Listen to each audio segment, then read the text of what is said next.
Okay. Uh, whew. Thank you to right off the rip, just Obsidian, Too Boring, Schuster and Monocork, and KD worked really hard today, and are continuing to work hard so that the basic processes for YouTube, like for our baseline, because before I was trying to do like when I was in charge of the YouTube and working really closely with Too Boring and Obsidian, we were hitting roughly 500 to 800,000 views a month. Obviously, that's gone down for a couple of reasons. And big rally from a lot of people to make that, to climb the numbers back up on that. And they met this morning, and it was the first time that there was like a content meeting like without me. And like I'm looking at the discussion Discord and the notes, and it looks really good.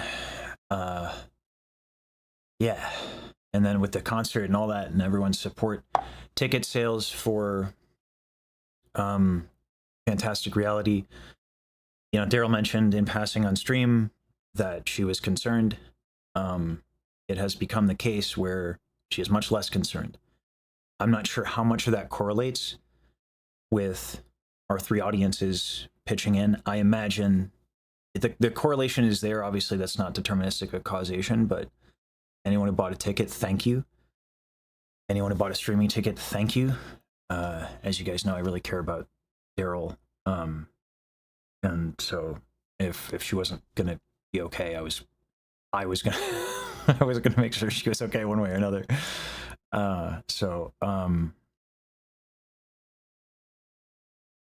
Yeah. Wow, you've been printing stuff and handing out flyers? Jeez. Yeah, wow. Yeah, I figured it was like the Sages, the Tamabajis, and the Stargazers rallying for a lot of ticket sales. Just because like our audiences have no freaking chill. So like when the numbers went up pretty soon after we started pushing collectively, I mean, it's like, and not to mention, you know, like obviously like, you know, Numi's now on the set list, Michi's now on the set list. I mean, Daryl doing what Daryl does, being an absolute badass, is, yeah. So we got a lesson. The Faithful and Kohei, I don't know them too much, but oh, dope. Okay, so the mint stuff, great.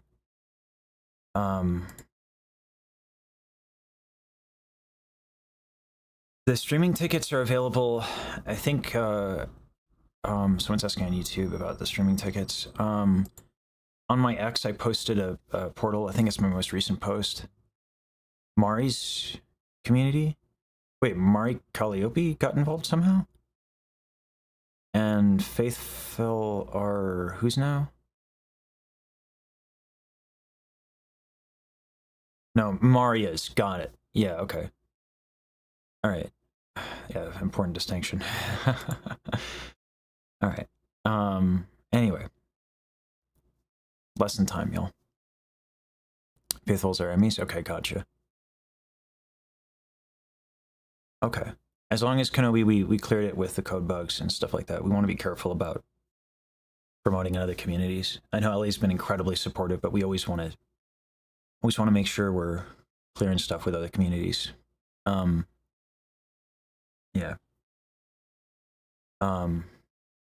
So I hope we got clearance from Ellie for that. If not, let me know. Oh yeah. Almanacs. Hope you're okay. Hey there. Can you hear me okay? How you doing?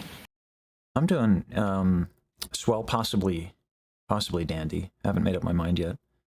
But yeah. Do you want to sing a little something? We'll see where we're at. Awesome sauce. I'll turn on my camera in case we need to do like demonstrations. I hear also having the camera on is a good idea. Anyway. Yeah, probably. Yeah. All right. Yeah, let's hear a little something. Fly me to the moon, let me sway amongst the stars. Let me see what spring is like on Jupiter and Mars. In other words, hold my All right, hand. let's do two things. Mhm. Your audio is getting cut out. Can you Oh, show me your audio settings real quick? yeah, sure. Okay.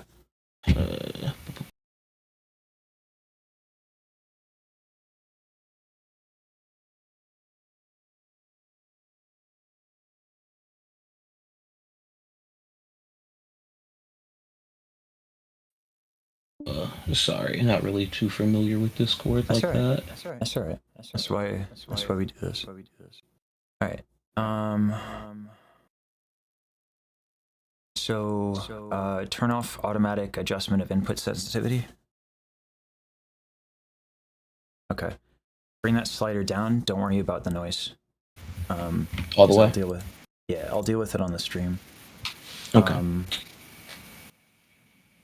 And hold on. Okay.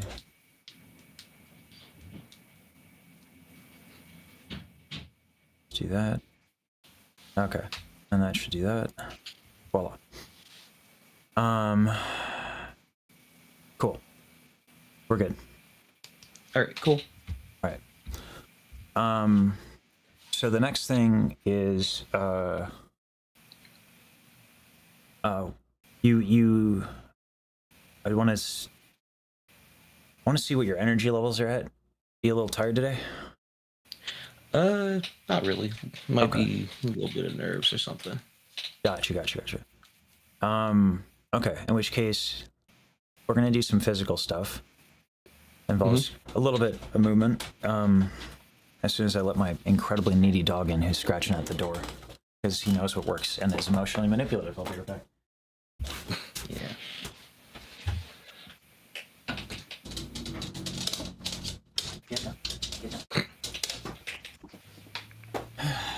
All right.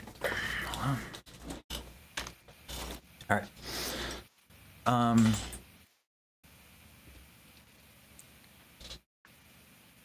It's a couple of things.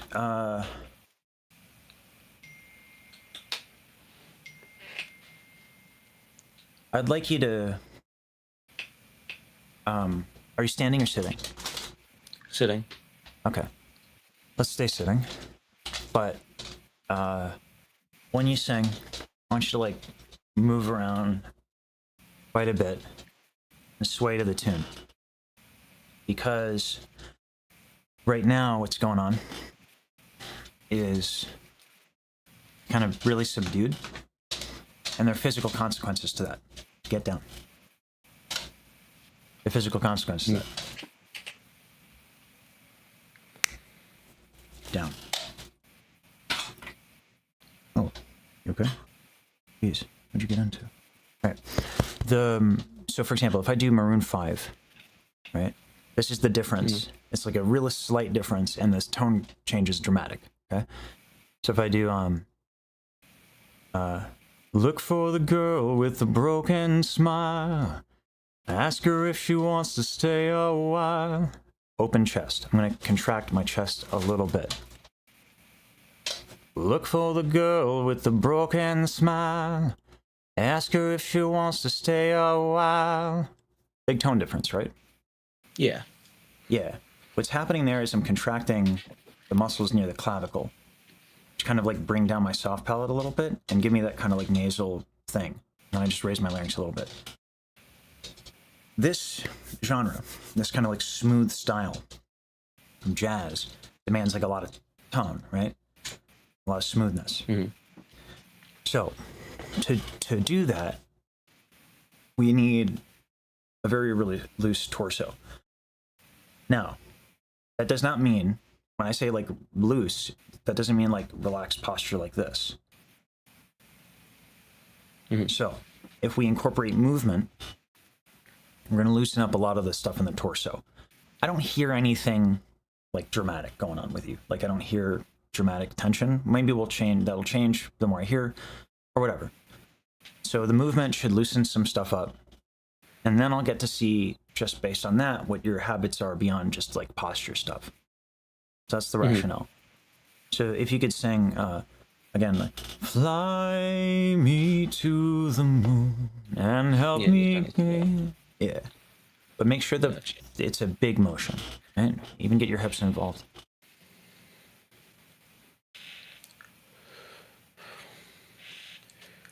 Fly me to the moon, let me play among the stars. Let me see what spring is like on Jupiter and Mars. In other words, hold my hand. In other words, baby, kiss me. All right. Did you feel the difference between those two? Yeah, it did feel a lot more like relaxed. Yeah. Yeah. So now let's get to a point where we can do that without, like, swaying a ridiculous amount, right? So how do we do that? So what I would do is I'd go from swaying and keep like a little bit of movement and see if you can keep the same freedom. And I'd go in between the two because we have to learn physically what's going on, right? So that experimentation is really important. And even if you don't use every observation now, it like builds a vocabulary that you can pull from later. Like with this like little chest thing, right? I've had to relieve my chest tension so many times for classical that when I made the impersonation for Maroon 5, I was like, oh, that's what I'm doing. Oh, cool. Right? So like we can use tension on purpose for effect. So it really helps to kind of like, what's the, like, it's not, it's not one way to sing, right? So feel that difference and go between the two. Try that out. Okay. Fly me to the moon, let me play among the stars. Let me see what spring is like on Jupiter and Mars. In other words, hold my hand. In other words, baby, kiss me. All right. Feel my... Okay. Good. Not a lot of variation, right? You were able to kind of like move big and move small, and pretty much I kind of went yeah back and forth from still to like moving. Yeah, and you were able to keep the good qualities, and you can figure that out and learn that stuff. So that's one thing. So we're gonna. I mean, I say make a note of it. Luckily, it's gonna be on YouTube. Right? Yeah. Easy enough to make a note of. So the next thing that would be important, I think, is the soft pellet thing that's going on with you. There are genres where having the soft pellet down, awesome, right? Like the Maroon 5 thing I did, or like R&B, soft pellet down is fine.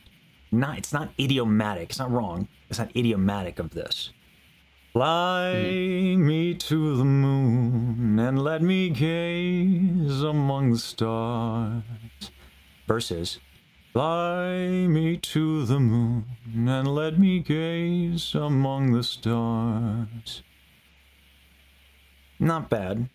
In either case, I can mix the two for choice and decision. Fly me to the moon and let me gaze among the stars. Range of motion. You got it all down. So, let's give you some options.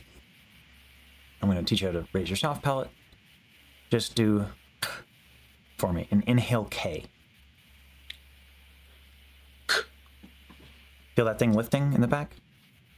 A little bit. I'm gonna do it a couple more times. Yeah, like right by like your uvula, I guess. Yeah.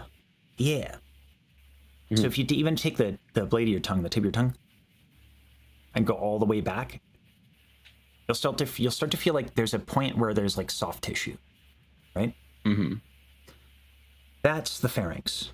So it can move vertically, which you have, because if you didn't, you'd sound like, oh boy, I'm so happy. That's what it'd be like, all down, right? But you can lift it up. Yeah. So you have it lifted, but the sides of it are down. So how do you lift the sides? So that some people, there's a lot of different ways to teach it. We'll see which one sticks with you, right? So we have the inhale K. Can you keep it lifted after the inhale K?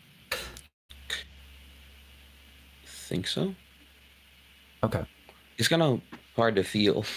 It's kind of weird. At first. I notice it night and day now, but I've had years of paying attention to the damn thing, right? Mm-hmm. Yeah. So let's build some awareness of that. So we can do that, and then we can also sing on NG. And when you're singing on NG, just on a straight tone, in your mind, change your vowels between like really bright. So while I'm in the NG,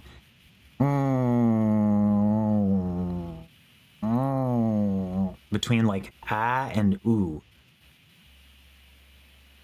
and feel the difference. Wait, do that one what's more time. happening. I'm sorry.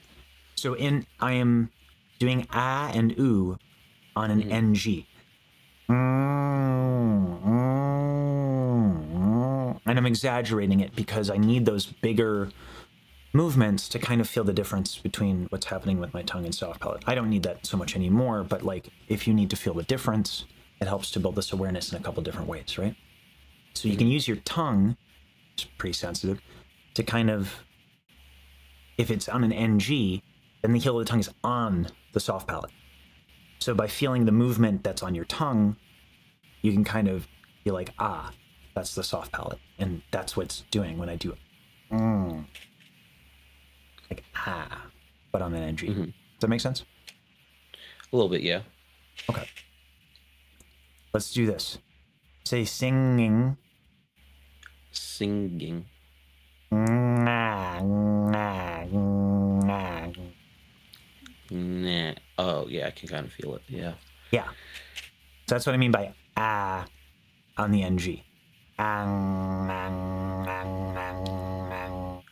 Versus for that.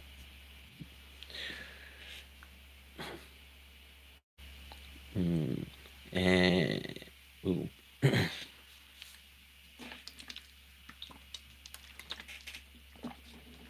That's a good idea.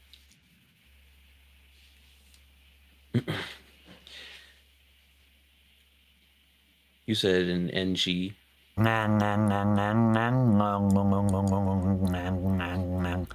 Eventually, what I'd like you to do is hold the NG, but change your vowel. So, but like, it's a weird thing to say, do an on an NG, but like, ow, ow, ow. Try that. Ow, wow. Ow, wow. Feel how on the ooh, it kind of goes down? Yeah, a little bit, yeah. Yeah. Here's the trick. Okay? I've tricked you. It actually shouldn't go down too much on the ooh. Ideally. Because when we lift the soft palate, we get more overtones. For the most part, that's true.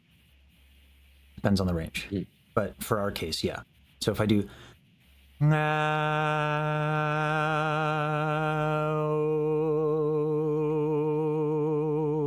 I can keep my soft palate lifted through the vowels.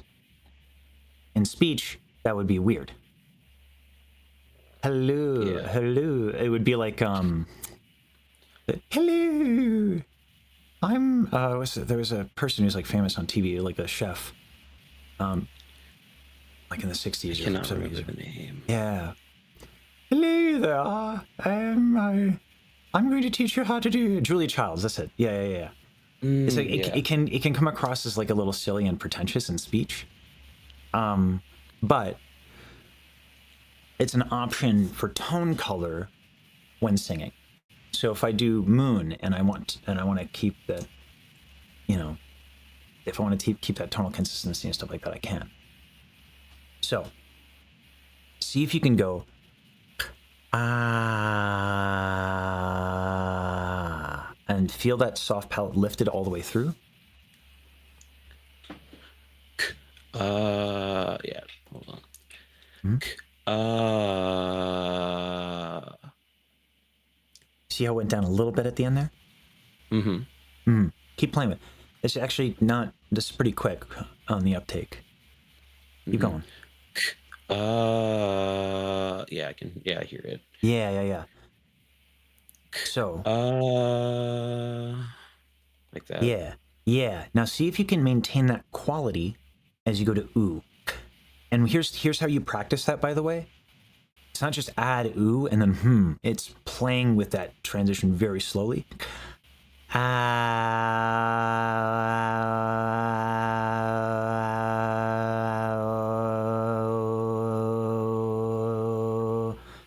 Every time I move towards that ooh, if my palate droops a little bit, I kind of go back to a little bit until like I can kind of make it to the ooh with it all the way lifted. And that teaches us, because it's not about a vowel. All a vowel is it's the orientation of the vocal tract, right? All the oral cavity, like this, the inside of our mouths, the tongue, the soft palate, a little bit of the lips, right? That's it. So as singers, we have to be very sensitive to what's going on inside of our face hole, right?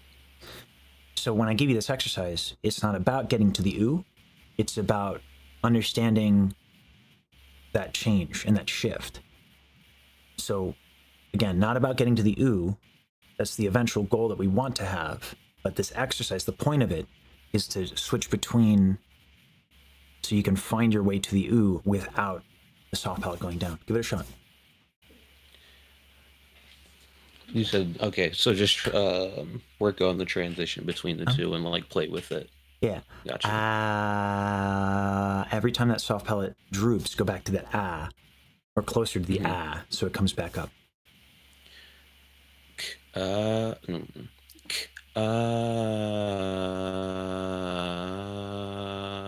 Mm, something like that. Yeah. Not bad. Now, slowly, here's the problem. I'm Mm-hmm. going to ask you to apply this to the song, but because you physically are in the habit of singing it a certain way, watch how hard it is to keep your soft palate up when you sing Fly Me to the Moon. So what we're going to do this is we're going to do this instead. We're going to head that off by doing what's called audiating. Okay? Mm-hmm. You're going to think the song, you're going to physically go through the song, but you're not going to sing. And that will free up mental capital for you. Pay attention specifically to the soft palate. So you do, and slowly go through the words. Not in time. Fly. Right? I'm just going fly Mm-hmm. me to the. So do that silently so you can pay attention to your soft palate more easily. Mm-hmm.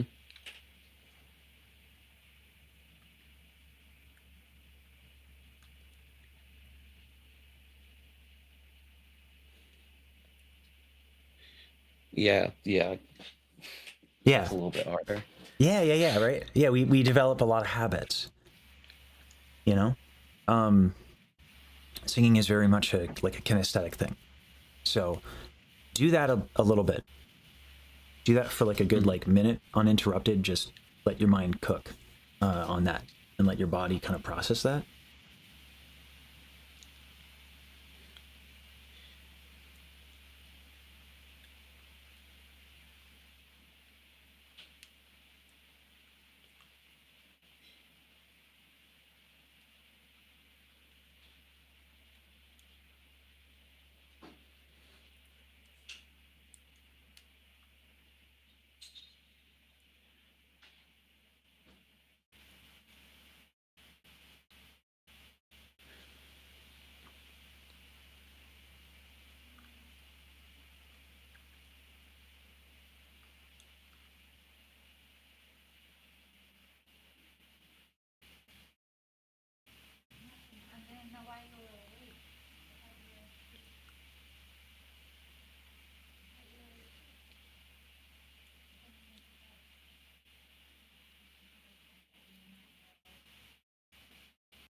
Okay, I'm gonna give you a little bit of a mental break, Hmm. and we're gonna. I don't know how much of my stuff you watch. Have you seen the Mylan spiel? You know what Mylan is? Yeah. Okay. You have to forget to remember Yeah. and like Okay. come Now, back to it. yeah. Now I have to work harder a little bit to get you to remember or to forget because I can't give you the spiel. All right. So here's the thing that I want you to think on next and work on next. Okay. Hmm. That we're gonna do. So at a certain point, we're gonna be doing that soft palate lifting and lowering thing with the swaying because that's gonna help a lot of other things, but um the notes and the timing on the notes are not correct for the tune. And as Hmm. free as jazz is, there's we got to get some of that more clean. So I think the issue stems from uh it's not a technical issue, it's a musicianship issue. Luckily, there are ways to work on that. But can you tell me a little bit about your background with music and what you want to do as a singer? And it could be as simple as I just want to sing at karaoke or I just want to sing better. It could be whatever. It doesn't have to be deep or profound, right? Yeah, as far as background, all I really had was like eighth grade choir. But Okay. yeah, just like karaoke and just like learning the skill in general. It's always Sure. something I wanted to pick up. Yeah. It can be fun. You, Yeah, definitely. hey you, get down. Okay. The No, it is not get on my lap time. I spoil this dog too much. All right. The the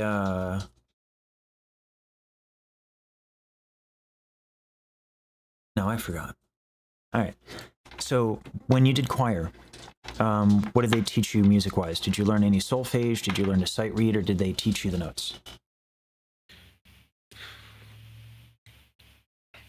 I think they just did solfege as far as my instructor was, but it's so far back that it's hard to like remember, you know? For sure, for sure. Um, I remember do ti la so fa. I think were the notes. Can you do just do re mi fa sol la ti do ti la so fa mi re do? Can you do that for me? Mm-mm. Do re mi fa sol la ti do re mi so Uh, fa la ti do. okay, so you don't have a major scale in your ear. All right, so we need to fix that because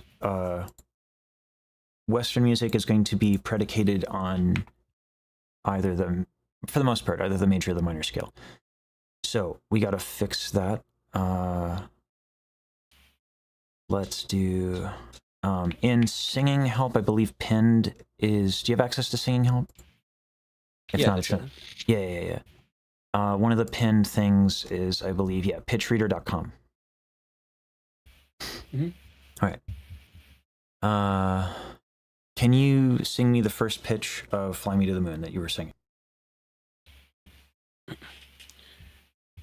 So you want open that as well?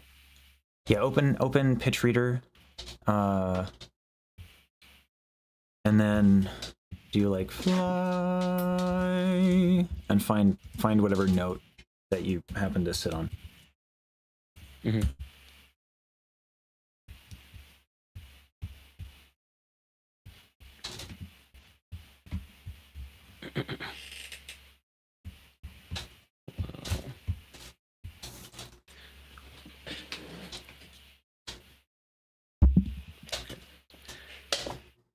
Fly me to the moon. So stand fly and find me what pitch on pitchreader.com that you're Okay. seeing. In fact, actually, can you share your if you want to share pitchreader.com so I can take a look at it? Hmm. Uh-huh. You can share that screen.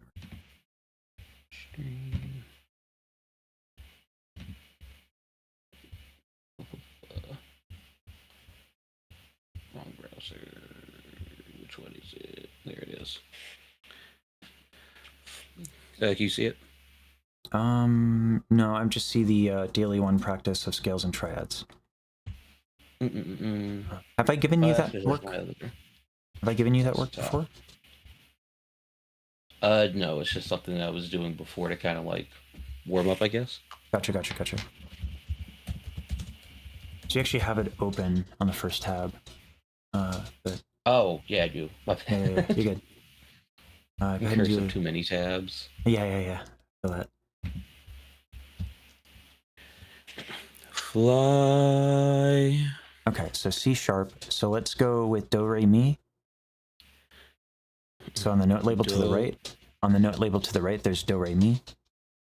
It's a Mhm. selectable option. There you go. And then do equals D flat or C sharp on the very bottom of transpose. Yeah, so right about here. No. Go to the right where it says transpose. The very bottom option, do equals. Okay. Down with your cursor. Down. Yep. Mhm. Down. Oh, here. There we go. Yep. So select that. There we go.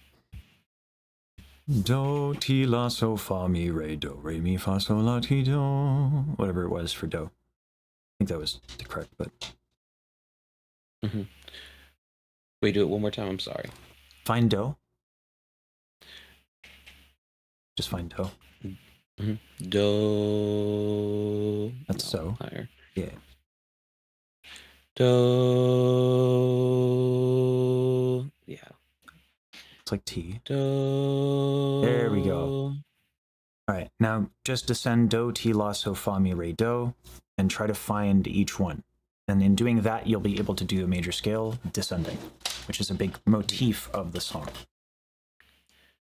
Do. No. Do. Do. Ti. La. La. La. So. Now hold on. Really lock in. So this is solfege is about pitch relationships, right? So remember how when there's a difference between like here's the objective of the exercise, but here's the purpose, right? So the objective of the exercise when we did the ah to the oo was to get to oo, but the purpose was to get to oo while lifting the soft palate. So we adjusted the exercise to be like go back and forth, right? So if the objective is a descending major scale, but the purpose of solfege is pitch relations, then we can do the same thing. So we can go to do to ti and take our time to that. And once that's good, do to ti to la and take our time with that. And then et cetera, right? Do ti la so, do ti la so fa, do ti la so fa mi, do ti la so fa mi re, etc. So start on do and find that do to ti relationship. Do. Do. Ti. Do. Do. Ti. Stop. Not you, dog. Yeah. You're good. Do. Do. Ti. Do. Ti. Do. Ti. Do. Do. Ti. No. Do. Ti. No. Do. Ti. Do. Ti. Do. Ti. So we're Do. gonna do another concept that'll help enrich and inform this. So do to ti is what's called a minor second, right? So it's a half step. In other words, do ti do versus a whole step, which would be do te do. So understanding how many half steps something is like really useful. And so there's another concept, we call them intervals, right? So solfege teaches pitch relationships, but those relationships are defined by intervals. So let's do copy me for a second. Do. Just match my Do, pitch. do, Do.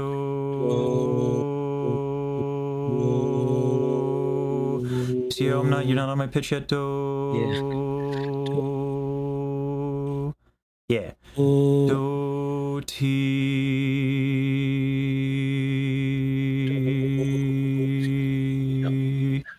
do, T.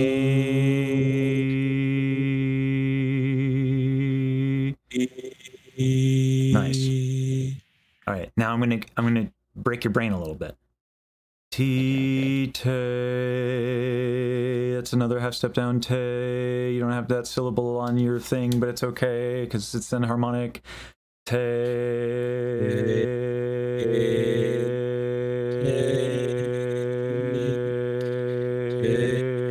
There we go. Te. T. Half step up. T. Do. Nice.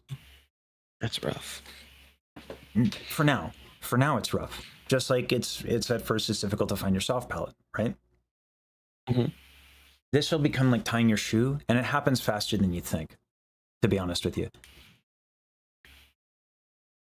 So anyway, that the half step is nice to know and have a good sense of what a half step is, because right now what's going on is like you're kind of guessing a little bit. Like you're when you're trying to find do, sometimes you're at like re or ra, which means you're like a half step over. So we can use, and again, it's about like enriching our knowledge, right? And enriching these different points of reference create all these different ways of understanding the same thing that like becomes a really robust way of approaching any given one solution or a problem with any number of solutions. So if we're trying to find a pitch, we know that in Western music, the smallest interval is a half step. So we're do, ti, do. If we get used to that, then a lot of people have trouble finding la because that's a major second, aka 2 half steps. So if we do do, ti, la, I can find la, but that's because I found la a gajillion times. If you're having trouble finding la, do, ti, but you have a good sense of a half step, you can just keep going down by half step until you find it, right? Mm-hmm. That's a little extra tricky, but it's another tool. And by challenging yourself in that way, it's going to hurt your brain. By the way, you probably don't want to practice this for more than like a couple minutes at a time, right? Like, how is your brain feeling right now? We're getting there, yeah. Yeah. Look, it's like little mind push-ups. The sensation is kind of similar to like what it's like. Have you ever studied or learned a second language? Yeah, I have for a little bit. You know when you're learning vocab and you have to really reach from memory to be like, oh, what's that word for cat again? You know, to really reach. Yeah. That's kind of what you're experiencing with solfege. Bernstein has a great lecture where he equates music to like a language. We can treat solfege and like pitch intervals as like vocabulary, right? So that's kind of like in terms of managing your expectation. You are so dramatic, dog. Don't you be growling at. Ridiculous. All right. He is needy beyond measure today. All right. Yeah. So anyway, with that said, let's go to do to ti again. Now that I've hurt your brain in a different way with half steps.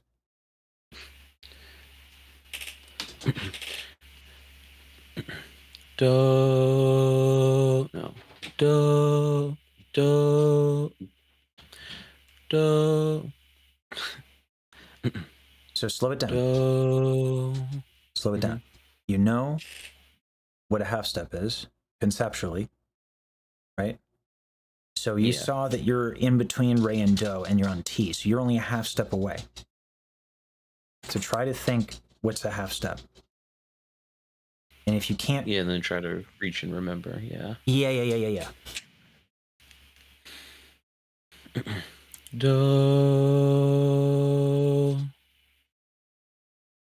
T.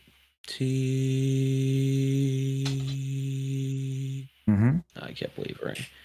You're pretty close though. Like, and I'm gonna give you another thing to help.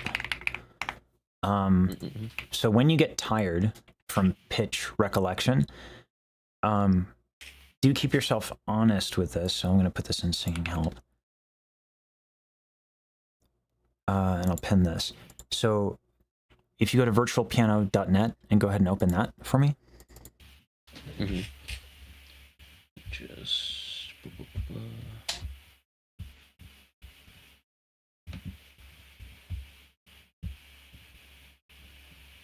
No. And I pinned that in singing help as well.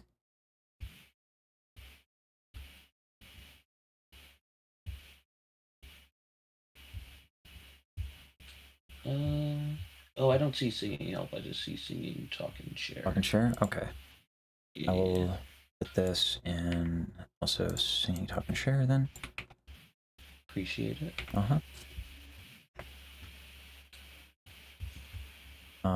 Pin message. Okay.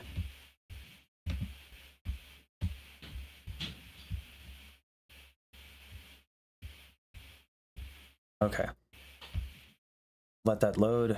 Go back, scroll back up to the piano. Okay. So, keep scrolling back up if you would. Yep. On where it says key assist, do me a favor and hit that button real quick on the piano itself. Yeah. Turn on note labels. Okay, there we go. So remember that we did Do as C sharp or D flat. Okay, so find C sharp on your piano.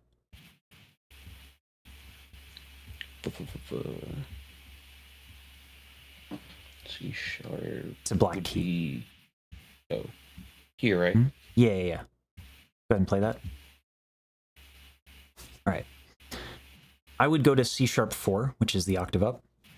Keep your life easy. Make it because I think that's more closer to where you are. So the octave up, it's going to be a black key. You can read the note label. An octave up is 12 half steps. And a half step is just the next note up, right? So if you're on C sharp 3, where your cursor was initially, okay, count 1, 2, 3, 4, 5, 6, 7, 8, 9, 10, 11, 12, right?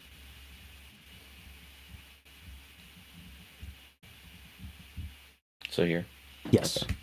So give yourself that pitch. Okay.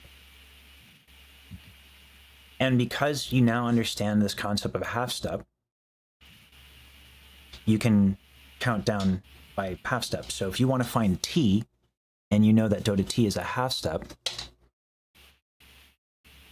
you can go down by half step to Do to T. So go ahead and play your C sharp.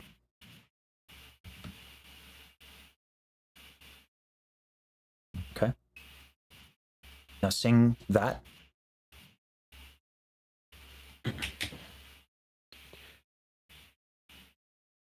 One more time. Okay. Do. And then go down one half step. Which would be. Nope. Like... Smallest nerve. Yep, there we go. Okay. Yep.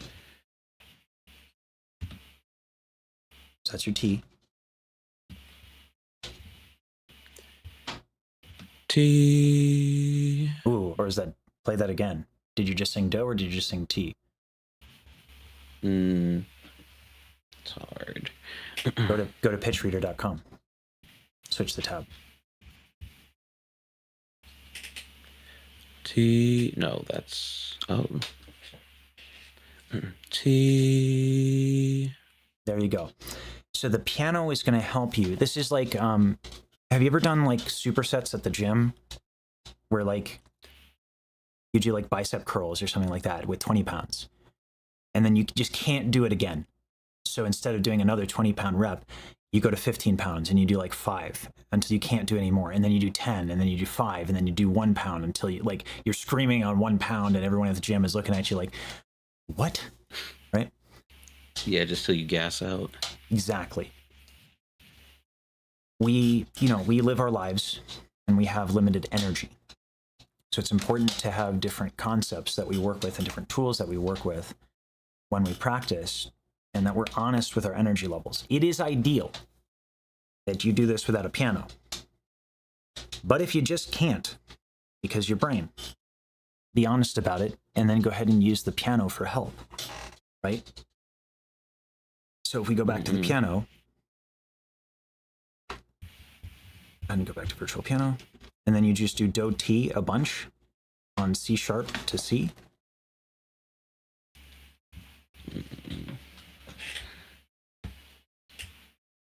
So that was Do, T. Play it again. Like that again. Do, T. There we go. Here's another one that's gonna fuck with you, okay? Because I like inducing really pain. useful. Thank you. Yeah, I'm just so kind. It's not true. I'm mean. All right, and for this reason, Pretty true. you say pretty true. Yes, glad someone finally recognizes. All right, in your head, match the pitch. Remember how you could audiate "Fly Me to the Moon" and you could hear yourself in your head? Yeah. You can do that with music theory, with solfege, and that's the ultimate goal. My roommate in college could do counterpoint in his head, 2 voices at a time, 3 voices at a time, right? And he did that, but it's not. It's just familiarity with the language, right? You could, if you knew the sentences that you wanted together, you could. It's not easy, but you could have a conversation in your head between 2 different characters or 2 different people.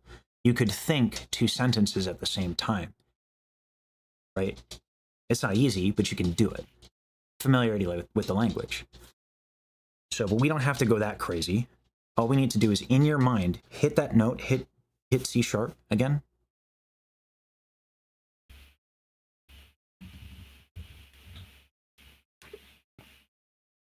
In your head, sing Do. And that's the pitch.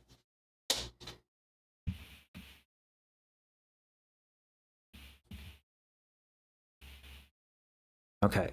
Then go to C.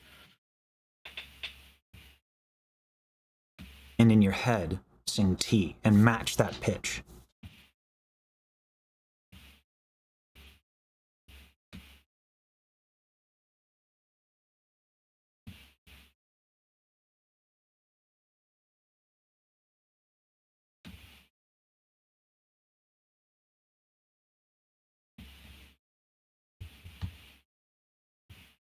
And you can check yourself sing out loud. Doing it in your head will be harder at first. But go ahead and check yourself. And you can do it on pitchreader.com. Do, T. Almost there. Do, T. No. T. T. T. Do. I'm gonna help you out because your brain is totally fried. I can hear the fried brain. I hear it cooking. All right, so just match me. Do. Do. T.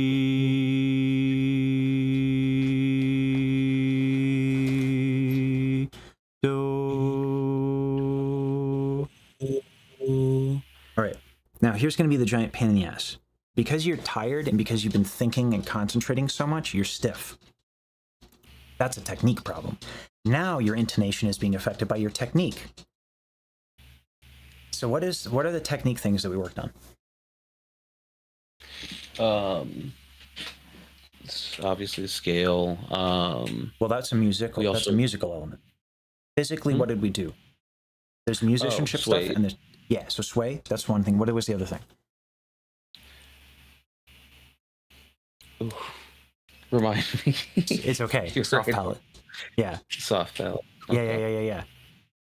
So solfege will fry your brain, but the payoff is tremendous. So now instead of doing do and ti and all that, let's simplify, because we're going to add a different element. We're going to simplify the musical element and introduce the technical. Add the sway and the soft palate, but first find the sway and the soft palate. So just take a step back from the scale stuff and find that sway and soft palate again.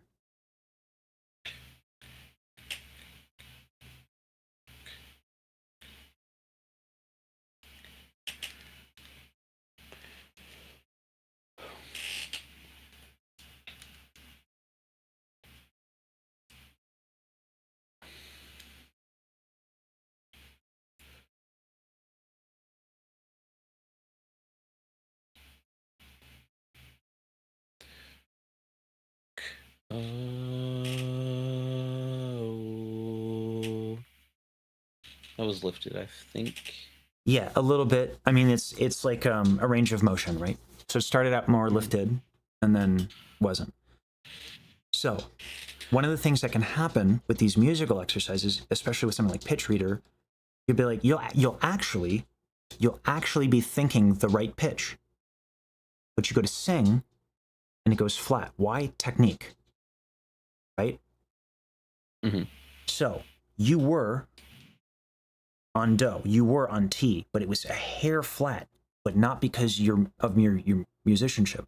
It was because of your technique. So find do, but do so while swaying and having a soft palate, and you can change the vowel to ah, da.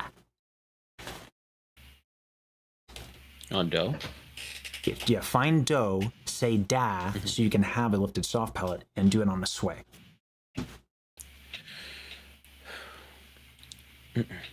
Da, no. Da. See how much easier that is?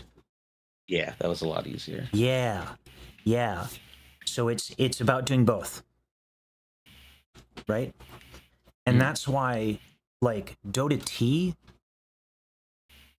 sounds simple, but all of that drama that happens in music happens from what's called the cadence. So it is a 5 chord which contains ti. What are you whining about, dog? You have to poop? Oh, okay. All right, he's giving me the crazy eyes.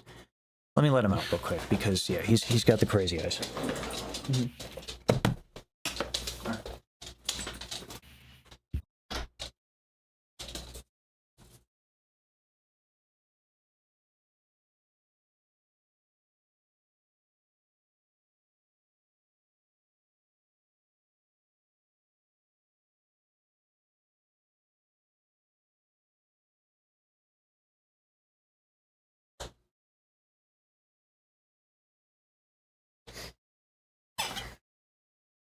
Okay, so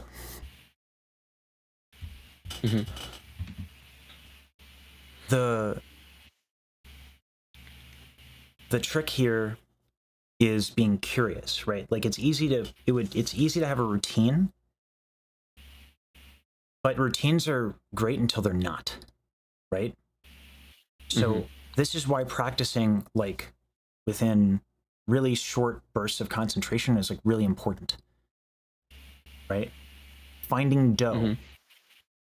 Once you find it, you can walk away. Finding do to ti. Once you find it, you can walk away, right? And it's about finding moments. Like you can have a phone, you can have pitch reader on your phone, you can have a piano app on your phone, and you can, if you have like a regular interval that you have, like going to the bathroom, right? Something like that. Just every time you go to the bathroom, find do to ti with your soft palate lifted and with a little bit of that, like wavy stuff, right? Yeah. And then once that's easy, do to ti to la, do to ti, et cetera, et cetera. what you'll want to be able to do eventually is like do ti la so fa mi re mi fa so la so fa mi re ti so do, right? Mm-hmm. That's how singers can play. Once you can do that, you're gonna like listen back to this lesson and yourself singing do ti la so fa da da da da da da da, whatever the rest is. You're gonna hear that like you're just, some of the notes you're singing are like not even notes, and it's gonna bother you because then you'll know. But you, until you can hear it, you're not going to be bothered by it. Until you're bothered by it, you're not going to fix it. And I can tell you they're wrong, and I can teach you the notes, and I can sing them at you, and I can have you listen to the recording and match them, but you won't know why. This is the structure as to why. This is when you're just working on a scale, right? But that's what singers do. Is we run on scales, and the more you do solfege, the more you have that vocabulary. And then it starts to become not just a matter of like, is that the right word in the right spot grammatically, right? But then they're like, you ever listen to someone who has English as a second language and they say an expression and it like you're like, that does technically work, but that's just not how people say it. You know what I mean? Yeah. You'll start to see that. And those are called like tendency tones. So fa generally goes to me, because of the 5/7 chord. So fa generally goes to mi, ti generally goes to do, sometimes it goes to so almost always goes to do. There are these tendencies. And so like one of the things, have you done the Baji project? Have you looked at that at all? Yeah, I've looked at it a little bit. Yeah, some of the folks who are learning the parts will say like, oh, the parts like in the arrangement feel weird and they can't express why, but it's because the tendency tones are not just so, because the arrangement was done, you know, like not by like someone who does like counterpoint. It sounds great together, but it's like weird to sing for folks because they're used to the tendency tones. It's not technically wrong, it's just not generally how we would do it. When put together, it sounds fine, and also doing a 6-part arrangement is crazy hard work. So like, I'm just glad they did that, right? I'm not going to sit here and be like, well, Bach would have done it. Like, no, that's ridiculous, right? Like, who cares how Bach would have done it? It sounds good. And so as singers, like, that's like, okay, it's not like arranged by Bach. Get good. Skill issue on the singer part, right? Because it sounds good together. Our job as singers is just to get good and do it anyway. And we can sit there and throw spitballs in the back that it's not written by Bach, or we can shut up and get good, right? And it's always the people who do the latter are the ones who get the work, right? Because that's life. Things are not ideal. Like, I'm going to have to learn what I'm singing at Fantastic Reality probably a day before the rehearsal. That's not abnormal, right? Daryl is pulling me a solid, pulling Baji and I a solid. And while running around, producing a concert and burning her own content, but like doing what Daryl does, which is being an absolute legend, she's squeezing in time to do a vocal arrangement for Baji and I. So I'm probably going to get that like a day before the rehearsal, possibly even the day of the rehearsal. Not abnormal, right? Yeah. So this stuff and learning this stuff is the only reason I can do that I can learn that music, because I have not just the ability to read music because of this, but I have the patterns and the vocabulary to where I can really pick things up pretty quickly, right? So now that I've regaled you with that and that I've made you forget, try do to T with the lifted soft pellet and kind of wave back and forth. All right.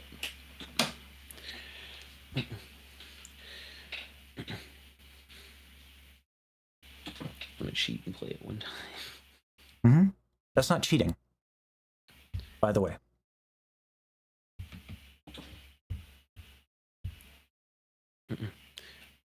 Do, ti. Okay, how is your soft pellet on both of those? It started up, but then I think it started to fall. Go with da and ta. Okay. Ah.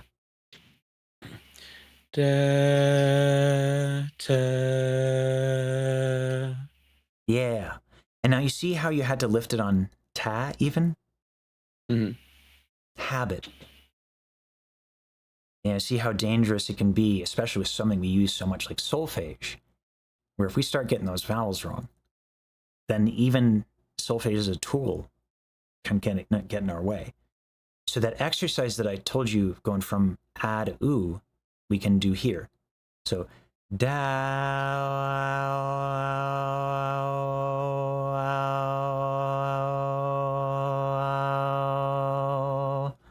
right? See, it took me a little bit to find it. I have some tension issues, but go ahead and try that.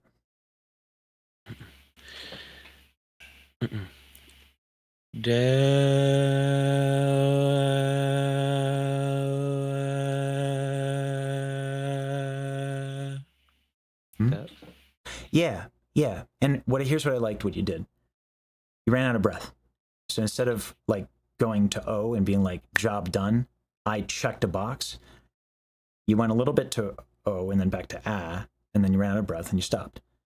Take another breath, try again, see if you can really get a nice resonant O with a lifted soft palate, as many tries as it takes, but don't like refuse to let the soft palate droop. Mhm. Yeah, it's about like because like I'm starting to be able to feel it, so it like is getting a little bit easier to keep it up because I have like that awareness of it. Yeah, yeah. And that's what it's Mm. about. Da no. Da mm-mm. Da no. Da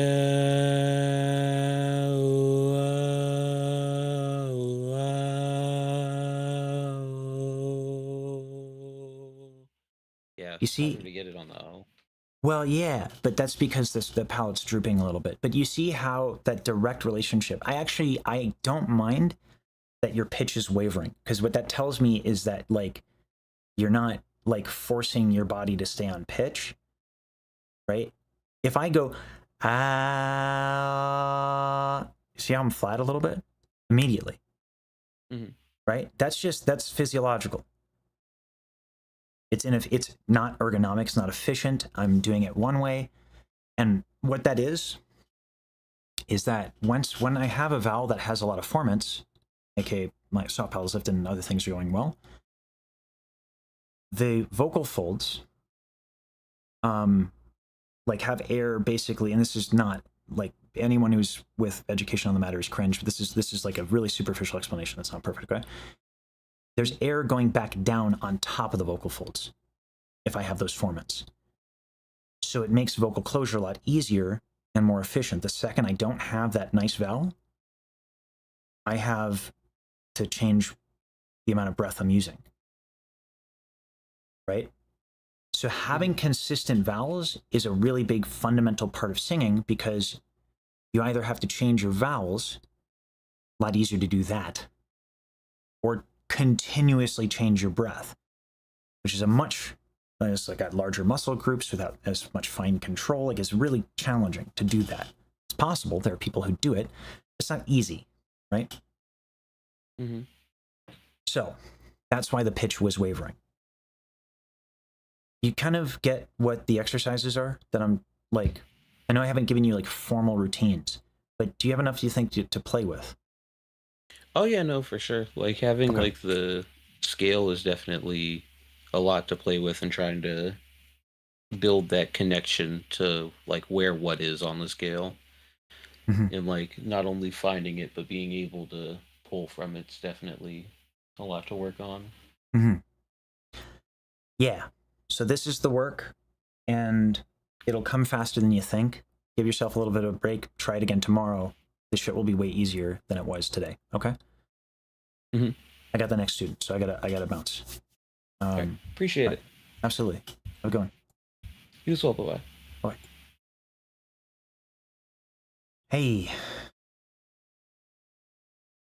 Hello.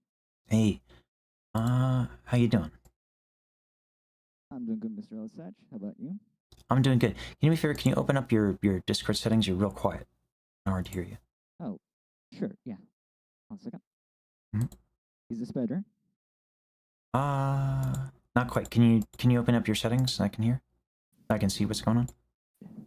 Sure. Yeah. 1 second. Would you like me to share my screen? Yes. Yeah. All right. Gotcha. Okay, streaming. Can you see? Yep. Okay, let me take a look. Here is the setting. All right. Shows on full. All right. So you'll want hold on. I think it's because it's in a different language. You'll want custom, not studio. Okay, got it. Yeah. Okay. I can Okay. do that. Okay. Okay, and disable the crisp settings. None. Crisp settings, none. Okay. Okay. And then automatic, the automatic gain adjustment, that thing, yeah, off. Yeah. Full, I think. All right. Okay, is that better? A little bit. Go do me a favor and click on the advanced, the drop down. Okay, I think this one. Yeah. Would you like me to turn it into English real quick? Yes, So it can be please. seen? Yeah. Okay. Yeah, I can do that. 1 second. The joy of being monolingual, like a true American. It's fine. Honestly, no worries about it. Okay, let me find the language settings for Discord real quick. I think it should be in the... Okay, let's see. Not here.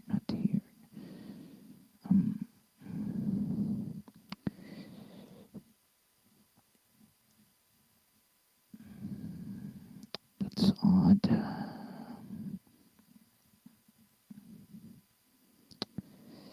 I'm trying to find the settings. Apologies. Here it is. Okay, is that it? Doesn't seem like it. I can navigate it based on the UI. Let's go back to sound settings. Yeah, sure. Yeah. All right. There you go. All right. Which setting would you like me to look at? Try turning off the automatic gain control on top. Okay. Right, try speaking How's now. it sound? Turn it back on. Okay. All right. Let's go with this. Where's your mic placed is my next question. My mic is placed right at my mouth rack, actually, right now. Okay. What mic are you using? It's like some generic dynamic mic. You mind giving me the name of the mic? There is no brand sadly. It's like a generic mic. I kind of picked it up secondhand, so there's no branding on it. Okay. Are you handheld or do you have it somewhere on a stand? I'm holding it with my hand. Do me a favor, do this with your hand. Place the mic like that, because you're getting a lot of proximity effect and it's like really boomy. So like do this and give yourself some distance. Okay, let me take a look. Sorry, I was just not seeing you because I was streaming. Apologies. Yeah, like here. Give yourself some distance. Is that better? Much better. Let me bring you up a little bit. Okay. Apologies. I just You're got good. this new mic. I'm not sure how good it is. The answer is not very, but that's okay. Yeah, I just got a new mic. Don't worry about it. Don't worry about it. You know, like, I like, what's your interface? What's your interface? Oh, I get a M-Audio M-Track Duo interface. Okay. Yeah, so that's already like way cleaner. There's a frequency coming from the interface, or the cable or something. But is it a 1/4 inch cable or an XLR cable? Do you know offhand? It is a quarter-inch cable. That would explain it. Okay, yeah. So that there's a noise because it's not a grounded signal, so I can hear the electricity in that. So, yeah, I was worried about that. It's okay. So I'm just letting you know, it's fine for our purposes. I can hear through it.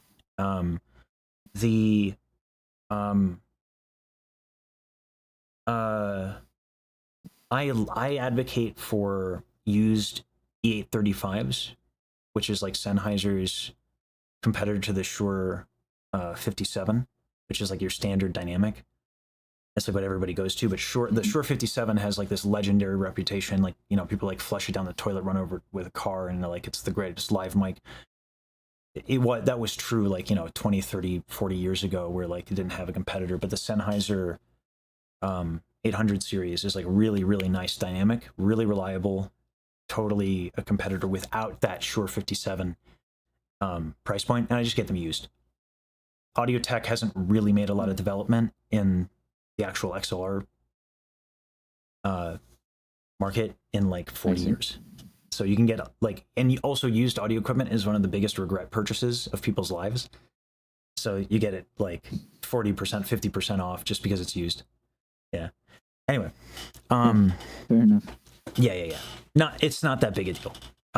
But if you're going to make an investment, that's a good one to make. I can buy the next one. I will look into it. Yeah, not a big deal. Thanks for the advice. No problem. Yeah, I thought about like, you know, putting like affiliate links and all that for like my recommendation on like basic audio starting gear. I'm like, I can't do that when I know it's just so much cheaper used. Anyway, so that's that. Let's sing me a little something. Keep the mic distance so I can hear clearly kind of what's going on. And yeah, go ahead and have a little sing. See what's up. How's the distance? Still a little close. If you can just like that, and that should be fine. Okay, is that better? That's better, yeah. Okay. Endless nights, through every nightmare, alone and afraid. Round never play the music box of fate. Then one day, when every melody had been played, through your voice, my world. Pause. Yep. You feel how as you went up, there was a bit of discomfort? Just a slight bit? Yeah. Okay. We can get rid of that by working on the stuff that's happening in your low, because what's causing that is also happening in your low notes.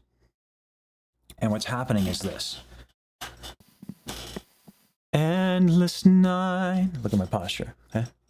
Endless night. Let's do some shoulder rolls here. All right. Okay. Make sure your neck is nice and loose. Let me know when that stuff is moving easy.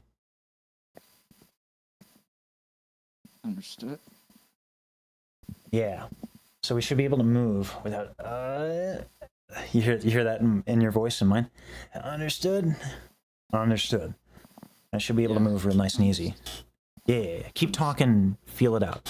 Feel the consequences of what that is like when it's loose. Yeah, I will give it a try. No, you're It not. actually kind of hurts. It is kind of probably because it's sore or it's tight. Do you work out or have you been not moving? The second option. Okay.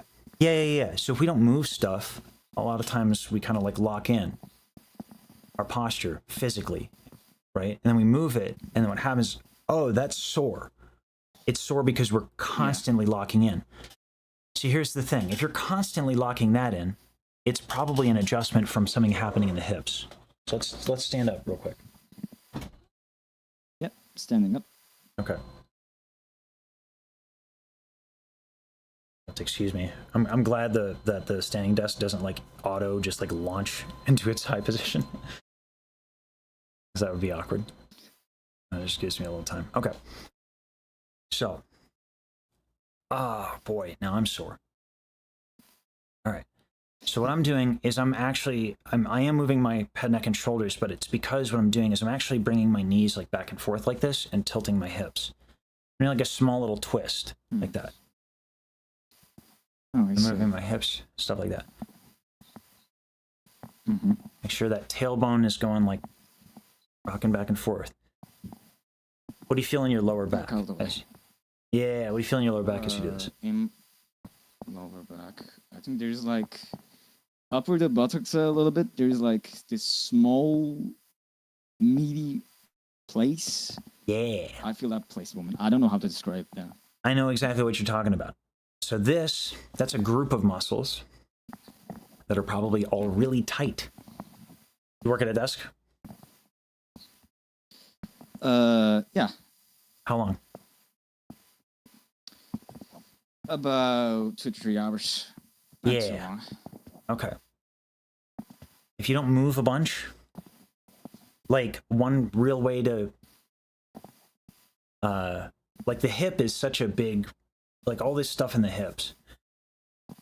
Like even just doing this, I'm loosening up my shoulders. So as you're doing this motion, try that shoulder roll again. Okay, got it. It's a little easier, isn't it? Yeah, I think the tension is gone at this point. It's not totally gone because I still hear it, but it's in your chest. You are having to really contract just to move that stuff. See if you can move like I think I should this. move more. Yeah. Okay, So see if you can cross your arms to make your life a little easier. Okay. And do your shoulder rolls instead of like moving your like that. Shift your weight around Mm-hmm. and be much easier to move them. Oh, yeah. All right. Now just talk to me while doing this. What'd you have for breakfast? Understood. For breakfast, I just had leftover pizza. Okay. Not very healthy. I mean, it is what it is. Make sure that while you're doing this, let the momentum do its job. Okay? Understood. Find a way to make this movement real easy. You might feel a little soreness, but it shouldn't feel effortful. Okay? So cold pizza? Yeah, pretty much. Any toppings? Just cheese, mozzarella. All right. Say mozzarella again for me. Mozzarella. Keep on saying mozzarella. Mozzarella. Mozzarella. Mozzarella. Okay. Nice. Mozzarella. Now say endless night. Endless night. Through every nightmare alone and afraid. Through every nightmare alone and afraid. I hear that tension? Through every nightmare alone and afraid. Yeah. Through every nightmare alone and afraid. Alone and afraid. Round it would play. Round it would play. Round it will play. You hear there's a bit of tension? Do you feel that a little bit? Say it a few more times. See if you can make it even easier. Round it will play. Keep Round going. it will play. Round it will play. Round it will play. Round it will play. So you're doing this. Play. Play. Round it would play. Okay, really pronounce it. Got it. Round it will play. Round it will play. Can you make it a Round bit more will gentle, play. though? Round it will play. Enunciate, but make it easy. Round it will play. Round it will play. Round The music box of round fate. it will- The music box of fate. The music box of fate. The music box of fate. All right. The music Let's. box of fate. Good. Let's start again. I'm going to have you pinch and unpinch your nose. If you're on an N, an M, or an NG, it will change regardless of whatever you're doing because those are called nasal continuants, okay? Like you have to lower your soft palate to do N, M, or NG. In fact, if you do N, go ahead and try that. Keep this motion going. Yeah. Now do me a favor. Let's do pinch your nose. No, pinch your nose. Okay, got it. You see how the tone changes? Yeah. You don't want it to change, ideally. That means you got stuff going through your nose. So, no sound should change. But keep doing this. Okay. All right. Now from there. Endless night. Okay. Just let it go on the next word, right? We're just going endless, endless night. We're checking every vowel for nasality. And we're going to keep this motion going the whole time, okay? Okay, got it. And Hold on, wait. If there's nasality, don't move on. It's not about getting through the word, it's about absolving. Like, there's a difference between the objective of the exercise and the process. The process is the priority. We need to be process-oriented. What's the exercise? What's the point of the process? To get rid of nasality. So if we're on and the sound changes, fuck the objective. It's not about getting through the exercise. It's about using the exercise to get the benefit, right? So however long it takes. And there it is. And less. Okay? and less. Whoa. Be honest with yourself. Was perfectly not nasal? Did the sound change at all? Check. You don't know the answer. I think it's Cecilia's work. Okay, so don't move on. Yeah. Yeah. Whoa. Wasn't perfect. So you're focused on the objective of the exercise. You're not paying attention to the process. Just Is it perfectly nasal? Or is it perfectly not nasal?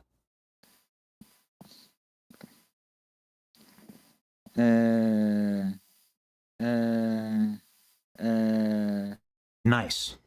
Nice. You see how the second you go towards the N, your soft palate will go down because it kind of has to, right?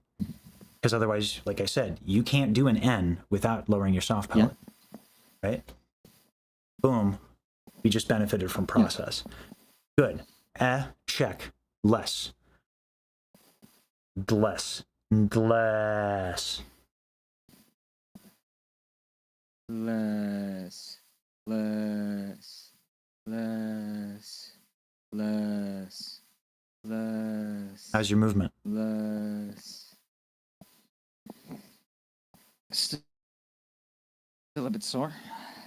Yeah. Is it causing discomfort levels of sore? Are you Not too bad. okay? It's just, Let's take a break then. it's not the hardest thing to move. It's just okay, sure. Let's take a break then.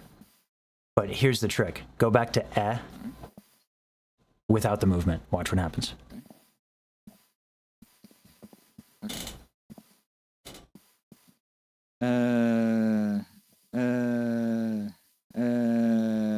Do you feel that difference in sound? Yeah, it was a lot more nasally before. What's that? So it's a lot more nasally? It was a lot more nasally before. Yeah. Before. So it wasn't nasally before, it was brighter. When you solved this, if this doesn't change, not nasal. Okay? Okay. So the soft palate thing is how it's like there's a lot of ways to change tone color. You can dome your soft palate. Doming your soft palate will sound, because you're cutting out higher frequencies, you're not adding lower frequencies, you're just removing higher frequencies. That can be tempting when you're trying to sound more classical, but it's not how I get around tone. It's not how like Mouse gets around tone. The soft palate in opera is lifted basically at all times, with very few exceptions, unless it's like a really artistic decision, or people are literally trying to cut out higher frequencies for effect. right? It's just efficient. The more overtones you get, the more resonant the vowel, the more power you can get, the easier it is to sing. So that lifted soft palate gets higher frequencies. So when I want to sound round, I don't cut out my higher frequencies. I try to either change the vowel or do any number of things that'll lower my larynx or retract the false fold, but that lifted soft palate stays the whole time. Here's the thing. Why is it when you stopped moving that your soft palate went down? Remember this posture thing I was showing you? Yeah. Soft palate is the roof of the mouth, okay? This is a whole bunch of larger muscles pulling down. And because everything is basically attached, my soft palate gets pulled down with it, right? So you have chronic tension. Yeah. And that's pulling down on your soft palate. It's making your I singing see. harder. So let's take a moment.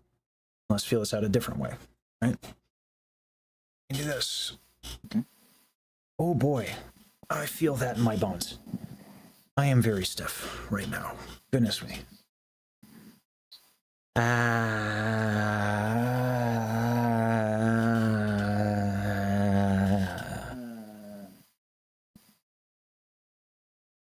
Actually, before we do that, let's get you aware of what your soft palate is and where it is. Do an inhale K for me. Okay, sure. Do you feel that? Yeah. Yeah. Feel what's lifting? In the back, roof of your mouth? Yeah. Okay. Let's do it another way. Do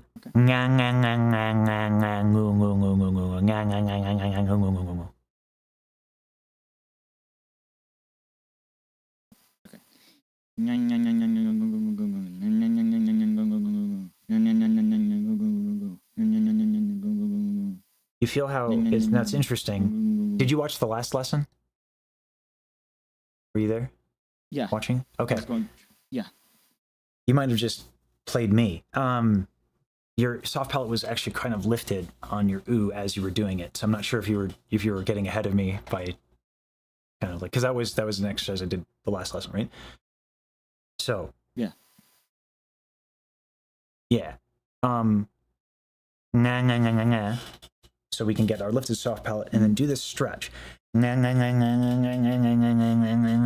you deepen the stretch, feel what happens. Okay.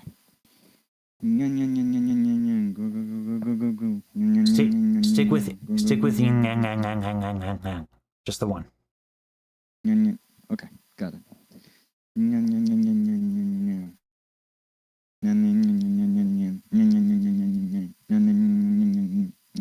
See if you can really deepen that stretch.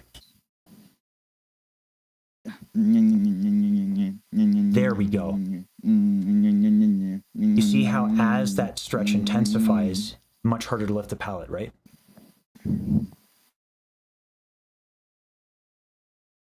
Yeah. Okay. So what we want is to be able to keep that soft palate up, even though and it'll be harder, like it will get dragged down. But as we loosen up, it'll get easier. And here's the thing, this stretch is great for this, which is your problem. The reason why you have the posture you have is because of what's called the serratus. It's dragging you back. So this directly targets that, but the back of your neck is also tight. So we can fix that by literally dropping our head and letting the weight of the arms go forward. Like watch my shoulders. Right? And I can keep my head up by like tilting my hips forward a little bit. And then I can do this and just kind of roll back and forth. So we got two different stretches, okay? We got this. And then we got this. Whilst doing those, whilst going in between those, doing na na na na na. Got it.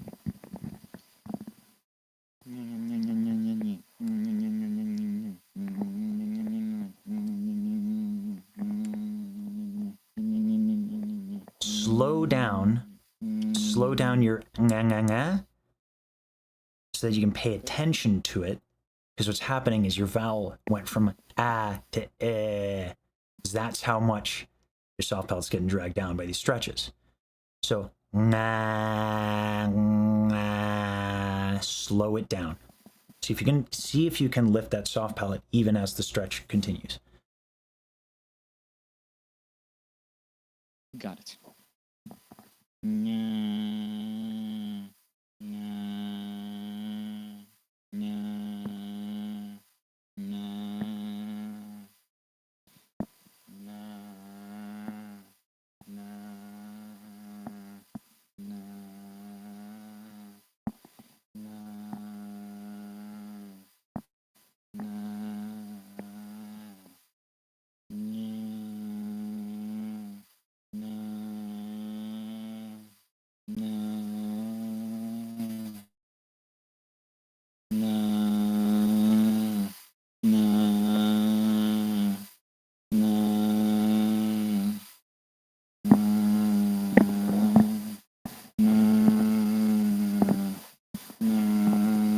All right.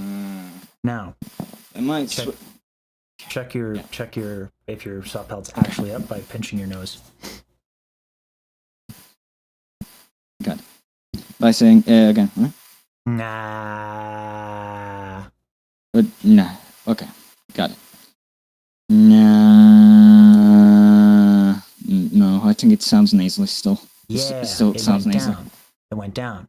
Yeah. So we're gonna make sure that you know what it's like when it's up, to the point when it's not up. You're gonna be like, oh, it's not up, and you're just gonna know. So nah. Okay. Nah. Here's how I know here's one way you can know it's down. Listen to that vowel. Are you doing ah? Or are you doing Think about it. I was trying to do the nah, the first one before. Yeah. Ah. Get it as bright as you can. Okay. Ah. Ah. Ah. Ah. Ah. There you go. So that that's the one. Now you can check. That's not at all nasal. So, by the way, go ahead and have a seat and let me regale you a little bit. Okay. So if I do ah. Okay. Ah. Okay.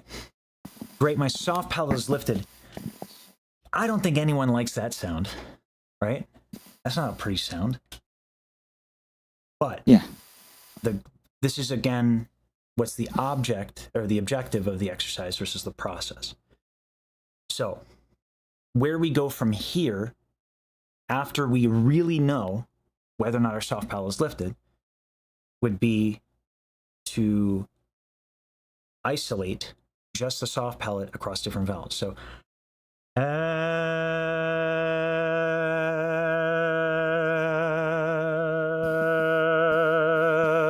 endless night, through every nightmare alone and afraid. With that being the goal. Soft palate was lifted the whole way through. There were other things I was doing to darken the tone color, right? But you notice that bright quality kind of never left. Yeah. So that's because my soft palate never went down. It is hard for me right now because boy almighty, I'm stiff. Like, oh boy, like a mother today. Like I thought my voice was still tired. I think I'm just that stiff. Vocal warm-ups are basically finding the problems of the day. For vocal warm-ups to be useful, one, you need to have problems, which we all do. Two, you have to know how to fix them. And you have to fix them, you have to know what they are, right? Right. So you have to be able to identify when your soft palate is raised or lowered. How do we know? What did I give you so that we know the difference? To feel it out so far.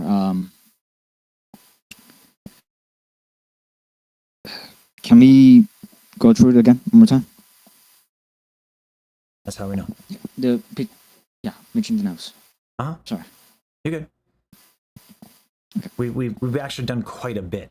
So I'm when I do this, when I ask you a question, I actually don't expect the answer.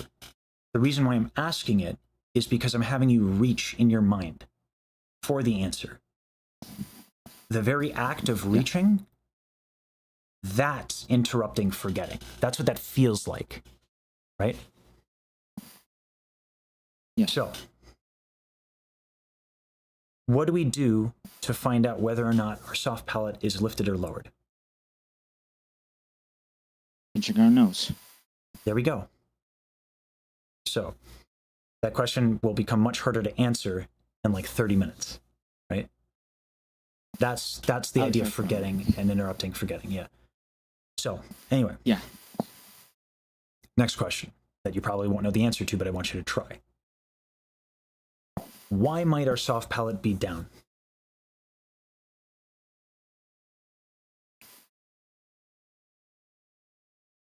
Tension. Where? On the throat. Not quite. Not necessarily a wrong answer, but that wasn't what we discussed. That wasn't your specific problem. Hmm.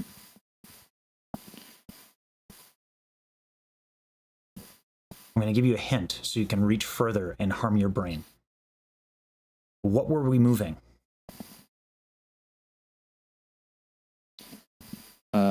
Today we were moving our hips, our shoulders, and our head. Okay. What connects the head and the shoulders?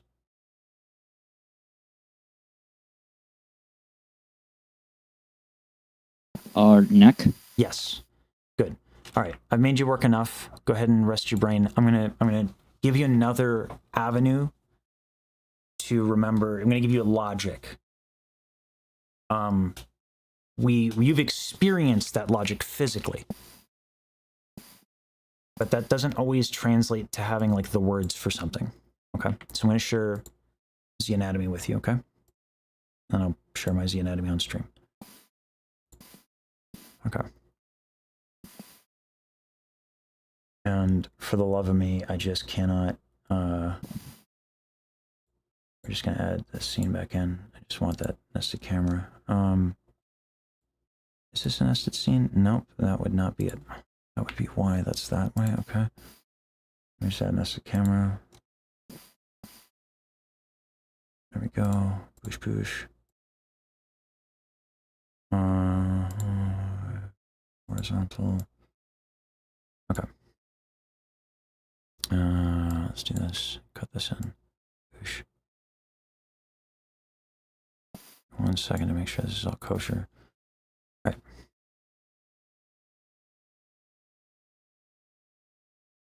Sorry, Bob. Fred? Is it Bob or Fred? I forget. Decapitated so many times, it kind of like I have to become emotionally detached from this individual. But I think it's Bob. All right. So. I deleted too much.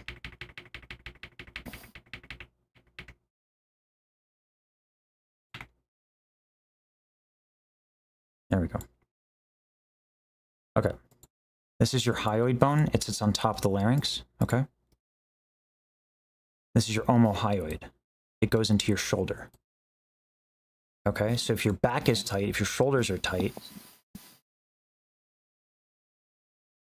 do this. Find that. Do the shoulder motion. Do ah until you find it.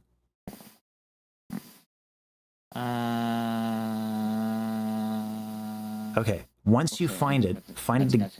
Yeah. Find it. Once you find it, I'm going to ask you to find it again. But once you find it, bring your shoulders, like roll your shoulders down and back as much as you can, and see what happens. It's like popping. Well, but do it. Find ah first. Okay. And then while sustaining then bring your shoulders down and back, okay? Okay.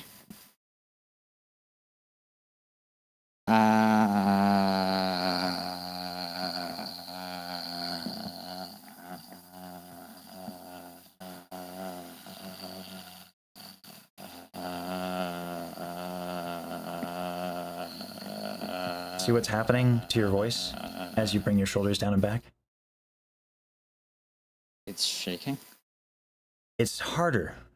Yeah, I mean, there's a whole bunch of things Yeah. happening. Like your soft palate gets dragged down, throat. It's not easy, right? And that's because there is something directly attached to your larynx in the shoulder blade, right? So we roll them forward. All of a sudden, oh, singing so much easier. Why could that possibly? It's the omohyoid, literally,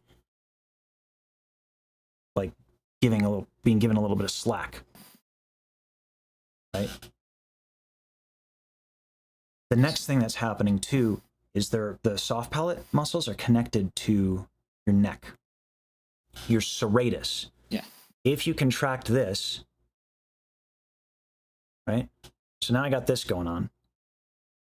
And now the only way, if I do that to both things, you can actually feel this by, like, if you take your elbows, squeeze them in like that, that's the serratus. Watch what happens to your shoulders and your neck. Pay attention to that. Feel how your kind of neck kind of goes forward a little bit? Yeah.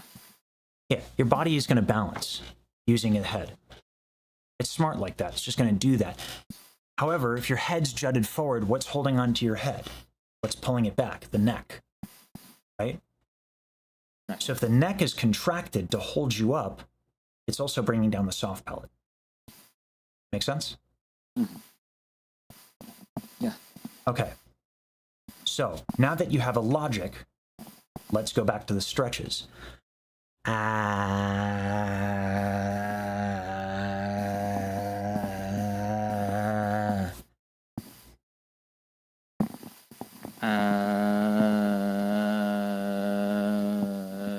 Be honest with yourself. Are you an or are you on or ah?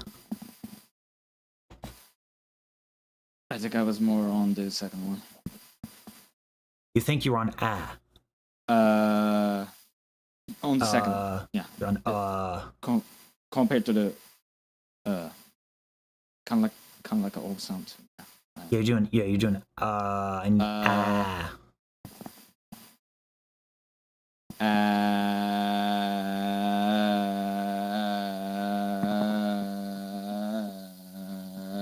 Yeah. So here's the thing that's happening. You get ah, but what you're not realizing is as you stretch, that vowel goes to because literally the stretches are tightening these muscles, right? You're stretching out these muscles, and so they're tight. So someone's got to give, so your soft palate goes down. The goal of this exercise is not to go through the motions. That's the objective. I want you to focus on the process. What is the process? What is the point of the exercise? It's literally to put you in a situation where your soft palate gets dragged down and you find again anyway. Right? So, I go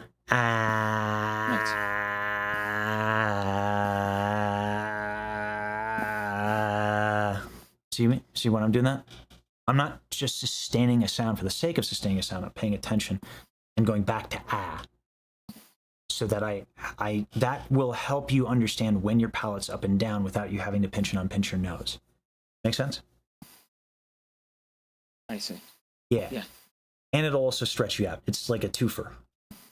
So it'll help release the muscles that are tight, that are bringing your soft palate down, while also helping you understand your soft palate. It's a good exercise, but the point of it has to be defended, right? So don't go through the motion. Pay attention, right? So and do the stretch.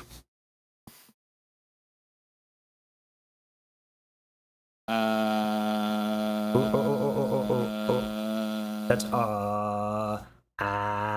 find first.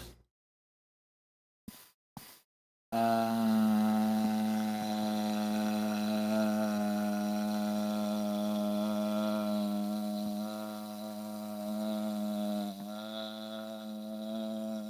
Yeah.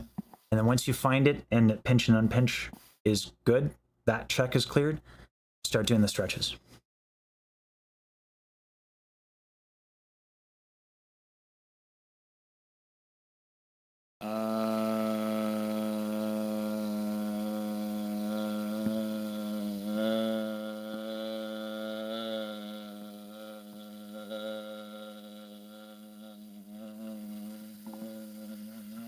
Nice.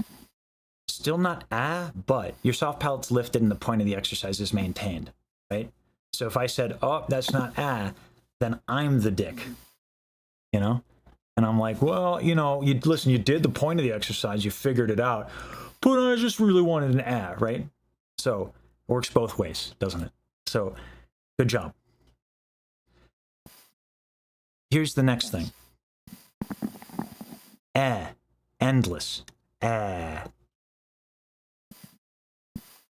Do the same thing. Find it. Yeah, and then bring the stretches in.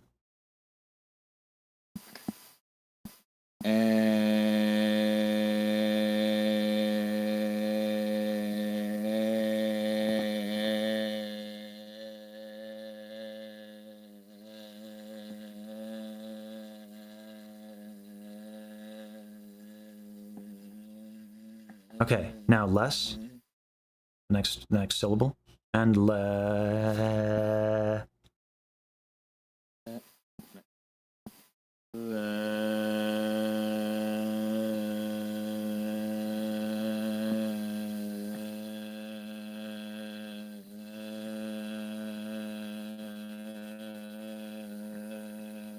Okay, good.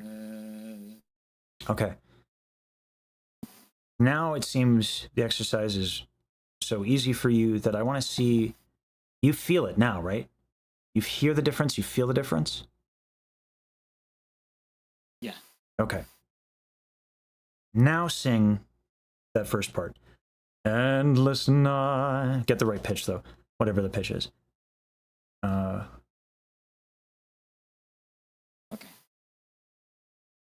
Endless nights, through every nightmare alone, unafraid. Is that too high? Hold on. And hold on. Because what I want you to do is I want you to put the exercise to it, because you've practiced this so much that you're just going back to old habits. Hold on a second.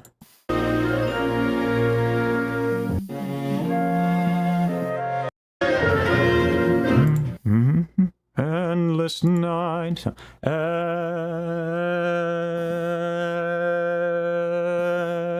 Right? Right. Start on that first one.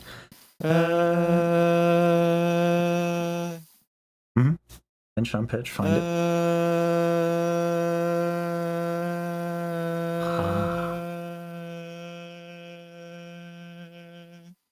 Yeah.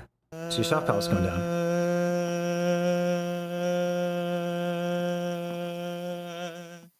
Nice. See how it's easier when you nail the soft palate? When it's finally lifted, how it's easier? So this is what I meant in the very beginning. When you went up and I was like, whoa. That little bit of discomfort comes from something that's happening down in your lows. Right? So we worked out the soft palate stuff real down in your range. Easier, right? Less taxing on your voice. Good practice. Once we figure out the concept, we're like, that's isolated. Now we go and apply the exercise to the actual music.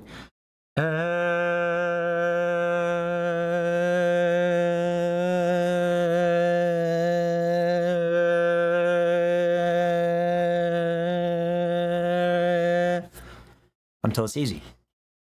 But it's a little higher up than when we started. So the consequences of even just a little bit of dumbing of the soft palate are magnified.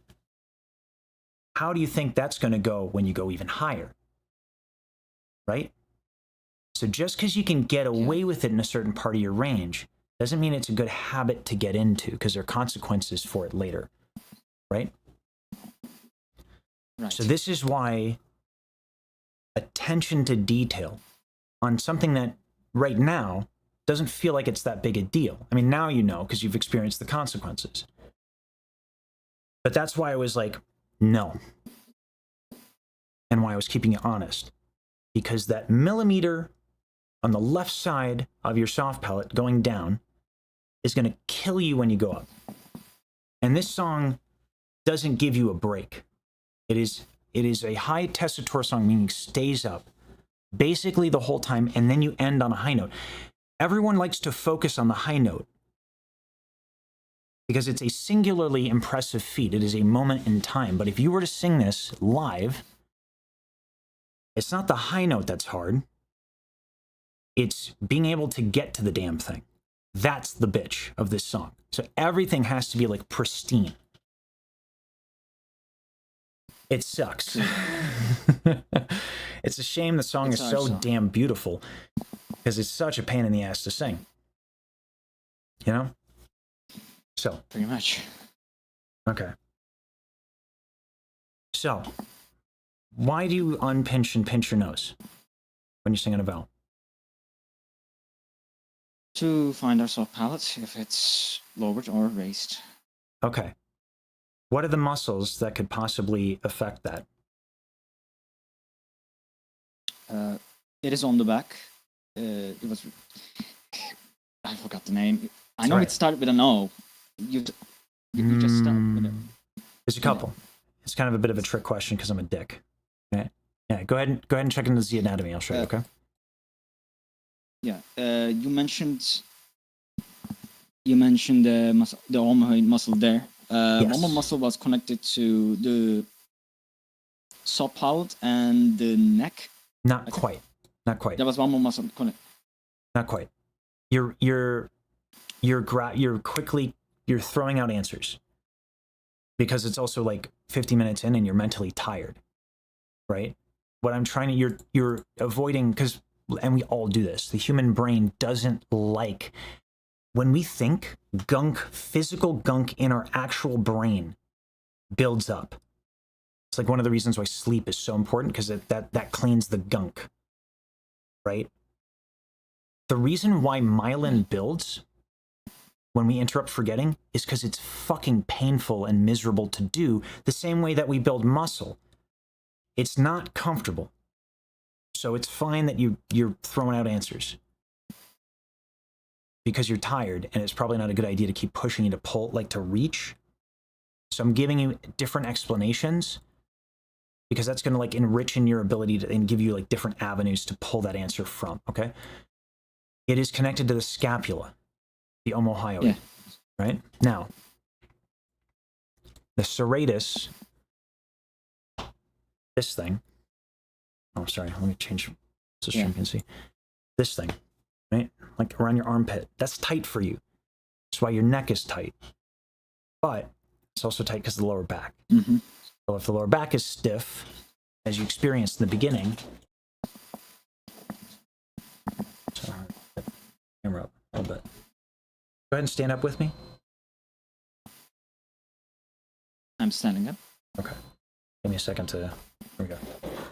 So, if I tighten my lower back, right? Watch what happens with my shoulders. You see that? It leans forward. So if I tilt my lower back, or if I tilt my hips forward, my shoulders go forward with. If I tilt my lower back backwards, if I contract these muscles, my shoulders go backwards. Omohyoid gets pulled down.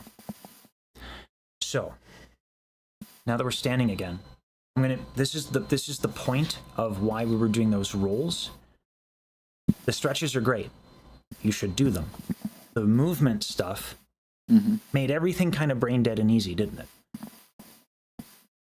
Right? Mm-hmm. Okay. It helped. Yeah. But that's because you're moving your lower back. Tighten your bicep while doing this. You can kind of do it, but it's hard, right? Like versus that. Right. That's kind of what's going on.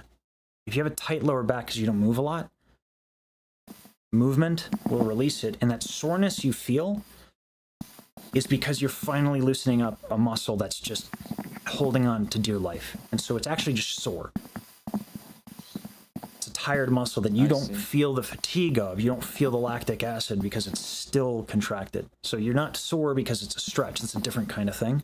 That sting is not the feeling of a stretch. That sting is a muscle finally kind of releasing.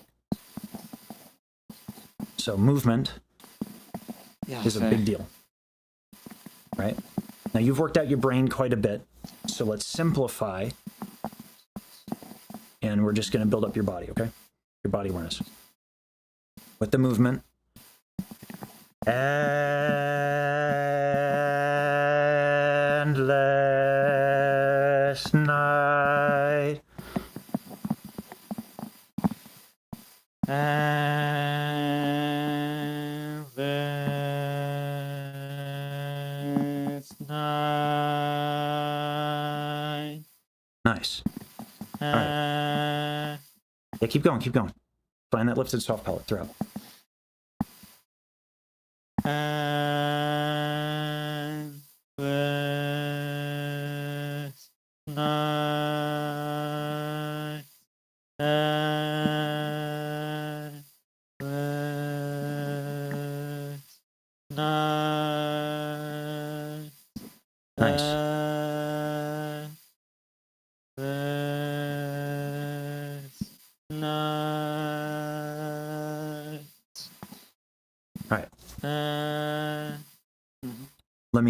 Let me congratulate on a few things. One,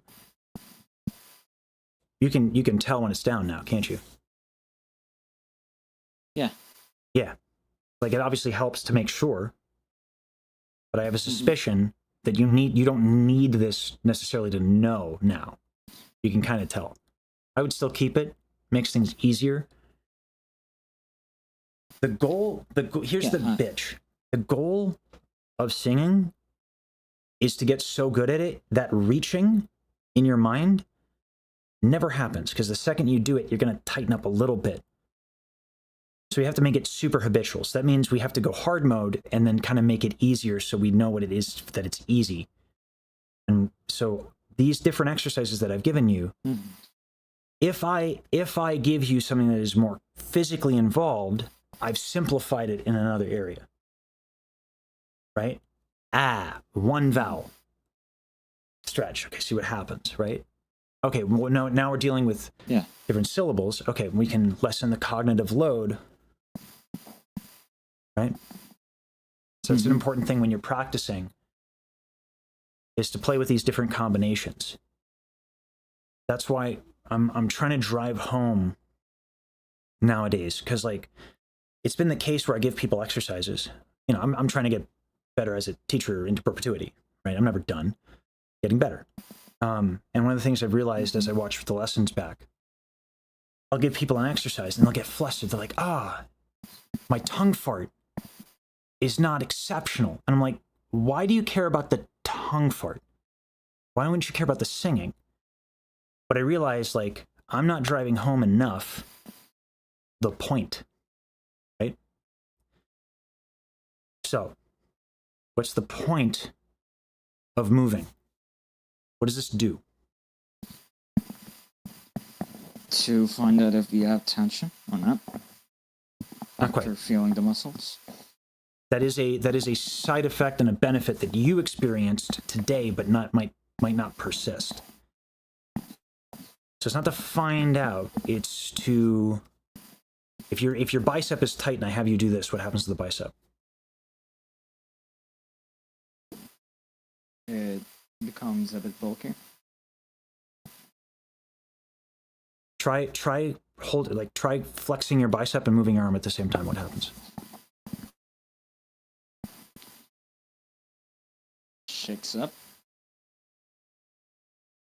Why does it shake up? A little bit. Some tension. It's hard to hold on to because you're moving. So like you're going through this action of like moving a micro inch and recontracting movement, like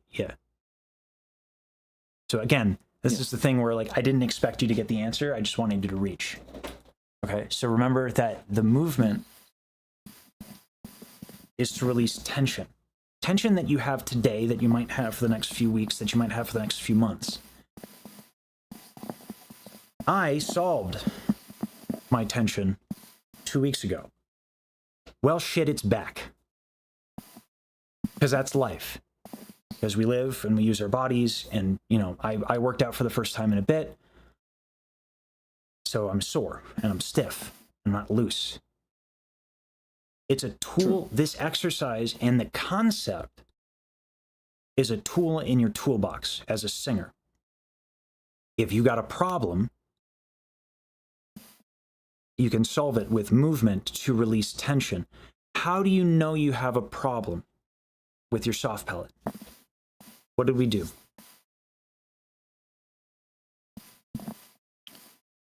Listen to it by... How do you know if your soft palate's down?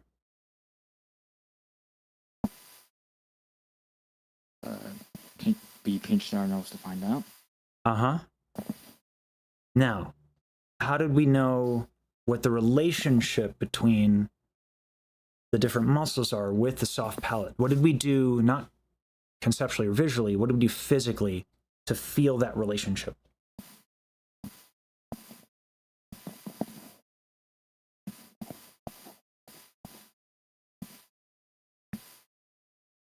I'm not liking right now. That's all right. That's all right. This stuff.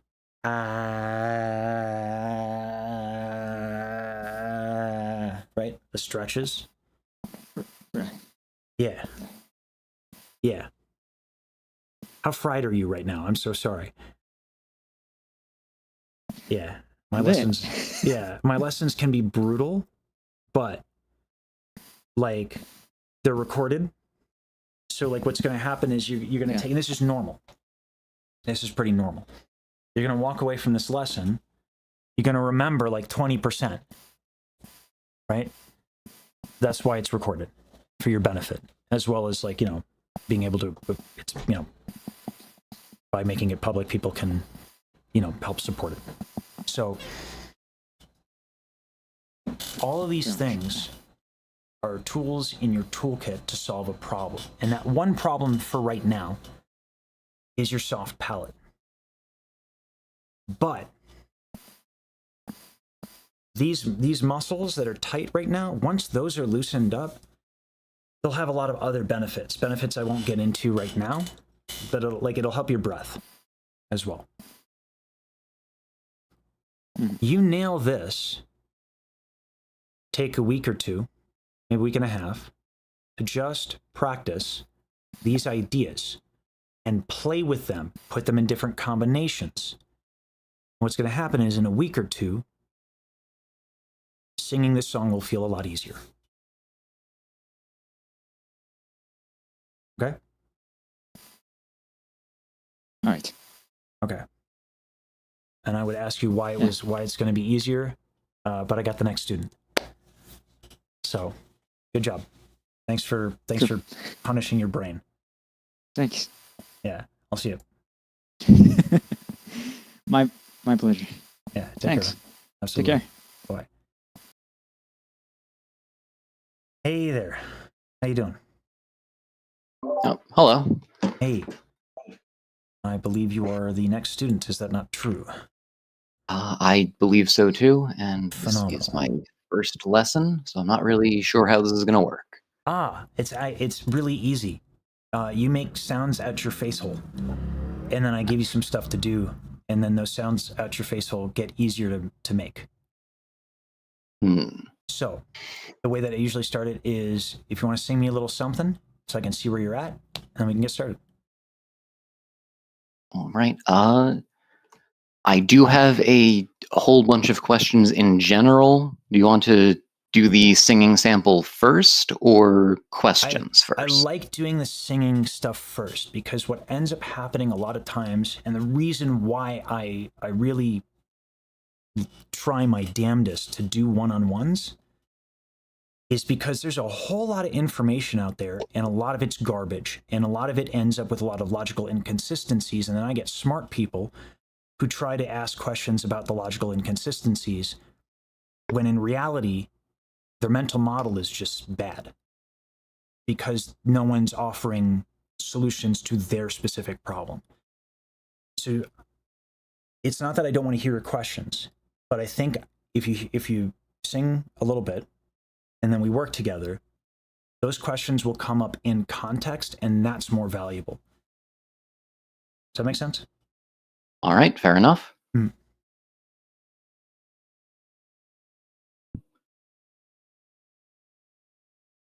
So go ahead and sing a little something, and we'll see where we're at.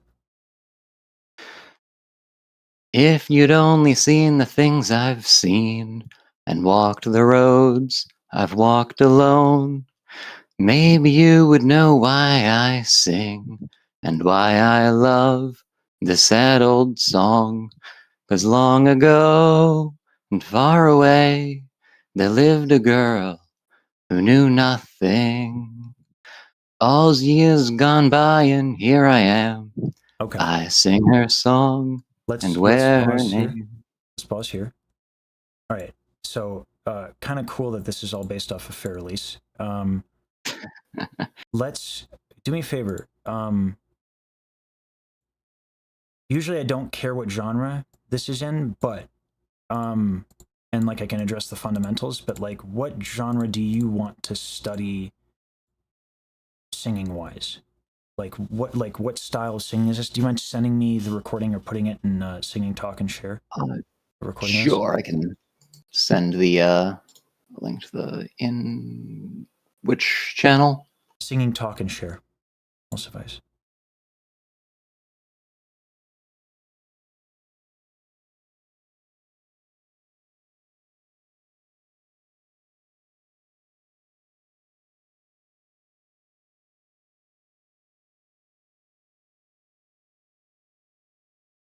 And walk the roads I walked alone. It has a little bit of a jazz swing to it, but that's not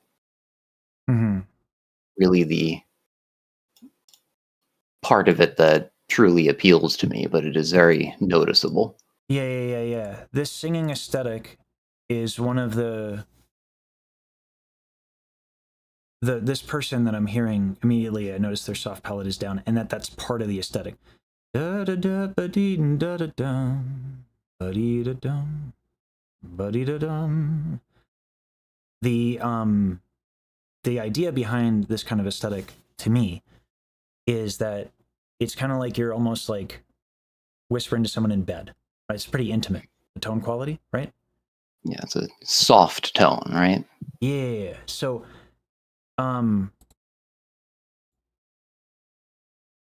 so let me hear this again. Let me hear it again from you. Now that I have that in mind. All right.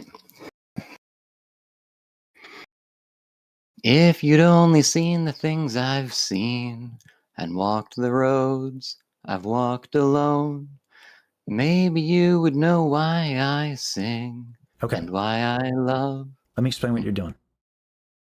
Okay, so your soft palate is down, but to make up for that, your soft palate is down, but here's your posture, okay? And you got a little jaw tension. And here's what this sounds like. Da da dee da da da da da da da dee da da. Here's how I would solve this. Da da da da da dee da da da da da da dee da da. Right? So keeping the soft palate down for this style is all well and good.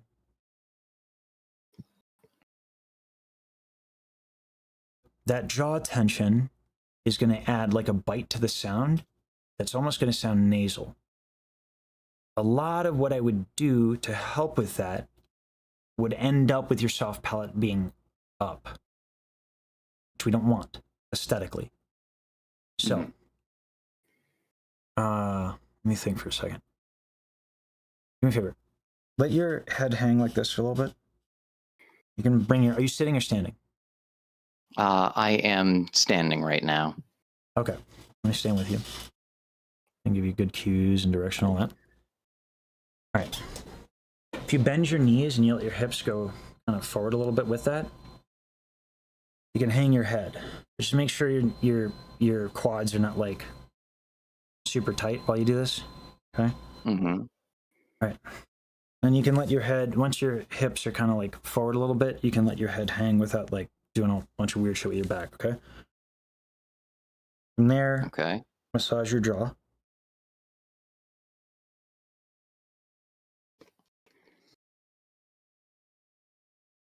Feel how loose your jaw is.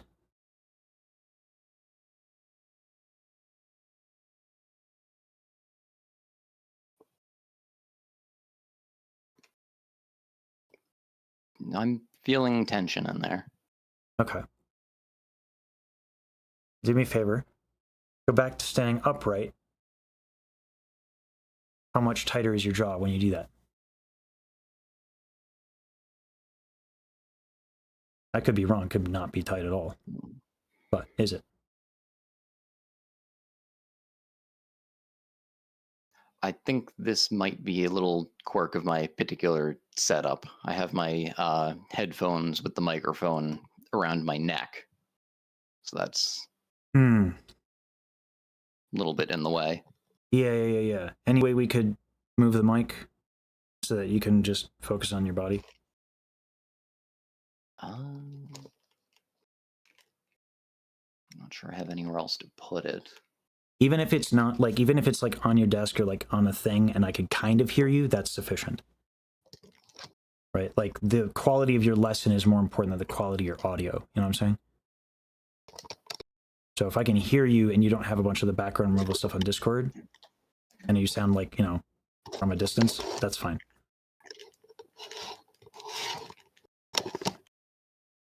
Does this work? Can you hear that? Yep, I can hear. So try again. Okay. And bend your knees. Kind of like move your hips back and forth.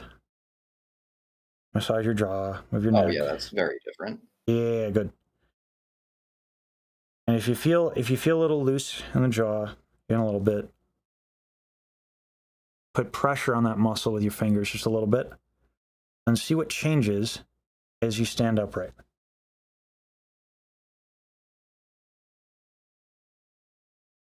Does that muscle get a little tighter?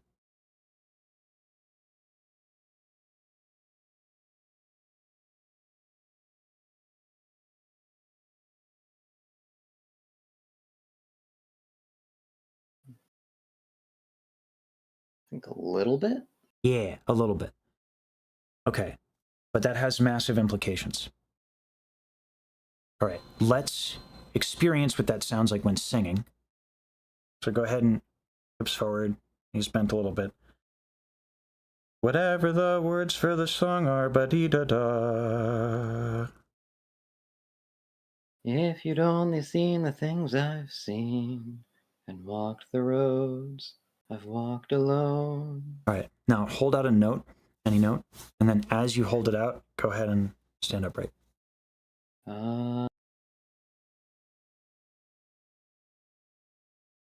Okay, before we can even continue, do me a favor, share your screen and open up your Discord audio settings and let's figure that out because your sound's getting cut off.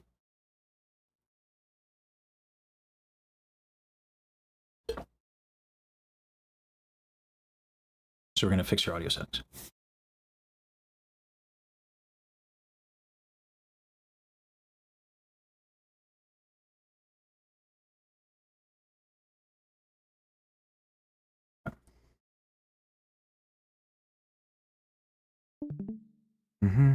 Get rid of automatically adjust input sensitivity. Bring that all the way down to 0. That bar should be all green. Crisp, none. Noise suppression, none. And remove echo cancellation. Okay. There we go. That should do it. All right, go ahead and talk for me. Testing. These are words. Good. All right. That's what we needed. All Too right, much now. noise? Nope. I mean, I have audio settings on my end for OBS that I can do to fix that. I don't care about the background noise. I care about hearing you consistently. So the exercise was whatever the vowel was that you're sustaining with that and the jaw and all that. Sustain that vowel, and then slowly come up to an upright position.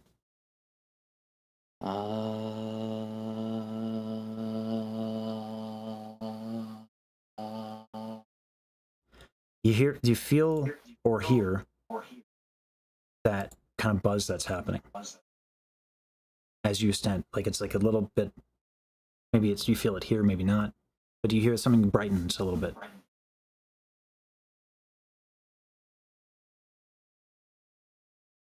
Where would I be feeling that?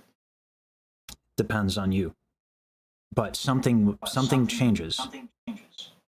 So go, and I want to see if you can identify it. If not, well, I'll teach you how to lift your soft palate, and then you can lower it purpose. But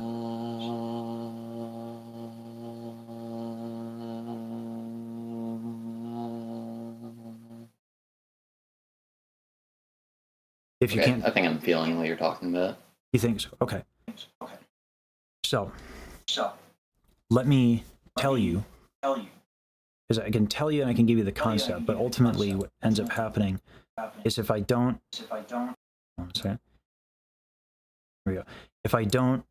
feel it, it doesn't matter, right? Because like I can give you the information, but there's nothing you can do with it until you feel it. So now that you feel it a little bit, we're in a good spot. I'm going to stream, see anatomy here. All right, I'm already good. So go ahead and watch the stream of the anatomy stuff, okay? If your neck is tight and you need to sing, your tongue needs to go forward a little bit. That's like more efficient. And you've probably intuited that even if you don't know you're doing it. Your tongue is far back. In fact, actually, let's do this. Like bring your tongue back and try singing the tune. See what happens.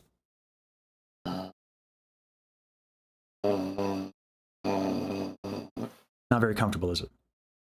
No. Yeah. So tongue is ideally forward. Problem.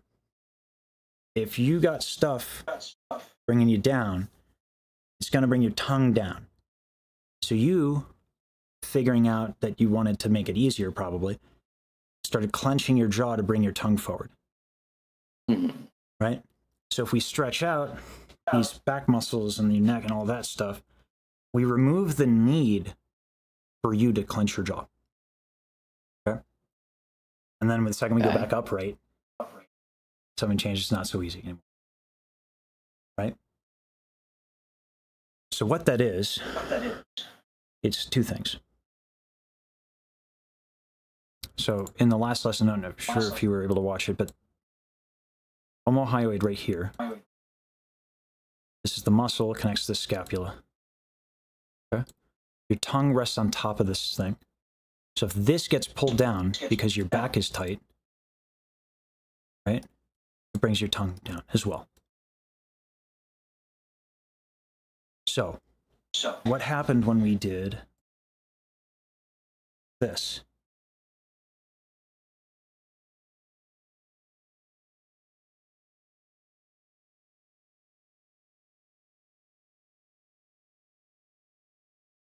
Right?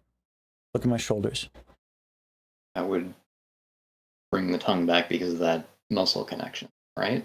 So if the scapula is here and the omohyoid is connected to the scapula, and I do this, what happens to my shoulders?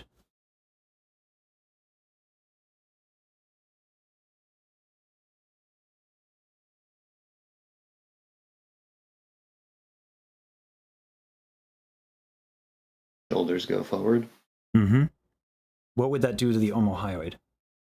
Think of the omohyoid as like a rubber band connected from this, which is your larynx, to your shoulder.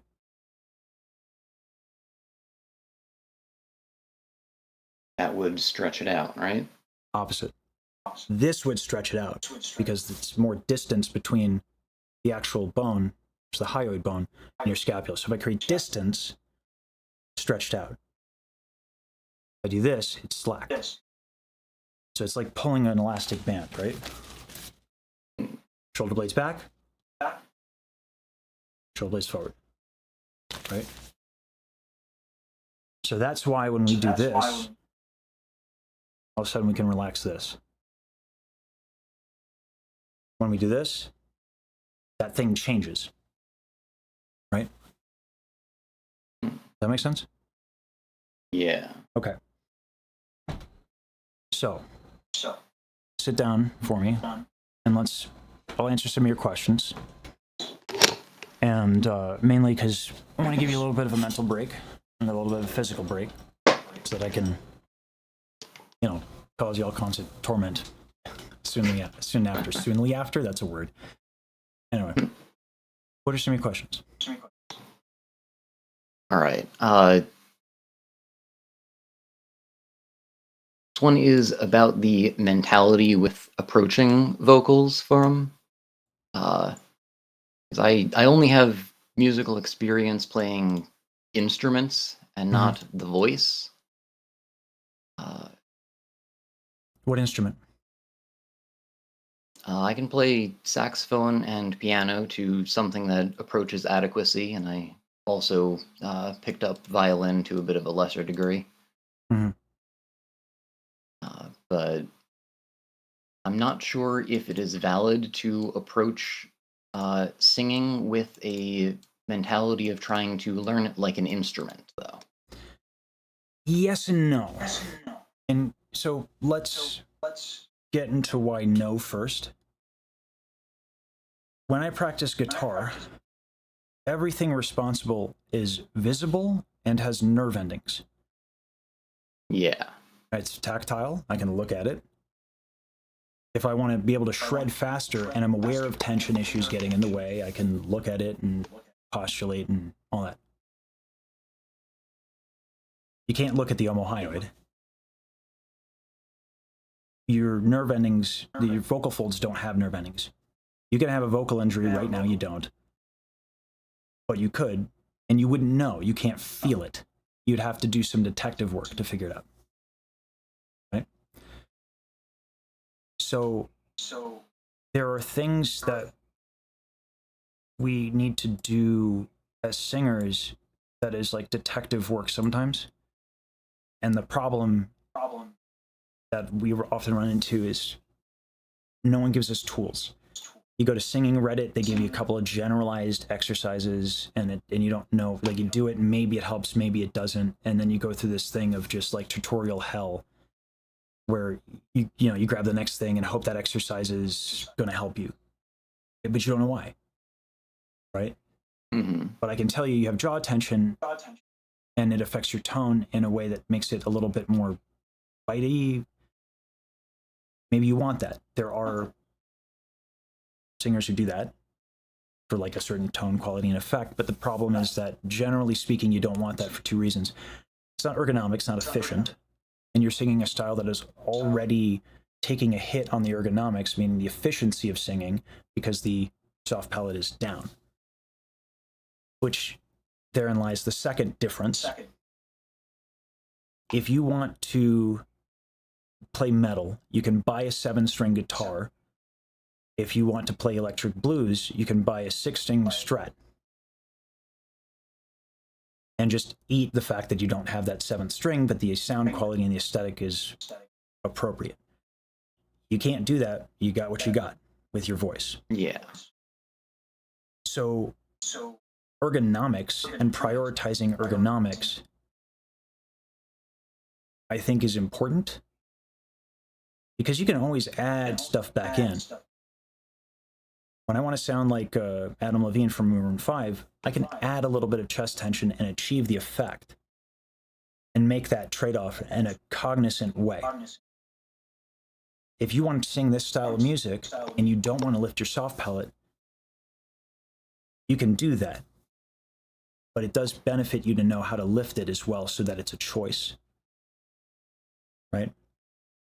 Yeah. The jaw tension thing is a little bit more of a pressing issue in terms of ergonomics. Yeah. So now let's get into the why it is similar. Once I give you the information, you practice, right? And Mm-hmm. it would be like I don't know where you're at with violin, but have you practiced jumps?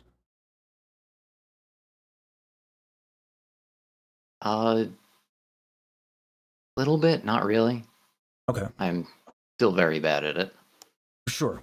Scales, even though, right? There's no fretboard, right? So you kind of have to, like, it's like these little micro adjustments to kind of be like, that's the right? And it just takes really doing it and finding it and figuring it out. And then as you go up the fretboard, right? And there are pieces of logic where it's like, positions, and you can place your index finger in certain positions on the violin, and that makes it easier. But at the end of the day, it is just a little bit about, like, if I go to do to re, first degree to second degree, the scale, and I want that nice re on the violin, it doesn't really matter what position I'm in. I do have to kind of fuck up and figure out where my middle finger is going to go, right? Yeah. So the equivalent of that is like this stuff that we did just now. Because you got to feel it and build those little relationships. Because the reason why I couldn't answer the question when you asked me what is it supposed to feel like?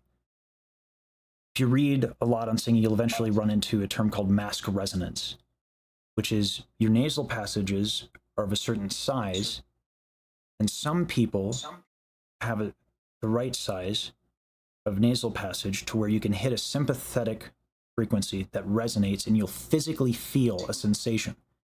But that is entirely dependent on how big your nasal passage is. And that's assuming that you don't have my situation where you have polyps that need to be surgically removed that will affect that sensation. So, yeah, I much prefer identifying things like, can you feel this contracting? And then I explain why, and then you can go into these exercises and then go through those exercises and then develop that relationship. Does that make sense? Yeah. Yeah.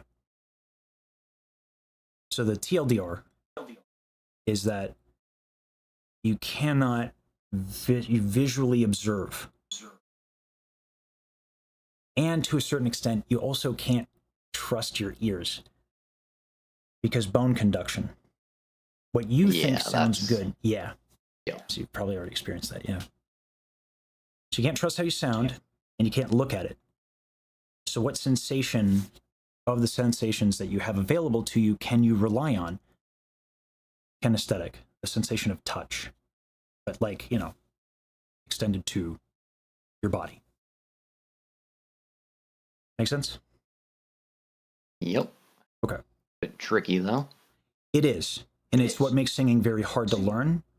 But that's why I've spent a long time developing different ways to kind of tactilely identify certain things.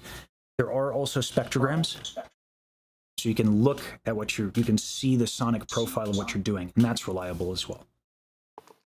But I find that unsatisfying because what are you going to do? Perform live with a spectrogram in front of you? Right? Does that answer the question? More or less, yeah. Okay. I imagine you might have some follow-ups. Oh yeah, I have a whole list of questions that are. That's a some good are question. Vaguely related and completely unrelated. Yeah. If that's the quality of question you're bringing, I'm excited to answer them.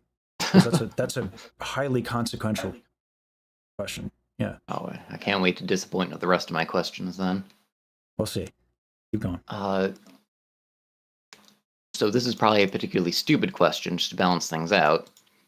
What's the deal with the S sound? No matter what I do with S, I feel like it always just stands out and doesn't take the form of a note. Okay. So there are two elements here. Let's talk about consonants first. There are voiced consonants and unvoiced consonants. S does not have a pitch because it is an unvoiced consonant. Z, which is the voiced equivalent, does have a pitch. So an S just doesn't have the vocal folds ducted. They don't move.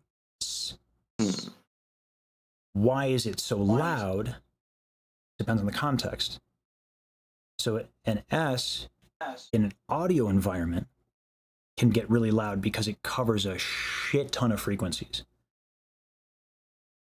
Some of which are the human ear is tuned to particular frequencies. So if your voice doesn't cover like 3K, which is like right where that human ear is tuned to peak sensitivity, incidentally, that is also where babies cry. So that could probably be an explanation as to why. If your voice doesn't cover that and you hit an S, all of a sudden you're covering a massive frequency range. And the more frequencies you add, it's like adding distortion to a guitar. A bunch of frequencies are added, so it is louder because there's just more shit. And then add into that the fact that our ears are tuned into certain frequencies, and an S is going to cover those frequencies where singing might not. That's why it'll stand out. It is of less consequence in live singing if there's no amplification. Right. It's not a bad question. Is there anything that I can really do about that, or is that just something to deal with? There are things called de-essers, and they are very frequent. I think I have one on my signal chain, like right now. I don't think you hear it because it doesn't go through Discord, but my stream gets a de-esser. So de-essers there are frequencies that are idiomatic of an S that you want to protect. That's a whole rabbit hole of, it's a cool one, but that's in the realm of audio, not necessarily vocal. And it's worthwhile to learn because, like, what are you going to do? Sing? What are the unamplified genres? Folk music and opera and choir. That's it, right? So you want to go anywhere outside of those, the world of audio is worth learning. Yeah.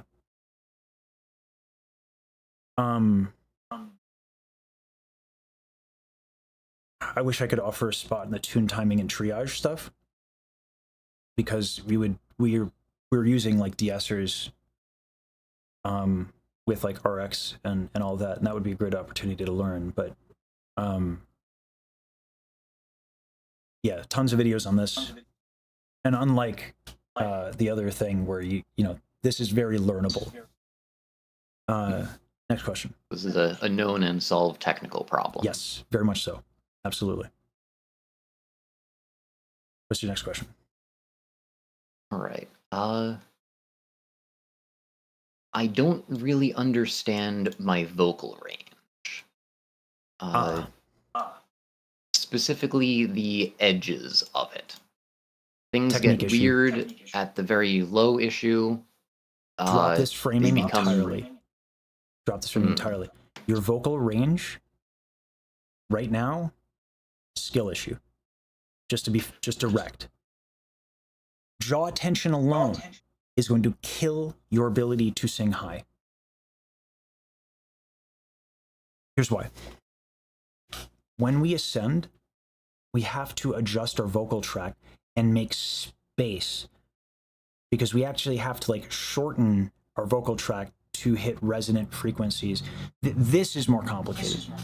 There is a video on the channel that tries to explain this. It's with Hodgepodge. The TLDR is this. When you want to sing higher, the vocal folds need to thin out. And you can flip them into falsetto, and that helps, because then they don't have to touch and they can just flip open and then stretch out. But even in falsetto, if you don't have a vowel that has overtones, you don't get like this, and this is a terrible explanation, it's not actually accurate, but it functions well enough as an explanation to explain the phenomena.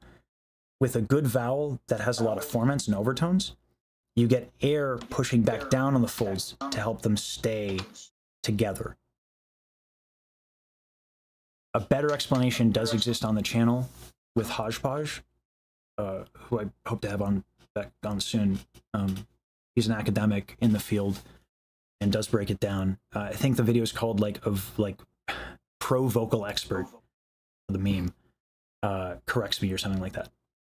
And that's a way more technical explanation that I think is absolutely worth learning. It's like a 30-minute video though.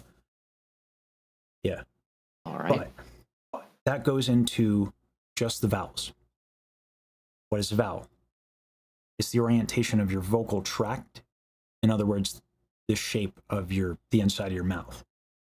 So if I want to shorten my vocal tract, at least the length of it, I can do that by lifting the soft palate and like widening my tongue. If you look at like the lips and I go for a high note,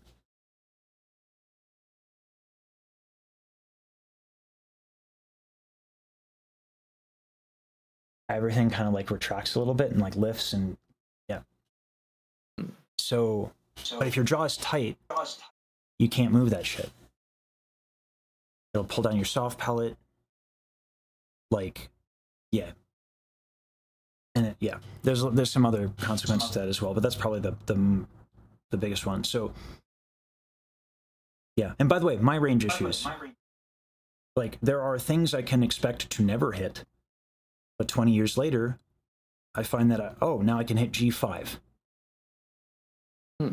because I started doing some stuff and that I wasn't doing a few years ago, right? So you can find a general range, but even with people who are like pursuing opera, where there's an actual rationale and benefit to identifying what's called your Fach. I'm a tenor. How do I know I'm a tenor? Because people pay me to sing music that was written for tenors. But like the Fach system was made for theaters and composers and for literally everybody else but me. So what do I do as a singer? Get good. And then sing a bunch of stuff and see what kind of works and is comfortable, even within the tenor repertoire. Even within the light lyric tenor repertoire. I'm going to sing some things better than others. And I'm going to focus on those, and I'm going to audition with those. And then I'm called a tenor because I get paid to sing tenor music. Right? But your voice has its own idioms and its own things.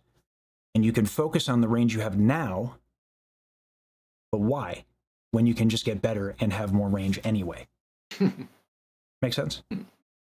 Yeah. Yeah. There's a lot that people spend all this time on, like, what voice type are you and all that stuff. It'd probably get a lot of views if I did that, but it's really dumb when you really examine it. Yeah. Okay. It's not a bad question, though. Yeah.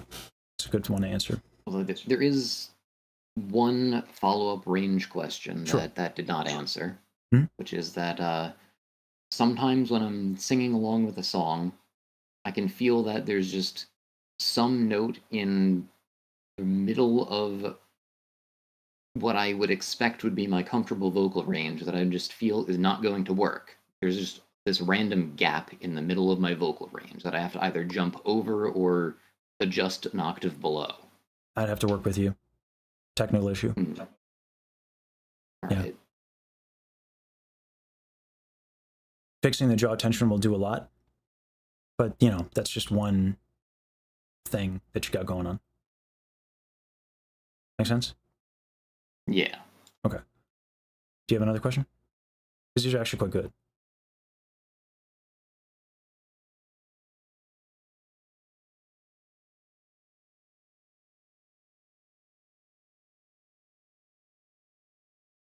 This is more of a definition thing. Mhm. I've heard the phrase falsetto a lot, but I don't know what that actually means. What is that? Yeah, this is like the F word. It's a 4-letter word. Okay. There's actually a video of I forget her position at Oxford, but she's like a really high up person in Estel. Estel is a teaching methodology based on the studies done by Joe Estel in like the 90s. I think it's Joe Estel in the 90s. And she did a lot of pioneering work on stuff that wasn't classical music, and that was like really pioneering at the time. Mm-hmm. So the whole methodology kind of sprung out of that, and it's a nonprofit and all that. But anyway, there's a lot we actually don't know, like a lot. And so falsetto we fight about. The basic premise is this. If I sing in full voice, I have vocal closure, right? My folds are together.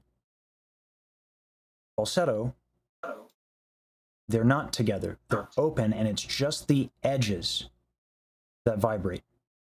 They never seal.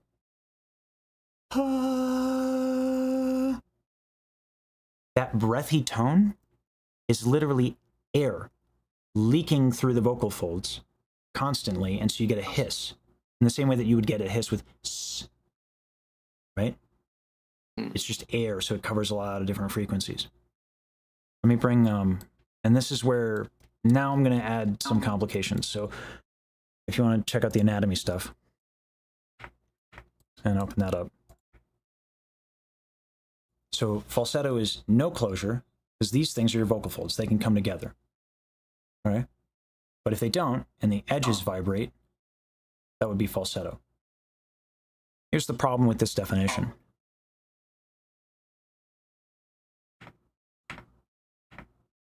If I contract these muscles, these are the cricothyroid muscles. I'm going to tilt my thyroid cartilage forward. Look at how these are connected, right? So if I tilt, let's say these are the vocal folds. I'll go back to my camera, right? We got two right here, nice and slack, right? What happens when I pull them like that? Notice how some of it's together, some of it's not. So a big part of being able to hit high notes is having not complete vocal closure, but like partial vocal closure, as opposed to this, which would kind of be falsetto, right? So some of it's attached. That's one way to do it, right? If I go back to the anatomy chart, say I can tilt my thyroid cartilage backwards, what happens? The vocal folds bunch up. We call that a belt. By the way, I say that that's how it works. We don't actually know how it works. That's like that's someone, the same woman I would mention from Oxford, like talks about that as a possible explanation, right? So the reason why falsetto becomes tricky is because people will say, ah, that's falsetto, but like there's still like just the tiniest bit of vocal closure, right? Because it's a whole range of motion. I can do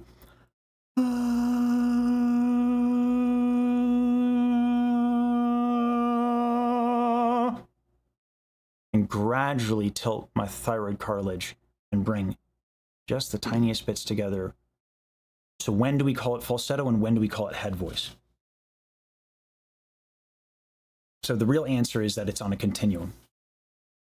There's vocal closure, and then there's no vocal closure, and then there's everything in between, and then there's belting. And that's just one way to bring them together. There are other ways that can help bring them together, like a good vowel, right? So it gets complicated really fast. But that's falsetto. That's why it's the F word. It's a 4-letter word, yeah. What's your next question? I think that is most of my more theory questions. Your statement of skill issue applying to the whole vocal range thing knocked out about half my questions. Yep. Singing isn't complicated. I mean, it certainly can be. But like as a practitioner, it actually doesn't have to be. It's just fucking hard. You know? That's it. Yeah. If I want to expand my range to my low end, I'm a tenor. You're going to tell me I can't hit C1, or sorry, not C1, but C2, aka low C?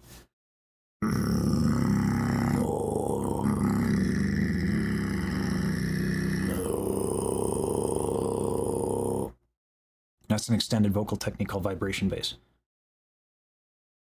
You know, is that singing? I guess. Right? You know what I mean? So it's like it gets, yeah. Anyway. But let's answer, because I imagine even the falsetto question probably stems from the frustrations with range and register, which is just technique, right? Yeah. Let me explain the vowels and the formant thing a little bit. The soft palate stuff is going to add overtones.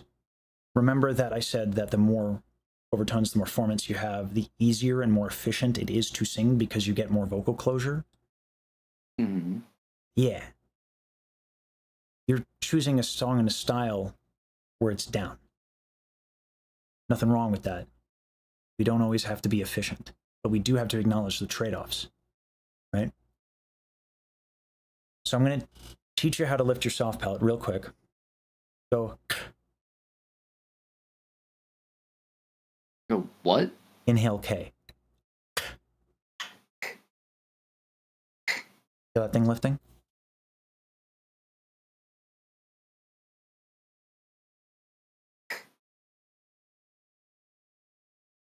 It's okay if you don't know, if you don't feel it lifting, there are other ways to feel it. Not quite sure what I should be looking for. Sure. So on an NG, your tongue is going to be resting on some fleshy bits in your mouth. Where that tongue is meeting is the soft palate. So if you go, do you feel how not only does the tongue go down, but that soft fleshy bit lifts like that? Do you feel that? Right. Yeah. Yeah. Yeah. So that can stay lifted. See if you can do it. If not, there's some other stuff. Where we go.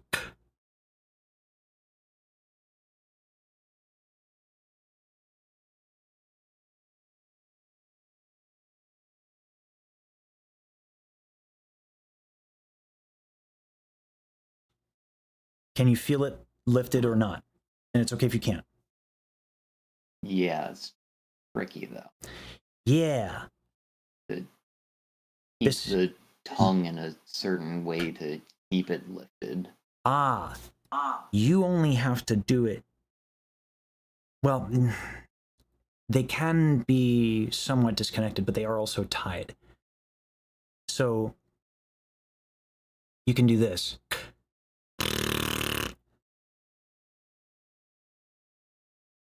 And what that would do, what I'm doing there, okay, I get my lift, I keep my lift, and then by farting, I'm moving my tongue so that it's not tight. I'm checking if it's tight or not. So can you just give me a little bit of that? I'll explain that in a bit more detail. All right.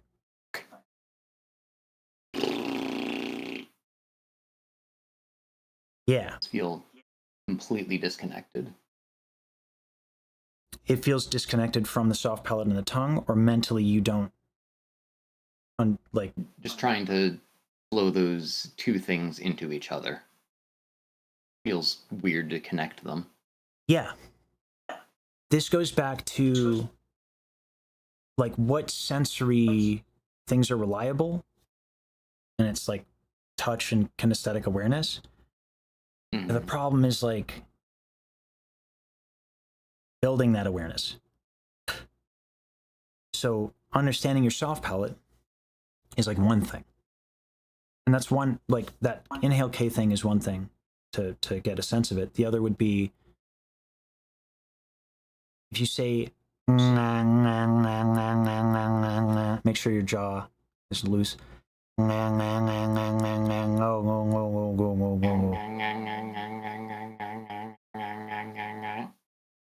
And then go. Yeah. Now do it slowly.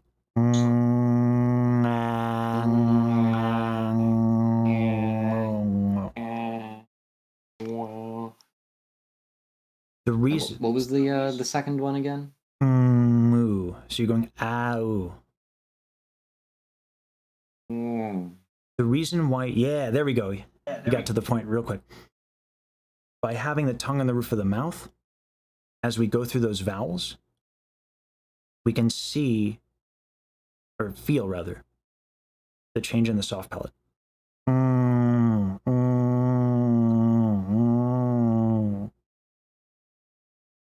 And that connection that the tongue has to the soft palate, the tongue has more nerve endings than the soft palate. So by making the tongue the reference, now you can kind of see a little bit more easily what's happening with the soft palate. Still takes a little bit of time and awareness, but give that a shot and see if you can just feel the changes in the soft palate. Mm-hmm.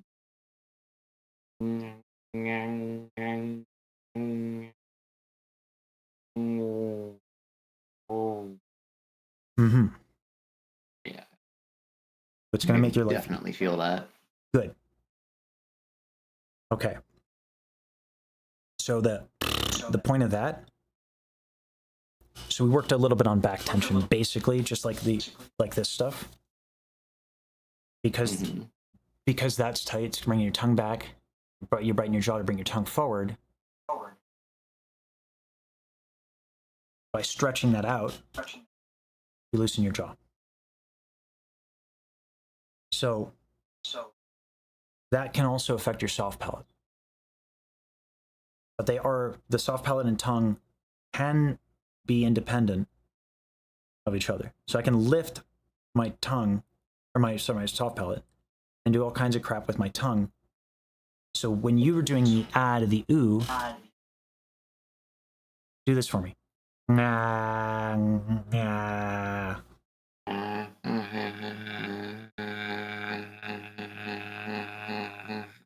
All right. When that sound changes, if you're on ah and the sound changes, soft palate down. It's another sensory thing that you can do to know. So ah, and if it's okay. So you can see like it can change a lot, it can change a little. Let's go back and stand and do what we were doing with the jaw.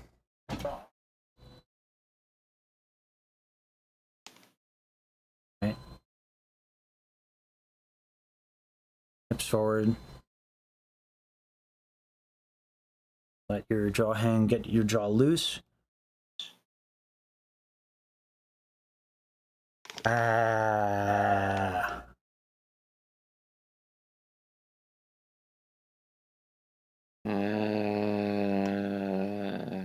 See how much easier it is to keep up your palate? The sound didn't change there, right?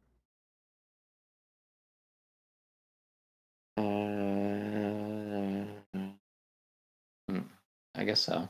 So,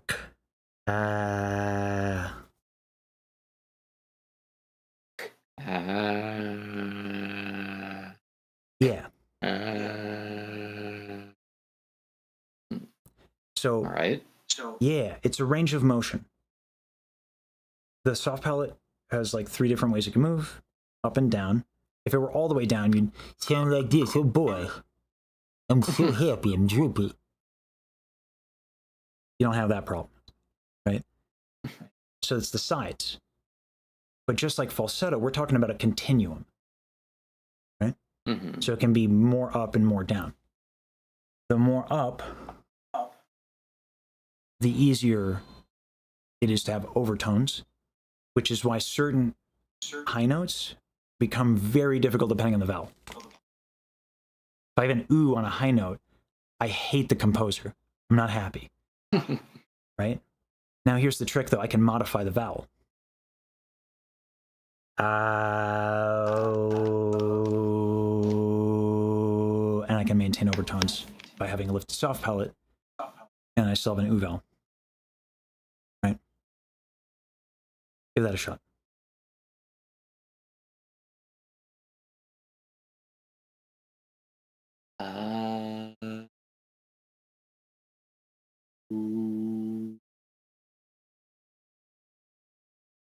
You feel how like that's resonant? Like there's a resonance that you're getting now that you weren't getting before. Do you feel that?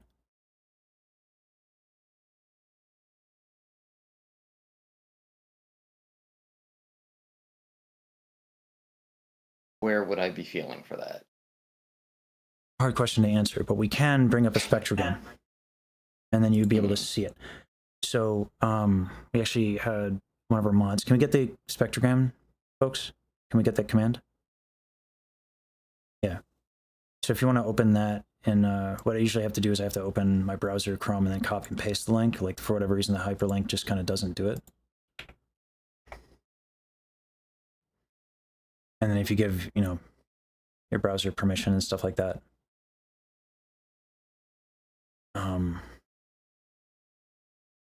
And I can... Okay, it looks like it's up. Yeah. Let me change what my stream is showing on Discord. Stream. All right. So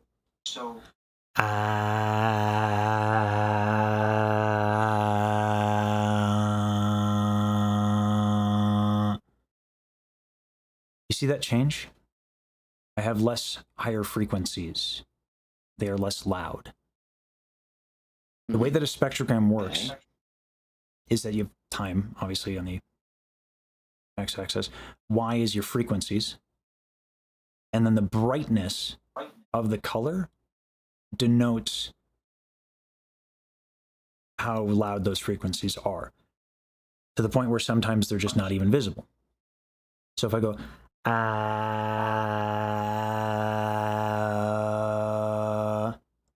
I droop my soft palate, boom. A bunch of those higher frequencies go away, right? So this is a way to tell. So if you're having trouble feeling resonance, you can measure it with a spectrogram. Give it a shot if it's up and open and running.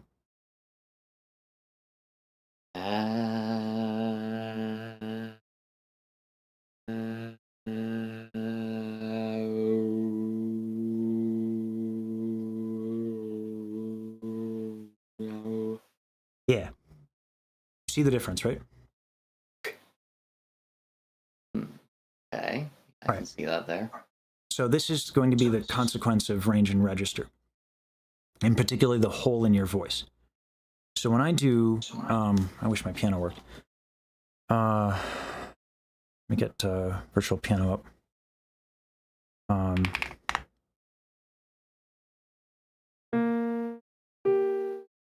This note right here is a G natural. There's this part of the tenor range that is like the first real challenge.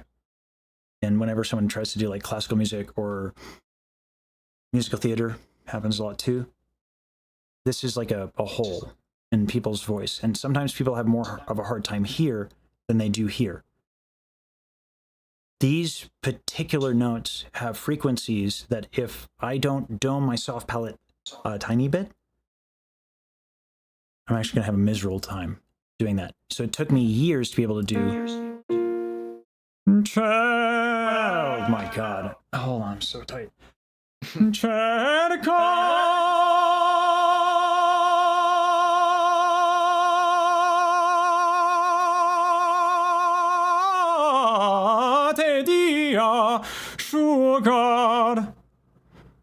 That took me a really long time to be able to do.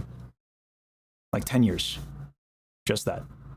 So, but that's because like getting up there and then like figuring out the vowel that works. There's actually a dude who teaches singing by like, he has a little graph for every single pitch. There's a vowel. The problem with that ideology is it forgets that like people have jaw tension or their soft palate. They don't have complete control of their soft palate because their neck is tight, right? So addressing tension is a big part of it because I can change my vowel by contracting my chest. I can droop my soft palate a little bit. So not only does posture and tension affect your vowel, but it can affect your breath. And this is the second part of the equation. All right, I'm going to change a little bit, and I'm going to spend some extra time with you. Do you have time to stay a little bit beyond the hour? Yeah, sure. Okay. These are some good questions, but I can't answer all of them conceptually. You seem like someone like me where a mental model helps.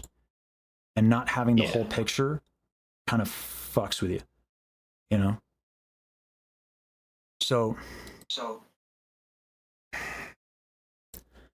as the vocal folds thin, you need less air.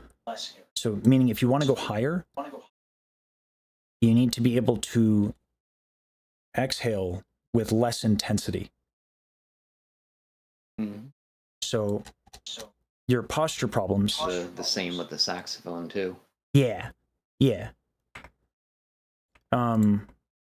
For singers, it has to do with the Bernoulli effect, and a couple of other things. But the basic concept is that the more air you put through the vocal folds, the more they come together.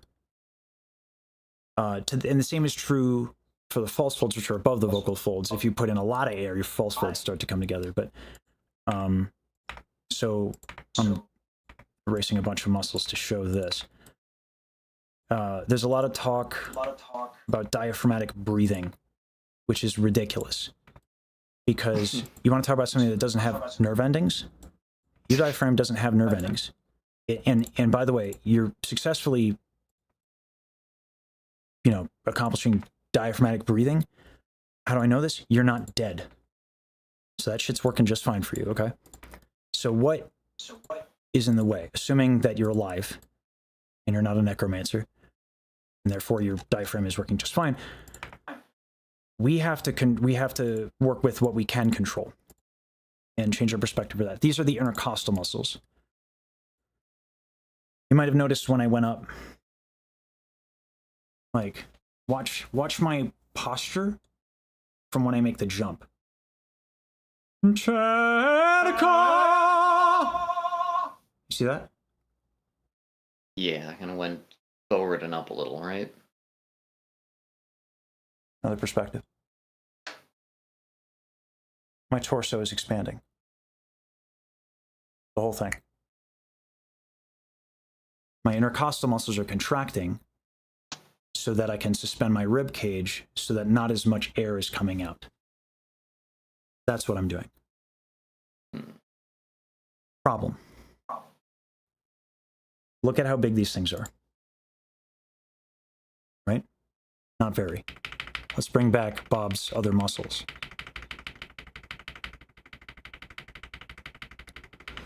I, got rid of a lot, so it's going to take a little bit. All right. Damn near everything around the intercostal muscles are bigger and stronger than the intercostal muscles themselves. Right?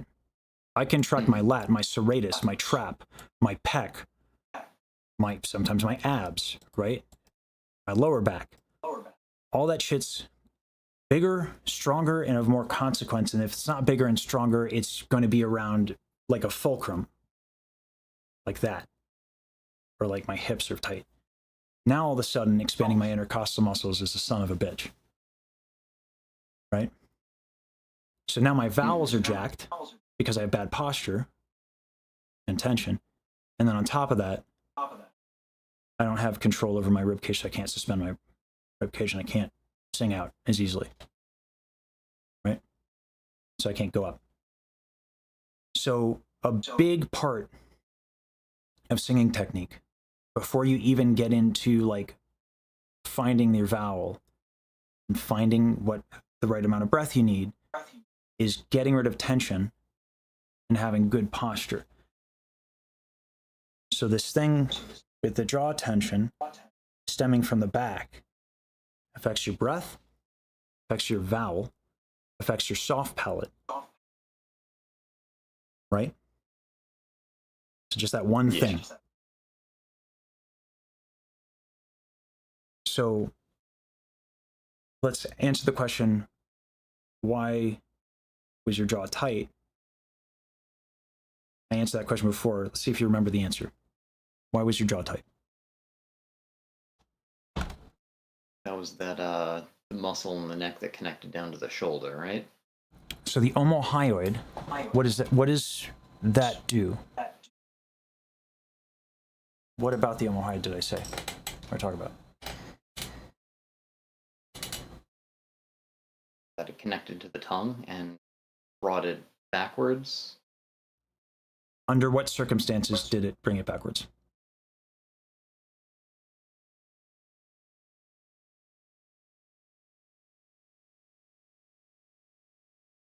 It's okay if That as I long as you forget. okay, as long as you try, you're going to build what's called myelin. That reaching for the answer, that discomfort, builds neural pathways. So the whole point of practice is to build myelin, and the only way to build it is to interrupt forgetting. So I make you forget by telling you a bunch of stuff, and then I ask you a question, and then you try to remember. And in that effort, that reaching, you build myelin. Let's talk about what the almohyoid is again. Okay. Almohyoid, connected to the scapula. If your scapula goes down and back, it pulls on the hyoid bone, which pulls on your tongue because your tongue rests on top of the hyoid bone. So therefore your tongue goes backwards. To make up for this, you could possibly tighten the jaw, which would bring the tongue back up. But you're fixing tension with tension.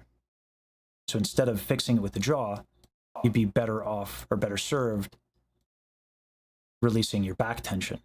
We haven't released your back tension. We put you in a position where gravity is taking your shoulders forward. So let's actually fix your tension. Let's find out what's going on. Go ahead and stand. All right.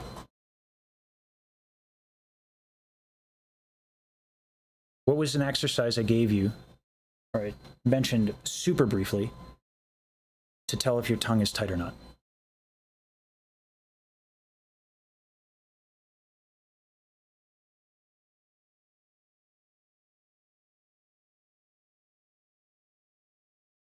Not talking about the one with the no, that's a different muscle. I do not remember that one. Oh. Yeah. Why does that work? Why does it check if your tongue is tight or not? Your tongue has any tension, it won't flop as intended, right? It won't be able to move as easily, yeah. Because it's tight. Yeah. So do this for me. Then really contract your shoulders and see what happens to your tongue fart. Like bring your shoulders down and back as much as you can while doing the tongue fart.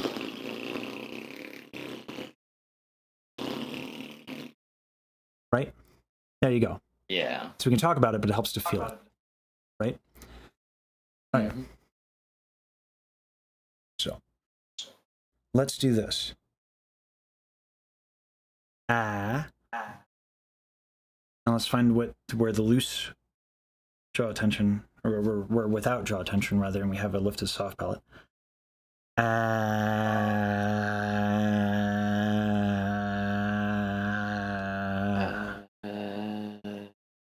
And give yourself that assist by, you can bring your hips forward to your shoulders, all that. All right. Now let's do this. So same principle applies. If I'm moving stuff, it's going to be harder for me to tighten it. So what we were seeing before is when I had you do this. Easier to keep your jaw tension, and then you stood, and it was harder. Change felt small, but it's of high impact and high consequence. So if we, as we're standing, like find it, and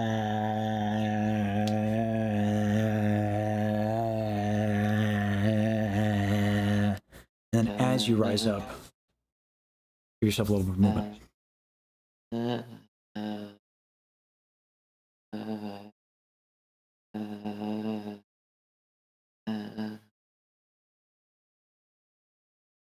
Now,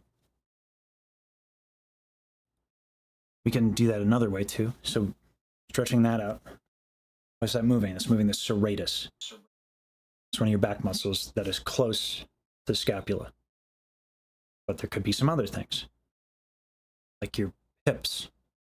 Your hips are tight, and like your back is splayed out like that. Look what happens to my shoulders. Oh no, they're getting pulled back, right? So if I move my hips in like a circular motion or back and forth. I can kind of tell if they're tight. And same thing.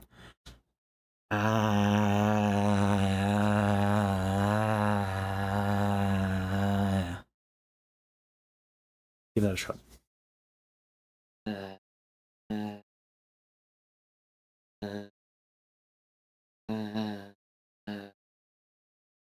Do you feel how much more resonant those vowels were? So if you didn't. Think so? Ah, bring up the spectrogram. So now we can know so.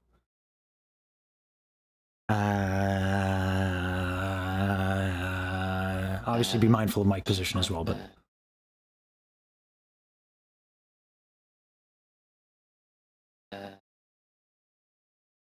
yeah, I can see the difference there. yeah. Let's apply this to the tune.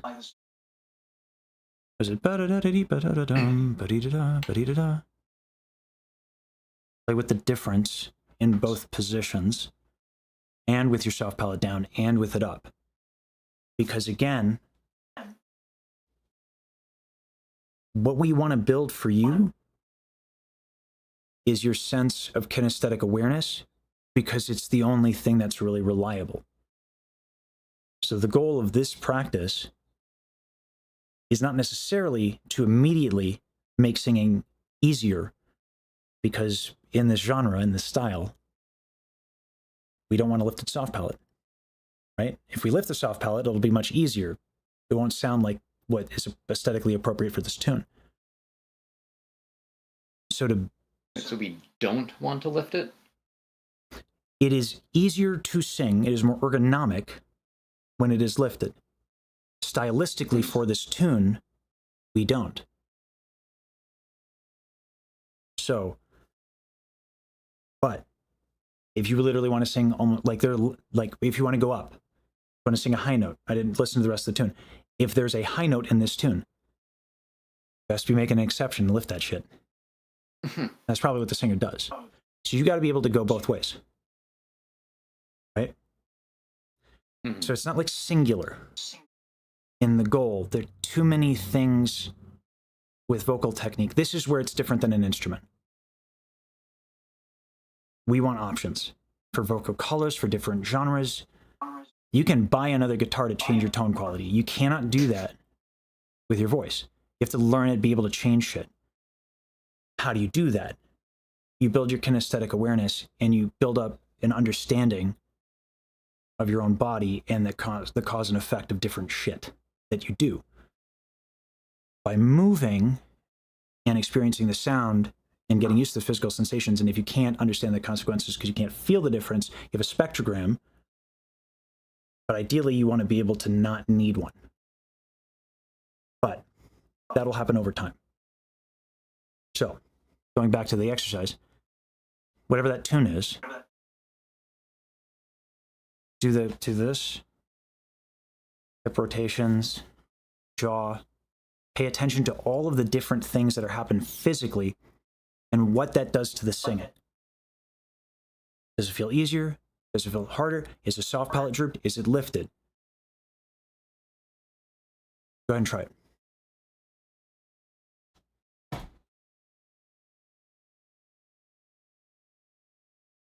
If you'd only seen things I've seen, walked the road, walked alone, maybe you would know why I sing. Little. What's humming? Kind of a lot to keep track of all at once. So don't. Isolate on different exercises. Isolate different things. Let's start with jaw tension. Right, I give a lot of things to people because I don't know, like I'm gone all the next week, right? So you can't book a lesson next week to catch up. And it's your first lesson. And traditionally before this, I actually would give an hour and a half to people with their first lesson because people would have questions and all that. And I have some time between the next student. And they were really good questions, which means you're a thoughtful human being, which means you usually need more help because thoughtful people generally are not as kinesthetically aware. By the way, same. Fucking same. My interview with Indic was hilarious. That was a professor at Temple where I studied. And I was like, yeah, I had a hard time. I was like, well, yes, you're a thoughtful person. Like it's an insult. It was funny. It wasn't an insult. I'm joking, but like, yeah. Thoughtful parentheses derogatory. Yeah, right. Yeah. And I'm joking. He's the sweetest man. He's so nice. But like, it is not an advantage sometimes as a singer. So anyway, but you're right. Too much to keep track of for now. So let's break it down. What were some of the issues that we were addressing? That was the jaw tension and the soft palate awareness. Okay. We went over several different exercises for the soft palate, only one for jaw tension. Of the options that you remember, name one. It was the shoulder adjustments. Okay. Based on some of the concepts that I gave you, namely movement, how might you adjust the shoulders?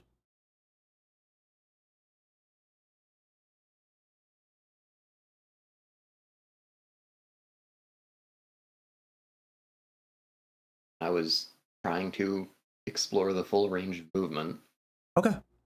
Valid. seeing what that did. Then let's do that. That's valid. Absolutely. Give that a shot. Do the tune, move the shoulders, see what happens.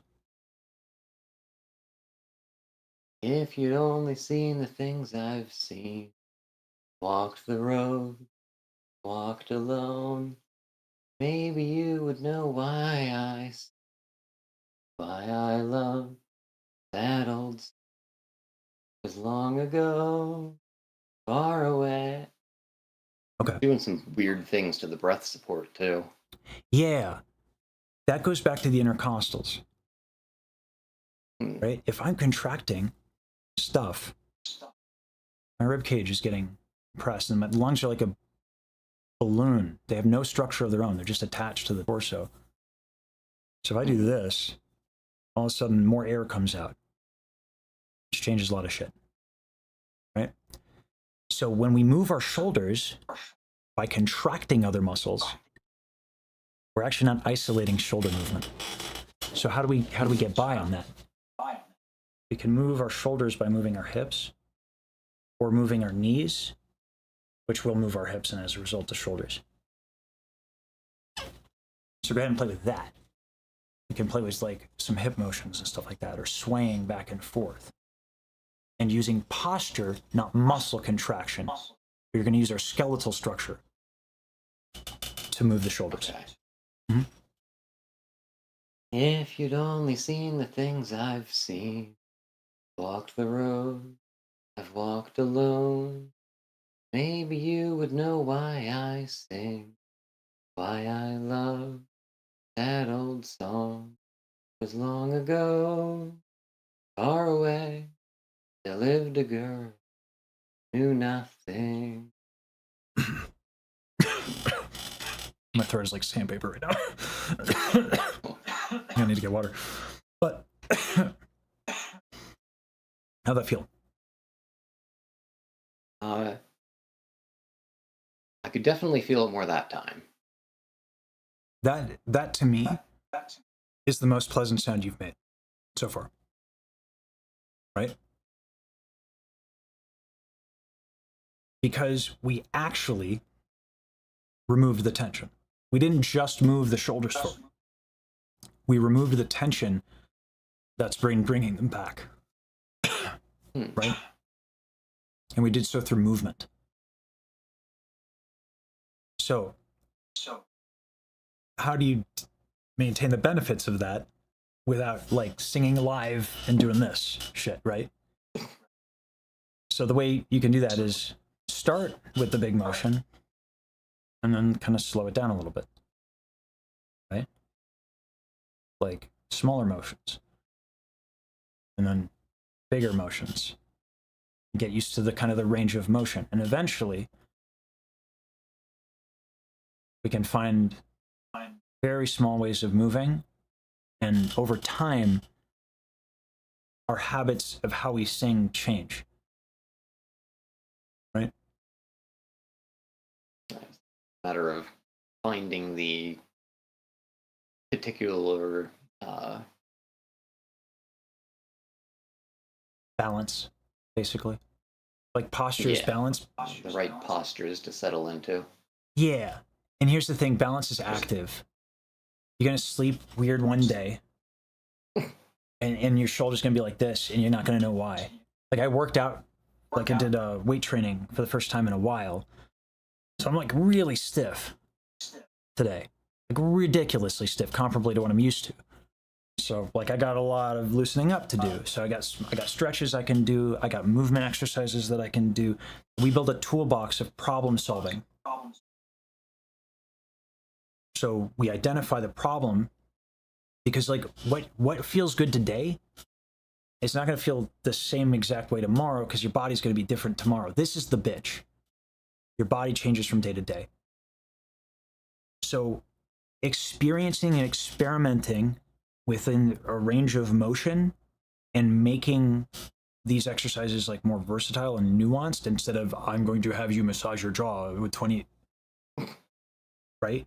Like really experiencing what it's like physically to sing certain ways is the answer that I found. It's the only reliable thing.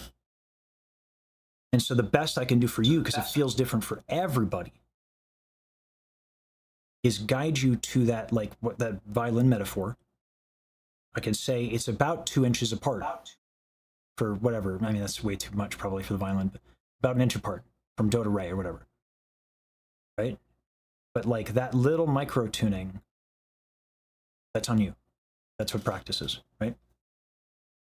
So, translation, start with the big hip motions, and then keep singing the tune, but get a little bit smaller in the motion.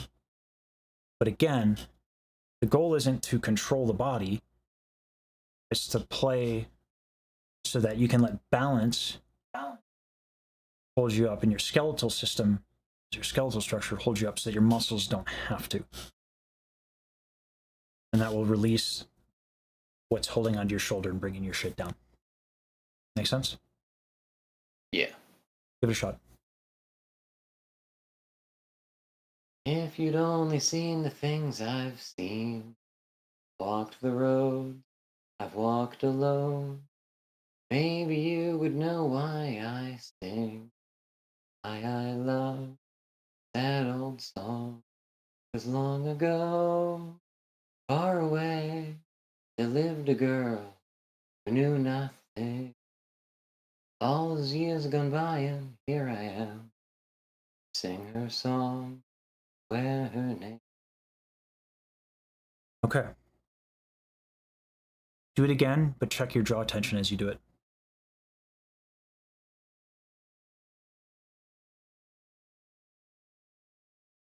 The exercise for the jaw tension was the letting the head hang down, right?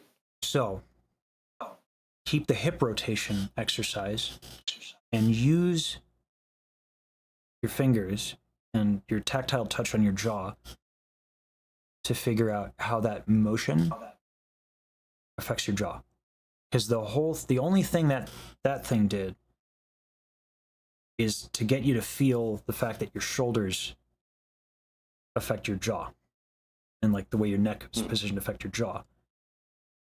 So change the exercise a little bit to keep going with the balance stuff, but check your jaw as you do it.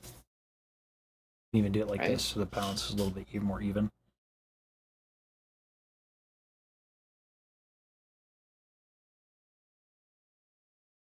If you'd only seen the things I've seen, walked the road, walked alone, maybe you would know why I sing, why I love that old song. Yeah, I can definitely feel the tension in there. Yeah, but it still sounds better than it did the last time. Right? Because you're aware of it. and you're working on it as you're singing. So your jaw tension is better than it was before. Make sense?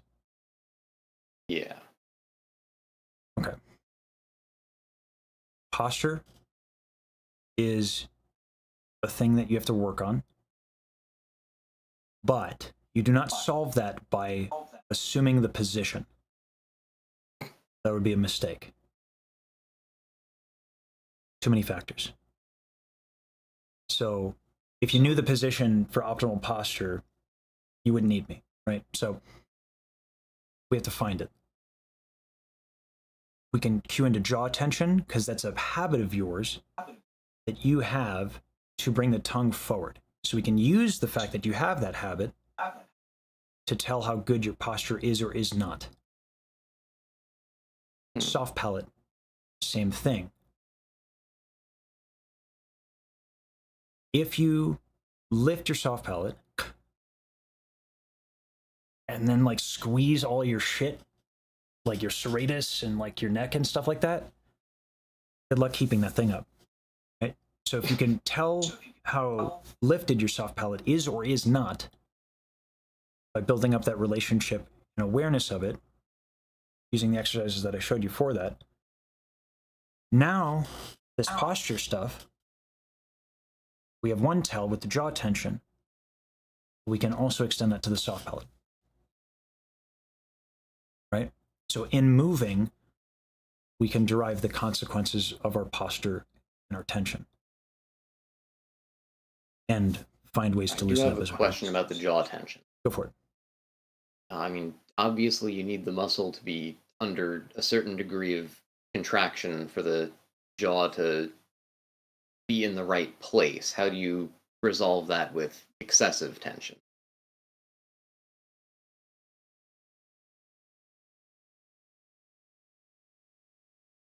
As much as I just need, if I use like trigger point, and honestly, it doesn't need to move almost that much at all. Like sometimes I got to open for a high note, but the jaw doesn't move that much at all. So what you might be thinking of is A to E, because I hear it on maybe. I hear jaw tension come back on maybe. I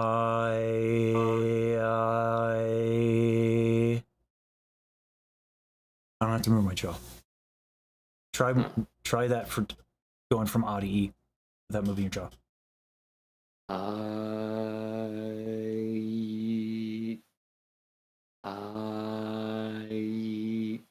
Here, I'll tell you why you. That's just with the tongue? That is just with the tongue, but what happens for the eval? The tongue has to come forward and up. If your shoulders are tight, which they are, like this, and you need to bring your tongue forward, fighting against your shoulders. So that's why your jaw tightens on the eval. Right. Yeah. So the eval, or even the A to the E, is another thing you can play with to see how well your movement exercises are releasing your shoulder tension. Make sense? Yeah. Yeah. Those are a lot of different tools. And I've provided an explanation for each of them. But singing is a skill, not an intellectual exercise. So to get the benefits, you just have to do that work. You know, just to put out that thing out there. You can't think your way through this. Not that I think you were suggesting that you could, but just in case anyone, you know, is watching thinking that, or just in case you thought that, because I used to think that. Yeah, just in case, because it would be damning if you thought it. Understanding goes a long way, but you still got to do the thing, right? Yeah, yeah. I mean, understanding gives you the power. My job is to become useless, right? Like that's what a good teacher is. Like you shouldn't need me. As fast as possible, you should be able to solve all the problems yourself if I'm good at what I do, right? So that's the communicating the understanding and the rationale. Yeah. And that's especially true because I'm going to be gone for 2 weeks. Or, like, I'm going to be gone for weeks, so you won't be able to schedule soon. Right? So I want you to benefit as much as possible. And so luckily you're a smart human being and you're thoughtful, and maybe we both share a little bit of the tism, where we need like a little bit more of a scaffolding of an idea to operate within, so that we can navigate and make choices and decisions about a practice. And that, I don't know if I'm wrong on that assessment, but I don't think I am. Because I asked you earlier, and you were like, yeah, that's true. Here? Oh, I'm not sure if you dropped out. Oh, that individual dropped out.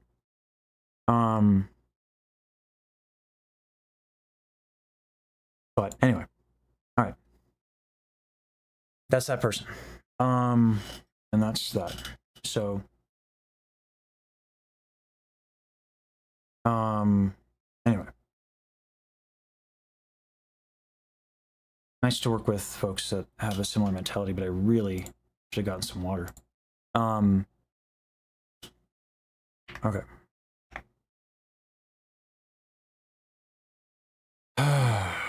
Yeah, I'm gonna have to get some water. Anyway. Hope they benefited from that. All right.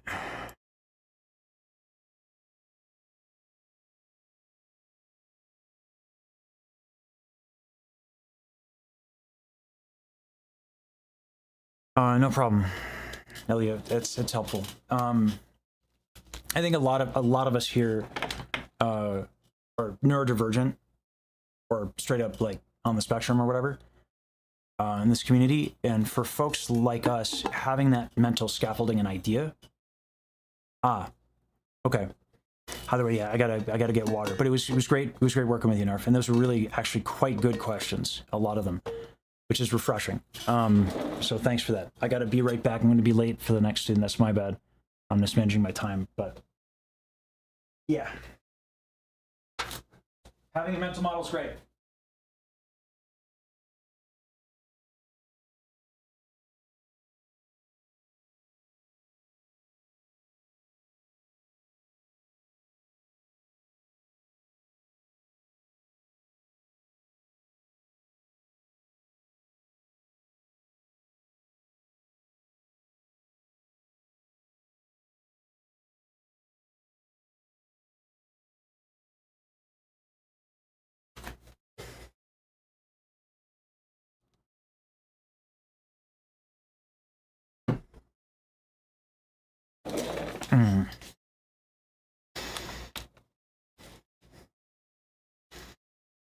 Yeah, that lesson we might be able to cut up that lesson.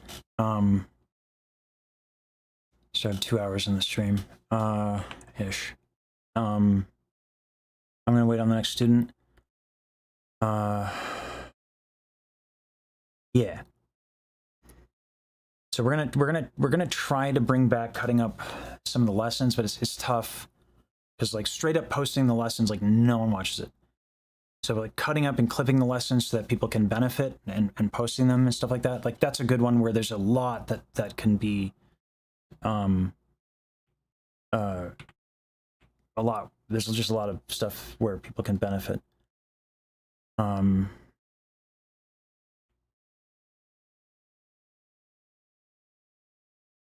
Hey, can you hear me okay?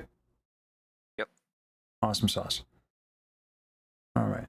Let me filters. Okay. Do you want to sing a little bit and we'll see where we're at? Sure.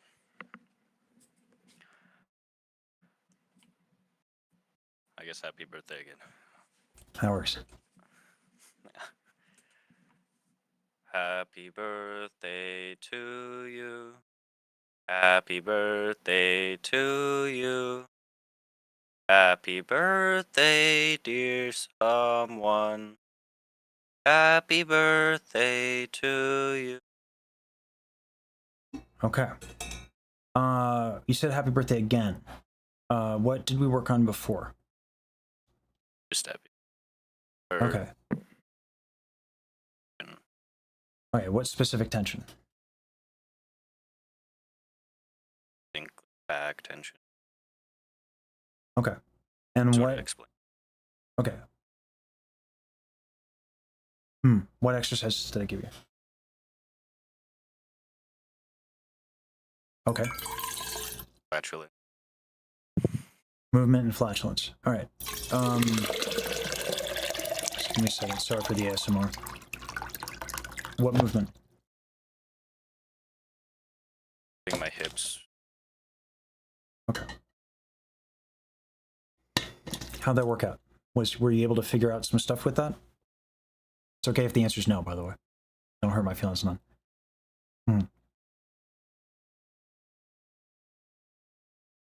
It's between tense and when. Okay. So then we're going to need to get a little bit more specific.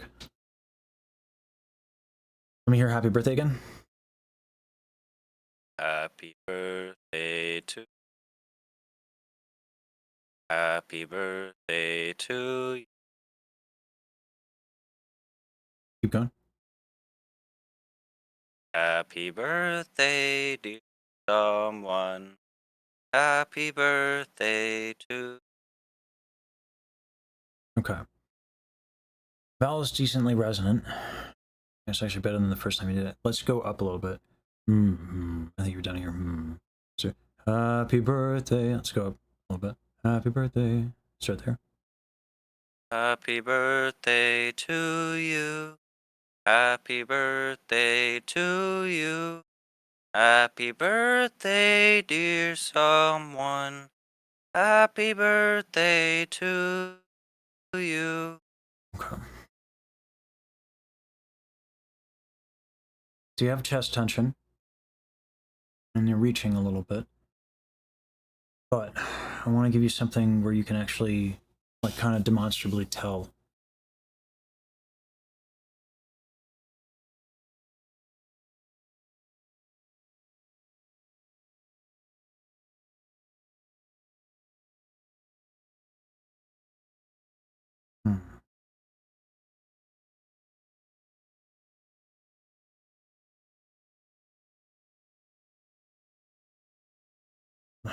Let's just go with the nose pinching and unpinching, because with that tension, your soft pelt's going down a little bit, but it's not as bad as it was last time because of the work we did on the back. But I want you to have something more concrete to work with. So on a vowel, whenever you're on a vowel, pinch your nose and see if the tone changes. It will on some vowels and won't on others. But give it a try.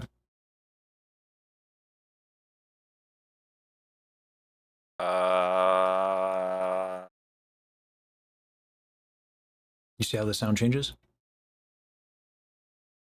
Okay. So your back is much better. That's your chest. So video.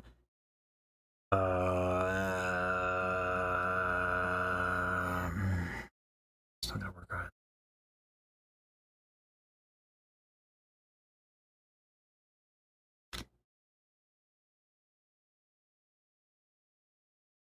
Go ahead and place your hands on your jaw for me. Right here. Okay. Bite down a little bit. You feel the muscles moving here? Yep. Okay.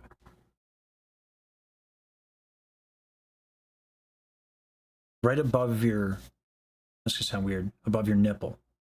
We're gonna do the same concept. Go ahead and press your fingers into that muscle. Okay. Go ahead and sing happy birthday and let me know if this contracts at all. Happy birthday to. Happy birthday to you. Happy birthday, dear someone. Not Did really. it okay.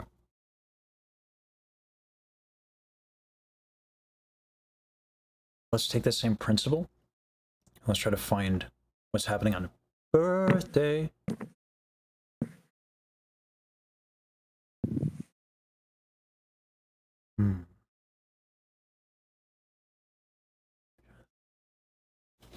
So. Okay.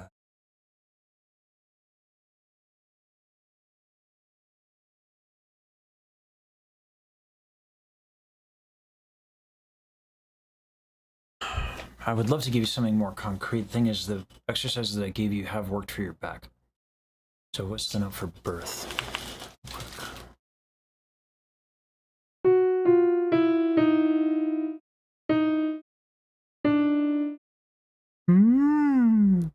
On an NG, can you hit that? Just like that. All right. Let's go down one. Okay. Let's stand. All right. So this is what's called a, I mean, it's not quite a siren, but it's a slide. All right.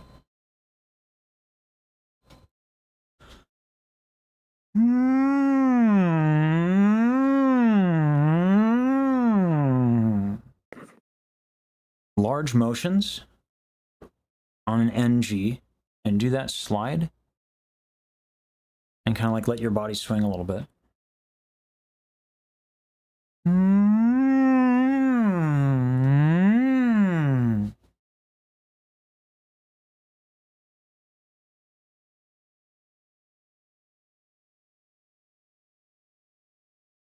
Keep going with it.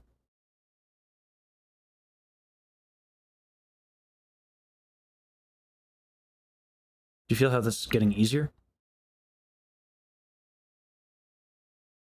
Okay. Here's what we'll do then. Open up the spectrogram. Can I get a mod to do the command?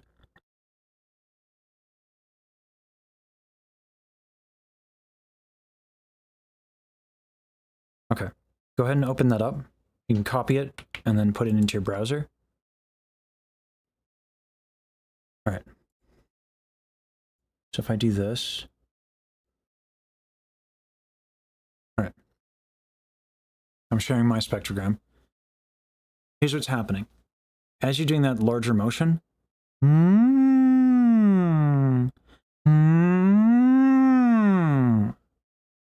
see how my overtones are a little bit more prominent? This is going to be more obvious if I open up on a vowel.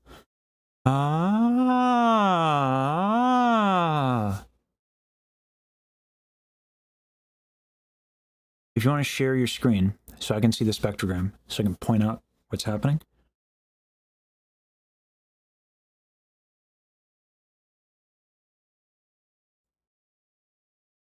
All right. Go ahead and do that exercise.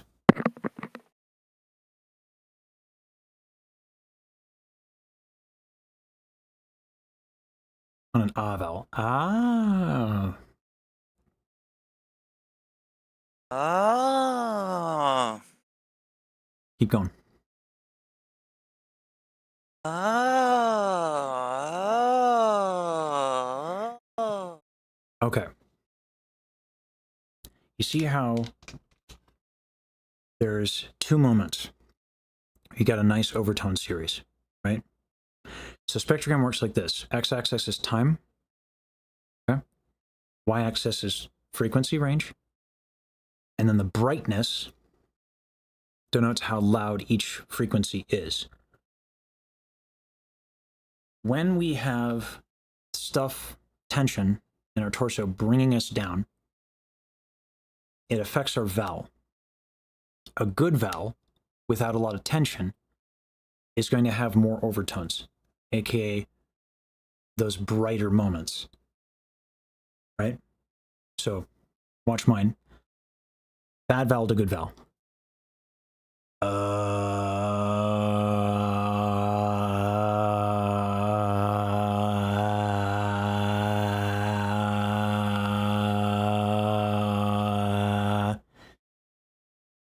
See the difference?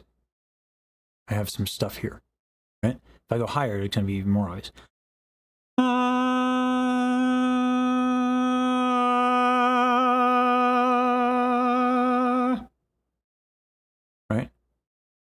So not only do I have them more present up here, you can see the different overtone series there. Okay.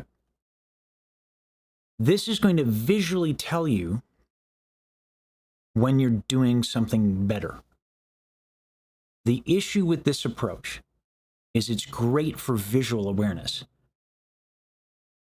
The problem is, it's like there's a latency. It is so much faster if you can build up the kinesthetic awareness of what feels good versus what doesn't, and what's easier versus what isn't. But if you're having trouble with that, you can tell demonstrably by looking at the spectrogram. But the goal should be to feel it physically. The reason why we did the slides, and this is definitely not ideal, is because by going up, we're testing the voice under a little bit more of a difficult condition. But if every time you want to work on something, you have to go into your high range, then you don't get to practice as much, and then it's a little bit more vocally exhausting. And so it's not ideal. But these two things are a way that you can point to something and be like, is it better or not? Yes or no? Can I hit the note more comfortably? If you can't answer that, okay, then go to the spectrogram. The next step is going to be like, can I hit that note more comfortably? You need to be able to tell. So you need to start paying attention as you're doing the spectrogram and doing this to what the physical difference is, and find it some way, somehow. This is going to help, okay? It's going to give you something to look at. So we were on C sharp. We went a little flat.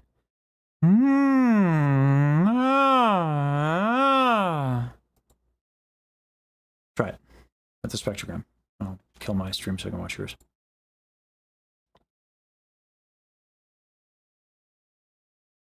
Oh. Oh. See how the first one contains the most? Yeah. All right. A couple reasons why that could be, but let's try it again.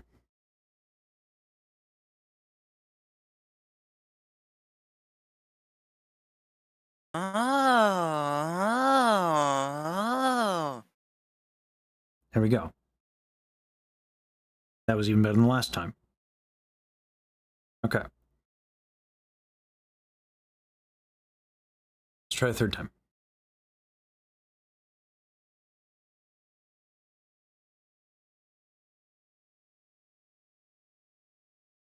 Oh. Best one yet. Let's change the vowel. Let's go to O. Whoa, because we're doing so oh.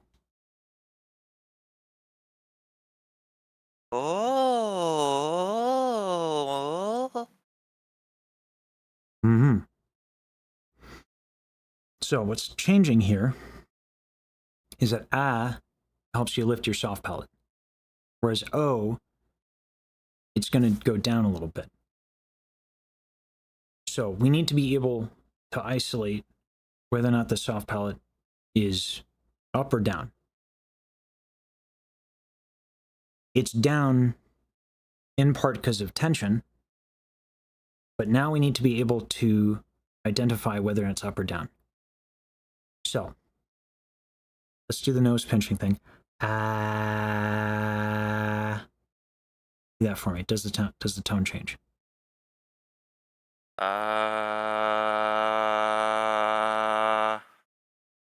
Do you hear and felt how it changed a little bit in the beginning? Yeah. Okay. The end, though, you were able to keep it lifted, right? Try again.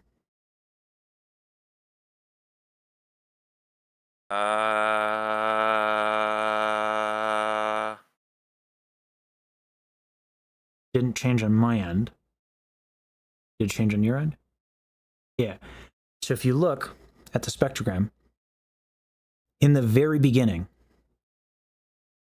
you see there's like a hole in the tone card, like there's a column, like to the right of 14.9 seconds. See if you can find it and hover it with your mouse, just so you can see that you can see it. Yeah. Yeah, if you keep going up, yeah. See how like there's just a spot of frequencies that disappear? Your soft palate was down, you pinched, boom. A lot of sound goes away. Because what's happening, the reason why the sound changes is because air is flowing through the pharynx, your soft palate, right? It's down, so air goes through the nasal passages. By closing your nose, you are literally closing off some of the sound. That is reflected right there in the spectrogram, okay? Then as you continue to pinch and unpinch, minimal, if no changes at all, occur, right? That's another way to tell using a visual cue if it's down or up. Give that a shot, because again with let's make sure we can lock the soft palate, the sensation of the soft palate being up.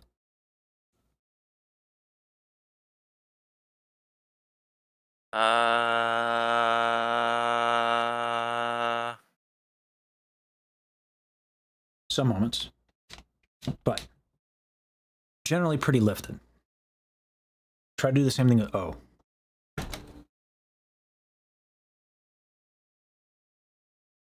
Oh.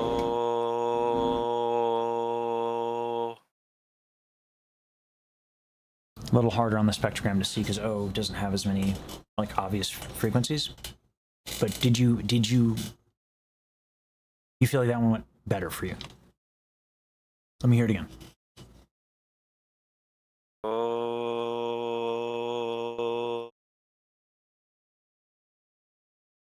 I see some spots. See those like two columns of darkness? Think up higher. This is the soft palate being down is gonna be of consequence higher. Right around the 3.2 and like 5K frequency block. Yeah. Yeah, you see those like two moments of like darkness, like a column. Let me grab it and put it in paint. I'll show you. Oops. And of course, Discord won't let me screen cap. Yeah. Hold on. Pop out. Wonder if I could just do this. Print screen. Push. Nope. I wonder if I can do this.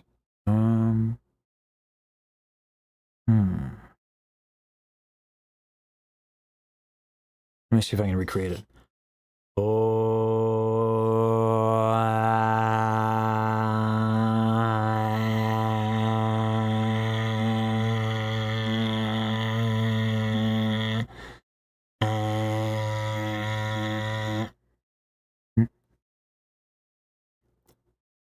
Let me share this then.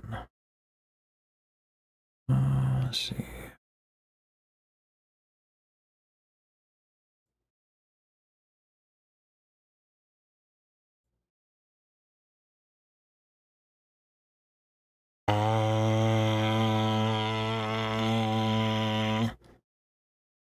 Right here. Right? You have a similar moment in yours. It's a little bit more subtle. But if you look at in between the 5.2 and 3.2K, and to the right, bring your cursor a little bit. Yeah, there's one. And then if you move to the left, yeah, those. So your soft palate went down, or is down. And so when you pinch your nose, same thing. Try again and see if you can eliminate any such inconsistencies.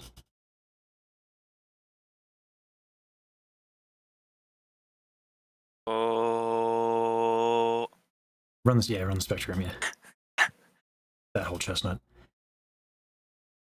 Oh.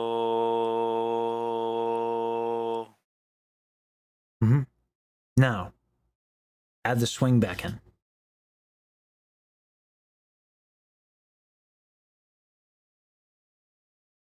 Yeah.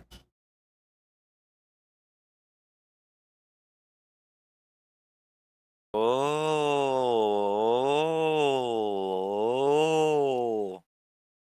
Sustain the pitch though. Oh.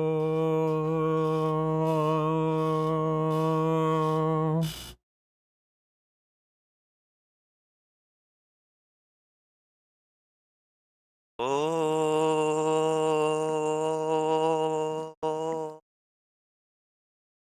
Mm-hmm.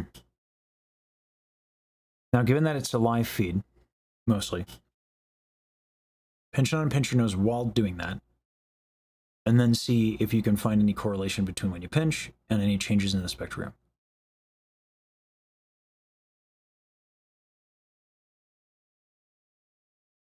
Oh.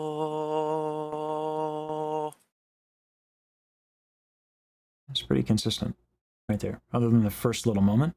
But once you started moving, it was pretty lifted, right? So let's do, can you do the vowel sound ah, like ha ha ha? Mhm. So that is a French nasal. Ah. It will absolutely, you need to drop your soft palate to make the sound to begin with. So ah, go ahead and do that. Oh. Right. So go from ha to oh. Ha, and you can keep your nose pinched and be able to, if you can go from either and make it so that when you do oh, you're gonna feel that, right? Try it. Just hold your nose and do oh. Oh. You feel that, right? Yeah. So do oh. Oh. Right. And if you keep it pinched, you should be able to tell when you're nasal versus not, right? Right. Oh. All right. Yeah. So do oh, and then start adding the slide, the not the slide, the that the hip motion, the rotations, the big movements.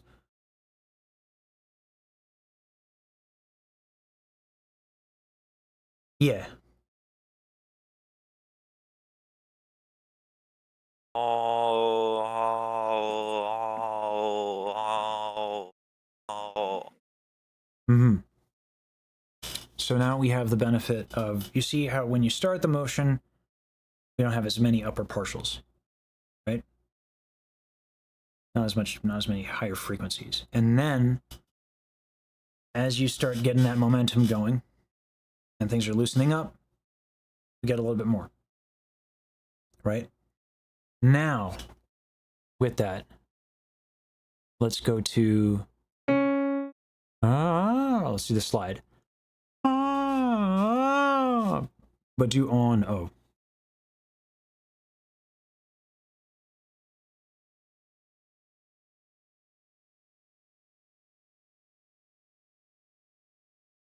Oh. Yeah, I know it is. It gets easier the more kinesthetically aware you become. It's hard to do right now. It will get easier with time and practice. So let's break it down. On O with your nose pitched. Oh, right. Just do that. Oh. Now we have the slide. Oh.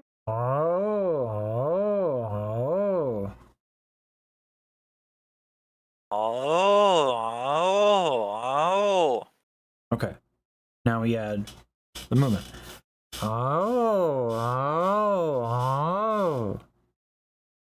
Oh. Nice. And then we add the note. Oh.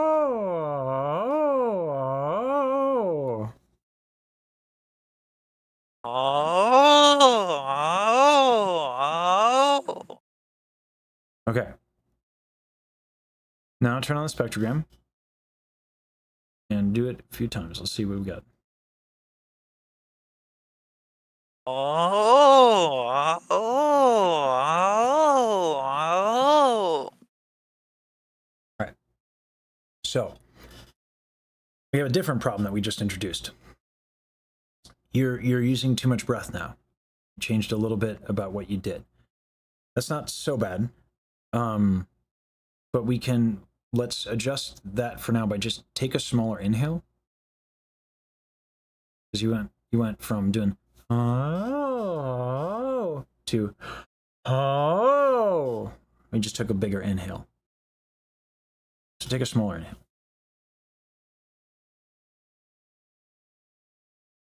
Oh.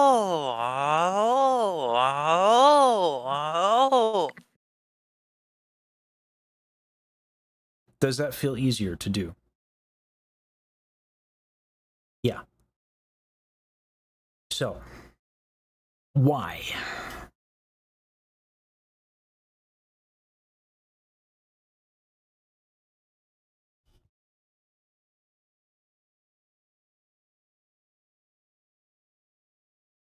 It's fine.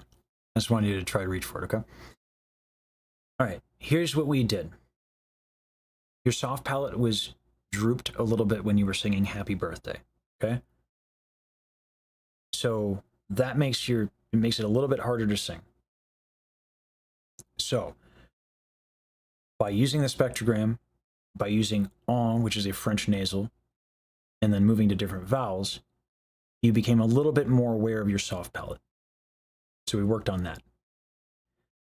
That means your vowel was a little bit more friendly to higher notes, because it was a more ergonomic vowel, because your soft palate was lifted, which is more efficient. Right? So being able to understand when your soft palate is down versus when it is lifted, and thus in developing that understanding, work towards the soft palate being consistently lifted, made that easier. The next thing that happened was this movement stuff we were doing loosened you up, helps your posture. And that has two effects. One, it's going to stop bringing your soft palate down. Because I can bring my soft palate down even if I want to lift it. If I start like contracting all sorts of muscles next to the soft palate and bringing those down and contracting those, my soft palate's going to go down. Right? So the whipping motion thing is a big movement, and it's very hard to keep tight what is in motion. It had a second benefit, this motion thing, and that was that it's going to help you with not exhaling as forcefully, which we need as we ascend. Because if I have tension, the lungs don't have structure of their own. They're attached to the torso. Higher notes need less air. So if I don't want a balloon to go, then I want to not grip the shit out of the balloon, right? So by doing these larger motions, we loosened up our grip on our balloon. Does that make sense? Yeah. Okay. So, yeah, I'm trying to be a little bit more accommodating to folks who need to develop that kinesthetic awareness by trying to give them things that are a little bit more obvious. I've been watching the lessons back and thinking about like what I can do to improve. And this is one thing I think I haven't done a great job of. So your singing got better, but the problem is you don't understand how or why. You don't have that much back tension now. So the work you did paid off. But because you don't understand like why, it could easily come back and you wouldn't know. Right? And then you'd be stuck doing the same exercise and all that stuff. So if we don't build up our ability to feel what is happening, then you still need me to tell you what's good and not good, which is not empowering to you as an individual. So the work that I want to do with you is get you to have something that will start to tell you you're doing it right. Right? So does this make sense so far, what I've showed you? Do you feel armed with that? Does it make a little bit more sense? Okay.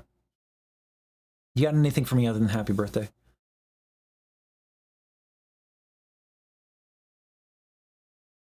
I don't suppose you know Music Box Fade at all, do you? Do it. Yeah. I dare say I listen to it every morning.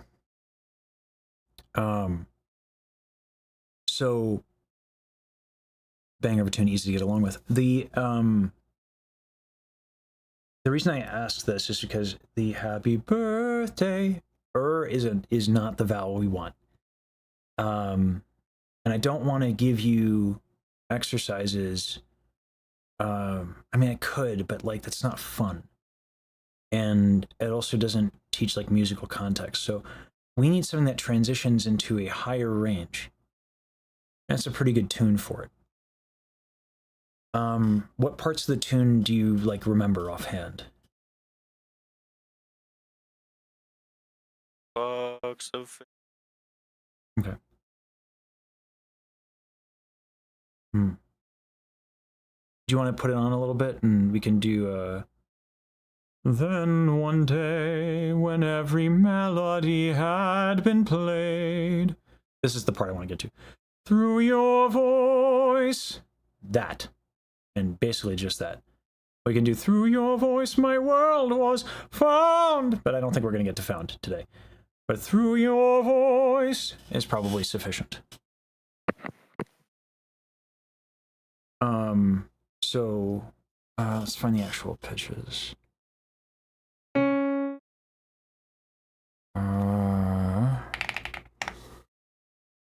don't think it goes that high. We're about to find out. I think it goes higher, but in general, I don't think it goes terribly high. Your voice. Was that wrong? I'm gonna press first row down. Through your voice. It was a little flat. That's okay. All right. Voice. Yeah, that happens to be C sharp. That was the note we were working on. Da da dum, ba da dum, voice. I'm gonna do all that on O. Oh.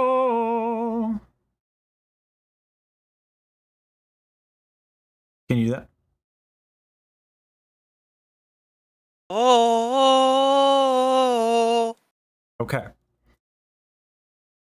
Didn't feel as good as it did when we did it before, right? Okay. So, based on what we did to problem solve, we have this phrase. Oh. What tools do we have so that we can sing O more easily on those pitches?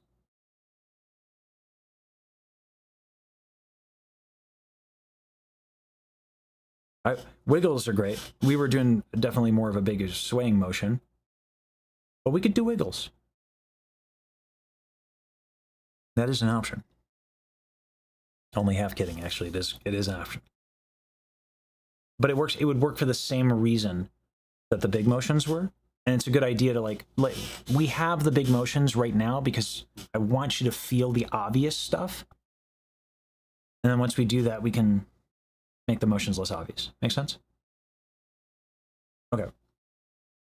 So big motions, the big swingy stuff, and yes, wiggles, fair, and based. What were the other ones? Why?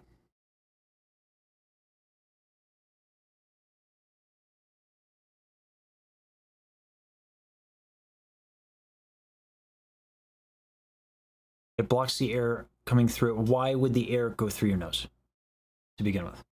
Soft pellets down. Okay. So do we want the soft palate down? Okay. So if it only comes through the nose when it's down, then why would we pinch it if we always want it up? We don't always want it up, it depends. But for our purposes, if we want efficiency, it is more efficient to have it up. So why would we pinch and unpinch our nose?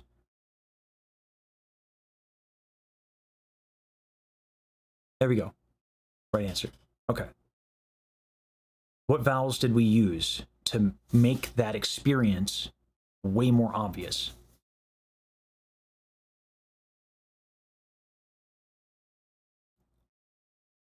Yeah, French nasal ah, and then what was the other vowel? Dope. So we did O and A, and we did A as well, but O is fine. So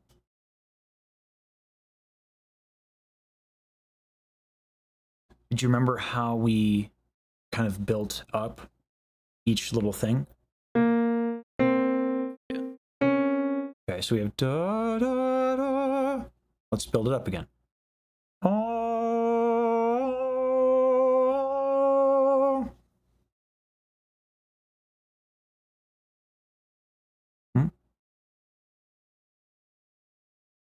Oh. Okay. Now, as you do that, and I actually like, by the way, that you stopped, that note is B flat. That should feel totally fine and easy before we even move on to the C, and the same thing with the C before we go to the C sharp, right? Da da da. Because if the B flat's not like stupid easy, then the next note won't be, right? So let's get that one note. Oh, and now the swings. Momentum and or wiggles.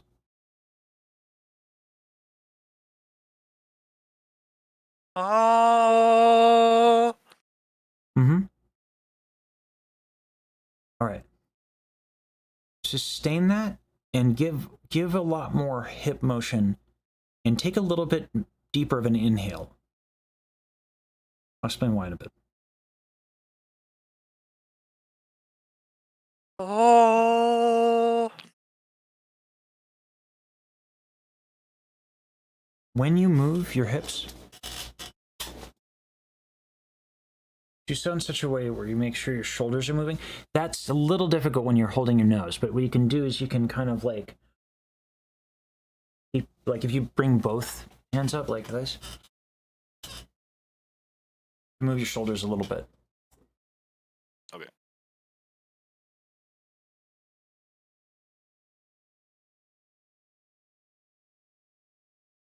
Oh. Yeah. Here's the trick. Now I am imposing on you classical idioms, classical singing idioms. I want you to know that, because if you don't want to sound that way, cool, you can make decisions to not sound that way, right? So in classical music, particularly for tenors, the boisterousness of the sound, it comes from like a pretty large inhale. That creates some challenges, right? That lets me, if I manage that air well, because I don't have a lot of tension, because I can keep my ribcage expanded, because of all the stuff, and I have a good vowel, I am rewarded with a much more powerful high end. Way more powerful, for a couple reasons. As I inhale, watch my larynx. See how it goes down a little? So by having that, I have more sound. But then I also have more breath to manage. So, with that knowledge of a deeper breath will be more challenging, but gives you a bigger sound, and therefore torso tension all the more important to address. Let's bring back the wiggles, and or, thanks.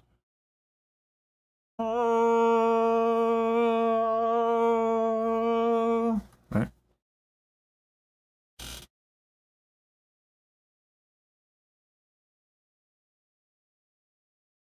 Oh. Mm-hmm. Soft. Yeah. Yes, you noticed. Did you even look at the spectrogram? Snub. Okay, and high five. Oh yeah, that's called progress. I'm a little excited, maybe too much, but that's what you need to develop. That's it. That's the good shit. Keep going.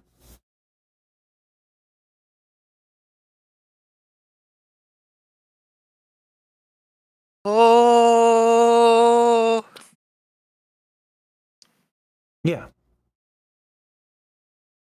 Well, it was mostly raised. There's a little bit of shoulder tension still. Kind of understandable because we're doing this. But here's the thing. Now you know. So loosen your arms. Make your life a little easier. Right? So you don't need your pinch your nose anymore. So now you can tell.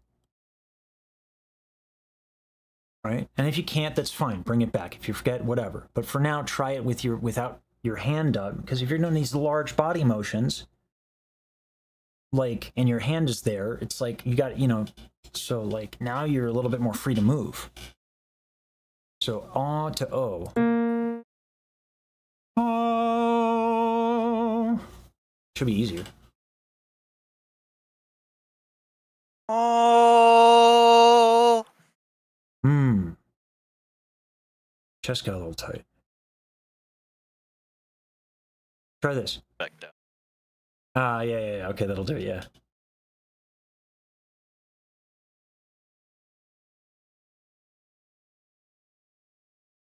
Oh.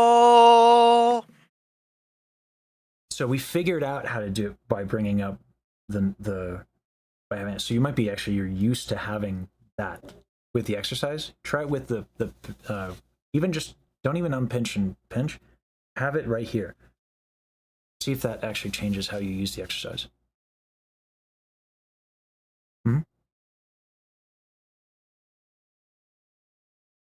Oh.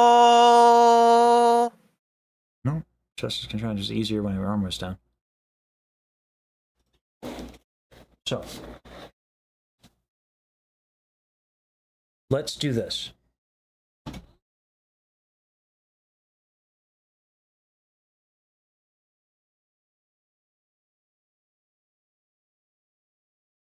Sorry, no, it's like the suspense. You know what I mean? The drama. Right.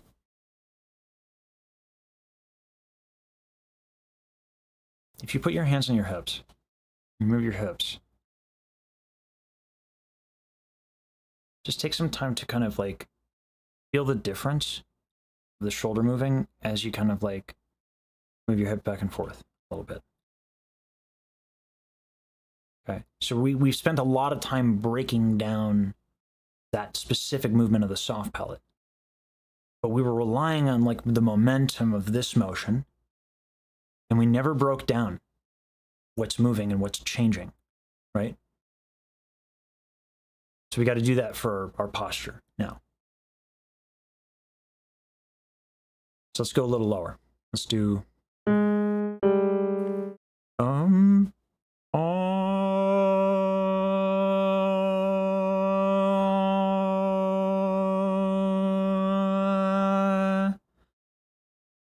and if you can tell when your soft palate is moving a certain way, and you can pinch and unpinch your nose again to check, and you can do the spectrogram.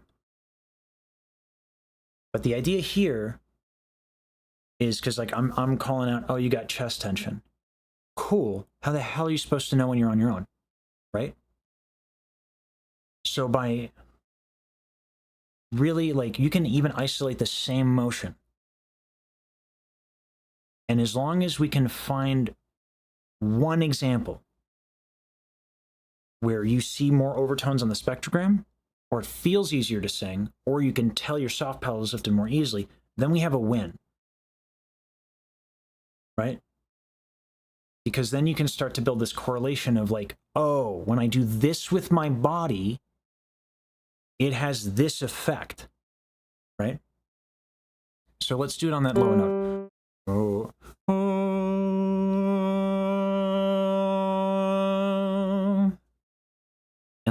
let's make it a wiggle. Like, no joke. Let's actually make it a wiggle and not like these big motions, right?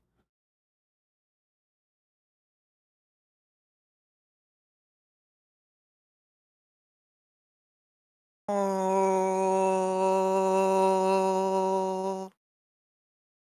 Yeah, bring up the spectrogram for me, and if you want to share it.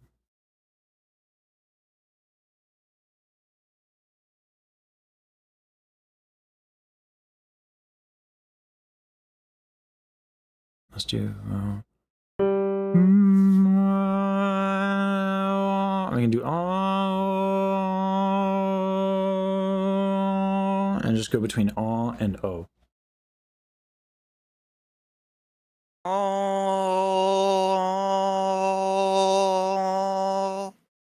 All right. You see how on the second one, second vowel, objectively more overtones. Yeah. Try again.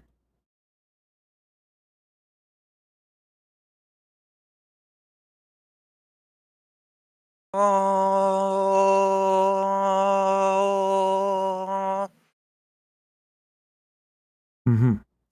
Give yourself a little bit longer to play with, and let's vary it up a little bit because we're doing. You're doing side to side, right? Circle. Okay. Let's isolate from side to side, and front to back like that.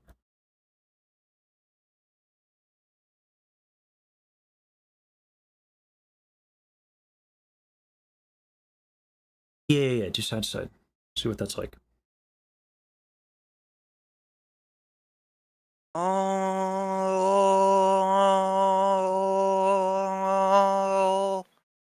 Stay with O. In fact, actually, let's move to A. You need an easier vowel for you. Let's do A. All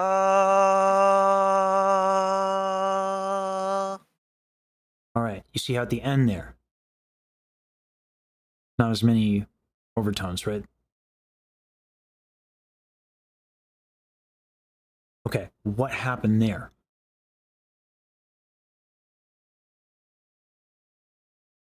Okay.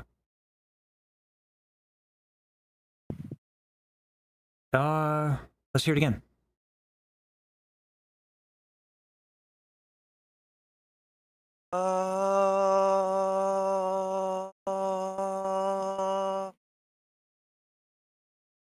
Let's go forward to back.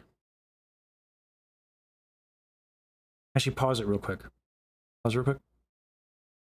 Certain things got easier, certain things got harder. One thing you can tell is in the first column, where you're like, it felt easier as I went on. I heard tension creep in, but objectively, you are correct in that it got a little easier because do you see the static in between those frequencies, in between the lines there? Little like staticky, sizzly bits? That's air leaking from your vocal folds. So you found a better vowel where more vocal closure was there. So it probably felt easier, but there was some tension that crept in as that vowel changed. But that's okay. Like we can both can be true, right? But just so you know, when you're looking at a spectrogram and you see that like that little sizzle stuff, little dots in between the frequencies, that's air leaking through the vocal folds. Try front to back.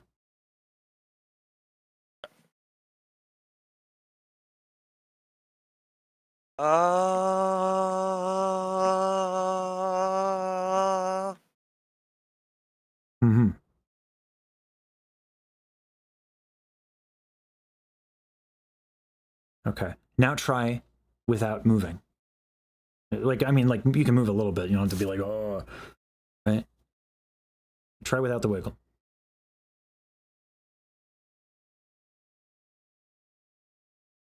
All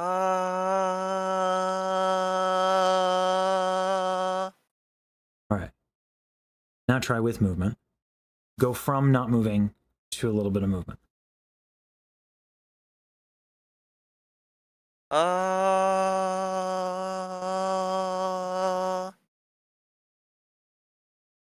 Started actually decent. Try again.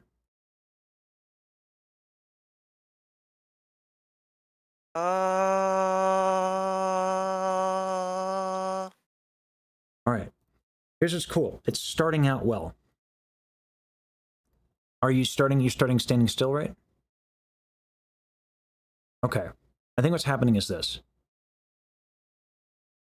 When you're like ready to move, you're actually quite loose. And then when you start moving, yeah, now you're adding some difficulty because of like the contractions and stuff. So instead of contracting the muscles to do it, literally, if your hips just go one side to the other, and we use the skeletal system a little bit.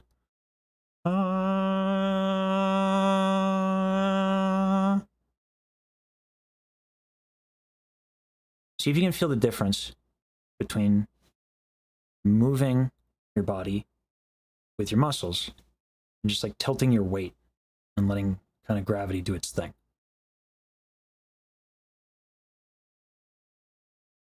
You don't even have to sing for this. Can you kind of get a vibe of what I'm saying? If I just literally move my hip to the right, what happens? Right? The reason why the big motions worked and this like wiggle motion is not is because when you're doing these big things, you know, you're not like, to keep that momentum, you're not like, I will now contract this muscle, I will not, you know, right? It's just like some shit you're doing with your body and the skeletal system and all that. So you need to be able to isolate the difference between I'm going to move my hip versus I'm going to let, like, if I begin to move my hip, everything is going to follow this way or that way. Does that make sense? Yeah. Try that.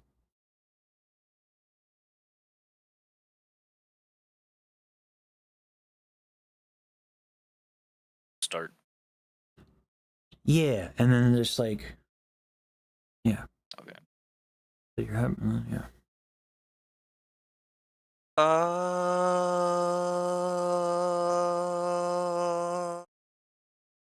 Some stuff changed. What parts felt easier? You can actually look at the spectrogram and find out, not just from the overtones, but also from where air is not leaking anymore.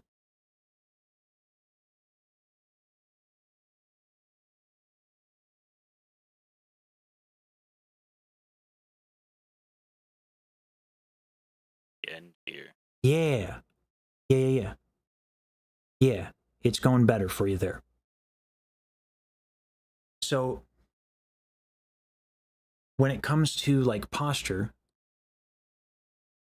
hip motions are really nice. Now, your neck is still like tight like this, okay? Like this is happening, which is why it's hard for you to kind of lift your soft palate sometimes. And it kind of affects this tone quality if I do this.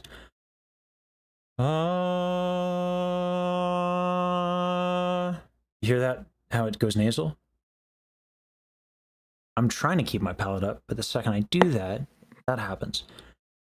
So, we've been going side to side, right? Let's do forward to back.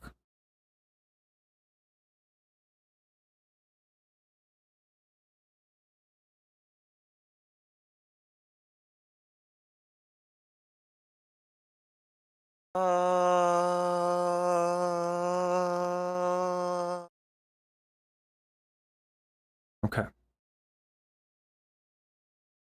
Now let's do, and just move your head around a little bit.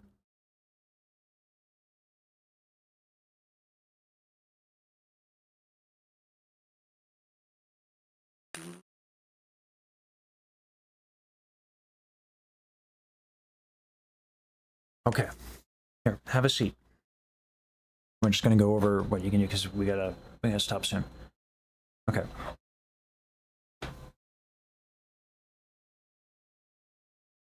So we had a big win with the soft palate thing. Okay. You're probably going to forget, like, not the concepts or anything like that, but you're going to forget how to do it, possibly. Or shit, 2 days from now you might sleep on the wrong side or whatever, and you have to figure it out all over again for that day. But that you can tell the difference is gigantic. Okay. So your singing did improve from the work that you did, but you couldn't tell exactly how or why. A spectrogram is going to be able to give you some knowledge of that.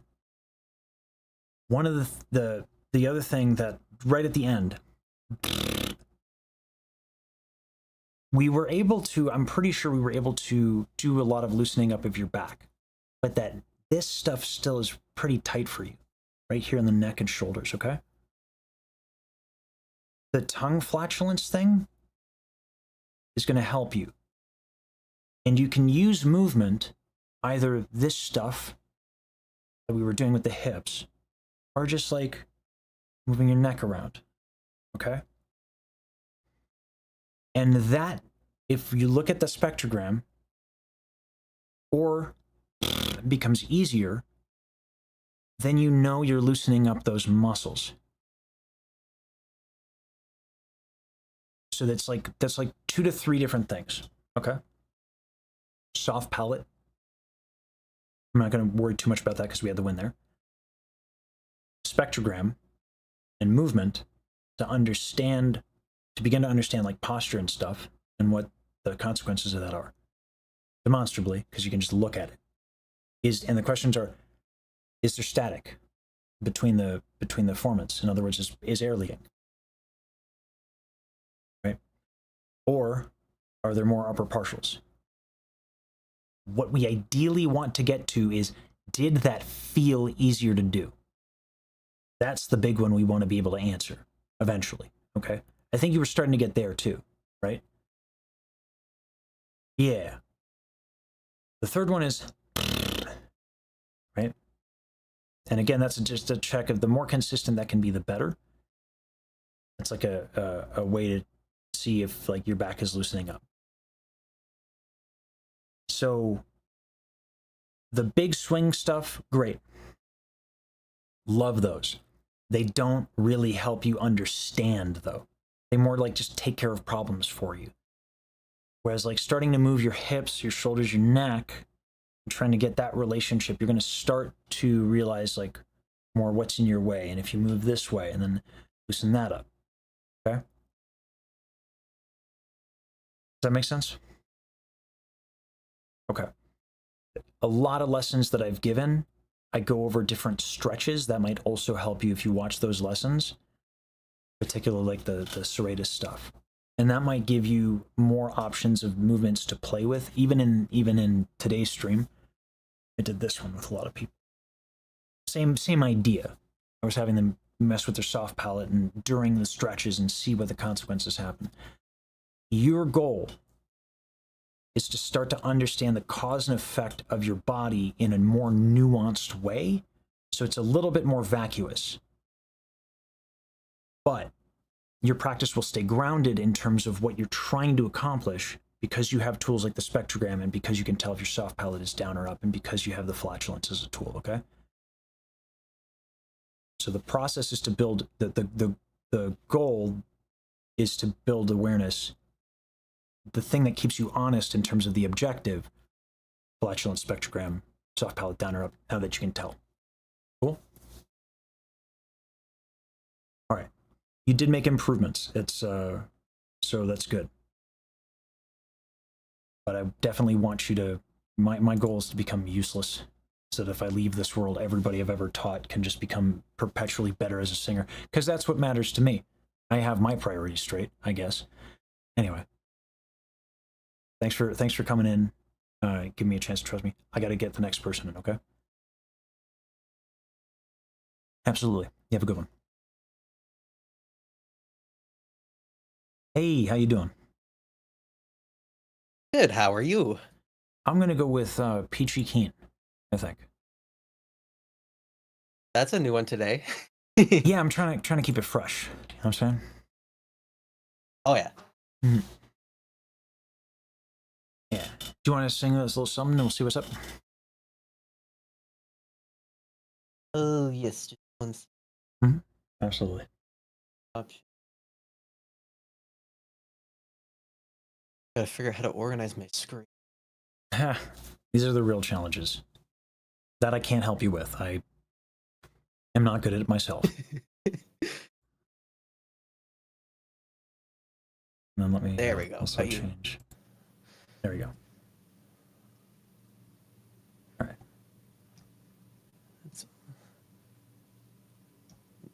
There we go. That should work. Okay. Last time we were actually working on a different song. You told me to start working on the Bajiru song. Hmm. So I actually did that the weekend after our lesson Awesome. and recorded it, but we can keep going and see if I can improve it maybe, Sure. even though I've already submitted. So we can do that. We can learn another part. Or if you've already Mm-hmm. submitted, listen, I love that people are helping with that because that project means a lot to me. But given you've already submitted, you're also pretty active as a community member. What do you want to do?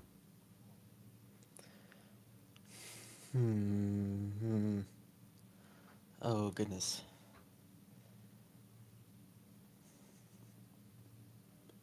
I kind of want to work on the Bajiru song because I've been practicing it today. So Let's go then. Let's go. okay. So I'm doing Era 4 Harmony 4. Okay. All right. I've been practicing. We'll see how much I screwed up. There's our song we write without our sight, without seeing beyond just us. There's a changing So are you sitting or standing right now? tune. I'm sitting. Can you soften your knees for me and try again? Ugh. Hold on. Everything's very stiff today too, so that's not gonna be helping anything. Ugh. Hmm. Okay. There's our song we write without our sight, without seeing beyond just us. There's a stand up for changing me. tune. Yep. Let's stand up. Because the problem with hip tension, like I'm pretty convinced you have a tight psoas. You're not getting that sitting down. You're not going to be able Everything to is move. tight. Well, if the psoas is tight, everything will be tight. Oh yeah. It's like good luck loosening up anything with a tight psoas. That thing affects everything. Generally, no, not everything is tight. Generally, everything is pretty loose, but everything's probably compensating for the psoas, I think. So the way that we're going to work on this is that, like, I have my feet, like this. Both are straight, one behind the other. Yep. And I'm going to move my back a little bit. I'm going to move my hip forward. Tuck my pelvis a little bit. Do you feel stretch in your hip? Well, the pain went away. the moment I did Interesting. that. You don't feel stretch, but you feel that a certain pain went away? Yeah, my back is particularly sore today, but doing that exact motion you're showing, it actually makes it kind of disappear. Sores in muscle fatigue or stretched out? You might not know what the difference is. As in, that's it's okay. all inflamed. Interesting.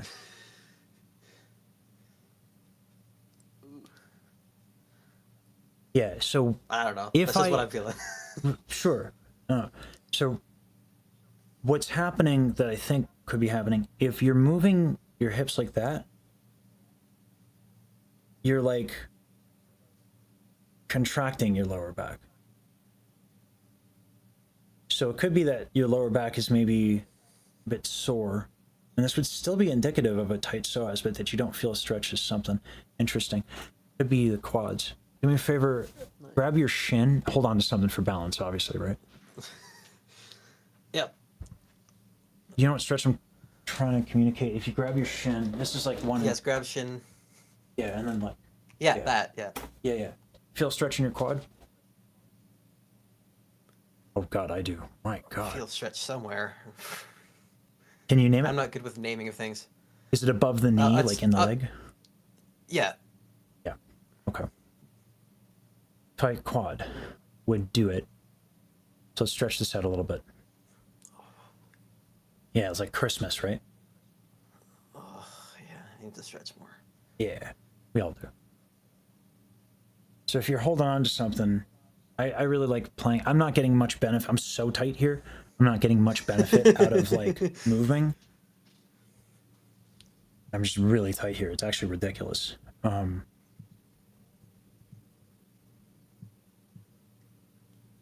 my god. Yeah.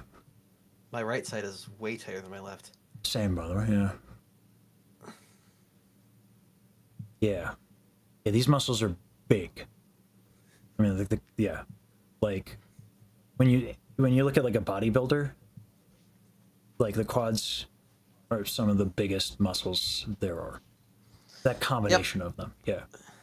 So if this is tight, and it's interesting, I said soft in your knees. Usually when I say soft in your knees, what I'm actually asking people to do is loosen up their quads.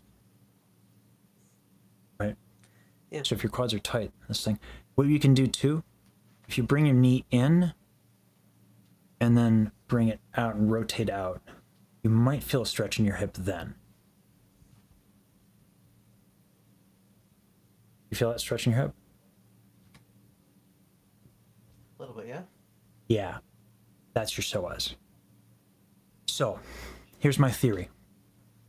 Your quads are so damn tight that when I have you move your hips forward, you actually can't get to your psoas because your quads are so tight you can't loosen up to get to your psoas. That would not surprise me one bit. Yeah. It's not uncommon. So, if your lower back is tight and you're like this and your weight is pitched forward, one of the ways you could balance for that is by tightening your quads. So that might be your posture issue, why your lower back is kind of like burning. Yeah. It's because your lower back is working real hard to fix this. It's very common. Let me bring up the anatomy chart. Something is messed up like that. What's that? Wouldn't be the first time something was messed up like that. This is like actually like super common. Oh, I'm sure. Yeah. So don't feel so bad. Let me bring up the anatomy and share that with you, and then put that on stream. And oh my goodness, I gotta pee. And we might get to a point where I just go pee and you stretch out, because if it's this tight, then you'll just need time anyway, and I just look like a genius. But let me explain it first. So while you're in that stretch, can you watch my screen, namely the anatomy? Okay. All right. So your quads are actually a collection of muscles. There's quite a few of them, right? And not really those, but like more of these on the outside. Them's big suckers. Psoas is right here. So you see, if this is really tight and it won't loosen up, then you can't get to this. You can't get to the psoas stretch. So the reason why bringing your knee out helps to get to the psoas is because you rotate the hip out, and then by rotating the hip out, you are actually elongating the psoas that way. That makes sense, right? Yep. See how that works? Okay. You say as you're like, oh my god, it burns. Oh, Yeah. just the rotation off to the side. I'm really feeling it now in probably the muscle you're describing. So Yeah. holy. Here's what makes the psoas of such consequence. Not only is it thick, 2 C's, right? Yep. It's right in that lower back region. It's connected through the hip. If this thing is tight, it is at a fulcrum in the body. So it's big and it's at a fulcrum. So its impact is undeniable. You are not tight everywhere. You are tight here. And everything else is compensating. Almost makes sense. Almost. What doesn't make sense about it? Oh no, I was saying that in a sarcastic manner. Oh, okay. All right. I might be a little serious sometimes. Just very passionate about tight psoas. All right. So, given the gravity of the situation, I'm going to let you marinate on that. I'm going to take a break, mainly to pee. but also to let you stretch, but also to pee. I'll be right back. Cool.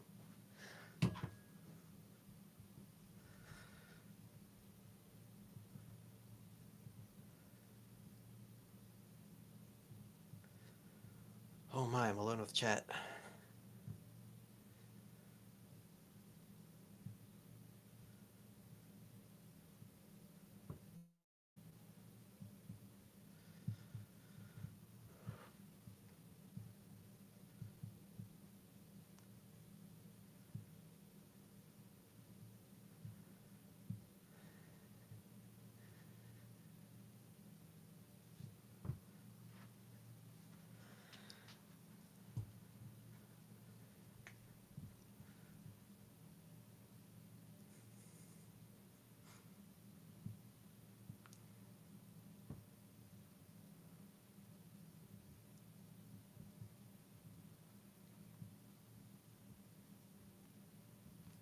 That's okay, Maury. I automatically have chat open just because I like looking at it.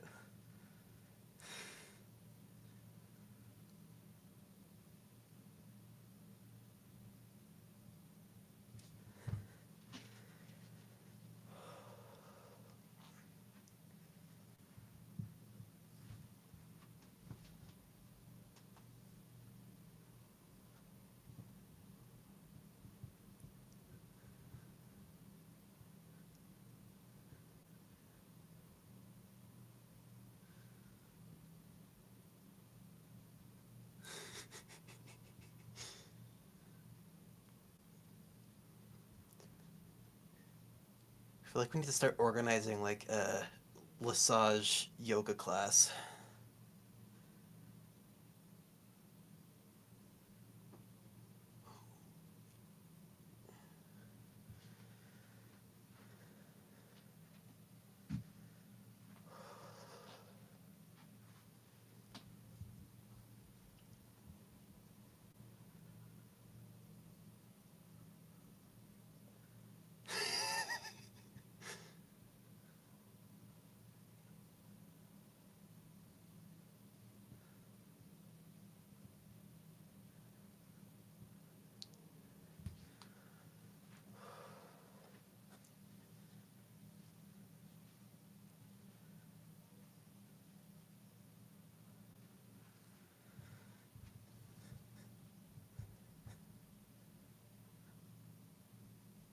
Alrighty, I have returned. How's that stretch working out for you? Feeling pretty good. You sound different, like just in your speaking voice. Alright. Oh wow, yeah. Yeah. Go I ahead. can feel that my back is looser already. Yeah. Oh yeah. The amount of work that your lower back has to do to make up for the psoas is crazy. It's been my pain point recently. Has been to work on the psoas and the quads. Well, now the quads. I didn't know that those bitches were so tight until just now. And this is one of the reasons why teaching is a really good thing to do. Anyway. Saying you need to start doing a yoga class along with the voice lessons. Get the whole chat involved. maybe. I actually made a fitness video for Baji. But it was like personally tailored to some stuff. I might make a variant of it and like do like a singing fitness thing to kind of like do a bit of a general catch-all. Usually when I try to work on anything new, I like do like very specific individuals. And then once I've done that a few times and I can kind of see patterns, then I can make a general thing. So I was going to do that for a couple of folks and see, so I can get done with that. But it's, I mean, you're probably joking, but it is actually something I'm working on. Only partially joking. Yeah. I actually got, you probably can't see in the back, that purple mat right there, like under the, it looks like it's under the piano. That's actually a Pilates mat. So I've been starting to work out again. So yeah, anyway. Now try singing the Baji tune. See what happens. See what's different. Oh god. I've been breathing so hard. Yeah. It probably feels easier to breathe too in a lot of ways. Oh yeah. Yeah. Okay. There's our song we write without our sight, without seeing beyond just us. So this is funny to me. You're so used to being tight that even though you're loose, you're still, your lower back, you still grip habitually when you sing. So this is funny. I did notice that I'm keeping Yeah. myself very stiff while doing that. Yeah. You're just used to doing that. So you like, yeah. So movement now. Move that lower back. Yep. You can do like hip rotations. Probably might be easy to stand actually for this as well. Oh, I'm still standing. I never stopped. Okay. Yeah, then just like circle the hips around. Doesn't have to be big motions for you, luckily, because you don't have like big problems, but like small motion. Get out of the habit of having that just tight. Because the thing that was making it tight, now mostly gone. Yeah. Conditionally, though, and be honest, before you start, how much of your weight is on the balls of your feet right now?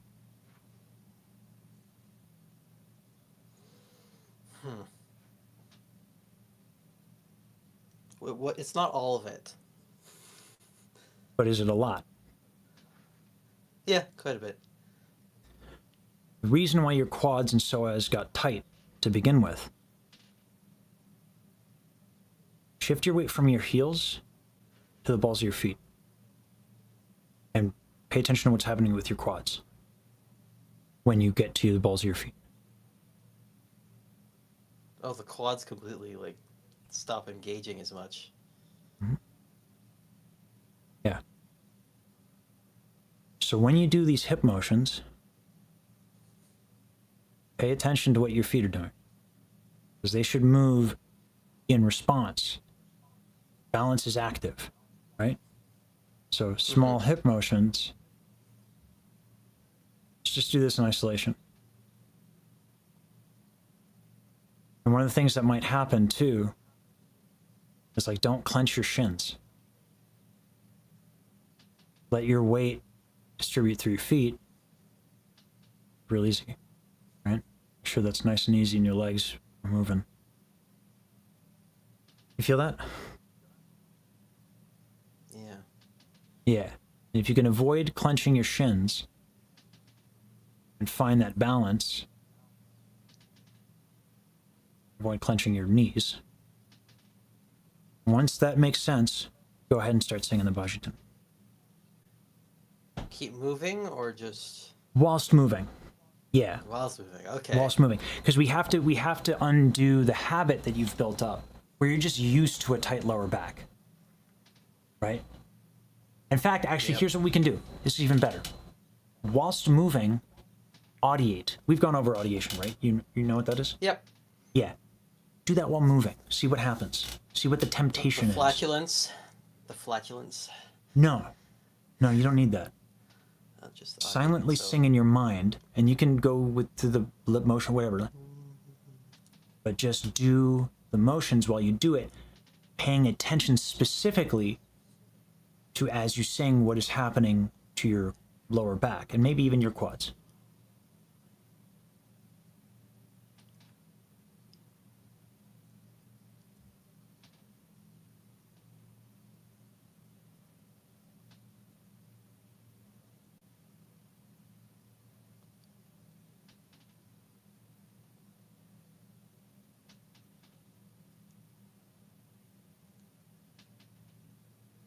What do you feel?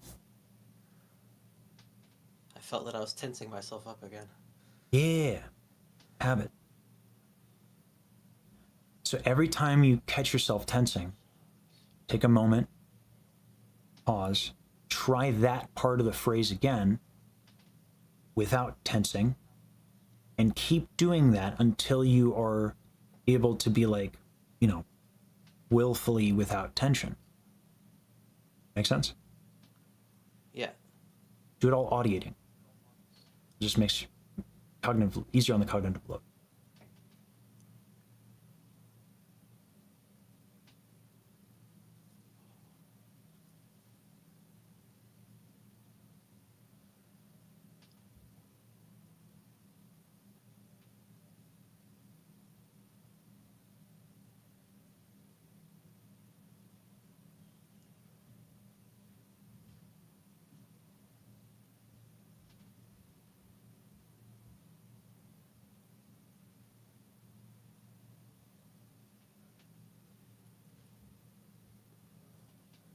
Well, it feels a little bit better. For my own selfish curiosity, I'd like to hear it. Okay.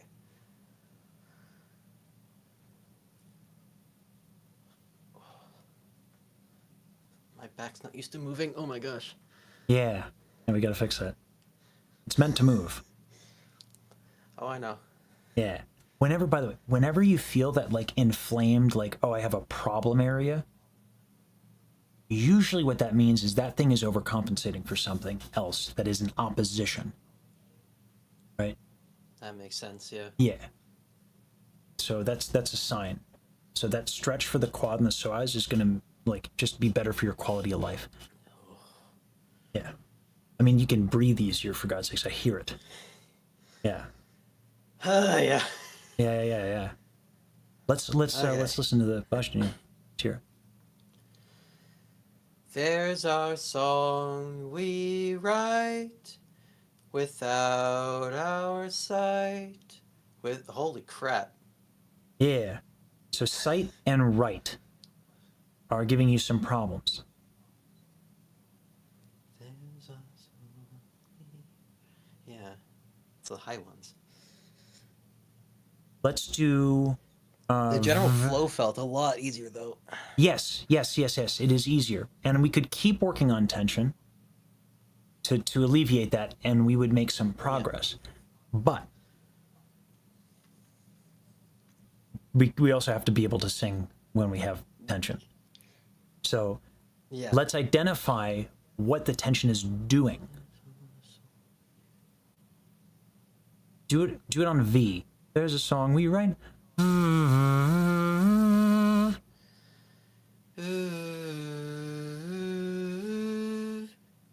All right. Do you feel how that tension is a little bit coming in?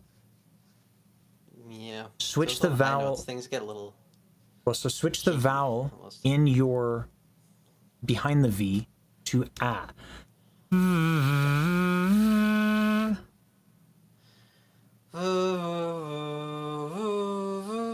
Well, that happened because your inhale was too big. Okay.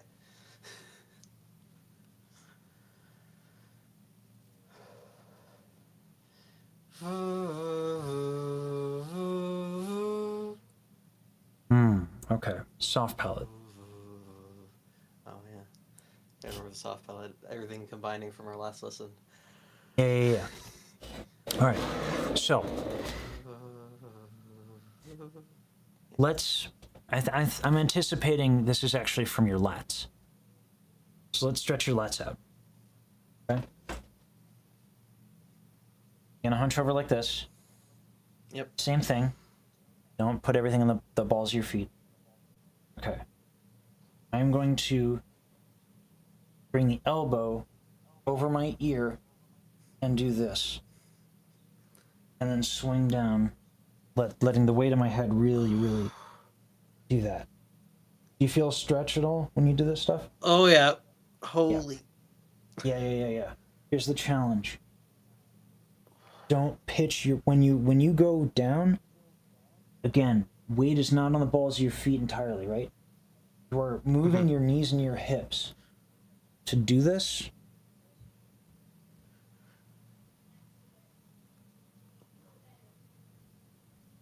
you should be able to do most of that motion with very minimal physical effort. Because all I'm doing here, right? If I want to go back, or if I want to bring my head down, hips and knees go back, right? And then if I want to move to the side here, I just move my hip, and I just twist a little bit in the hip. And that brings all that. Yeah. So as much as I can do without physically like putting myself in the position, the better that stretch is. Try it. Ow. Yeah. Now on V, sing whilst doing the stretch. Just kind of the same phrase over and over again.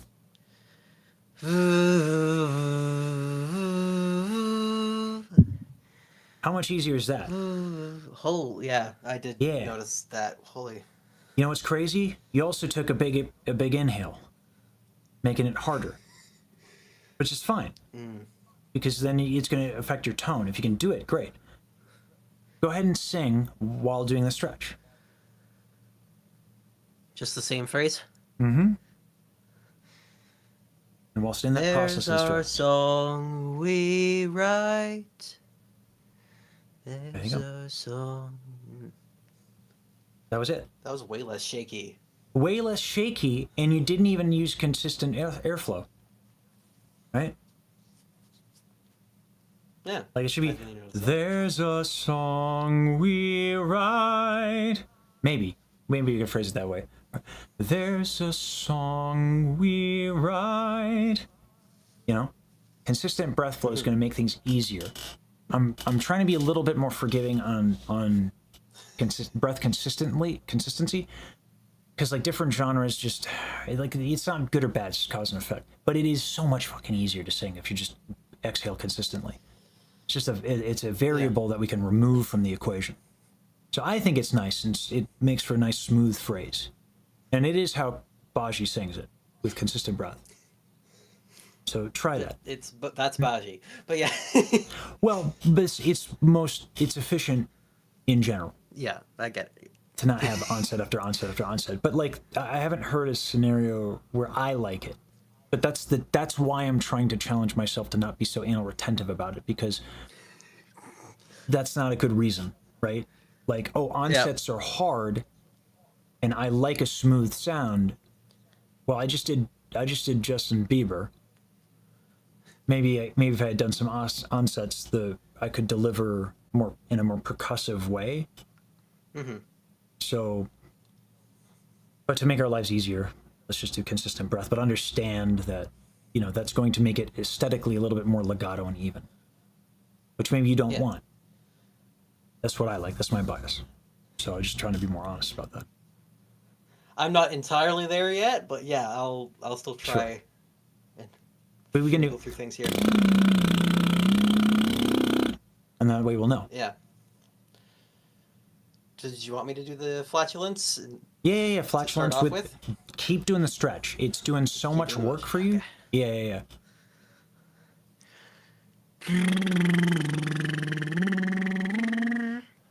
See that change?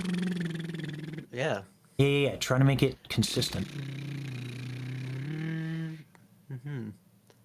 It flows way better, holy. Yeah. That's all the stuff I need to start thinking about. But just keep going. Keep the reps coming.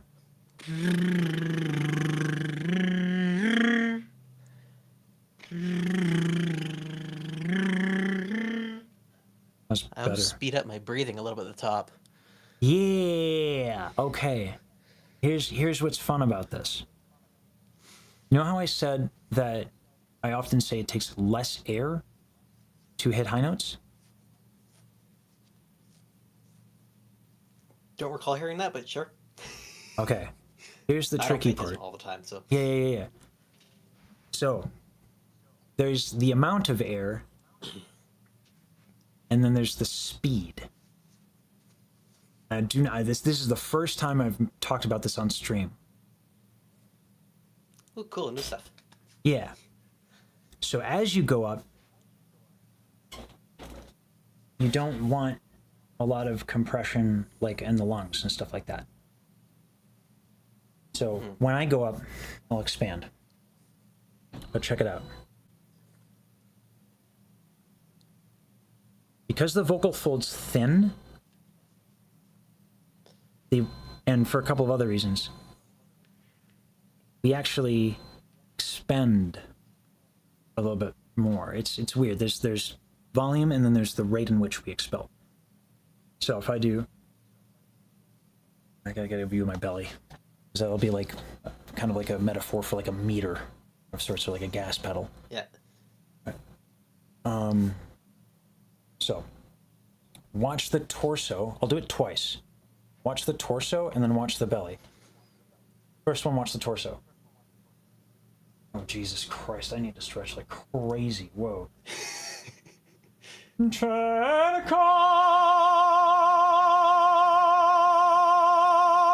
Right? You see the expansion, right?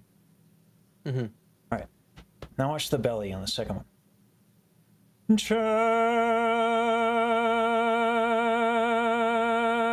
Now watch how much more that is going to go in when I go up. Chanica.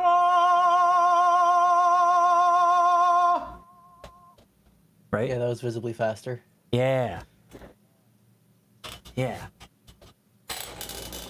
So the only way to really get a sense of that is there's just so much going on. What are you going to do? I'm going to now accelerate the contraction of my lower abdominal muscles by a rate of what? Like, you got to just do it and figure it out. But that will help, because the same thing applies, that if you're not doing that, what I just did on, it won't be consistent. That's what makes that exercise so damn valuable. It's a visual cue for what is that coordination, that right combination. Mm-hmm. So you don't need to worry in this range about expanding a damn thing with your rib cage. If you are loose enough, you'll be fine. So don't worry about the expansion, but how you expend your air. Because you mentioned it, you were the one who brought it up, right? I'm just giving you the kind of expansion of the idea. Play with that. It's a big one for you.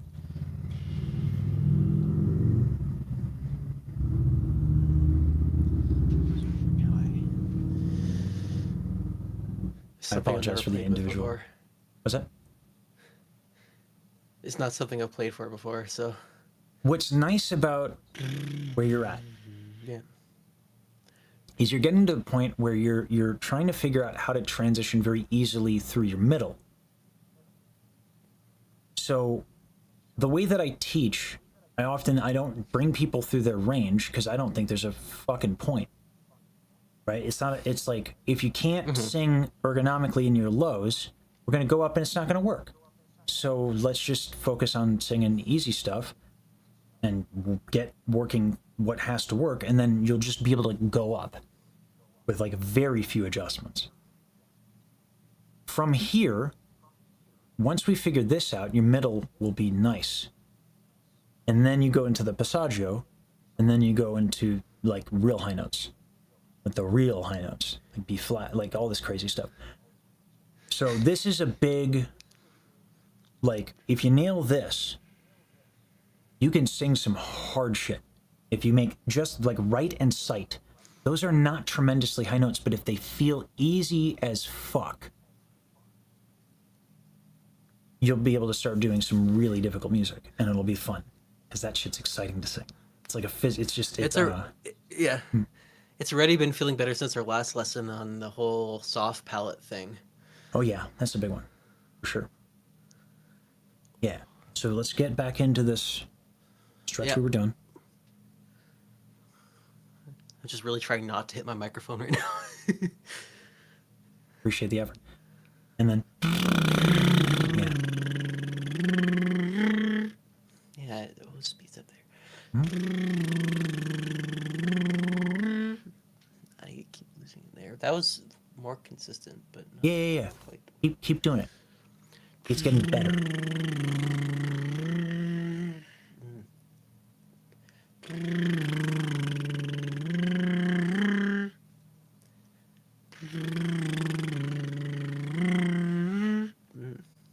I keep losing the flatulence. So, notice, here's what you want to notice. It's the minor inconsistencies that are actually telling of it's not going to work on the top.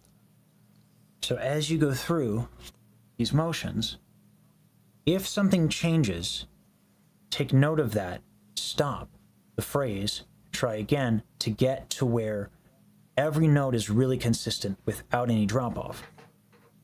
Because if it's just even a little consistent if you have more breath on the lows, like if it intensifies on the lows, that's a sign of something. And we can discuss what those signs are. It's just I don't want to anticipate problems that, whatever happens, happens. But if it's not consistent on a note that is not the high note, your high note's not going to work. Right? So get back to it.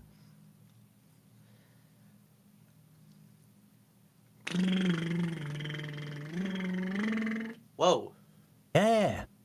But did you feel how you kicked a little bit as you ascended? You shouldn't have to do that. Okay.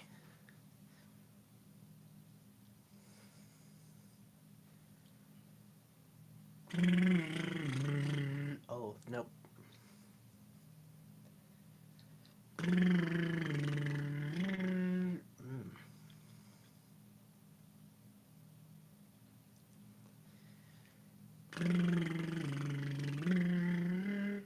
Yeah, speeding up again.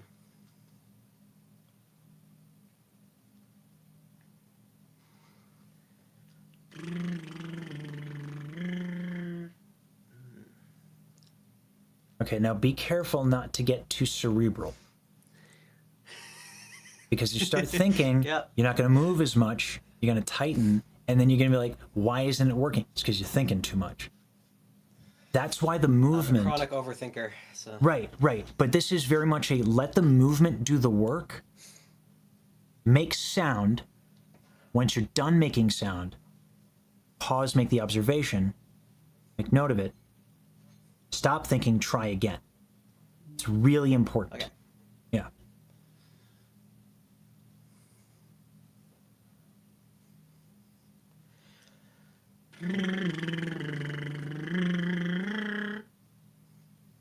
That's more consistent. Yes.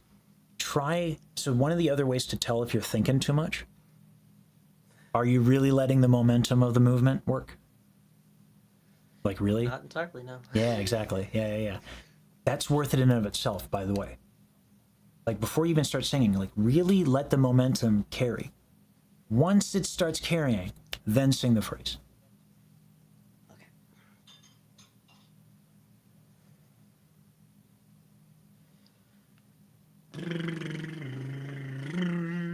Nope. Okay. Momentum go.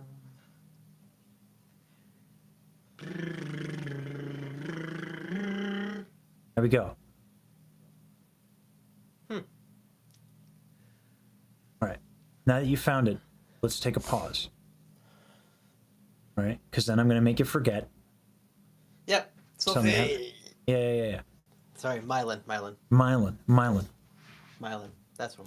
Here's how I'm going to make you forget. All right. Usually I like to talk to people. Let's get a little... Get that stretch going again. Just to the side so you can get your psoas as well. You can really see those. You can see those cheese danishes just coming in. You know. I got a bunch of danishes from Costco, and you can tell my metabolism is slowing down in my old age. But you know what? Fuck it. It's delicious. Real. I've been trying to pretend like it's a little bit of a healthier breakfast. I put it in the air fryer. And I put yogurt on it and nuts, and then like a little bit of syrup, so the yogurt's because it's plain yogurt. And it is bougie as hell, and I love it, and it's delicious, and I'm not getting danishes again because I have no discipline. That sounds like a good idea. Yeah, you know, we live and we learn. You know, but every now and then, a little bit of Danish never hurt nobody. Ooh boy, trying to like stretch out the other leg as I'm doing this one, not. God, the right one is so tight. Like I'm trying to get. Oh God, yeah. I can kind of do it here, but it's just so tight that this leg is working out this really hard to like really get the balance. Ooh. Oh. I feel like. You know it's good when you start making moose noises. Yeah, that's right. Yeah.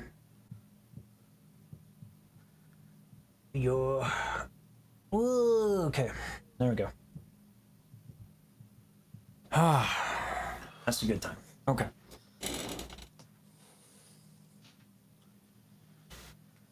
All right.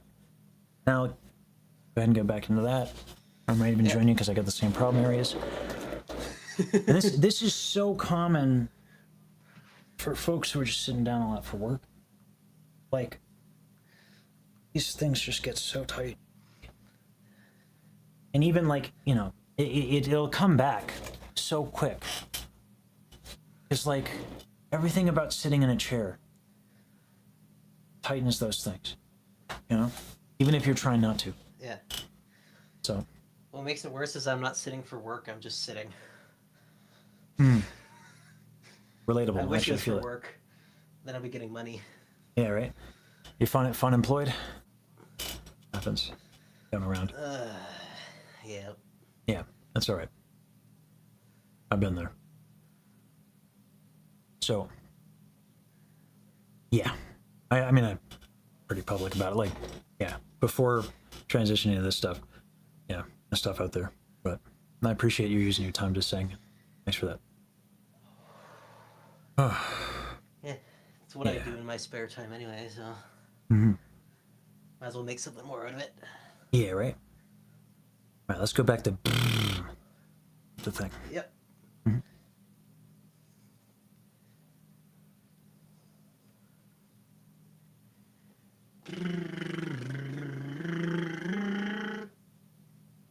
That's already Yeah. better than the first time I did it. Now sing it. Now sing it out loud. There's our song we write. Yeah. Easier, right? Yeah. Yeah. Do it on Yeah. V. The vowels Very got a little. pathetic, yeah. Yeah, the vowels got a little bit jacked, and you're still doing note, note, note, note, note. So V. And that buzz. Too much breath is why that happened. Yeah, I Yeah. noticed that.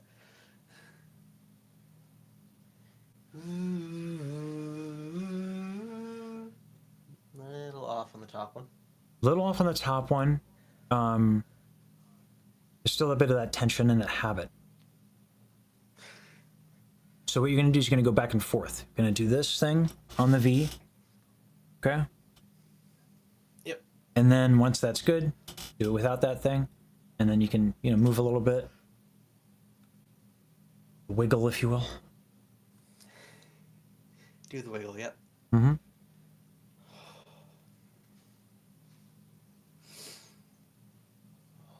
Okay. Trying to get my momentum going again. Yeah. It's going well. Hey, Steve, when I teach, I generally don't answer folks because I'm just focused on the student. So just heads up on that. But welcome. It's going okay. Immediately feels better when I do that. Yeah. 'Cause you're working on the problem area. Yeah. Try it with the wiggle.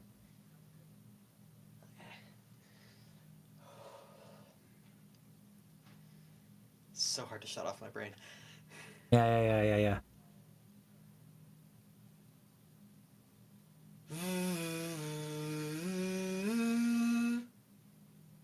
Yeah, so what could easily be happening is that the momentum is this great check for you to, is your brain off? Right? And then you'll know. Yeah. So why don't we use it that way? Get the momentum going. Don't even worry about singing. Get the momentum going and see what it feels like when you're in that state of mind when you don't have your brain on. Then stand without the motion, get ready to sing. See if anything changes. If your mind engages again, don't sing. Go back to the momentum. Okay. It's a big deal to be able to turn on and off your brain. It's taken me a long time. I used to be really, really cerebral all the time, always. And that's not good for a performer. It's just not.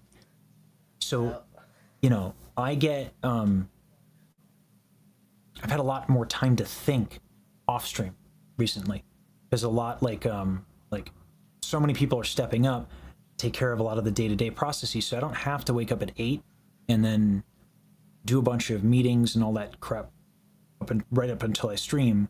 And then I stream and then I don't have my time to think. So I'm thinking about everything as I stream and I'm not a good performer. Today are some of the best lessons I've had, I think. I'm teaching, I'm feeling good about these lessons today. I'm not thinking that much.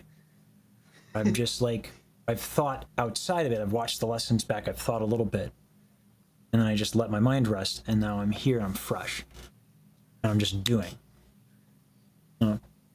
So it's really important to be able to lock into that.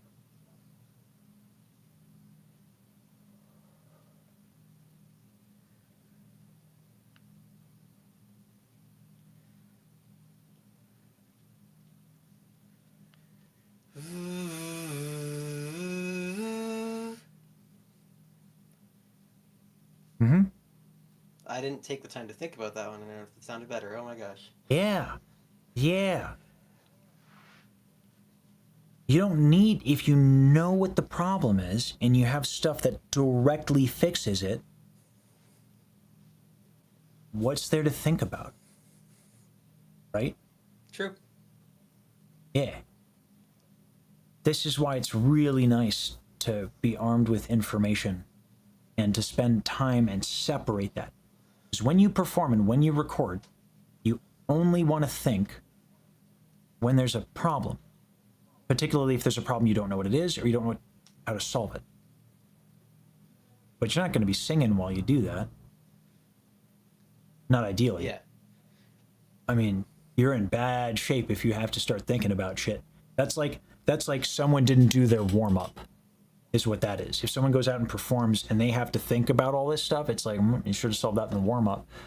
Or maybe you didn't know how, or maybe something happened, missed the singing. I don't want to pass too much judgment because there could be maybe a scenario, but yeah. Yeah, this helps so much. Mm-hmm. Especially because I often have nerves leading up to singing, and that doesn't help anything all the time Yeah. anyway. Yeah. When we try to, that's the worst. Just someone who struggles with anxiety. Like when you try to reason with it, and it's not coming from a reasonable place, right? You start making shit I'm up. very familiar with that. Yeah. And then you start spiraling. Yeah, it's the worst. Just relating. Anxiety and OCD here. Yeah. No, I can relate to that. Yeah. Right. That's a song we write without our silence. Is right the highest note in that phrase? Let's do tune. Yeah. There's a changing tune. Doesn't it go up as well? This is a harder vowel. There's a changing tune. Yeah. It goes up to the same as right. Yes, but ooh is a harder vowel. Right? So do it on V. Yeah.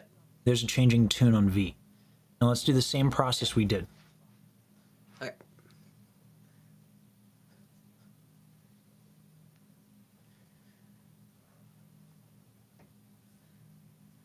Oh, if I had the energy, I'd do the stretch all day.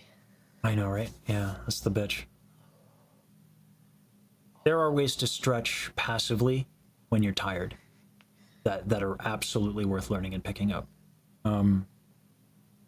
Yeah.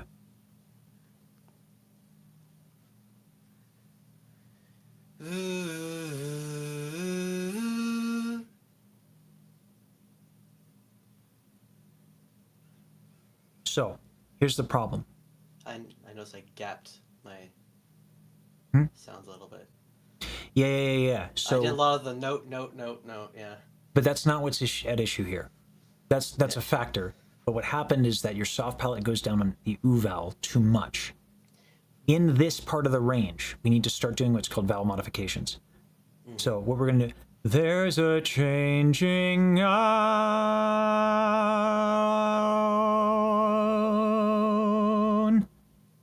Right? So I go from ah with my lifted soft palate, and then I try to work my way to ooh. Yeah. Oh, wow. Yeah. So on V, and you can do this on V. Yeah. Oh, yeah. Okay. There, you did it. There you go. Yeah. But do it on V and think the ah to the ooh on V. That way we can keep it kind of simple.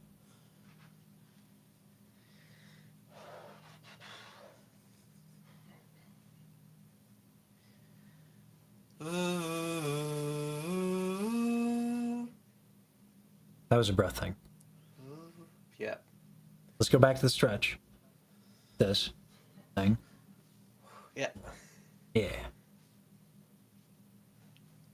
Go until your brain's off. And then, yeah, sing.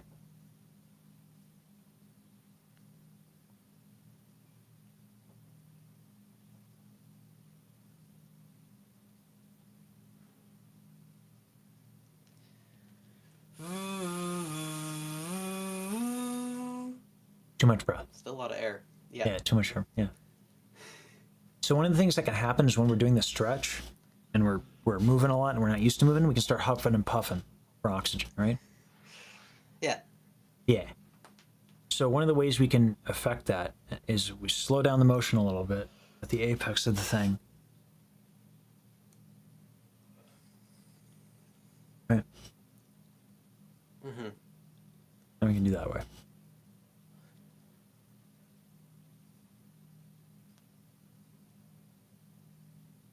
Or we can keep the ribcage expanded.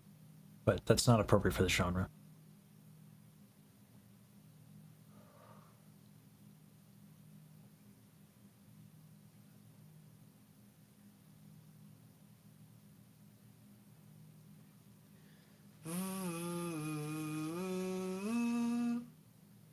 It's better.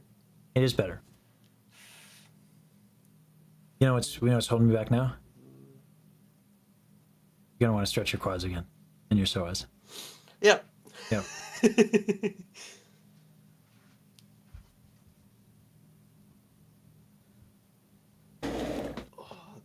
That genuinely helps so much because I deal with those back issues all the time. Yeah.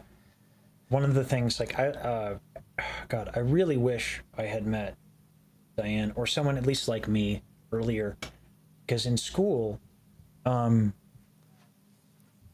mean, I did so much stupid shit with my body, but like I had my rhomboids, which are the muscles like right behind your shoulder blades. Like I had wing scapula, right?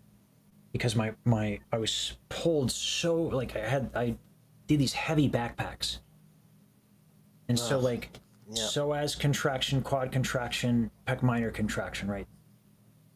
And all day, every day, my rhomboids just like hurt to the point where I know what the hell my rhomboids are. Like I know what the name of those damn muscles are, because I was like, what is causing me this pain? But it was because my rhomboids had to do so much work. They were getting stretched and had to pull to compensate for the fact that I was just pulled forward so much because I was walking around. It was this backpack. I wouldn't stretch out. And then I'd go and like lift and I'd do all these other things with my body. And so just more and more, I'd do this. And to the point where when I was walking, I was like falling forward. Someone asked me if I had learned to walk with a walker. Yeah, like my posture was so jacked. And I couldn't make progress with my singing, and I didn't know why. And everyone was like, well, go take Alexander technique, yada, yada, yada, yada. And it's like, well, why do I need a specialist? If this is, you know, and I don't like, you know, this is first world problems extraordinaire. Like I got a degree in freaking music, right? Like that's a privilege and a half, right? But this stuff is so impactful. That's obviously an extreme example, but like, there is no work on my vowels or a concept that would have ever helped me get better at singing until that issue was addressed, right? Yeah. And I was given all this kinds of general advice and general guidance and never given a solution. I'm not bitter, but I would be a lot better off if this were more well known, these ideas. So, which is partly why I do what I do. To just get Fair, but now that you can pass it on to other people. Yeah. And I certainly would not have worked as hard on these ideas. If I had graduated and I, being a tenor, if I graduated and had help, I'd probably be making money singing professionally and traveling or whatever, but wouldn't be from home, probably wouldn't be paid as well, to be quite frank. Like the ceiling here in this space is much higher. It's an easier life, and yada yada yada yada, right? And I don't think I would be. People, yes. Yeah, I jive with this audience a lot more than I jive with the general demographic for opera. Yeah. So it works out. Anyway, all right. Now that I got you to forget. Oh boy, yeah. Yeah. Change in tune on a V. Back to my swings. Mm-hmm.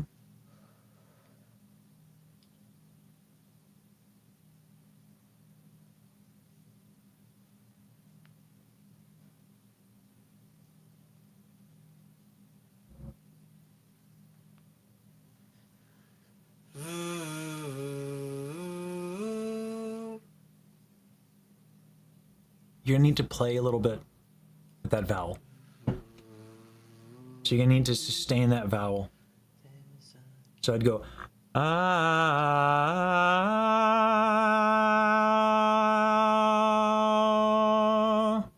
and play around with the vowel.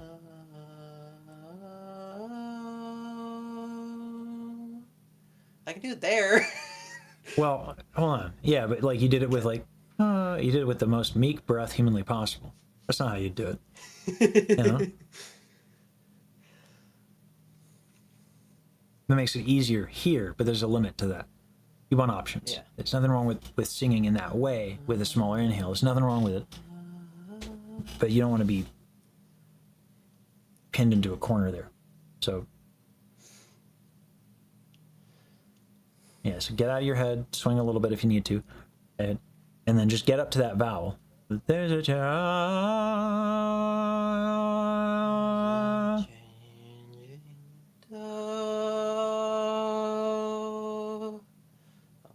A little shake at the end there. But... yeah. It takes a little bit. What note is this? Let me see. I don't know. I don't have the sheet up.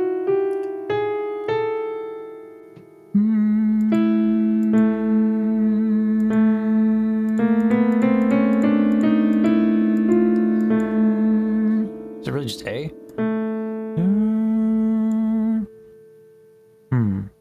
That can't be right. There's a changing tune. Is it really just in the middle?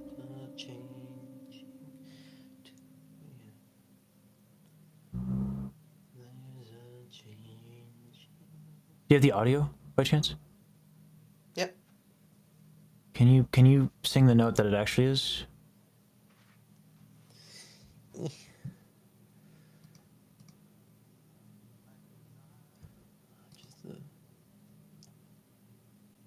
There's a changing tune. There we go.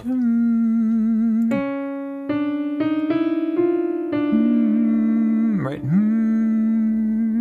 Yeah.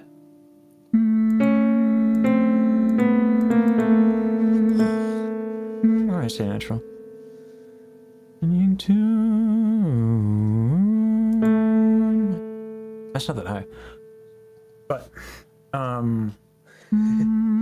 it's not. I mean, it's not that high for me. But so that could be possibly right, kind of the break in the middle. I feel like that can't possibly be it though. It says it's a B. Okay, B flat. B flat. Yeah. Okay, so yeah, we're a little flat there. Tune. Yeah, that makes more sense. Okay, yeah. So for you, that's starting to transition into like the middle. That like B flat, B C. For males, I should say, testosterone laden fold. If we really want to get woke, B flat, B to C. Yeah, that transition, doing that well, you could push through it. You'd be slightly flat, and then you get tired, and you don't know why. These things, like working on making sure the breath is good, that the vowel is good, that will help a lot. And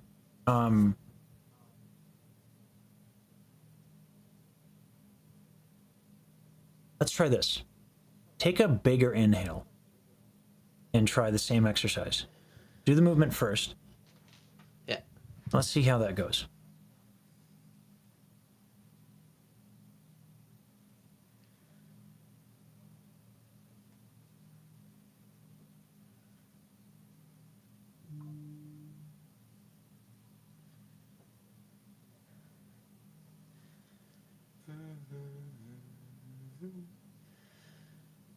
Okay.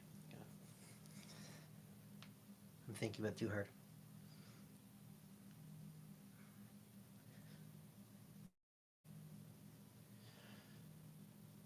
There's a changing tune. You way overshot that. Yep. There's a changing tune. There's a changing tune. Tune. Tune. Yeah, that's right. Tune. There's a changing tune.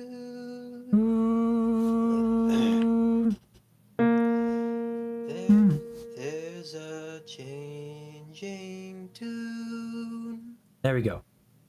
Whoa. So the reason you're going That sharp. sounded way better. Yeah. The reason you're going sharp is because you're used to it being difficult. So you would be on pitch before by forcing the note higher because you had a technical issue that was driving the pitch flat. So you overcompensated. So that's why habitually it's going sharp, even though you know it's the wrong note. There's a changing tune. Yeah. Tune. Yeah. Yeah. Tune. Yeah. Tune. Yeah. There's a changing tune. Yeah. See, this is an issue I've had with music for a long time, and I never knew why. Where the high notes would always sound off. Yeah. Technique. Yeah. Musically, you seem fine. But yeah, you definitely have a habit of like being used to things being harder, and so you push up a little bit. You're correcting a technical problem with more tension because of the consequence of the tension having a negative impact on the music. And you know, your musicianship is such that you recognize that what you are doing is not working with the music, so you try to kind of adjust it. But you didn't have the toolbox in your toolkit to solve the technical problem, so that you could address the musical problem, right? So now you do. Notice that Cool. one of the things that and this will be maybe a next time thing, laryngeal height.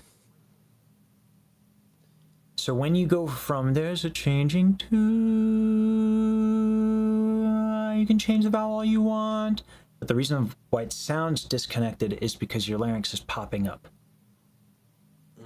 There are a couple of different ways to solve that, but one of them is a bigger inhale so that the larynx is lowered a little bit, but then you got to manage that breath, and that takes a lot of attention. The other one is the other extreme, which is a very small inhale, and then your larynx is just up the whole time.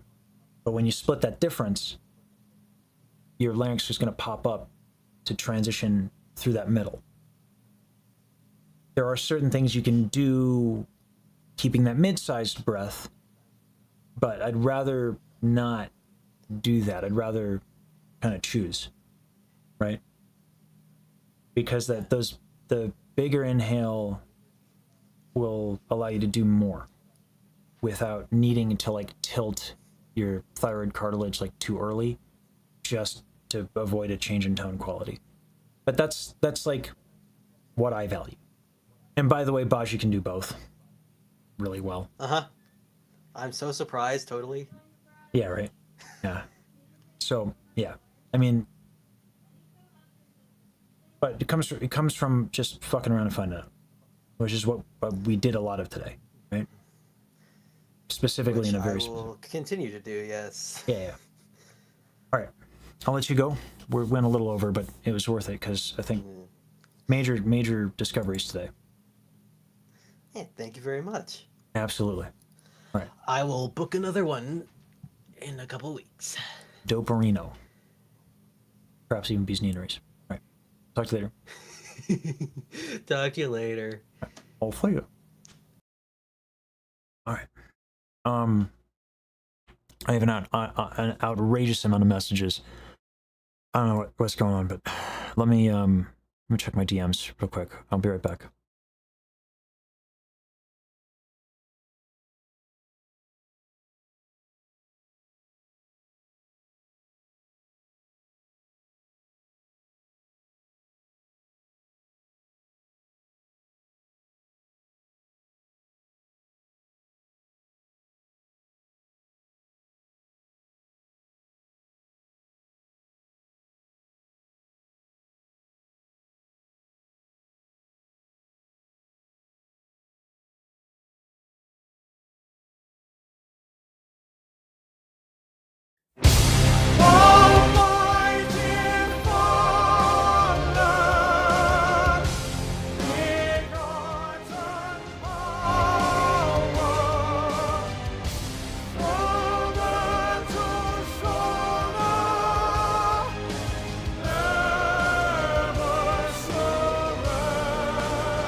sundown. Many we ride, watching scenes playing out from our past. Like the smell of her hair, those times always fly by so fast. The eagle's broken, the feeling's broken. Should we just let it all fade? Is it just time?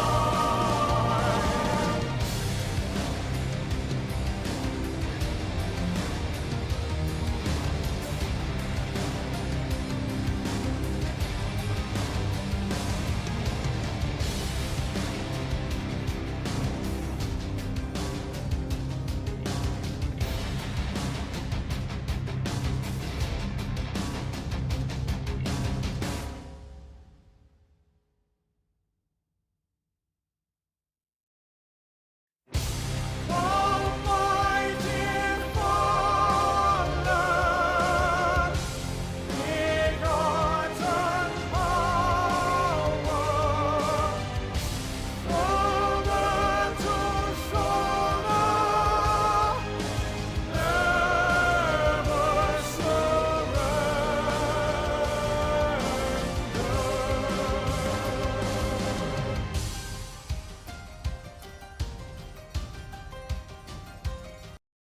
Guys, it's crazy.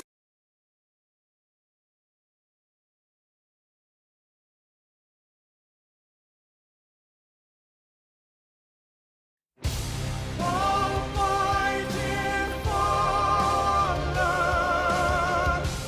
begotten power, shoulder to shoulder, never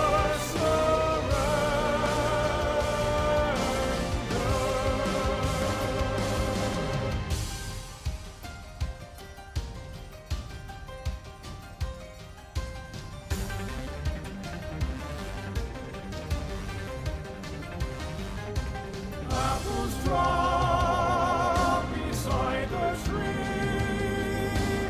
Old man, please remember me.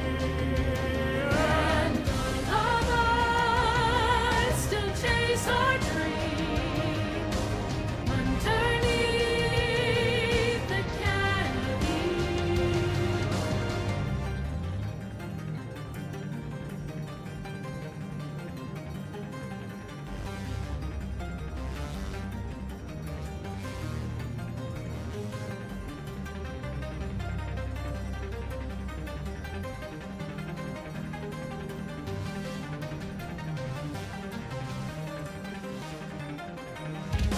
steady we ride, silhouette flying over the grass.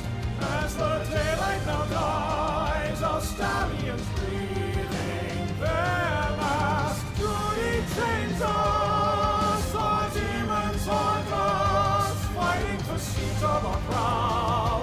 Death by sundown. Steady we ride, watching scenes playing out from our past.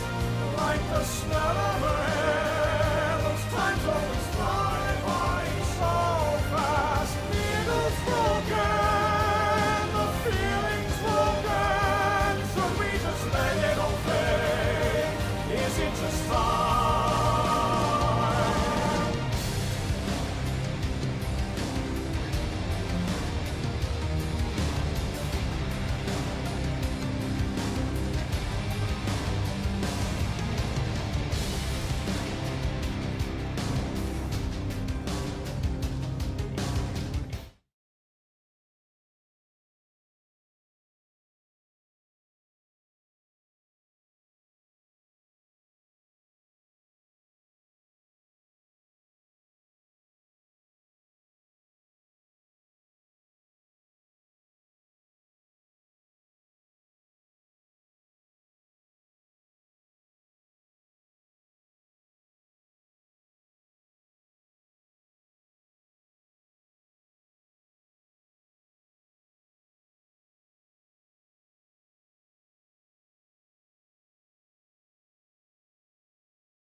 All right, just checking something real quick. Be back shortly.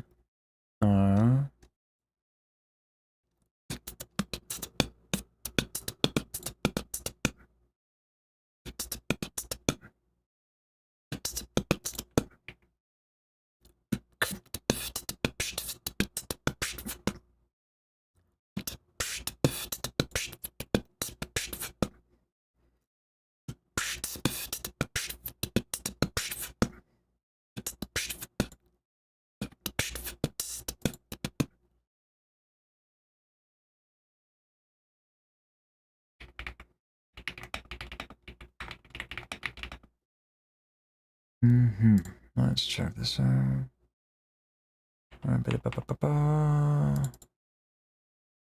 Gotta mute the desktop audio real quick while I figure this out.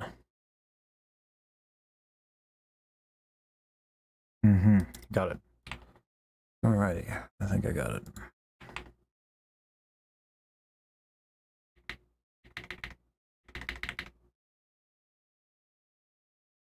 Oopsies, alright.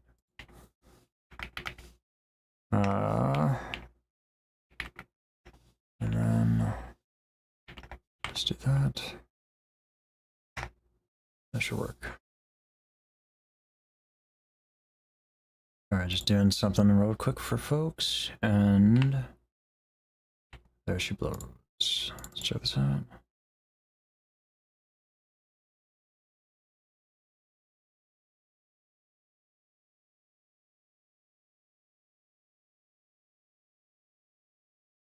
Really? Still.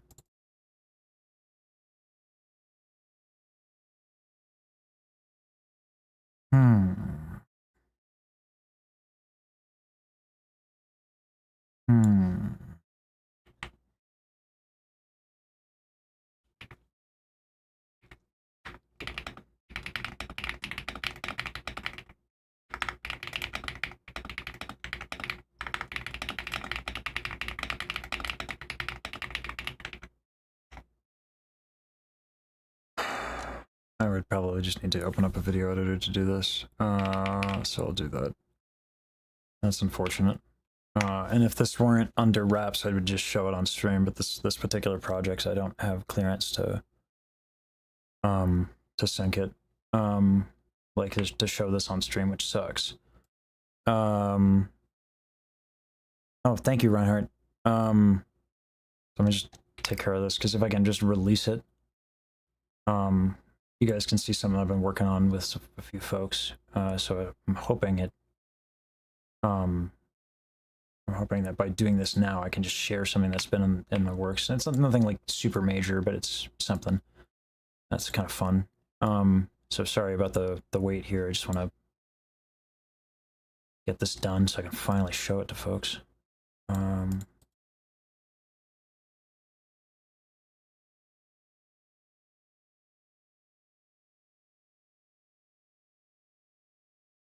Okay. And then just need to silence this audio. And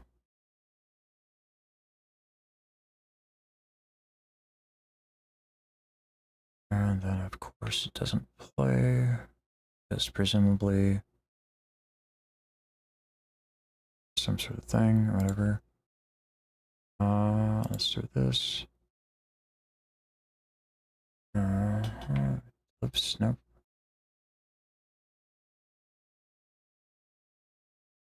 Audio detach. Really, this I was initially going to do this with just an FFmpeg command. I'm gonna turn my camera on because might as well just have the camera on if I'm talking. I was going to do this with an FFmpeg command. Thinking it'd be real easy, but there's an AV desync. So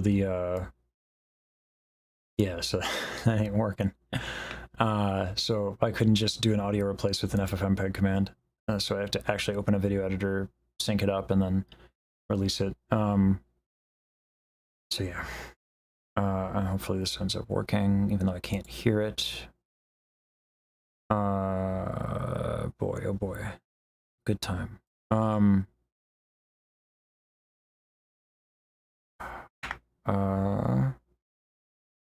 Finished. H264, that's fine. Even though we're gonna re-encode. Alright.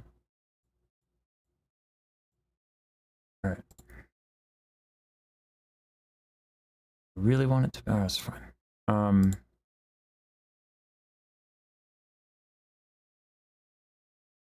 Yeah, so hopefully this works.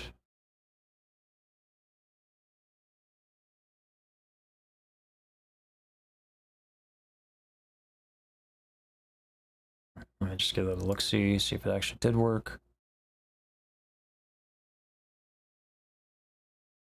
Yeah, that's good AV sync.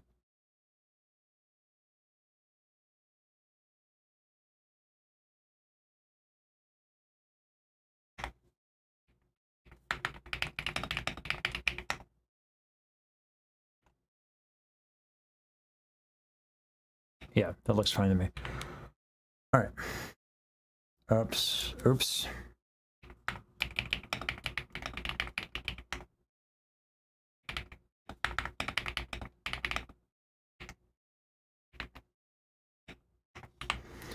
Never mind, it's in 9:16 and not 16:9.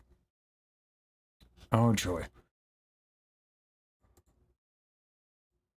So that's a new freaking project. Wow, what was supposed to literally just take like 5 seconds. Here we are. I guess we can go back to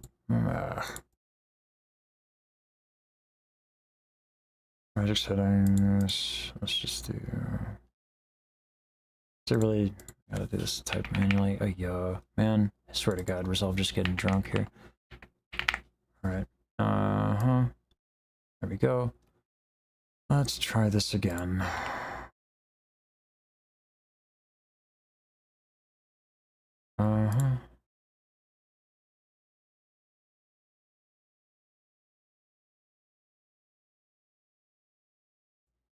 The things I do to get shit done. All right.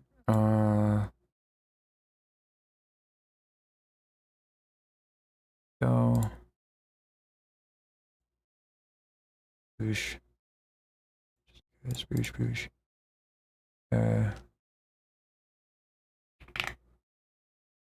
Render queue. Save. Render. I've been sitting on this for like 2 weeks. Alright,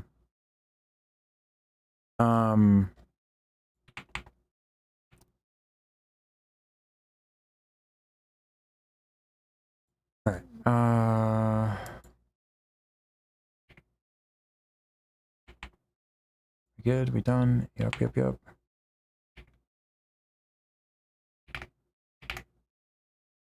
Alright, done. Oh, okay, because it's in the wrong file folder. There we go. Let me throw that over. Okay. That should be good. Test. Yep. Oh, my God. All right.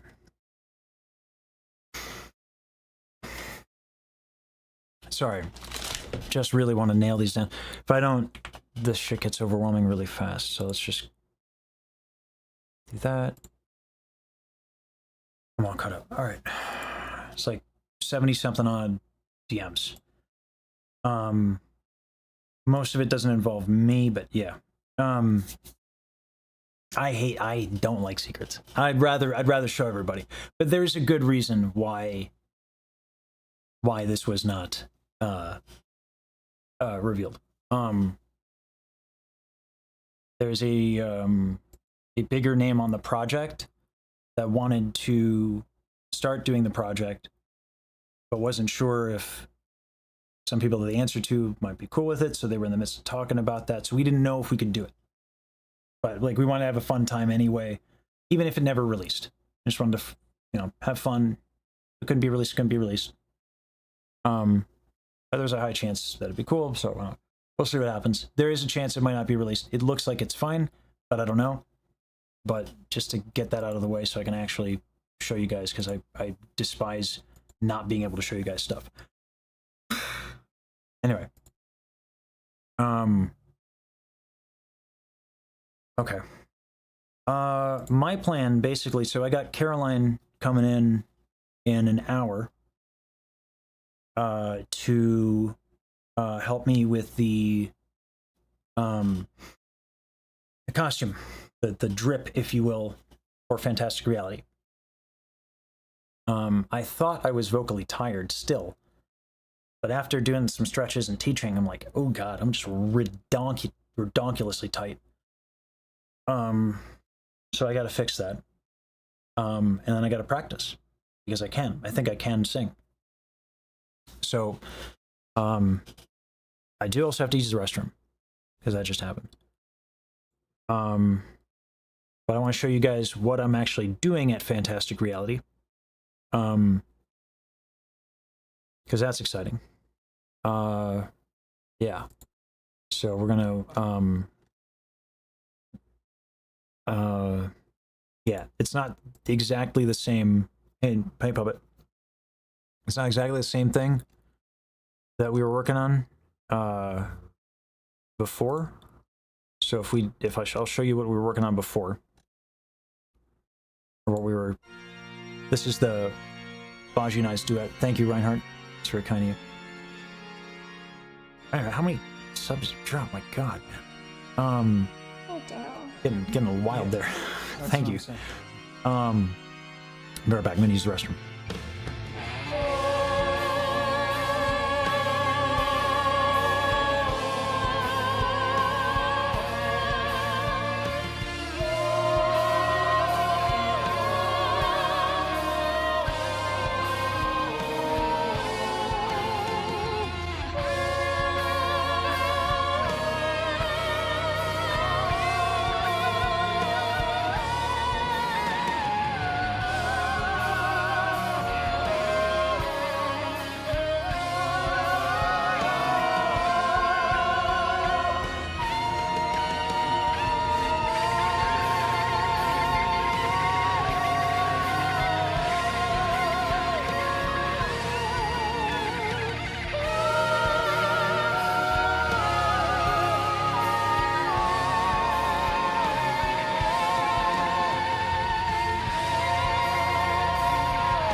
Alrighty.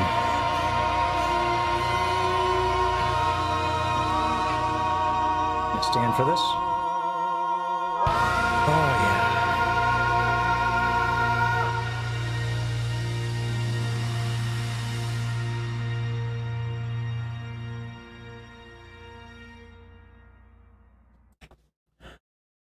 Alrighty. So, the that was fine, special, and dandy, right? Daryl heard that, right? And she said, "Hold my fucking beer."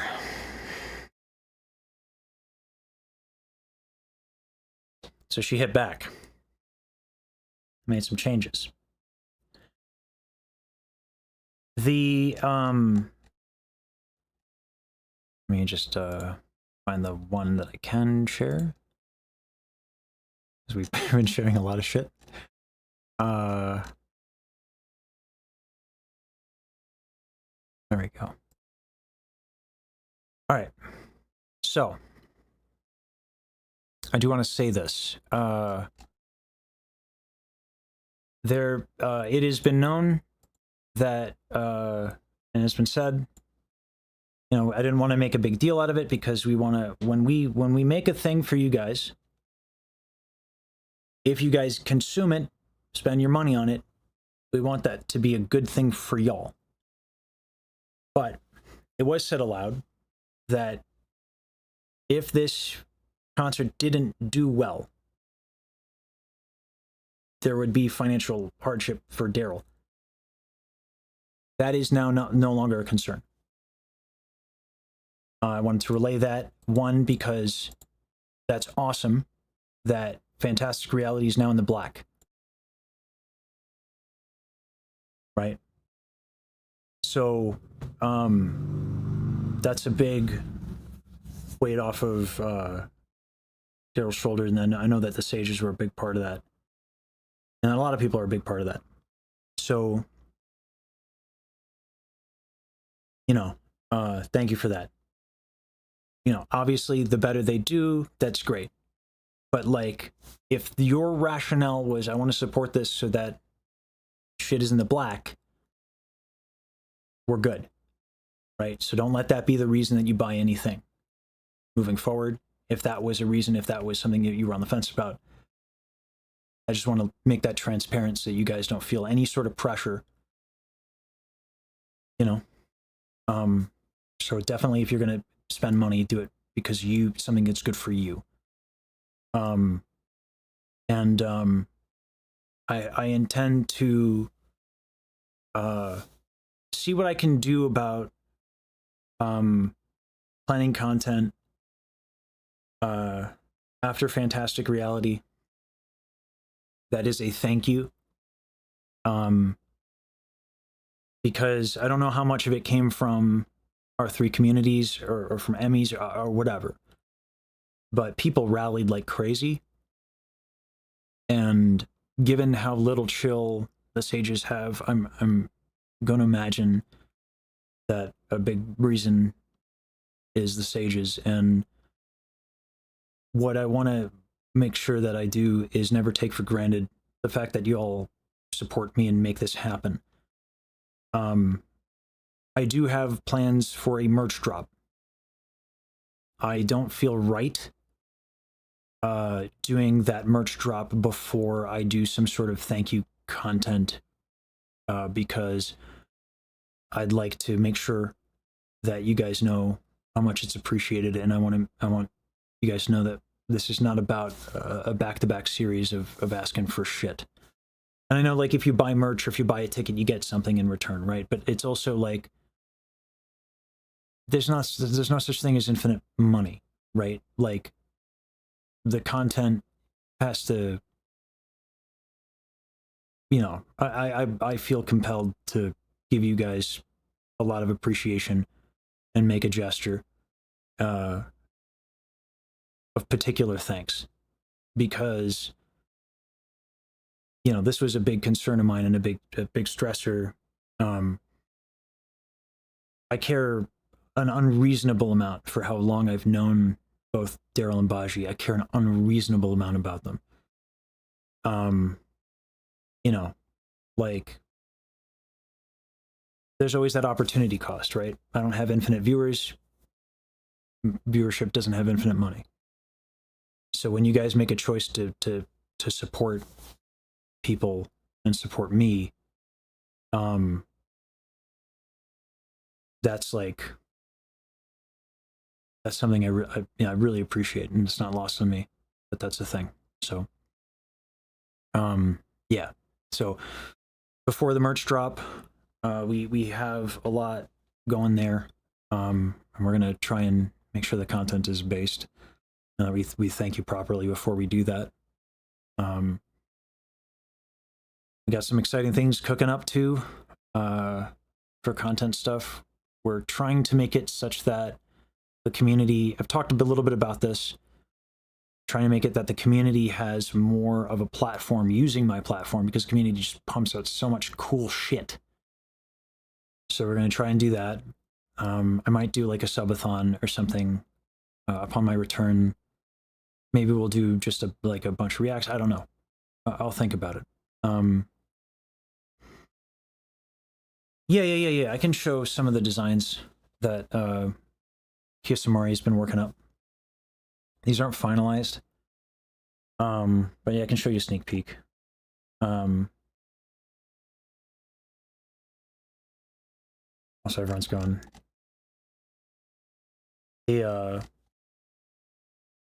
One of the things that was challenging content-wise with the YouTube was that I was too focused on like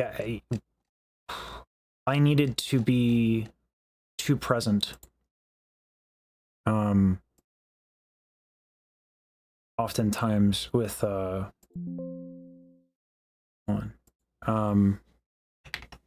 me just download a bunch of these. I needed to be on top of the YouTube channel a little too much. And it took away a lot of time. And we've been trying to get that to where Too Boring and Obsidian are the ones like basically like just doing that. And so there's been that handoff process that hasn't gone smoothly for me in handing off stuff, and it's been messy a little bit, and part of that is just lack of experience in like doing that for me. And so a big shout out to Monocork and Schuster, who have so much more experience than I do, like in terms of management, and also Schuster, who absolutely knows my my workflow, because like we built it together, code wise, and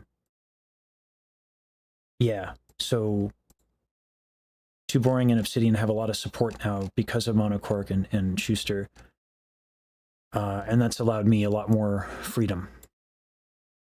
I was able to, I feel like, be a lot better off recently, mentally, because I was able to just take the morning to chill and talk to folks. Yeah. Which is what I used to do. That's what I used to do. That's what I like to do. I like to talk to folks, and I just haven't been able to do that. And it's been behind the scenes really hectic. I get up at 8. You know, I'm in meetings and trying to coordinate and do all that stuff. 12, I start the stream, and then I go to 8, and then usually there's stuff to do after as well, and then I go to sleep. So slowly but surely, I was grinding myself down again, which we don't want. Right? We try to prevent that stuff, right? And a big part of that was like the YouTube channel had to be working, because otherwise, the only way to grow, because you need to get new people in to prevent churn, right? Like churn happens, right?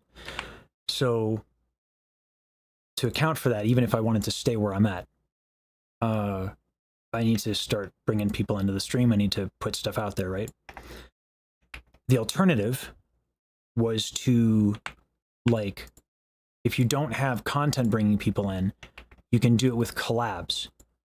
But the incentive structure with that is then to meet new people, because like everyone of Daryl's community who knows I exist, who wants to watch me, have made up their mind, basically, unless I did a drastic change in content strategy, right? So, and the same is true for the Tamabajis, right? So if you don't have your own content arm and you're on top of funnel, you are basically running around trying to network and collab, not because you make friends, not because, you know, it's a warped incentive, and it can very quickly get into like unethical behavior. It's unacceptable. You know, I don't meet other streamers to use them. Like, I didn't meet Ellie so that we do happen to be collabing, but like, yeah, collab for survival is absolutely unsavory. Ellie's cool people. I want to like do the things on stream that we enjoy doing and figuring that out and have a friendship. I do not want to use Daryl and Baji, and I don't want to make decisions interpersonally based on business consequences. It's slimy. So the YouTube had to be figured out, and it is being figured out. And there's a lot of cool stuff that we're doing. Like Mori VV made so many models, so many that we haven't shown on stream, right? And so, like, I want to show it on stream, but also like sometimes I can't. So like, if Mori VV does stuff, and like all of Mori's like crazy like emotes or whatever that those are called, like the expressions, the assets and all that stuff that she made, it's so awesome. And I want people to see it. The fan art, I want people to see it. And it shouldn't be, in my opinion, dependent on me to have a free moment before anyone can see it, right? Because then I got to get set up with Wardo and I got to be taught this stuff, and then the file exchange happens. And that's fine. That's not a problem. But it means that until I'm available, there's nothing Mori can do with all of these cool things that she loves to make and makes very quickly. Like, Mori works fast, right? So what we're trying to do is we're trying to get it to where we have content that is just like par for the course. It is just made, it is out there, it is clipped up on the stream or whatever, whether that be reacts, storytelling, whatever. And Too Boring and Obsidian, Monocork and Schuster, they just do that. Oh, I would love to, I can't wait to see it, Kenobi.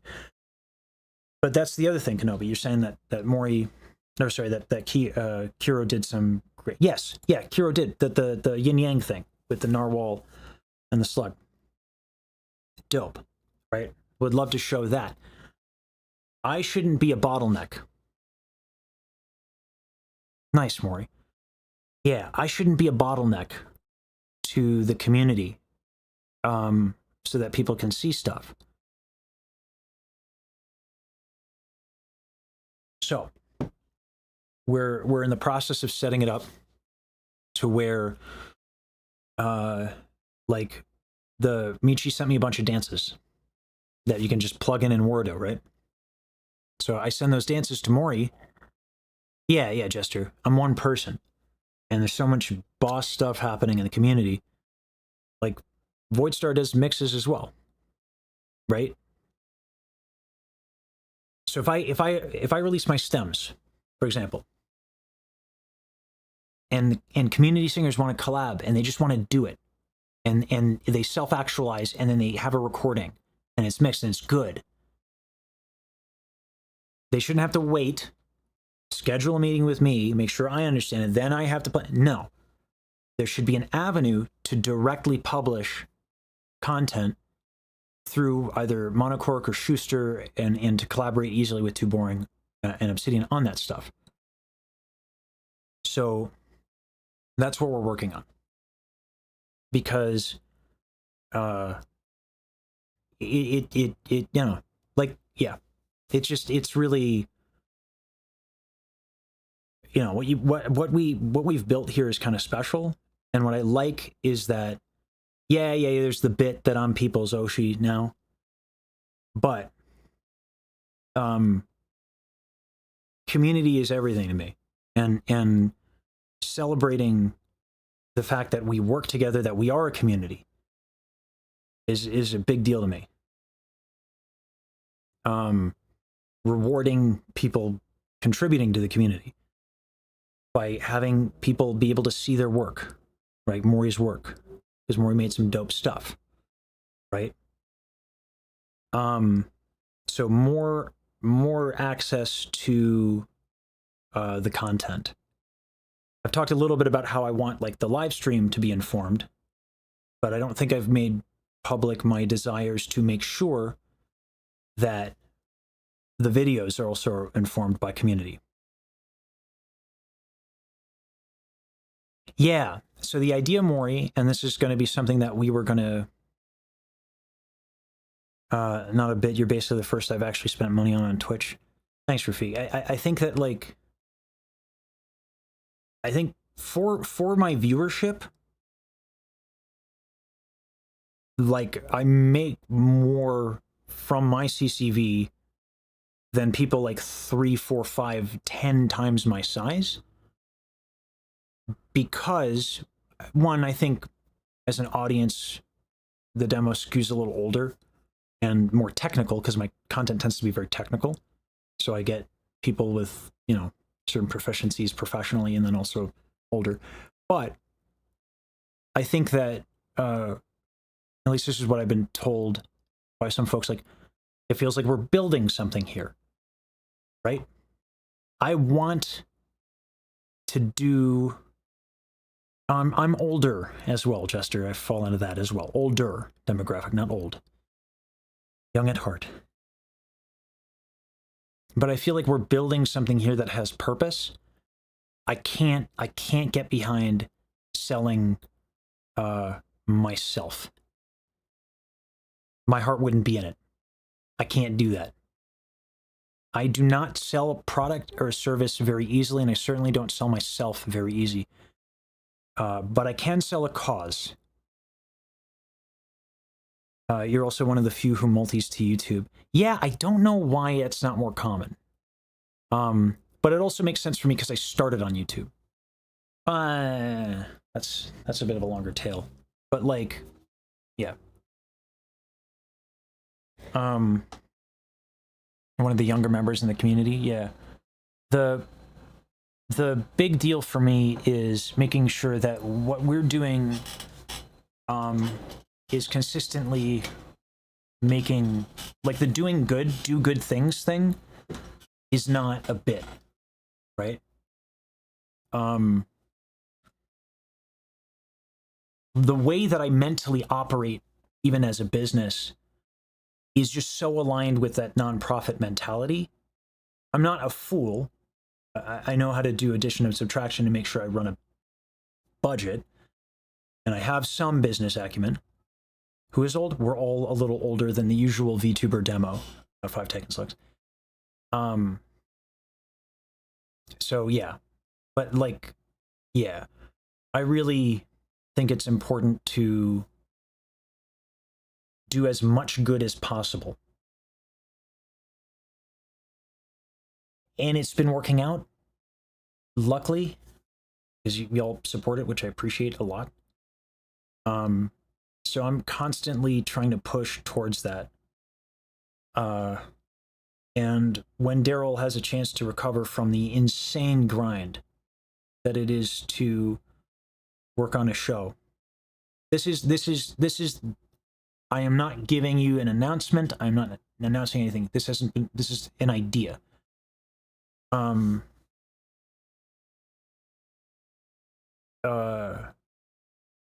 We are debating and having a discussion about Daryl, Baji, and I possibly doing an album and turning that into something, right?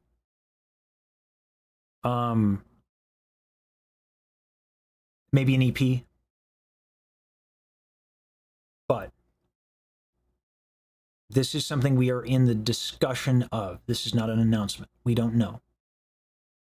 We don't know what the obstacles are. The reason I bring it up is not to be a bit of a tease or to put pressure on either Baji or Daryl, who, for any number of very reasonable reasons, might not want to do it. Right? Like, Daryl takes commissions. Right? So just to manage the expectations. But the reason I'm telling you this is because even in doing that, I'm trying to think of how it could be a good thing for people, right? And there are a lot of options there. You know, does it turn into a performance that can give people a chance, right? Do we maybe do two different things EP wise, where, like, you know, Baji has a real soft spot for the children's. We could do an art book for kids and do like songs for like a children's album. That might be something that she wants to do. Again, spitballing, right? But the point I'm trying to make is that always, always, always, what is the maximum good? Because I cannot push, as much as I want to work with Baji and Daryl, just making an album is not enough. There's got to be something behind it that's a little bit more. What I really enjoy about working with Baji and Daryl is that they're very ready and willing to be understanding and appreciative of that mentality. So, yeah. So there's stuff that we're trying to do moving forward, that I'm trying to do moving forward, that levels what I'm doing up and levels the community up in terms of the impact we can have that's positive. I have a platform now. It's not the biggest, right? It doesn't need to be. It gets the word out there for something.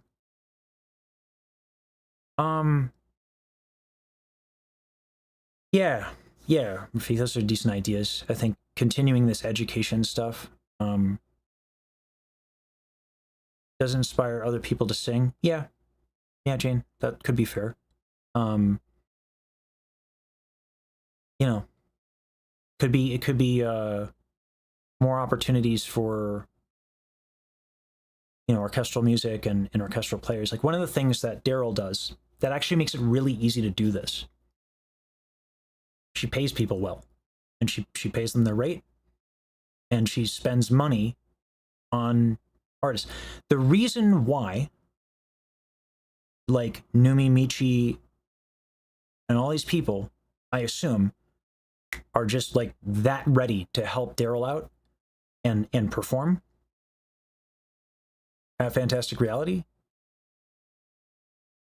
is because Daryl treats people well professionally, even when it doesn't necessarily make business sense in the short term to do so. Yeah, so they're not just an anime girl thing. So that's going to be the merch drop.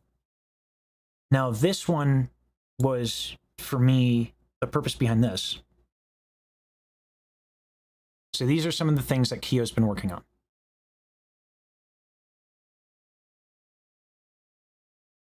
So this is going to be the back of the shirt, although we might have an edition where this is the front of the shirt because boobs. That's funny. But that's what we currently have, what we're looking at. So, and that'll be print to order. Maiko helped with a lot of those ideas. So we're going to have the Not Just an Anime Girl themed merch drop. Even this. So the rationale behind this, and Jester, we might, just because I know that Q is even debating on and thinking on more gender neutral options without the boobs joke in there. But the rationale behind all of this, just the art, to go back to the theme, what does this do? Nice boobs. Thank you. You know how I like my tenor clefs, Rafiq, because that's a tenor clef in boob form. For all those who participate in the Discord, you see that, like, Kyo helps a lot of people in the Discord, right? Kyo does good things for no fucking reason other than she's a good person, I guess, right? The amount that Kyo has done for me and this community exceeds any amount that I can currently afford to give her. but I'd like to support what she's doing. So a big part of the merch drop is to just, we already have the agreement that we had where she took a hit on the upfront on the promise that I would give her 50% of what we make in sales. It was an agreement because she was doing a lot for the music video. Seeing what she's done, the idea that we have now is, can we put Kyo in a position where she does basically what I do for singing, but through the community for art? I don't know. I certainly couldn't ask her to do that for free. She kind of already does it, though, you know? So depending on what we get out of that, we might be able to fund some stuff. Maybe. Right? So, yeah, Kyo's is gold. I mean, Kyo's art is dope. So, so even the merch drop, everything I try to do, it's like, what is this why? Why? I need to have the why. I need to have a reason to do it.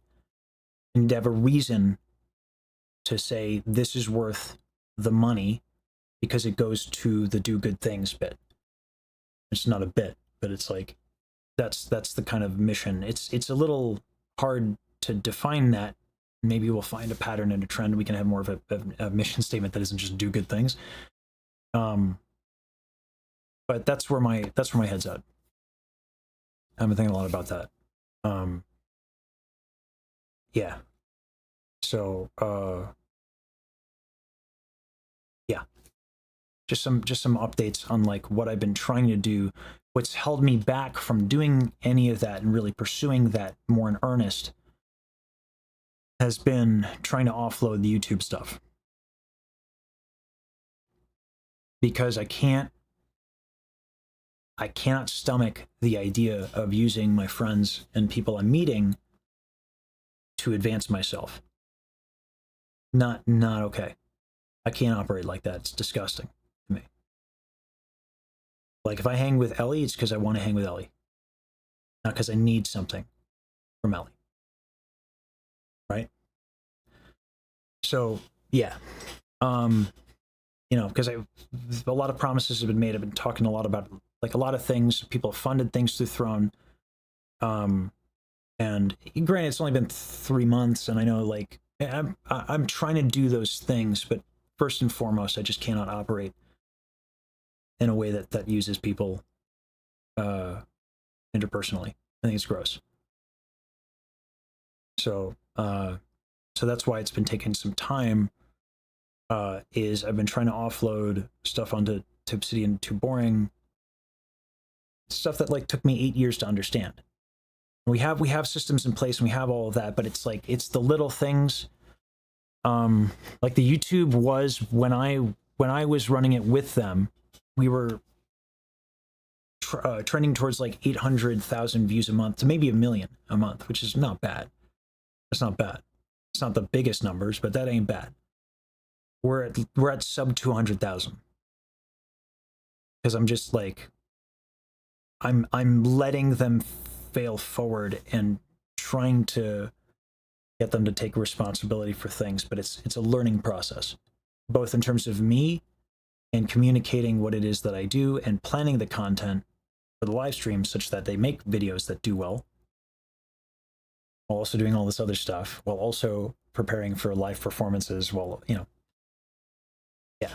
So it's been a lot of stuff that I've been doing in the background, and usually I've been more transparent about communicating all this, and I just haven't had a chance to really talk about stuff because it's been a little crazy. You know, like it was yeah, it's been a lot of stuff in the works, and I didn't know how it was going to go because I'm new to managing managers. It's a weird thing. I'm not complaining.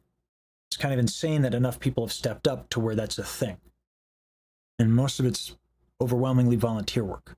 That's crazy. You know, so I got to balance and make sure. I also got to make sure no one's overworking themselves because everyone's a volunteer, right? I'm fine asking for help if we're doing good things, but it's got to be good. Anyway, that's where my mind's at.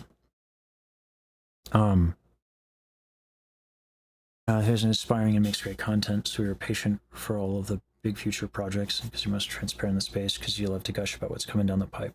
Well, I like you guys. The way that I see it is like you guys, and I've said this a bunch. Without the community and without the support, I don't get to do fuck all. Like, and it's not like I'm doing a product or a service where like, you know, where it's like transactional. You guys support me. The way that I see it is I'm answerable to you guys. Like you're, and not so much the boss, because it's got to be, you know, but it's like, what are we doing? So the idea, I really don't like keeping shit from you guys.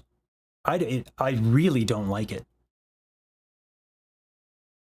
And it will move forward. Moving forward, it will absolutely inform what projects I do or do not take on.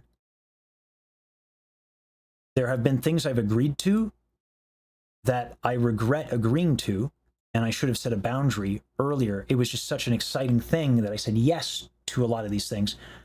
And what I should do moving forward is, if I cannot make public content out of these processes and these things, I'm not doing them. And that's going to be a policy, I think, moving forward. There might be exceptions to the rule for obvious reasons. Sometimes something's just too cool an opportunity. Sometimes there's a reason, like like with the Justin Bieber thing, the reason that's not out yet is actually quite a valid reason. You know? But if it's not, I really don't like it. Because I do sincerely feel I'm answerable to you guys. Anyway. Most people that and aren't expecting immediate perfection from you as things change. And I appreciate that. That everyone's been real patient. It's not lost on me that you guys have been patient with some stuff that I've dropped the ball on, or it's not been so clean, right? You know, part of doing ambitious things is fucking up a little bit along the way. And yeah, people have been really generous in managing their expectation, and I love that we can have like an honest conversation. Like there are a lot of creators who like they'll be like, oh, like the idea that I would say, oh, we might make an album. Like people just like, there are people whose audiences would like latch onto that and run away with that in a way that's like not reasonable. But if I say to you guys, it's historically been the case where it's like, this is something we're looking at. Manage the expectations, but we're having a serious conversation about the possibility. It might look a couple different ways, we don't know. But it also might not happen. But that's something we're talking about. Yeah. So, well, it's working, Uncle, because of Schuster and Monocork stepping up in a big way, right? And Almanacs stepping up in a big way, and Keo stepping up in a big way, and Voidstar as well. You know, with taking kind of like a being one of the more experienced people with audio in the community has taken, you know, it's been people stepping up. So it's not just me. And that's got to be made real clear, is that it takes a village, and the sages are a bunch of absolute fucking badasses and wizards who make a lot of things possible. All the more reason I think it should be shared in the content. That the platform doesn't feel like it's my own. I don't think it should be.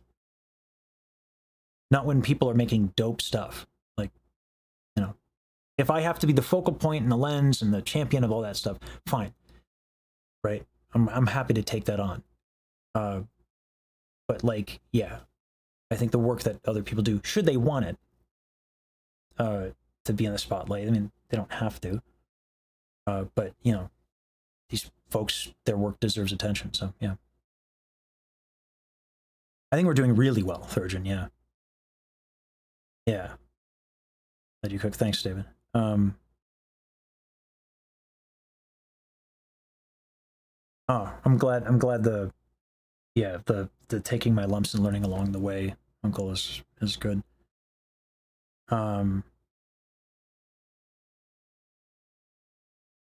It's a city at this point. It's we've grown.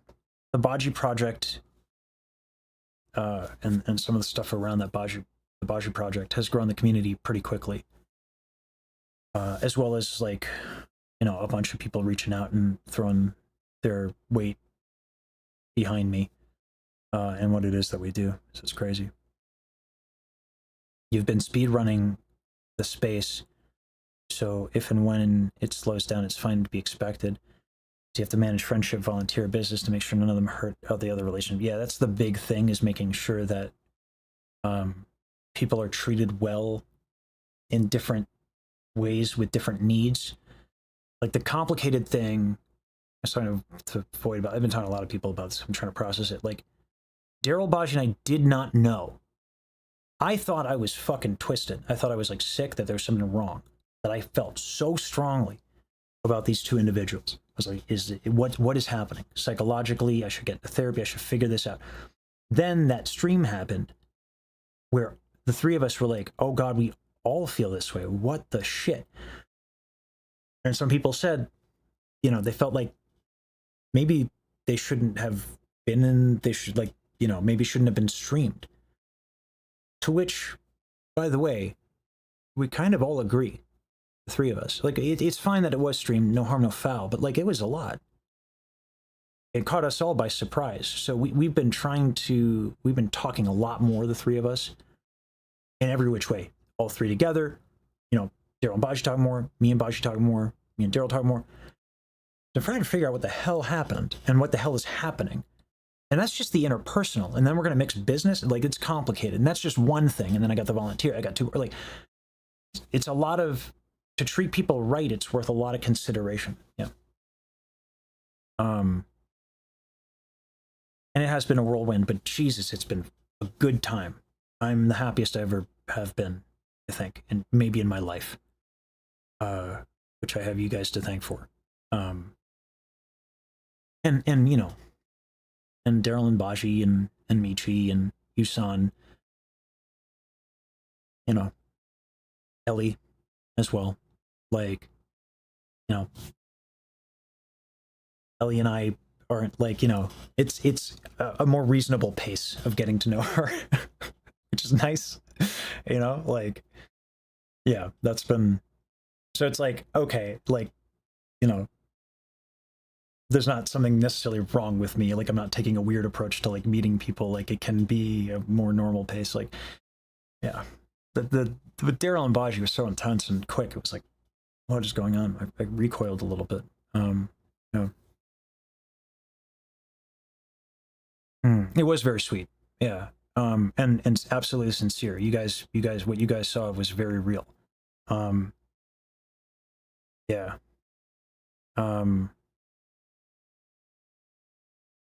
Yeah. No, it's like we have a lot in common. I have more in common with Daryl and Baji than like people I've known for like years. It's so easy. It's so easy. I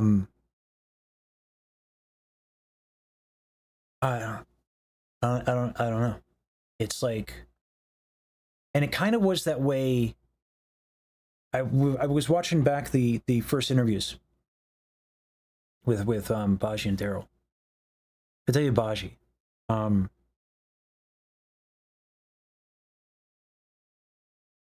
yeah, I'm incredibly happy that we met as well, Reinhardt.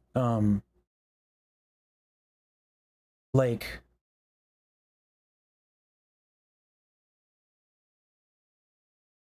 it's different kinds of communication. Like with Daryl, her music, we're getting better at like talking and stuff like that, but her music like had a tremendous impact on my life. And then, you know, gassing her up helped her with some of her stuff, and like talking together and working together and processing the space together and all that stuff. Like, it's been great. And then Baji and I, our ability to just fucking riff and talk about like anything is wild.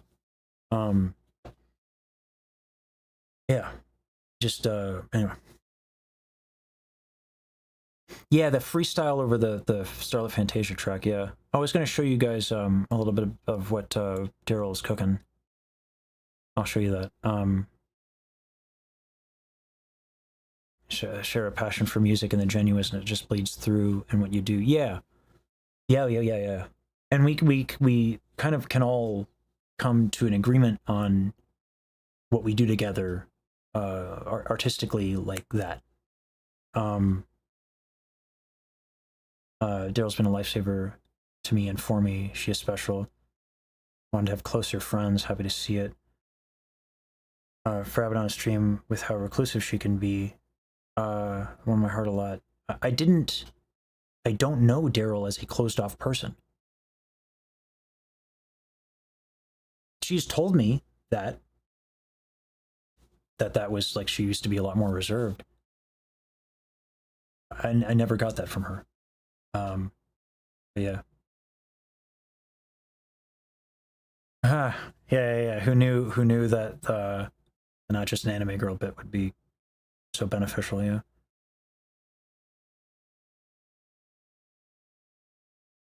Helps that once something gets you started. Yes. I'm amazed, Void, that people fucking stay and listen to my ramblings and my stream of consciousness as I just word vomit to process shit and then put it together on the fly. But apparently that's entertaining for some folks. Blight was telling me that, like, listening to my stream of consciousness and my thought process is actually interesting, and I was like, what? I thought it was just, okay, I'm cool. All right. Yeah, I try to suss things out and reason things out in real time and talk through them.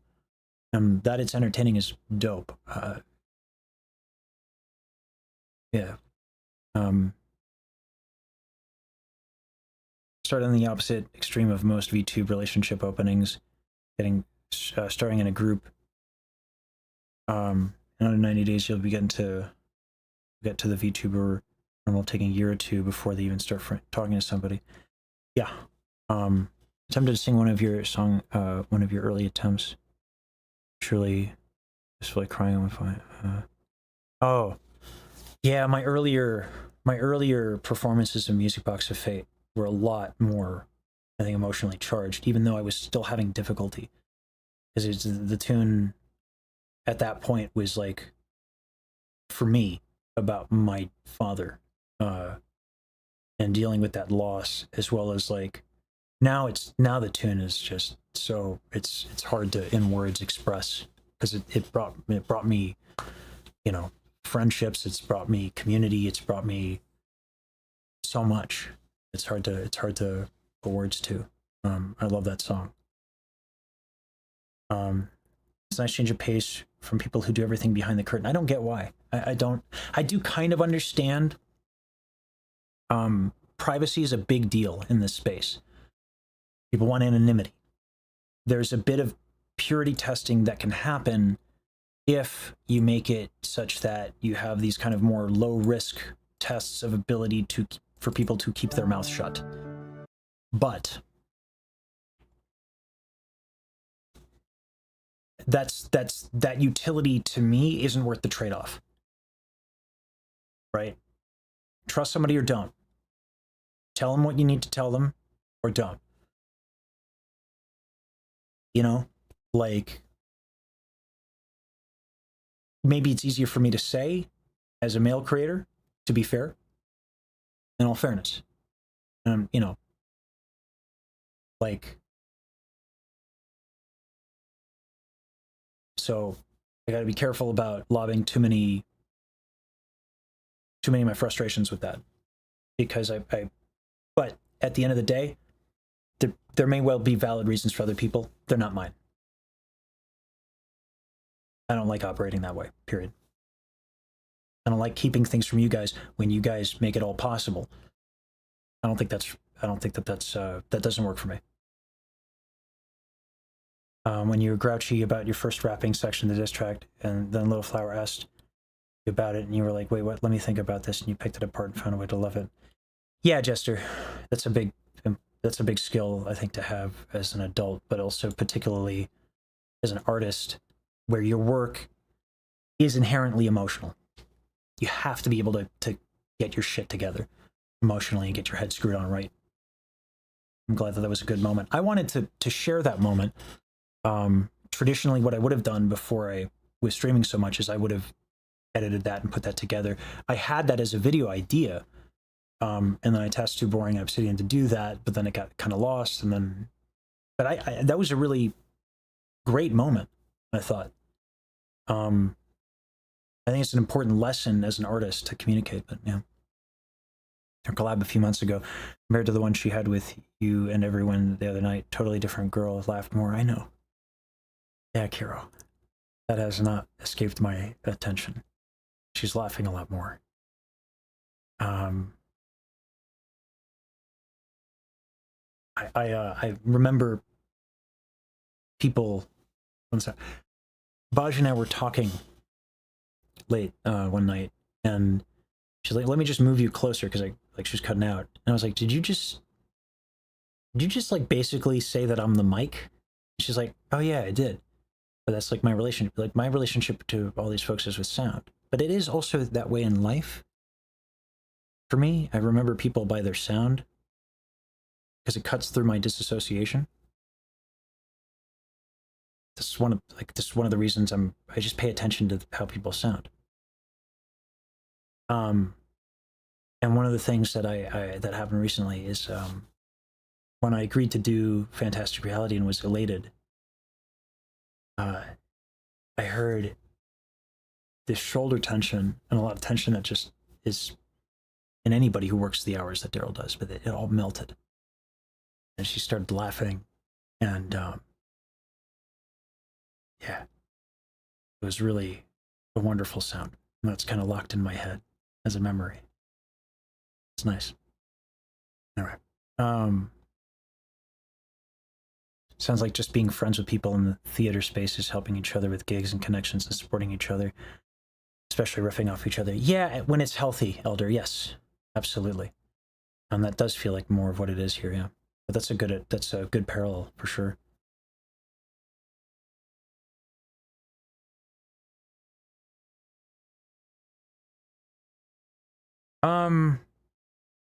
Yeah, Void, but it's like, I had to think about what the consequences are and stuff like that. And, you know, I've been coached into trying to be more careful about like everything. But as I think about it, it's like, you know,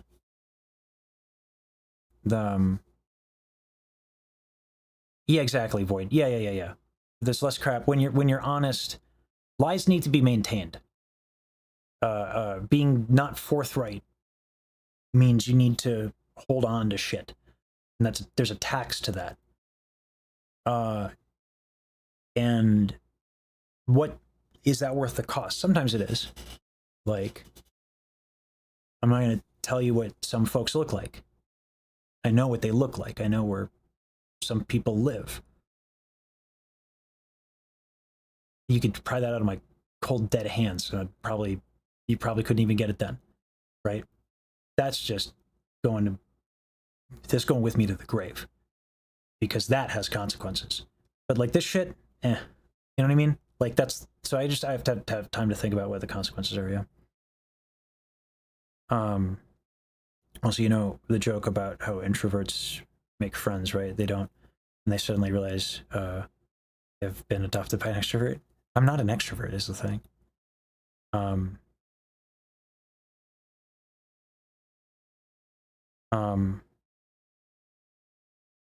Sure you didn't hear. Hearing someone's shoulder tension has to be kind of unique superpower. I don't know. I couldn't explain it to you. Even lies of omission. Yeah, Rafika Grant. Yeah. When you tracked Appleseed, After talking to us, the relaxation of the tension was obvious. Yeah, David, it's a big deal. Let me show you what Daryl cooked. So let me walk you through this idea here.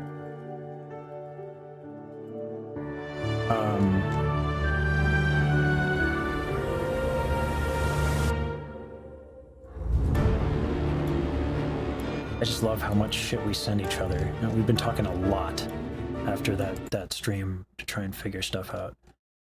And yeah. So like there's Bajiru with her fucking slugs, man. Ridiculous. Also endearing, but ridiculous all the same. Alright. So alright. Daryl will be on piano, and then I'm walking onto stage here.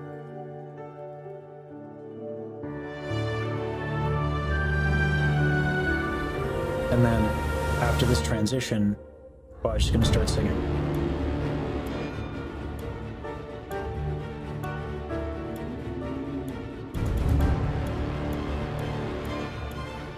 This next part, we're gonna both sing the Comet Chaser motif in unison.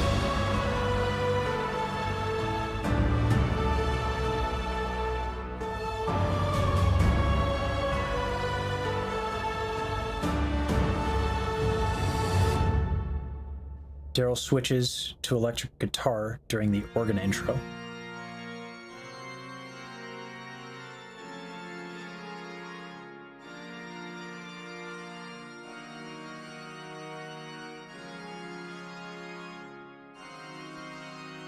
Baji's gonna sing, I take a lower harmony.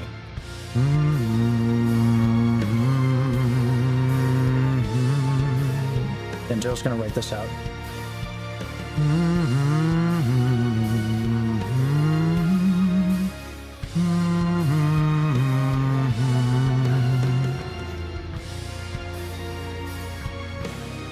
right.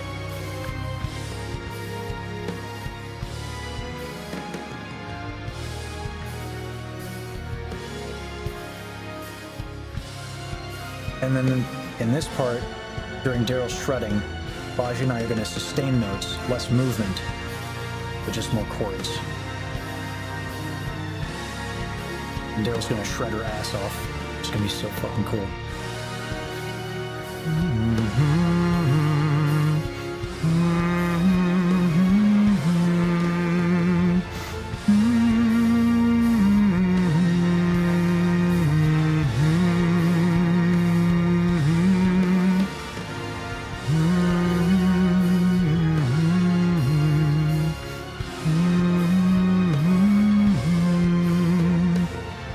And then everyone gets on the main theme.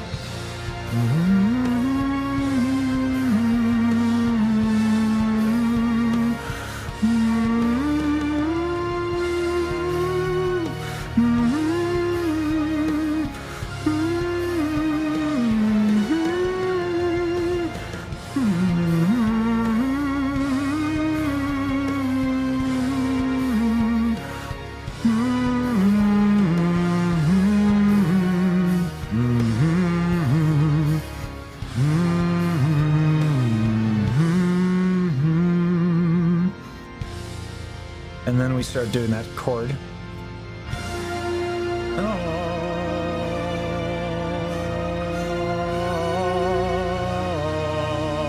And I told her right in that high F, because I'm doing it live. Yeah. Oh, yeah. Yeah, I'm doing it fucking live. You think I did it because I couldn't do it live, Daryl? Oh, you have a little faith.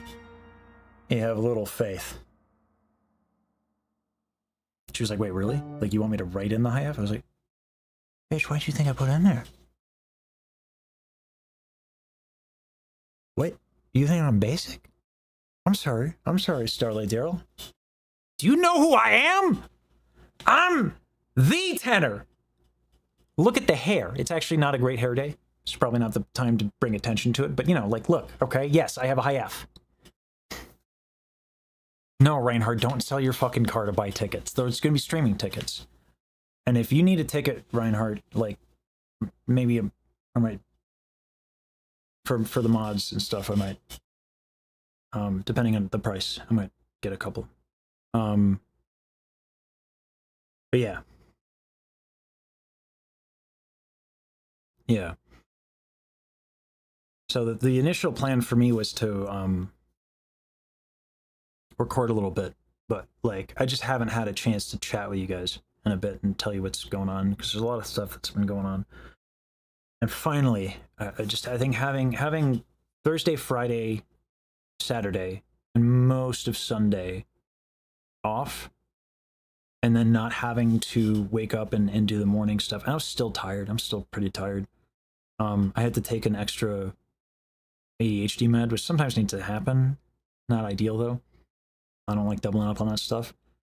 But like I needed 3 cups of coffee and an extra thing, and that's me rested. Like I've been grinding pretty hard. So and I think also just seeing the fucking lineup. One of the reasons I was grinding so hard is because I was like, this is an insane once in a lifetime opportunity. I'm going to make sure that this is here for me. That it's, you know, I'm not going to fuck this up. And then I think everyone's been telling me, you know, they're not going anywhere, all that stuff. I think what really brought it home was seeing that crazy fucking lineup, and my name on that lineup is insane. I'm looking forward to the streaming tickets, just a little sad. Some quests won't be sure. Yeah, I know. Yeah, John, I know. Thanks, Reinhardt. The minuet, not great for your heart. Yeah. But it's also based on, it's not like I'm running around with my blood pumping. Like I took 2 of them. It's just like I was like, like I still feel tired, right? But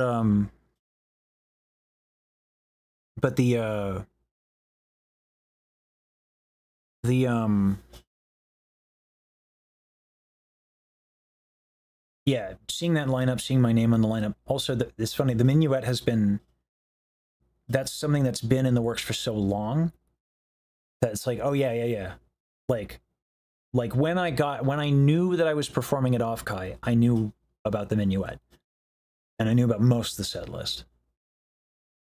So like, I wish I could have shared that earlier. There were some things that Yam needed to secure with Offkai staff before we could make anything official.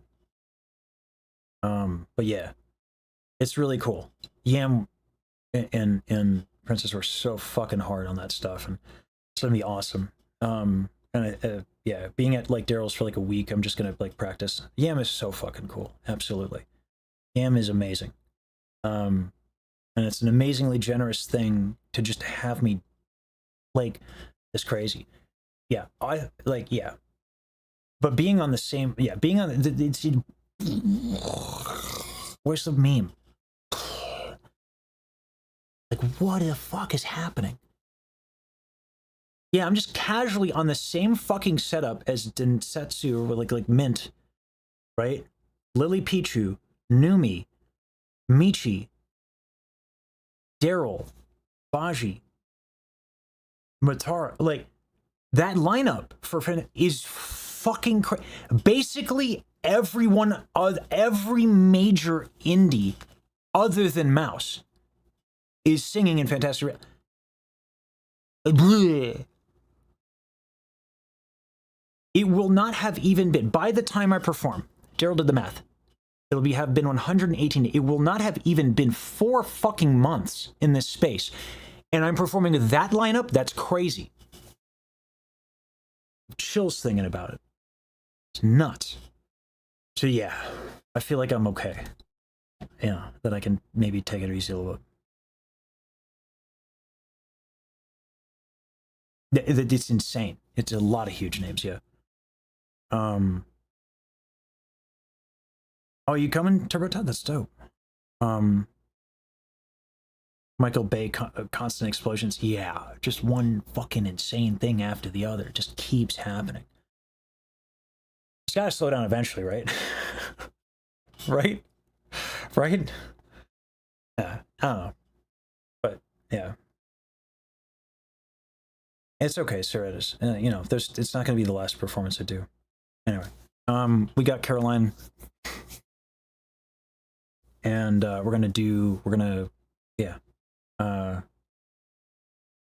So we're gonna do an outfit. A new fit. You know what I'm saying?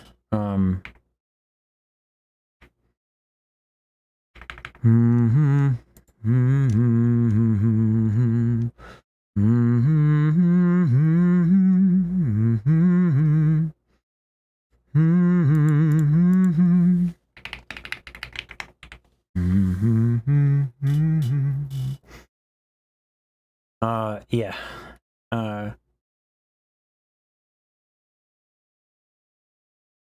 Trying to feel how I felt about even just holding one note on the diss track. No, because when it comes to singing Void, I'm not intimidated by. It's funny. Monocork brought this up. It's like, are you not intimidated? Like, you're not. Like, this is off Kai, or like even for this, like who are you saying? I'm like, the conductor of the Met, man. Like, I sang under the conductor of the Met Opera. It doesn't get big. Like, you want to talk like people singing with people,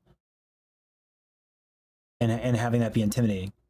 As an opera singer, the dude waving the stick at the Met Opera, I sang under that guy. No one can intimidate me. It does not get bigger than that. That's the biggest name. You piss that guy off, you never sing at them. That's the biggest. Like, it doesn't, for me, from my world, from where I come, it does not get bigger than that. And I've still sung with a lot of other folks. So it's not new to me to do this. What's new to me is how quick it all happened. That's what's tough to process. But I'm not intimidated by who's on the thing. I can understand how it would be. I was definitely intimidated when I sang with Yannick, but after that I was like, yeah. After that it was easy. So it's been a minute though. Yeah, I sang under Yannick Nezis again. Yeah. Guys, I'm not bad at what I do. Like, I did some shit. I'm not just a fucking rando. Like, I did things. Like, yeah. Like, I didn't do YouTube because I couldn't do opera. Just to be clear. So, anyway. Hey, how you doing, Yugi? Hello. Hey. All right. After all this, I swear I have my measuring. I think we got to take measurements first, right? Yeah, that's probably a good That's idea. probably a good idea. let me find them things. Do you hear me okay? I have my Yeah. earbuds in right now. Yeah, I hear you just fine. Okay. Give me 1 second to find that stuff. I swear I'm prepared, Caroline. That's not true. I'm not prepared. No, it's prepared okay. I am prepared. They were right here the whole time. I knew they were there. Yeah. I knew they were there. So, all right. Yeah, Okay. we have. I must say, is that like your first ever measuring tape for like your own measurements? Yeah. Is that a problem? Yeah. No, It is? it's all Okay. good. I have Okay. like we have I was like, did I fuck up? no, it's all good. I think I'm so used to this house having like 5 at once. Yeah, that's fair. Yeah.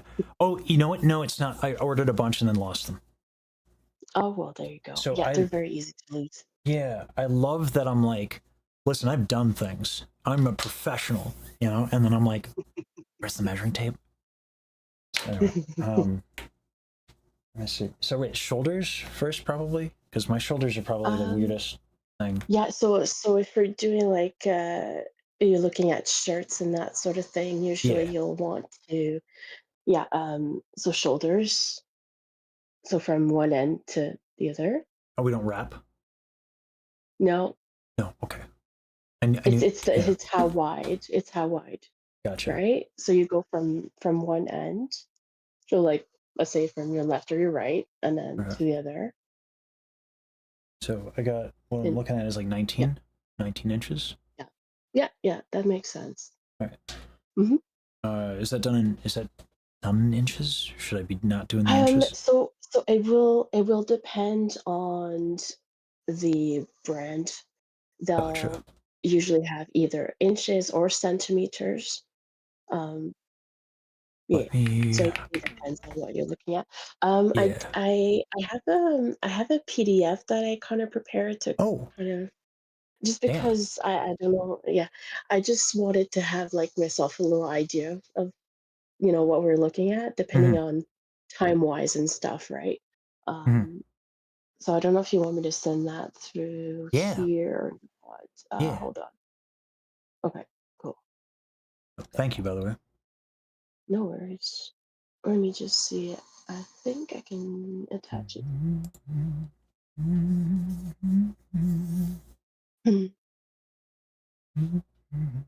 And just so you know, there's some links in the PDF. It'll open to like places like Etsy or Amazon. So if you're logged into that, you might want to, Hmm. not show that on screen there. Um. Okay. So whatever you prefer, though. Just let me know Uh. if you get it. Okay. Yeah. So I got that. Okay. Um. Mm, Oh snap. Okay. I put I'll I I'll put share I'll share my screen with it, and yeah, then sure. yeah, I won't share it on Just so I stream, but know. like yeah. Yeah. Um. um, mm, Like that. it's whatever you're comfortable with, of course, because it can open to to some links there. I mean, Uh, if yeah. I have a lot more references on my phone. I just wanted to kind of have a little bit of stuff mhm. on there. Ooh, and these come with Mm. cravats. Yes, so I looked up shirts that come with and different kind of styles depending how you want. And I will say I think the ones from Etsy do tend to be a bit more expensive and might take a little bit longer to be delivered if you are looking for stuff that's already pre-made. Yeah. Um, so and like also I wanted to ask you because I did not know how detailed you wanted to do your cosplay of yourself, right? Mm. So I don't know if you wanted to just do like the shirt and the vest and the pants and some boots or something simple as that, or did you want to add more stuff? Because of course it's going to take a bit more Yeah. time depending on. I did find the Dracula clothing website. It has beautiful stuff. It just didn't have as many options in the colors because I heard you say Yeah. something about the purple, right? Yeah. The Um, like a purple vest would have been nice. I think like some of the mhm, jackets might suffice. mhm, Like I would prefer, I think, like mm, instead of this, yeah. I think having like a jacket from this, I think would make sense, even if it's not totally correct. Does that make sense? Because the only way, yeah, because the only way you would really have have it look like what you want, it would be like to have someone make it, basically. True. Yeah. Which takes a bit more time, obviously. I mean, Yeah. I'd be all for it, but of course, time is of the essence in this case. Yeah. Um, Yeah. because it's I think July 2nd is when it starts. Yes. In fact, I'm going to have it delivered to Daryl's place, all of these things. Yeah, Um, yeah, so, for sure. yeah. So, like, this might work. But Mm-hmm. also, I'm not sure, like, in terms of a stage silhouette, I actually think all black might not be the play.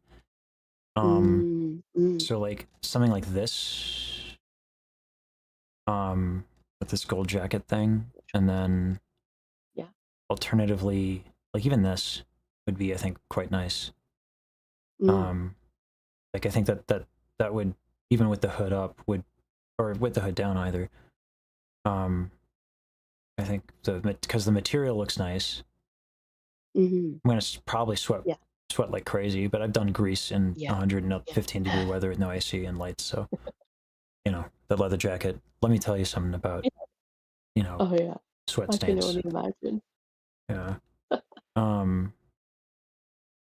But like, yeah, I think the measurements are right here. This. So, Yeah.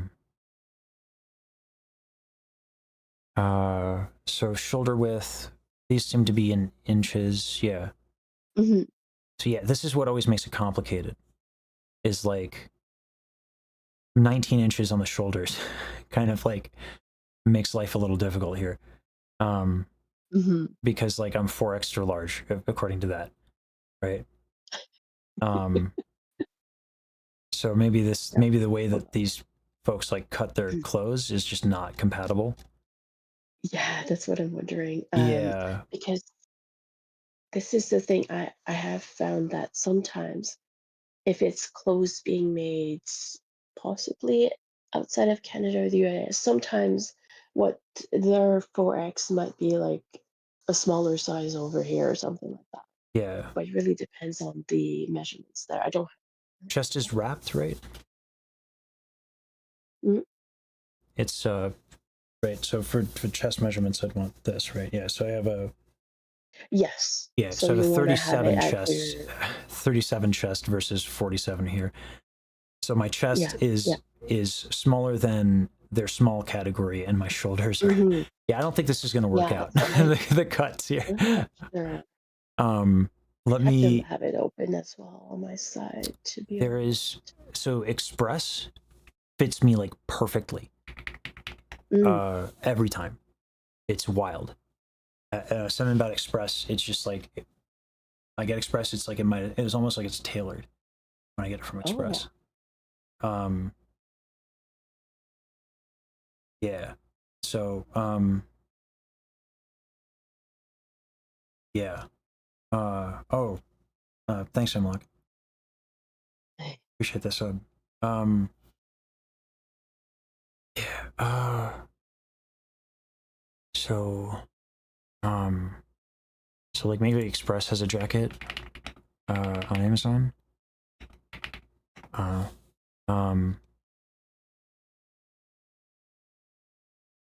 I kind of like the goth aesthetic. Like one of the things I was thinking about talking to Ellie about is like my model looks too nice. You're too kind of person. I You know? see, I see. Yeah.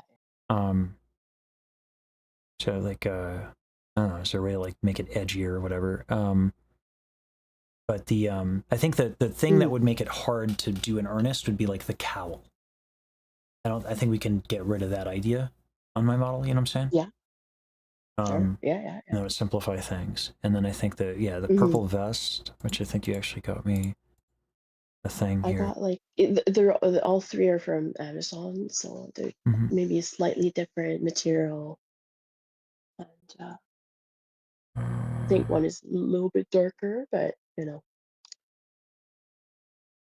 it depends what you like for material for vests. Sometimes something that's a bit more satiny is on the shiny side. It's not as forgiving, I guess. So sometimes but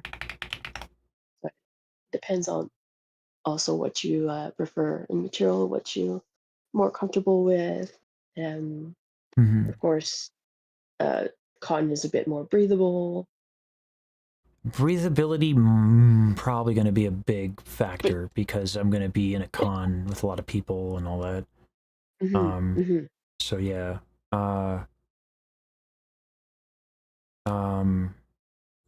So let's bring a couple of those options up. And then so the vest, and then to me the jacket, and it's just like a black jacket. Black jacket. Yeah. Men Express. Suit? What would you even call it? A suit jacket? You're looking for a suit jacket? Yeah. It's kind of like a weird stylized thing, isn't it? Oh, well, hello. That actually might work. Let me look at your reference. Sorry, I'll share my screen in just a second. That's okay. No worries. I also like the idea of just, you know, it looking extra. Mm-hmm.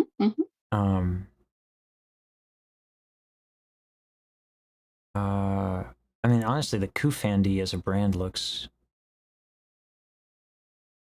like stylistically like what I want, but we'll have to see what the measurements are. Mm-hmm. So I'll just bring that one up. I don't see Express anywhere. Oh. Hold on.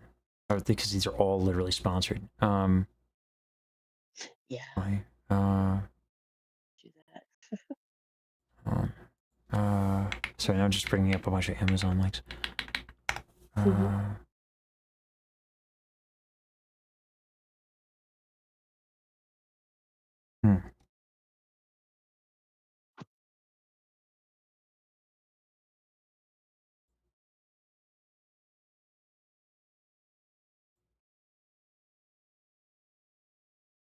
I like this, like the idea of like a textured pattern on the jacket here.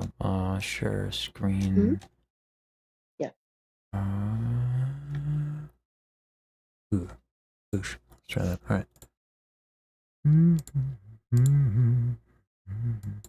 That was just so freaking, it was so exciting. All right. So like, Mm-hmm. like that. You know, I did see that one. I saw that one earlier today, and I didn't know how you know, if you wanted some motif on your vest or not, because it's like not quite the same as the model. But yeah, it was really pretty. I liked it, Yeah. but I didn't put it there. Yeah, Mm-hmm. I like that. I like the idea of the texture there more so than that. And this one too. Mm-hmm. This looked good to me. Yeah, so yeah, that's really. I saw that one as well. Oh yes. Yeah. And then Mm-hmm. I think we'll keep that up. Yeah. And then I think we can mix this just because like I don't know about the Etsy delivery times. But Yeah, that's the only thing. But Etsy, yeah. a little bit tricky for the delivery time. Yeah. I did the one just standalone in case you already had a white shirt. I You know, do. because you can also. And actually I think I have a floofy white shirt as well. Mm-hmm. But this one's kind of nice, isn't it? Mm-hmm. Kind of bougie. Yeah. Like, look at me, I'm almost Mozart. Kind of, not really. All right.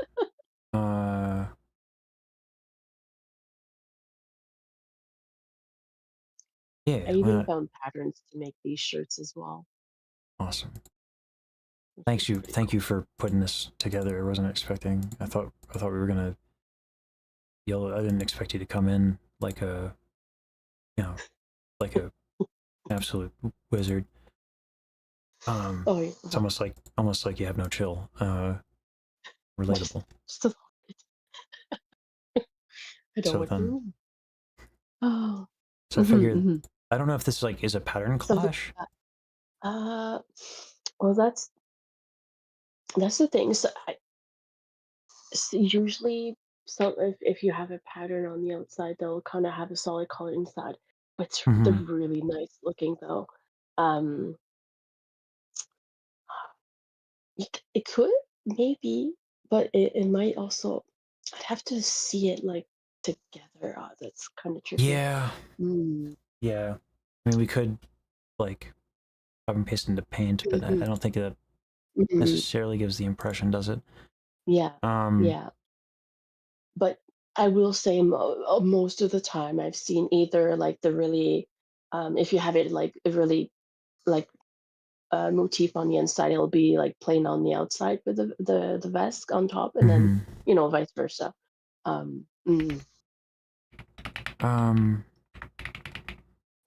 think the oh, this would be too funny. I do have a suit jacket for a tux suit jacket that's quite nice, so I can use that. It's kind of like more like this. Is it like the shawl label where like it doesn't have you know the label of the the shirts? Is it like a uniform one? It I think doesn't it's a have like a Calvin. split in. let me actually crack it out. I'm Let just me get it. curious. I Yeah, let me was grab it. just wondering because I've seen tux be. Let me grab it real quick. It does need the buttons fixed.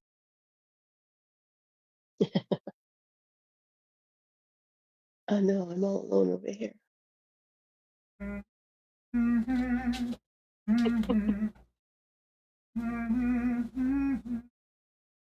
Yeah, Maury, I would love to just make this cosplay from scratch. It would be awesome.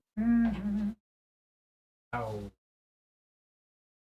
minutes since I've worn. If we had more time, I would definitely love to do that.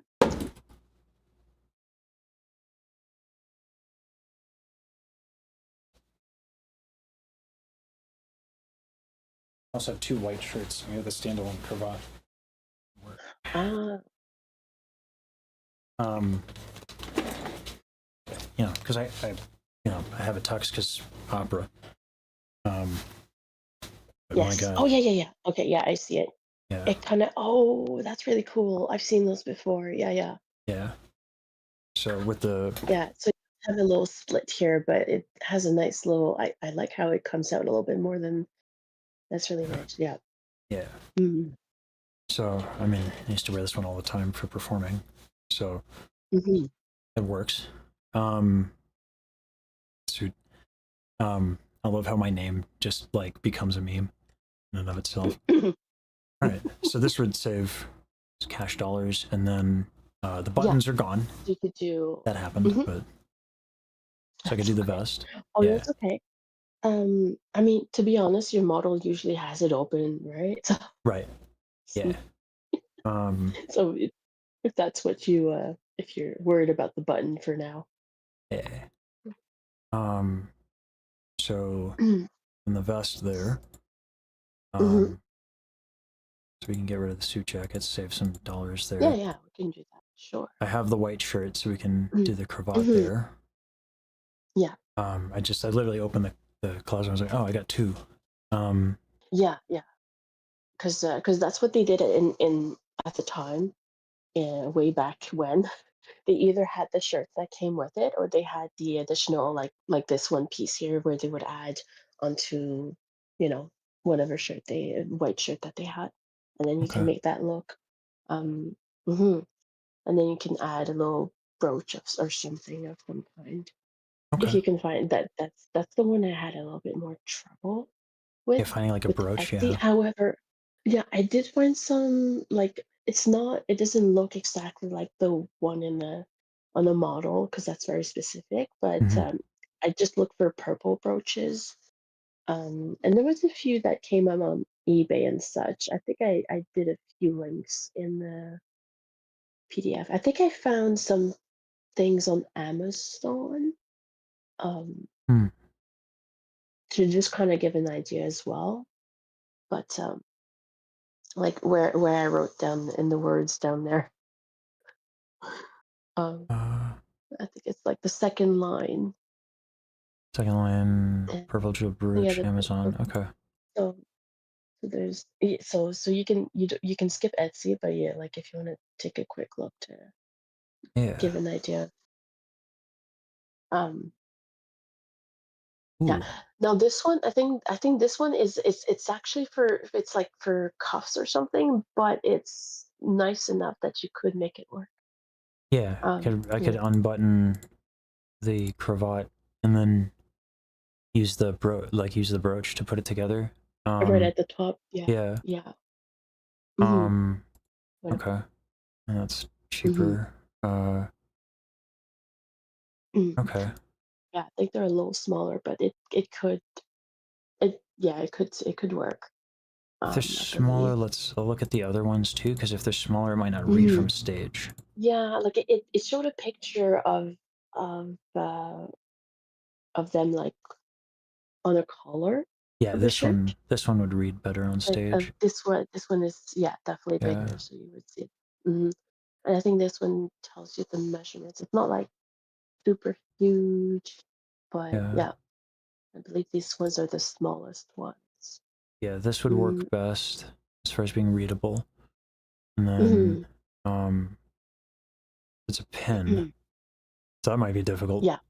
Uh, Are you? Oh, I it's a looked up pin that's roach. So Gotcha. I thought it was a in the pin that was back. like a straight. Yeah. Okay. Oh, yeah. No. You can collapse it close. Like yeah. Dope. Okay. I That's I awesome. have one at home like that. Yes.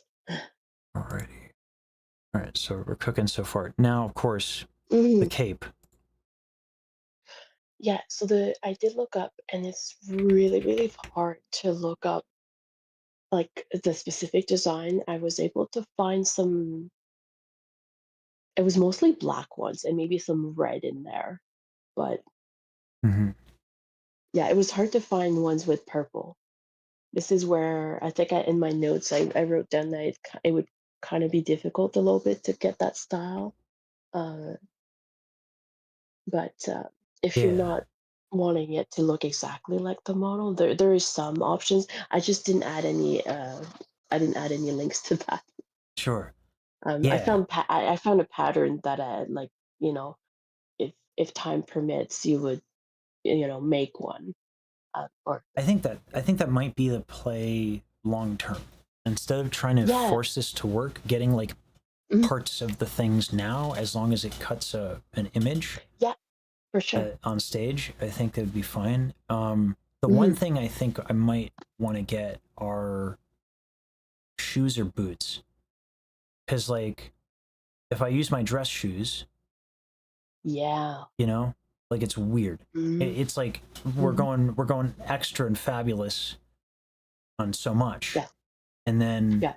the rest of the exterior is just going to be this pants and my dress shoes. So Mhm. it's kind of like it's a lack of commitment Yeah. to the bit, you know. Mhm. So it looks like I'm just wearing a suit with some weird bougie shit.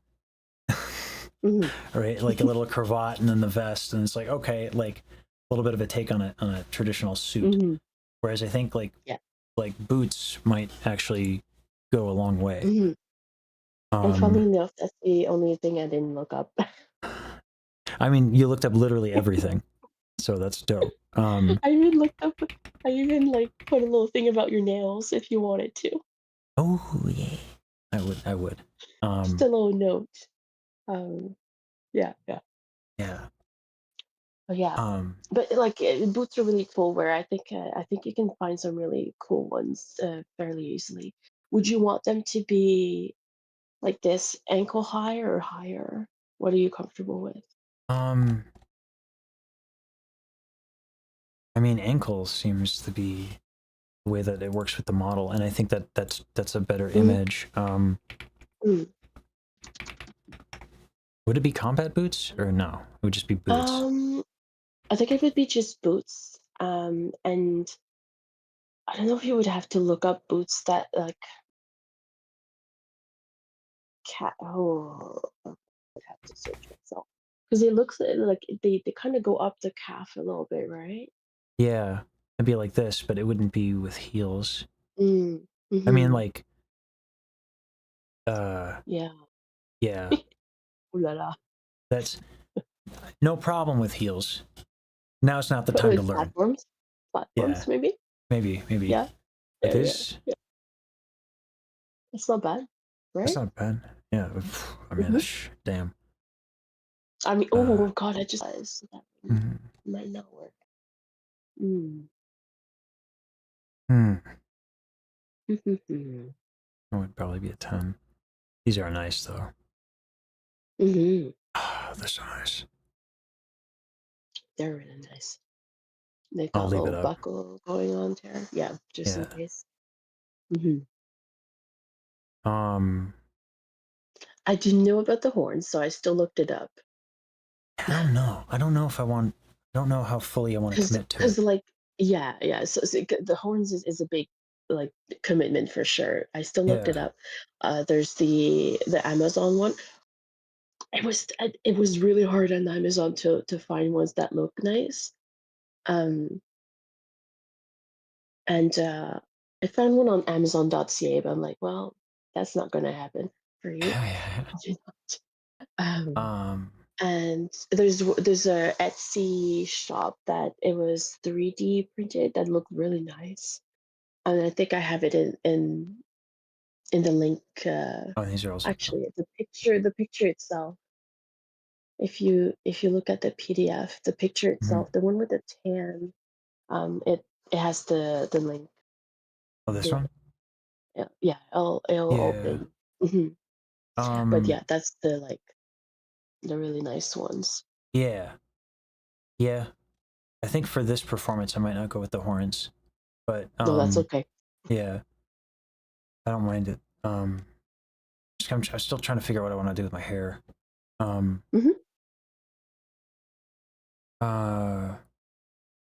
Okay. Black nail polish. I do love that. I mean, honestly, with how much money I'm saving elsewhere, I don't know if the boots are such a an impossible investment. The only problem is that they don't have them in tens, and that would put me at 9, and I'm 9.5. Oh no! Oh, yeah, Yeah. you don't want to hurt your feet. Yeah. That's for sure. Yeah. No. Can't lecture a student about posture and feet and Yeah. No.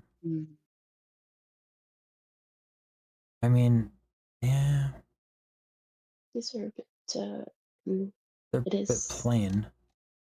Yeah. Buy some belt buckles, just wrap them around, pretend like I'm steampunk. Ooh, this actually almost looks like it's, and it comes in 9.5, and that's affordable. Okay. I mean, the women's size. Yeah. You have to check. Oh, the women's size. Yeah. Oh. It's 9.5 in the women's size. I don't even know. Do they have a? Yeah, you can check the conversion there. It's probably not quite enough. I have a feeling.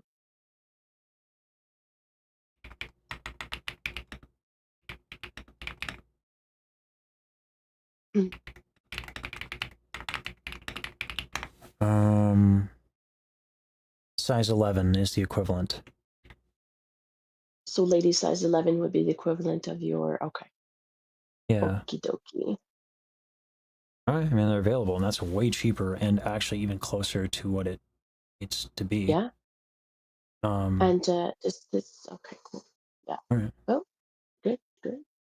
Well, All we ball. right.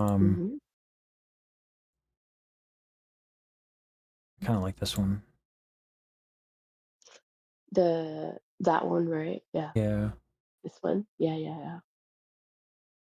Really nice. Skip that.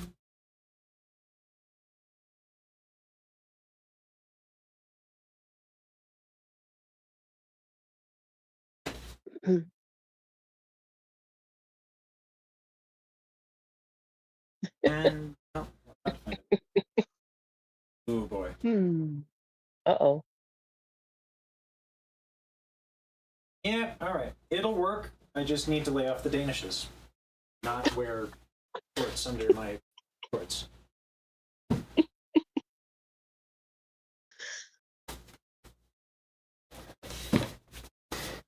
But that'll work.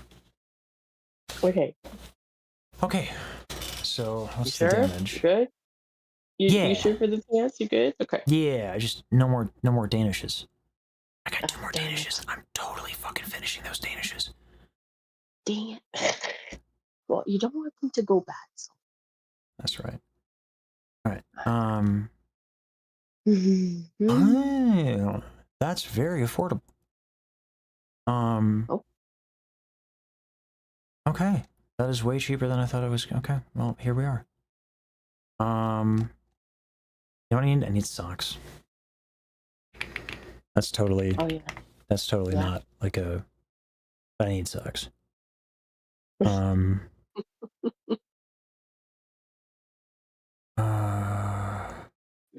does it gotta make it complicated? Just give me fucking socks. Alright. Sure, that'll work. Alright.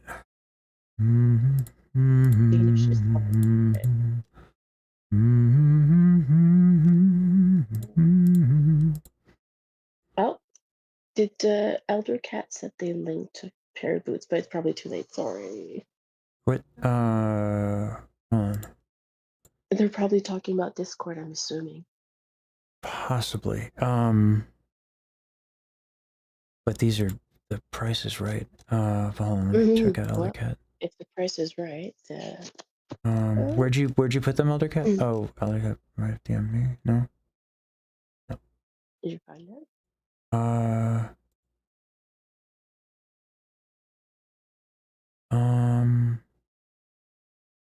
Oh, I thought it was on good. I think this will work. Because we still Okay. have to get to the part Alright. where I failed to put on eyeliner. That's another Oh, that's yes. another part we Lovely. planned for this That's stream. right. Yeah. That's right.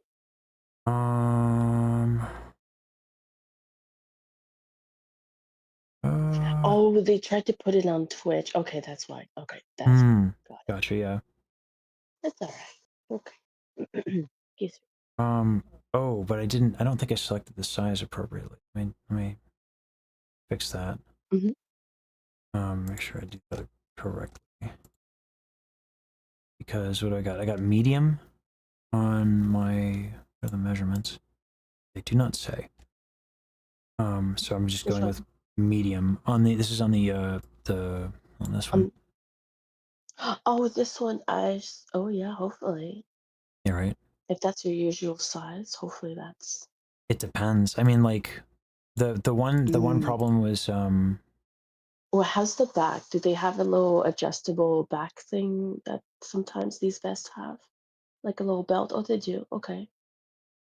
yeah. I mean, the main thing is always my shoulders is weird. Is a weird thing. Okay. So as long as so I think I'm all right there. And then I guess the only thing with the cravat is going to be the neck size. Let's see that. Yeah. What did it say? Did it say? Details. I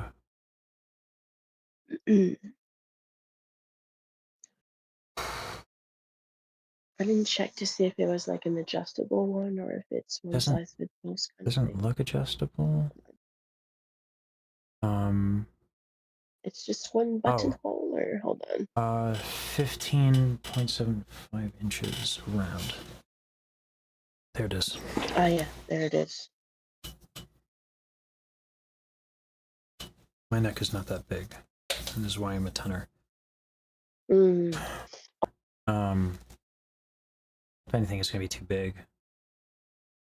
That's okay. I can figure that in. You can probably adjust it a little bit if needed, like yeah. You know. Yeah. Yeah. I mean, I'll have the brooch, right? If you have if you have brooch or safety pin or whatever, like you can make it work a lot. Dope. That's all. Okay.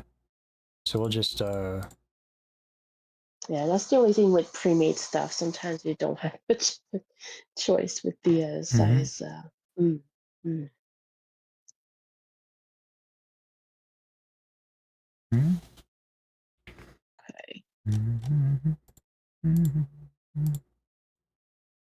Yeah, the current, and then oops. Gotta bring back your PDF, and then the cravat.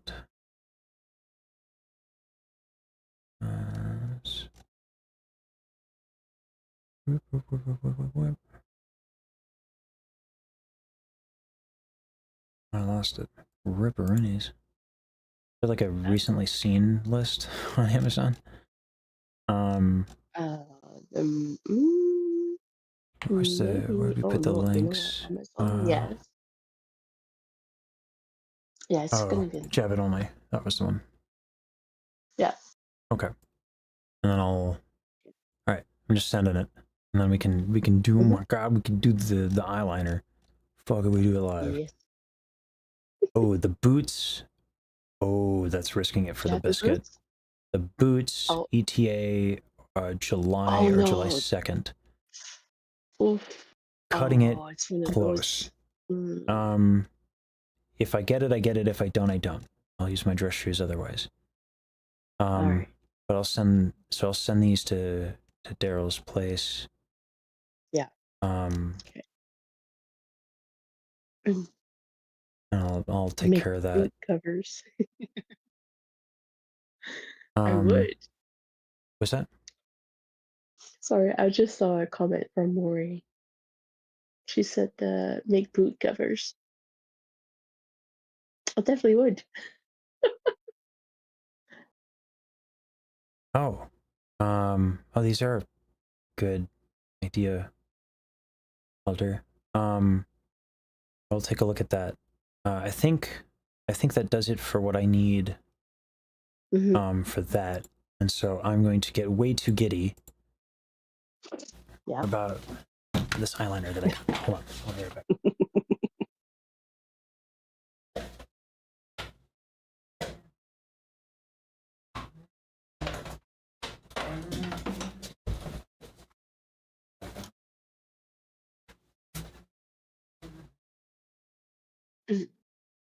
Yeah. Okay, so fair warning, I hold the record Yes. for the eyeglass shop that I first did contacts at for needing the most visits to learn to put contacts in at 5. Oh. So I don't like things going near my eye. Yeah. And it was, yeah. This is one of those things I totally thought, like, Baj and I might bond over, not putting things in your eye. It's like, no, I could do that all day. It's like, how did you learn that you could just put your finger? You know what? I don't want to know. Like, how did you learn that that's a skill? I don't think I want to know. Anyway. Yeah. Kara, that's a great question. Are we going tasteful? Is never. And the answer to that is never yes, I think, with the opera singer. But, so it looks like it's like a, let's see. Is it a liquid eyeliner? I don't know or the difference. It looks like a liquid. You'll know. Oh, yes. Is that liquid? Yeah, that's liquid. Yeah, Okay. it's liquid. So what do I do to make sure I don't go blind? How do I do this? Is this like a thing I can do? So usually you would kind of, I know I can't really show you because I'm not on camera, but Yeah. you would kind of take your finger and kind of hold your eyelid a little bit to the corner of your eye. Like right a little here? bit. No, corner. Yeah, there. Corner. Up. Oh God, up? Yeah, but like the outside of your eye, right? This. No, don't hold it like that. Let me turn my camera so you can see it in real time. Because if you're on the stream, there's a delay. Okay, hold on. Yeah, there is a delay. Hold on. Like this? Kind of flat. Like put your finger flat to your eyelid and kind of stretch it a little bit. Yeah, kind of like that. And then you have a little bit of a flatter surface. That's how I've done it. Okay. And then you would kind of, so you see how it kind of makes it a little bit more flat. So the emo thing would be both bottom and top, and it would be kind of heavy. Yeah. Right. Exactly. It does help to have a mirror, but like I don't know in this case if you just have your camera and you're looking at yourself, I don't know if it. The thing is, it'd be the side, so I wouldn't get a straight ahead look. So this might be a. Well, I can hold on. I can do this. That's actually, I think that's doable. There might be some people in chat that might help a little bit too, but. This is there's two things. Okay, so we got the thinner application, and then we got the thicker application, right? Yeah. Why is my face so blurry? Because I wasn't towards the camera. So like it would be like this. Yeah, you would start from the inner corner to the outside. Yes. How important is it to have an even hand? Like. I mean, it helps for sure. Oops. Well, if that doesn't tell you how my coordination is, I'm left-handed, so. Yes, that is a tricky part. Right. And it is a little bit messier. Yeah, you can practice. I mean, luckily it's going to be on stage. So, like, if the line isn't super clean, gentle taps. Exactly. Okay. We don't just commit to the line. Okay. No, you definitely want to start a little bit gentle. Yes.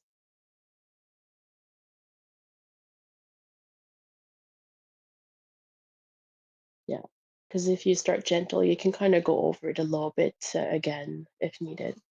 Right here. Right, absolutely fucked up. That's okay. You can fix that a little bit. Okay. Oh my god. You're have to get in there, damn. Oh, and that's the thing. The one thing that with liquid eyeliner, it takes a little longer to dry, right? So sometimes it'll kind of go on your Okay. eyelid a little bit. It's not That's bad. actually, that's not bad. That's not bad. That's not bad. All right. So we're going for the emo look. All right. Yeah. Hmm. There's always one eye that's trickier than the other. I know. Yeah.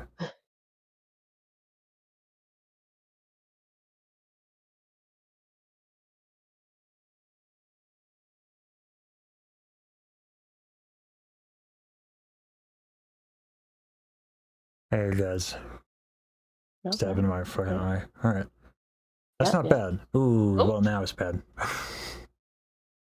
Oh no. This is not the solution, is it? Usually happen. Oh no. Oh god, oh man. And here we are. I wanted the black eye look. I wanted the black eye look. Hold on, let me get an actual thing before this fucking dries.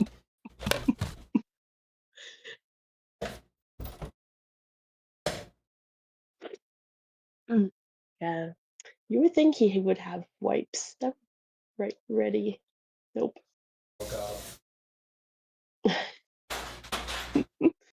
Makeup wipes is indeed good to have.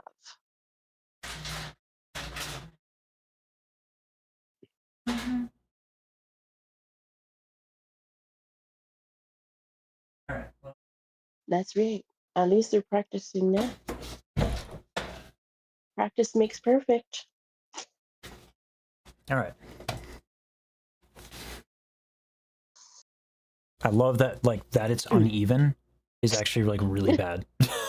Like, that really has consequences when it's not even. Yeah, yeah. Someone was saying having some makeup wipes would definitely help. Or, like, at the very least, maybe some, like, wet wipes or baby wipes or something. But Yeah. definitely the makeup ones. Okay. Yeah. And it's not the worst, but my god, No. when it's not symmetrical, that's really bad. It like highlights all the wrong shit. This makes this eye look this eye look droopy. Yeah, yeah. Here You we definitely are. have a bit. Jesus. Oh yes. All right. Hmm. I'm gonna just lift this eye. Can we get like a Tamagotchi life editor? All right. I mean, I could add a little bit more to add symmetric. You could try to make the line a little thicker on the. Yeah, as I like don't even know how to fuck which hand's which. Yeah, this is gonna work out really well. Well, listen, practice makes perfect, right? All right, let's go with that. That's a little bit better, but my god. I mean, I do have astigmatism, so it is possible that my eyes are uneven naturally. But this like brings that out. I have that as well. I have that as well, so I get it. Yeah. Let's see. Tell.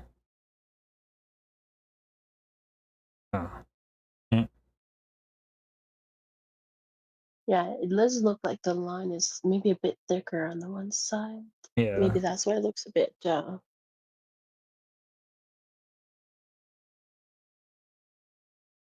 mean, I'm definitely. All right. Yeah, that does help a lot more, but I still think the stigmatism is just also there. Yeah, that could be as well, for sure. The old tradition of making them even until your eyeliner covers your lid. I'm not against it. Exactly. Well, I guess that's not bad though. I've been there. Yeah, yeah. The line is not even. Oh god, oh man. I will say, I personally find that the liquid eyeliner is a bit more difficult. But that's skill just issue. I don't know if other. Oh yeah. But, get good. You know, there we are. All right. So now, but for the emo look, right? It's going to be under as well, right? Is that's the case, right? Oh yeah. Okay. All right. Yeah. So, Oh, and this just is jab it yeah, in the this is eye, with right? yeah, just gently. Uh, it's just not even applying. Yeah.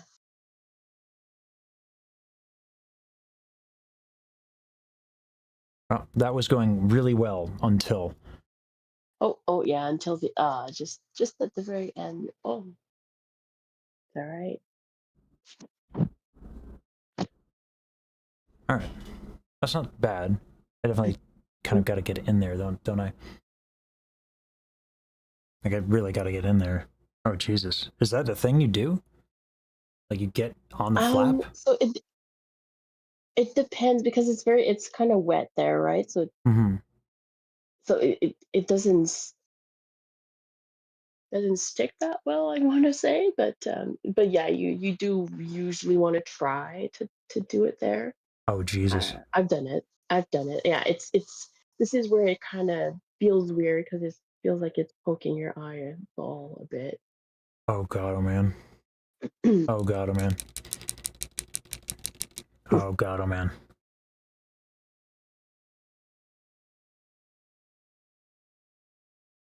Ah, gross. I know. Oh God, oh man. Oh God, oh man.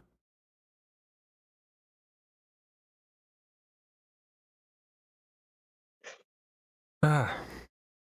Oh Jesus. Oh my. More tolerable. All right, so I can get into the corner there. Mhm. And Hopefully, hopefully it's not making your eyes water too much. no, no. All right. Oh Jesus. All right. So skill issue. Mm. Probably fine from stage. I just hope they don't fucking zoom in with the Mhm. camera, because that would be weird. Yeah. then Yeah. it's like, oh, when did you start doing this? Oh, okay, all right. Well, you know what? And here we are. Yeah. Okay. Yeah. Oh gosh. God. Well, you have a bit of time to practice. And listen, if you want to try a different type of eyeliner as well, if you want to see like if one feels more comfortable, that there's nothing wrong with doing that as well. Well, Whatever you wanted. so the thing is that I need something that doesn't run on stage. Mm, And this yes. is the only thing, like Daryl, when I asked Daryl, it's like, what do you do Is for it eyeliner on stage? And this was her answer. So, okay? Perfect. Okay, that's good then. Then you should definitely yeah. stay with that one. Hmm. Yeah, it's just, okay. So practice is going to be a thing. Yeah. Oh yeah, yeah, yeah. It always helps when you have someone else to help you though, but like you Mm-hmm. know, you might not have that. It's one of those things where, um, uh, with friends and probably when most people are learning, it's Hmm. fine. When it's like day of the performance, it's like really Yeah, professionally and considerate to be like, hey, I need yeah, help yeah, with my yeah, costume. yeah. Daryl would True. probably say yes, but it's like one of those things where I want to be able to do as much as I Hmm. can. Yeah, understandable. Yeah. All right. Again, not the worst for stage makeup, but Jesus, yeah, it just makes my eyes look so uneven. Holy shit. Mm. Oh my God. I was pretty and then I fucked it up. Oh, I fucked it up by adding makeup. Yeah, Jesus. don't say that. Probably Mm. doesn't help that the light is also on. No, that actually doesn't help my case. All right. Practice is the answer though. All right. Yes, for sure. All right. Mm-hmm. Yeah, yeah, yeah. And then There we up are. to you if you want to invest in some kind of wet wipes or something or makeup wipes. Then These are yeah. so old. They were once upon a time wet wipes, and now they are not wet. So, Oh yeah, I've had that happen with baby mm, wipes. I'm like, oh well, that's in the corner that I didn't see for yeah. months. Oops. Yeah, yeah. All right. But um, in times like this, hire a professional. Not really an option. I mean, frankly, even this, even just like rubbing it off, actually kind of worked. Yeah, it has a nice like look there, It's kind like of faded, but it subtle. looks nice. Yeah, Not what I yeah. was going for, but like we'll take it. So, all right. Yeah.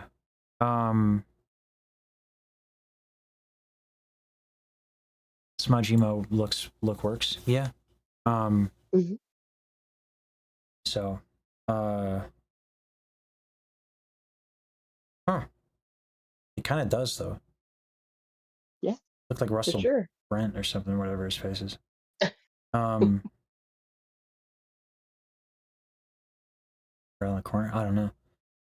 But this would work. It'd be nice to have like some like lip color, but I think this would be fine. Yeah, I'll just practice it. Like I have like a week of I don't plan on doing much when I'm at Daryl's place other than like practicing. Yeah. So I'm gonna be there for like a week, so a lot of time. Yeah, so that will give you time for sure. All right. I mean, this works out. Yeah.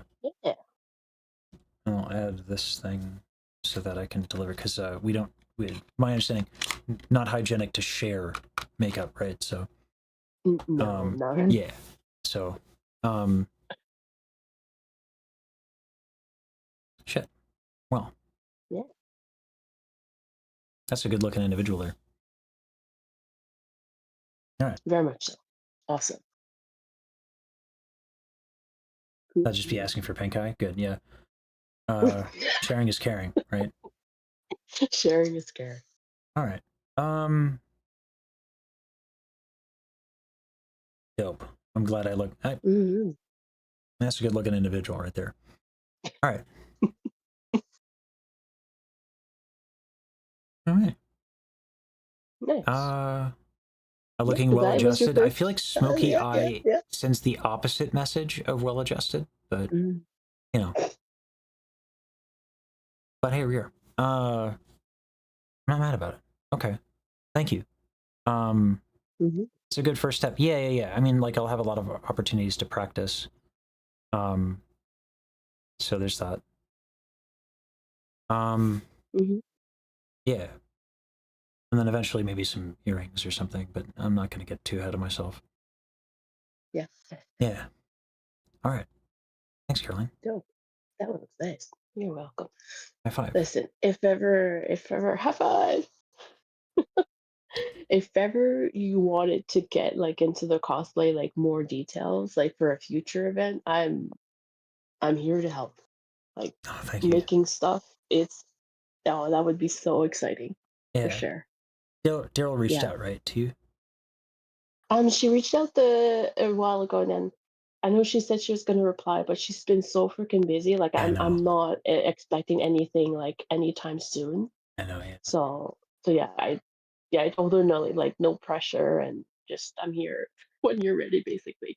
Yeah. But because that would be really fun whenever she's ready. Because I don't know which one she wants to do and all that. So yeah. Yeah. All right. Dope. All right. Awesome. Thanks a bunch. And Of course. yeah. Thanks a ton for the help. And, oh my god, that's white. Okay. Okay, there we go. All right. Now I could sing a little bit. But I want to see what Daryl's up or is live. I want to see what Daryl's doing. It's live right now.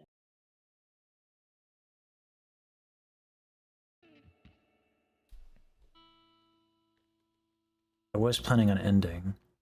But if Daryl's new gear day unboxing and trying out,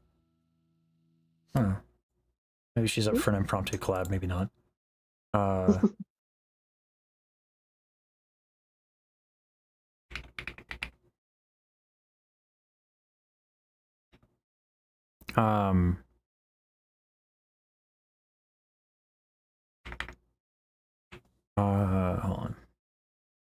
I don't want to have her feel pressured. It's one thing if I say to like the sages and you like a impromptu collab, but if I do it to her, No, exactly. For sure.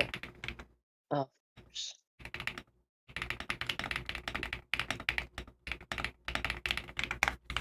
Hang on a second. She's working hard. She's working hard.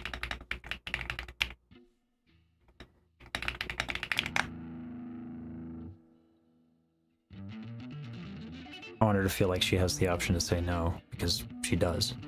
Oh, okay. 3 upper skill, 3 upper strength skills.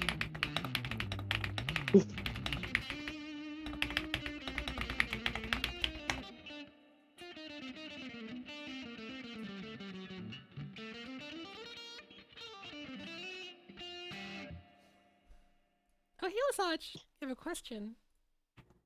Is it a crash out question?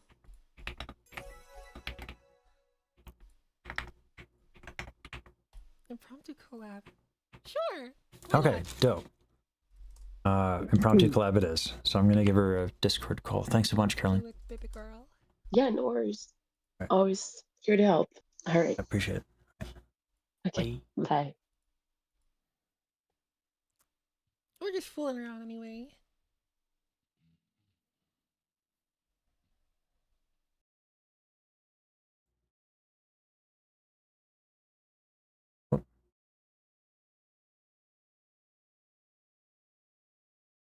Hello. Hey, do you want to see my attempt at a smoky eye / eyeliner, which went badly? Yes. Let's see it. Okay. Let's see it. All right, hold on. Oh my gosh. It's not the worst. It's not even. Like, at all. There's a skill to this that I did not anticipate, Daryl. Wait. Oh, Slay. Hello. It's a good look, you know? Did you get the eyeliner that I recommended? Yeah. This one I got. Yeah. This one. And I found out that I also have to get this delivered to you because sharing is not caring when it comes to makeup. These are the things I'm learning. Yeah. Yeah. It's not bad. I mean, I do have the same eyeliner, but yeah, Yeah, it is ill-advised to share makeup. We don't do pink eye in this house. We're big proponents of not resolving. You know? Wait, can I show chat? Yeah. I can strike a pose if that helps. I don't know if that's a thing I can do. But yeah, the stigmatism doesn't help. Also, the uneven lighting doesn't help. But you know, here we are. So, yeah.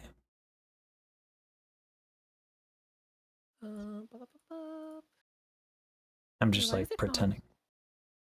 I can also take a picture. Like, I think a I guess picture. that works too, but Yeah, it's perhaps a little less exciting. I'll do that. Discord is so weird. It like so if you have the not to appear. If you have the option, and I have this turned on, where screen capture things don't. Oh, okay. Let's go. Slay. I mean, yes, this is the correct thing to do. Yeah. I also like shaved literally everything. So I have a lot to learn about, not fucking up shaving my legs, but yeah. And I lasered the shit out of everything. It was great. Let's go. Yeah, felt like it was a matter of self-care as I shot myself with a laser. Remember to exfoliate and moisturize. There was so much conditioner. Silky smooth skin. Yeah, there's so much involved in the shaving process because I had so much fucking hair. Being French, let me tell you what. Carl, thank you for the read. Thank you so much, darling. Oh, hi, Carol. Carl. I always say Carol of the Bells, but it's Carl. Sorry. Let me correct myself. Carl! Oh, wait, are that's you the aware pun, of this right? bit? Yeah. That's the pun. Carol of the Bells, Carol of the Bells. Are you familiar with this bit? This might be a Sage bit that you don't know about. Do you know about the Carl bit? Oh, yeah, it's time to educate you about the Carl bit. Okay, so what happens is if I'm recording something and I need a soprano, and it's going you know, like it's very necessary that I have a soprano. And I cannot wait. I call into the void. Carl! Carl, any notes? Carl! Carl! Call the bells! Carl! And then that usually happens with the Ogato man. And then Carl's like, what do you mean? Ogato Like, man!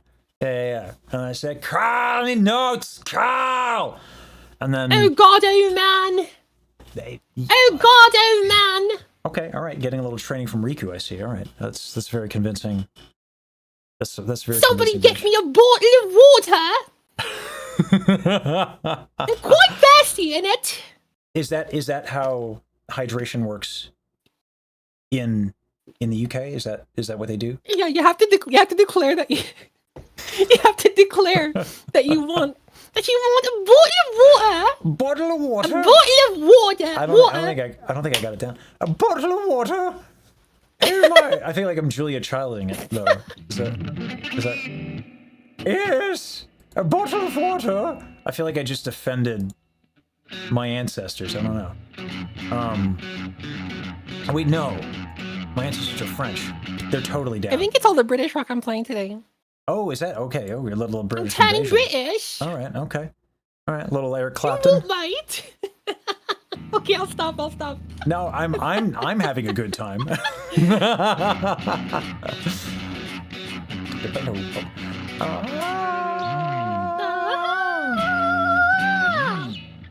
Oddly enough, what is the actual note for that? Is that the octave up? Come on. Right, I think. I want to do it in reinforced falsetto to really get the sound. Can you play it? Can you play the riff? Maybe I should have figured it out. Wait, can you hear my guitar? Yeah. Wait, really? Yeah. Like yeah, the amp play, and everything? Yeah. And disc. Wait, hold on. Yeah.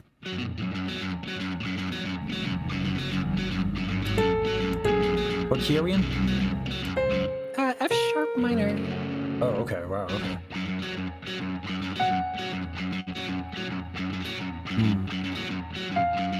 Wait, it is an F sharp minor, right? I think it might be an F, or I think it might be played in F sharp minor, but like on I think on a downtune guitar. Wait, I can downtune on my pedal. I don't know how, that's like advanced tech though. I don't know how to do that yet. I need to figure this thing out.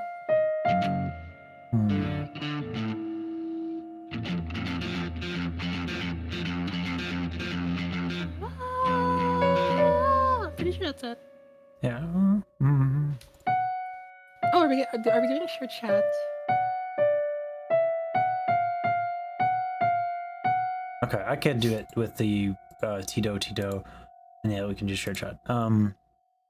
So my bad on that. I've been lax on that. All right, I need to fucking stand up for this. Hold on. Oh god, oh man. It's gonna be so much work.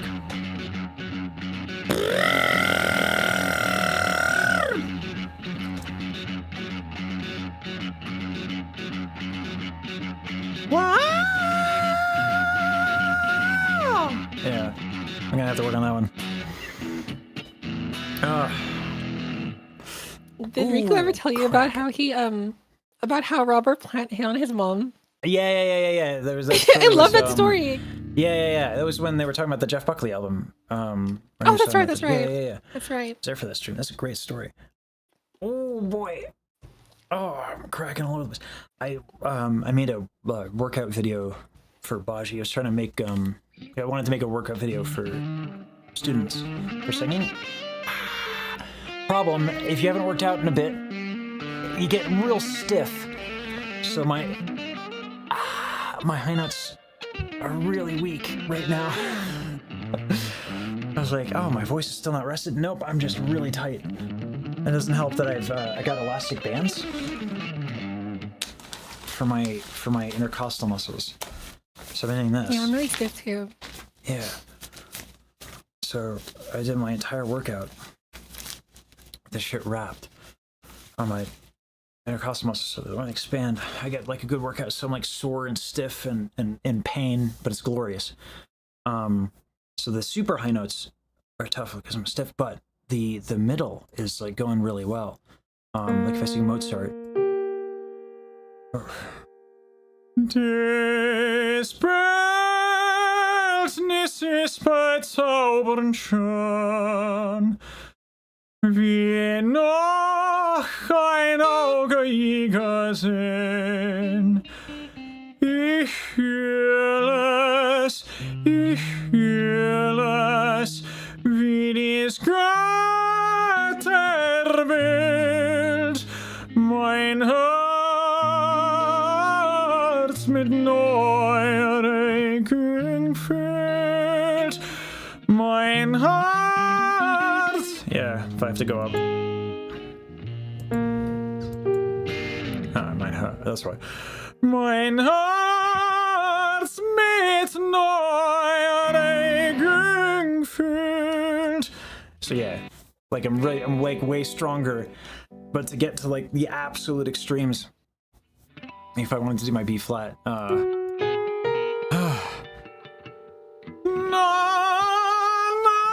I was just like, oh fuck me, I'm so but yeah.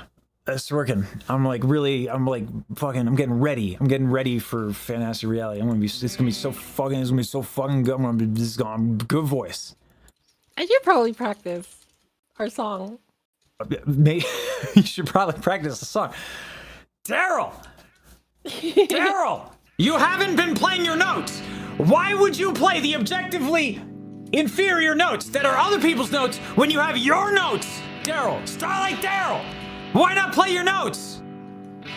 I'm trying to find the right tone. That's fair. That's fair and based.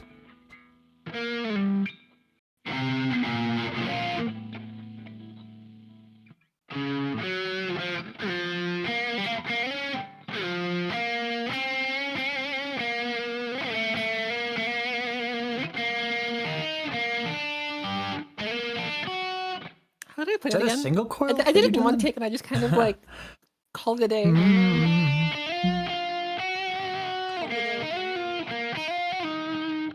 You did it in one take? You did it in one take? Oh god. Yeah, and I don't remember what I did. I just kind of checked out mentally and I was like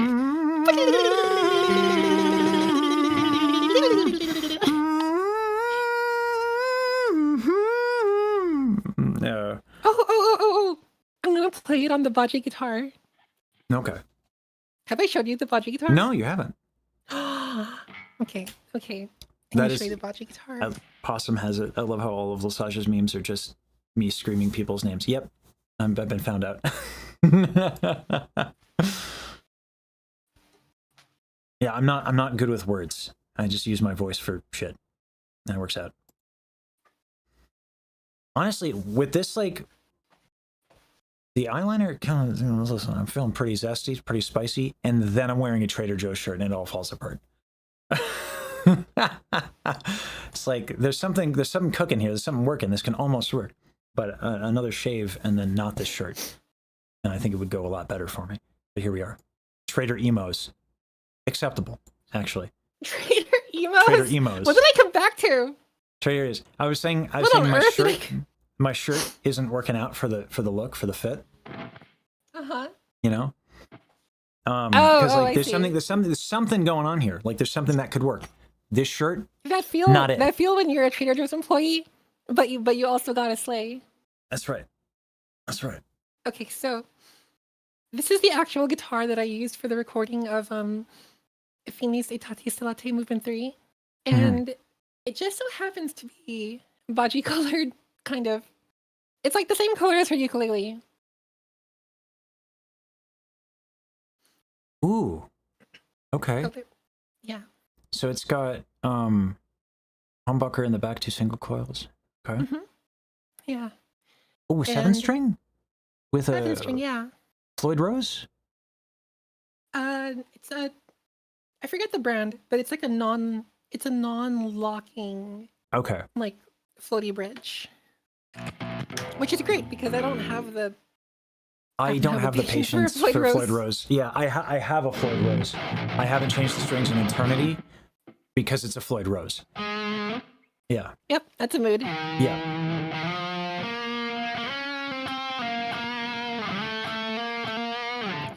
Oh, and with the way you right. break strings, And so I showed like Baji the guitar, and I was like, I asked her to sign it if we would ever meet in real life.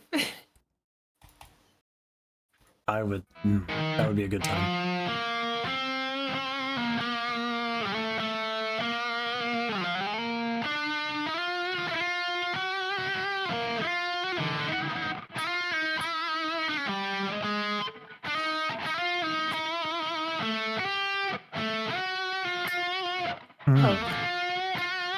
Yeah, notes.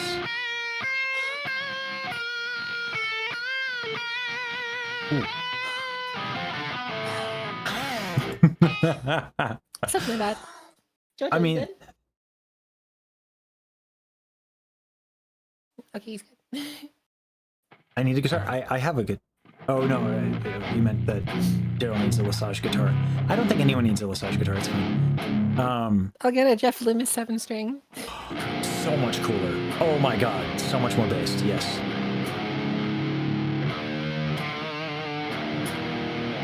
Oh, librarian Celine, thank you so much for the subs. Oh, can really I put a Daryl? it. Yeah. Do you have a video ninja thing? What was that? Do you have a video ninja thing I can put on my stream? Or just like something real quick? Yeah, I could do that. Hang on, my dog is like sick of my guitar playing. He's like, I want out of here. I want out of here.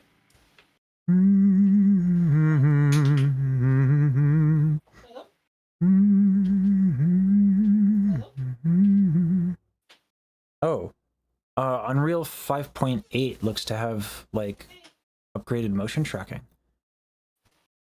I know that Yusan uses Unreal for their concerts and stuff.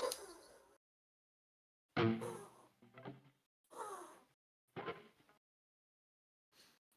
dog like reverse sneezing? Yeah. Yeah. I always get worried when they reverse sneeze because it's like sounds so bad, but it's like usually fine, you know.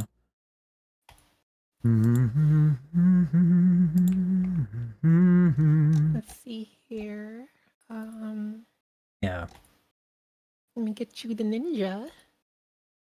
I told my the video variety. Oh yeah, that's my favorite variety. Because otherwise you get the onion cutting ninjas, and then I lose rep. I have a reputation to maintain. You know. That's funny because I gain rep from doing that. You gain rep every time. Oh my god! Okay, so I was doing this like guest stream on like a different platform, and I got a hater, and like the hater, I guess they probably saw one of the clips of me like crying or something, and they were just like, you're a insert slur here for a queer person, crybaby, and I was just like, I don't know what to tell you, bro. That's kind of the point. That's kind of like my bit. That's kind of the bit. That's kind of the Like be gay and cry. That's kind of my entire bit. That's the whole thing. Like, that's the Starlight Daryl brand. I couldn't even be mad at him. Yeah. I couldn't even be like mad at him at that point. Yeah. So just like, okay. That's the brand. Okay. Like, and water is wet. Or sorry, water is wet. Yeah. And Yuri is doomed. Which actually feels terrible. I shouldn't say that. But like so okay. I let slip to my community that we're discussing the possibility of no promises, nothing like that, but a possibility of us working together on an EP or something, maybe. Yeah. Just that that we're in discussions of it. Maybe if we do that, maybe this time the Yuris win. I'm just saying. Maybe this time there's justice, because then I can do the inner world voice. Right? Should we do it? The what now? The inner world voice. If we do that, and we go in the direction of Yuri's winning, right? There was one anime girl. Starlight Daryl is victorious Yuri. You know? I could do that whole bit. Be good. Be a good time. I like this idea. Yeah. Yeah. And to be clear, it is an idea. There are logistics. Okay? Things we have to move. Abacussi. Is it abaci or abacuses? I think it's Abakai. Abaci? It feels like it would be abaci. Actually, right? Like, Let's go with abaci. Let's go with abaci. Walrus? What? Wait. I think It's it'd be not walruses. Walrus. Wait a No, it's minute. not walrus. But it just sounds. It Abacusi. sounds Librarian, abacuses. you're freaking hilarious. What the heck? Abacusi. Let's go with abacacy.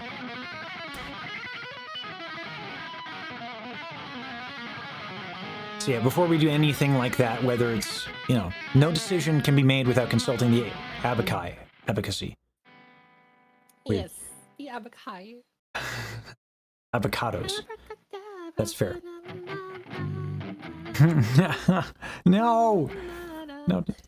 Don't see yourself out because of my terrible jokes. Oh, the video. Oh, there we go. Got it. All right, you sent that. Nice.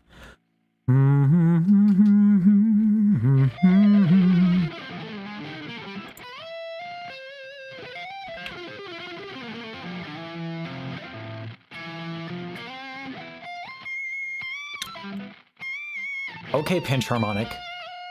That is wild.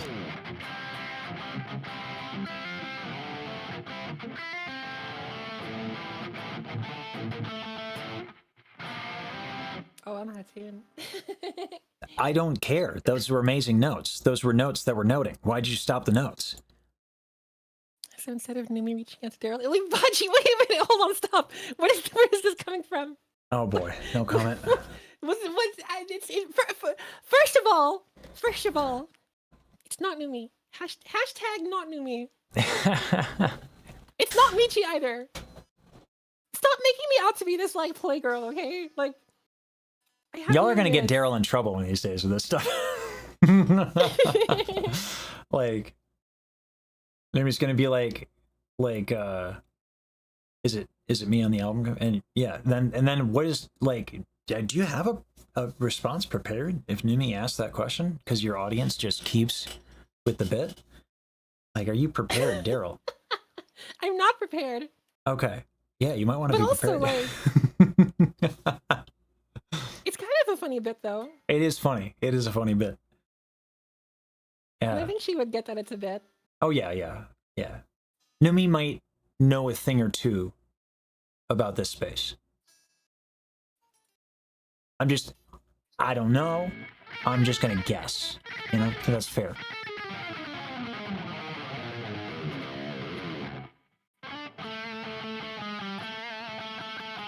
Oh, it sounds so good on this patch.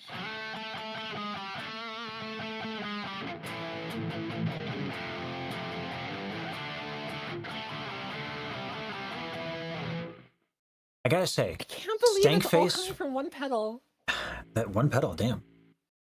Yeah. Thank you, Neural DSP. Is that what you're gonna like? Is that the thing you're gonna play at the show? At the concert? Yep. Oh my god. Daryl! Have you seen the lineup, Daryl? Have you seen the lineup for this fantastic reality that I now live in, courtesy of Starlight Daryl? It's pretty cool. It's pretty cool. It's pretty cool. Pretty cool! Daryl! I'm trying to not scream and lose my voice because I have to sing at an amazing concert where the lineup is so much more than pretty cool. Ah! I can't with this shirt. It's like there's so much that's working, and then it's like Trader Joe's. Give me a second here. All right, hold on. We're not gonna bother with what's going on the bottom. Right? The shorts are staying. But I gotta do Speaking something. of which, I also need to get my show fit together. I bought a new dress, and it came in today. I quite like it. I feel a little shy to wear it on stream though, so I'm gonna need like it's very flattering. I'll say that. It's It's very flattering. All right. Is this gonna work out any better? Now I just feel like I'm a gay doctor. Gay doctor. I'm sorry to say this, but you have ligma. Yeah. Damn. Yeah, I'm gonna bring that Is there a bit cure? back. Is there a cure for it? Only the dankest of memes. See, now, if you know what's weird? Oh. If I button it, now I look like I belong in a queer music video or a Green Day album music video. Which, is there a difference? I don't know. Yes. I never want to dance again. Guilty feet have got no rhythm. Timu House. Let's go. Did I put the button on wrong? I put the button wrong. Yeah, it's not going to work with the top button. Top button. I got a brooch for this. Here, we'll do this. We'll put the cufflink top. That way it'll look like I have an actual button. I'm learning how to dress myself in real time, so... I believe. It makes one of us. I only have a week. I'm sure Baji believes. That makes one of us. Baji have faith in me. Actually, she does have a lot of faith. Jokes aside. So when you were getting your shirt, your like your the white shirt, I was telling chat, I've also been working on my show fit. So I bought a blouse that kind of looks like my VTuber's top, but not enough fabric. Not enough fabric. Yeah. Oh, yeah, the buttons are just for the equipment. Yeah. Yes. Okay. All right. I was like, I feel like one wrong arm movement, and I'm going to be escorted from my own concert.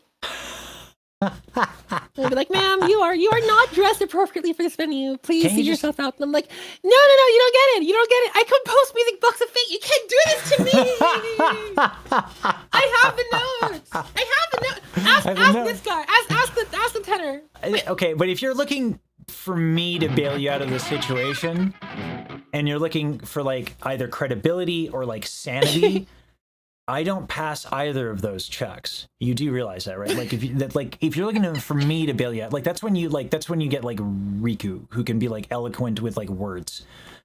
You know? Like if I'm gonna do it, it's gonna be like, oh my god, don't take away Daryl, she wrote the notes! Ah! and then well, it might work because they might take away me first. Which, you know what? Hey, if I can be the diversion for Starlight Daryl, I'd be good at that. I think I could do that. I knew I should have brought Riku to this concert. He would have been like, I'm so sorry for my friend that it's just, having large breasts, it's just part of her personality. Please forgive her. She was going to wear tassels, but alas, we're here now. Well, if you wear tassels, it's okay, right? What was that? If you wear tassels, it's okay, right? Yeah, tassels should be fine. Yeah, okay. Then you're good. Anyway, so that shirt ended up not working out because nothing will change. Like you can't add more fabric to a shirt without like modifying it. And at that point, wait, tassels. Oh, those kinds of tassels. Hold on. What tassels are we talking about? Like burlesque. I think chat has a very different idea of like burlesque, like things that go on the nipples. Okay, yeah. What were you thinking about? I wouldn't. Oh no, it's nothing. I just Daryl?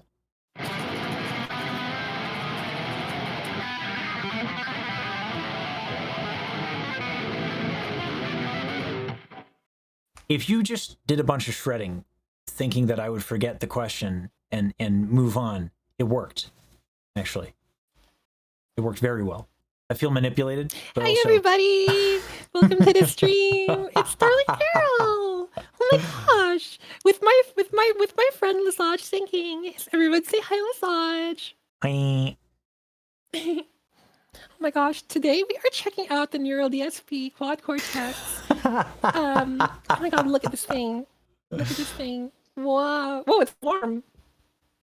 Whoa. Such is I the mean, that power makes of your sense, nose. right? Generate heat. Yeah. Yeah. No wonder it's Thermodynamics, got all a that. heat. Thermodynamics. Mm-hmm. Ugh. I like my Quad Cortex like I like my women.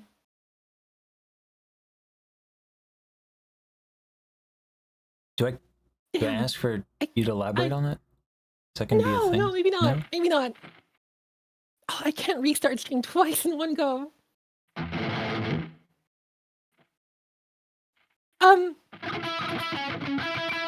Mega Man!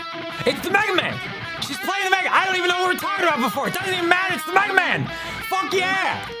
Boo-doo-doo. My nostalgia glands are so satisfied right now.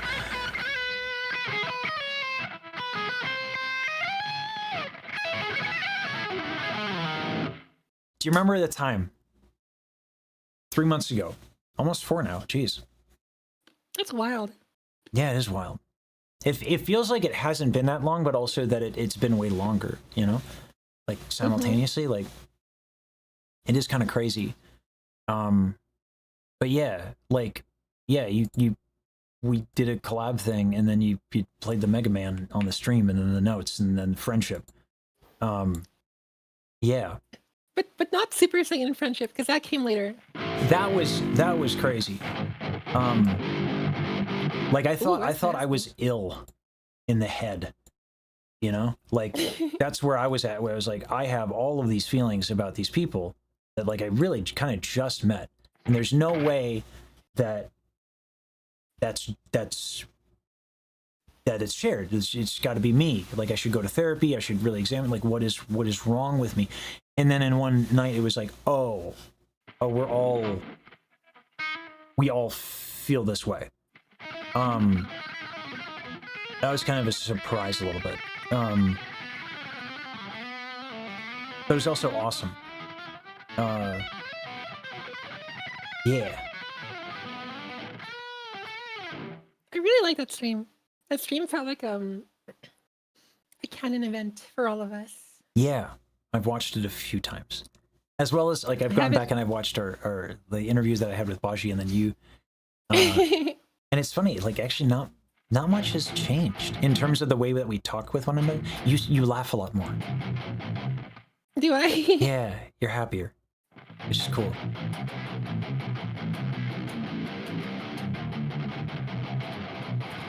Notes. I feel like I am happier these days. Mm-hmm. God, also, the Stargazers pointed out during last night's stream, I'm usually pretty. I don't say yes to a lot of collabs because I usually get really shy and like I freeze up and I just like don't say anything and I just kind of drift off into the corner and not really to kind of be in my own world. But I feel like I ventured out pretty. I feel like I was relatively talkative last night, like more than I typically would be for a collab. Yeah. And I was like, oh, I feel. Well, on one hand, I feel a lot more comfy with you and Baji around, but also like, I feel like talking to you guys has like improved my overall social abilities. You were talking shit, Daryl. It was great. I did not expect that you would like go gamer on us, like, and just start talking shit. It was amazing. Oh, I could use more of that. Like, you can't, because like you are like goodness, kindness, and sweetness personified. So like if you talk too much shit, like it ruins that. But it's so funny when you talk shit because of that. It's so funny. Yeah. It's Bar Fight Carol. Oh God. It's Bar Fight Carol coming out. Yeah. I'm glad Blight put that together too. Like, yeah, I feel really honored that they even thought to invite me. Really? You know, like your regular topic of conversation between like Blight and I. Am I really? Oh yeah. Yes. Literally, Baji and Blight send screenshots Do you just like conveniently forget this stuff? Of they send screenshots of them talking about how fucking awesome and based you are. Yeah, and then like What if Baji, I like, didn't deserve that kind of that? What if I didn't deserve that? Daryl. Daryl. You ask this question while shredding guitar like an absolute fucking legend and badass. Okay, but like Ingve rhetorical, Malmsteen right? shreds, and you know, like Fair. Does Malmsteen also write music like Music Box of Fate and Starlight Fantasia? Right? I don't think so. you've unleashed a fucking fury. Yeah. No, I Ah. appreciate it. I feel like you guys are very good to me. So Well, yeah. I'm just lucky to have friends like you guys. I mean, you're Oh, no. gay. Yeah. No, Right, you're. bubbles. It's because you're dope. Yeah, and like obviously, like, you know, it's not just the music you write. That's obviously. I really fucking like your music. I don't know if I've ever made that clear. But yeah, you're just like you're a good person, and also you're not like a bitch. As in, you're not like nice because you don't have a backbone. You know what I mean? Like, you have principles as well. Like, you're a strong person, even if you don't always show the ferocity like the lioness you are. Right? Like on stream, and even in social interactions, like you reserve that level of ferocity for like certain moments. I think one of my favorite moments was when Rosa was streaming, and we were talking about like the use of the VTSO Music Box of Fate thing, and you're like, anyone who uses that and doesn't give the money to charity, I'm going to like have a problem with. And then you were like, and I was like, no, don't fucking apologize. You just went like this. I remember that. I remember that. You just like Oh my backhanded. gosh. You were just like if you don't do the right thing, I, Starlight Daryl, will get into your personal space and teach you how to be a good person. Cause I'm Daryl. I wrote those notes. You're gonna do the right thing. Cause I wrote those notes. That's such a good threat. I'm gonna threaten people with that from now on. Like What? Like if you don't shape up, I'm gonna break into your house. I'm gonna bust through your door. I'm gonna barge into your room and teach you how to be a decent human being. That escalated really quickly. I went with I will get into your hula hoop, and you're like, I will break into your home. like that just okay, all right. But you know what? I'm here for it. Yeah, that's right. Oh, Reshi, thank you for the 50 bits. Kool-Aid Man Very style. kind of you. Oh Kool-Aid Man yeah. style. Oh yeah. That's kind of my thing. God, I can't. Kyo's almost done with that thing. Oh yeah. Yeah. Wait, I'm surprised no one's like redeeming RR yet this stream. I'm like, you guys are usually going crazy with it. Not because I'm not. I don't know. They got over the bit. Yeah, maybe. They're over it. I don't have the right equipment, I think. You know?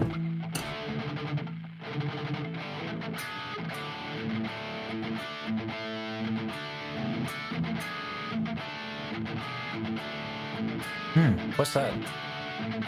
Dream Theater.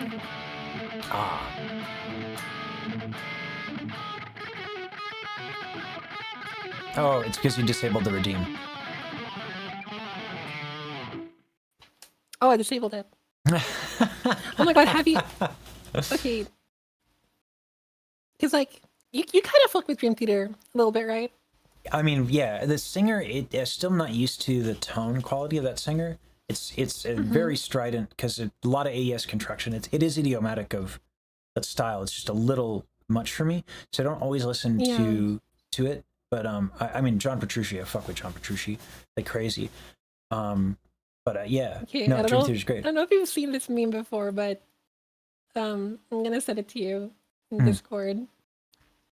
Should it not be shared or aired? I don't know. You can air it.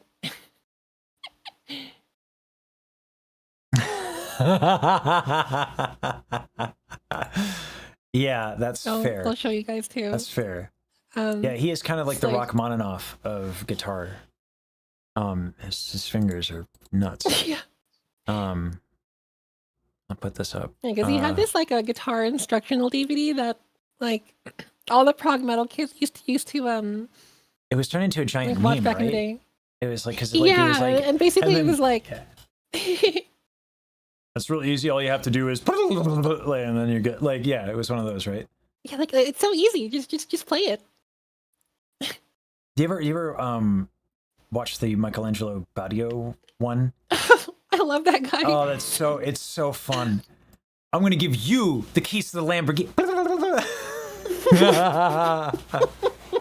I forget there was a YouTube creator who actually like paid Michelangelo Badio to like come over and like do that bit, and they actually like drove around in Ferraris and shit. It was amazing.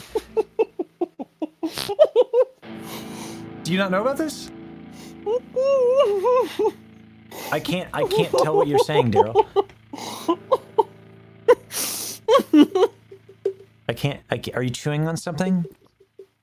Oh, you're drinking water. Okay, I'm sorry to make you choke and die. That's my bad. I didn't mean to make you forgot choke about and die. that quote. Oh my god. I'll give you the keys to the Lamborghini. Who is the person who did it? It was so funny. Oh, it's freaking hilarious. Angelo. I think the funniest thing about Michelangelo Badio is that like he's actually a really, really sweet, kind human being. Like he puts on a character of, this like kind of 80s like hard rocker, I'm going to like, give you hard ass or whatever, but like Yeah, he's such a nice guy. Like definitely seems like it. Like from everything that I've seen, like, and it's hard to put that. Like, here, I'm gonna. This, you know who Rob Scallion is? yeah. Yeah, he totally did a collab with Michelangelo Badio on this very bit. I'm going to give you the Lamborghini. 190 BPM. If I can do this, I got the keys to the Lamborghini.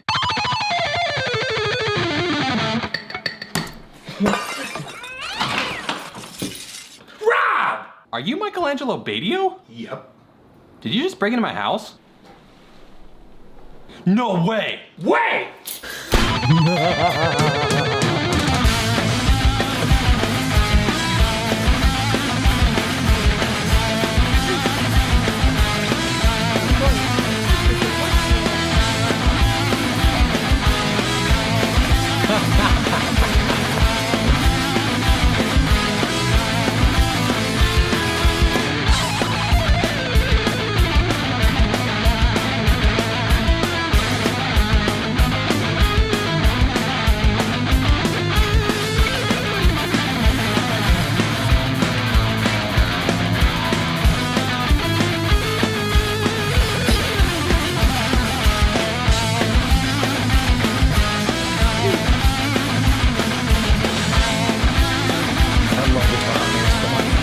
Double neck Telecaster. Hello, that was kind of hard.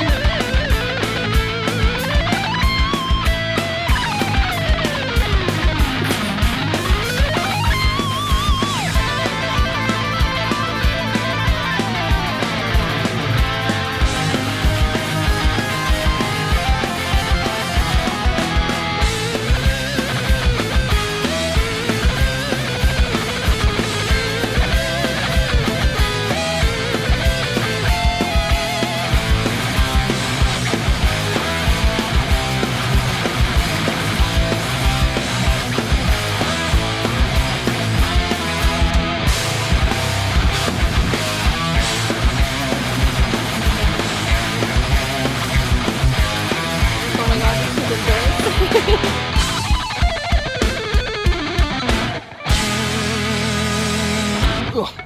Wow. Well, that was fun, huh? Not the jump into the Lamborghini. Geez, I guess dreams do really come true. Thanks to Michelangelo Badio for being here.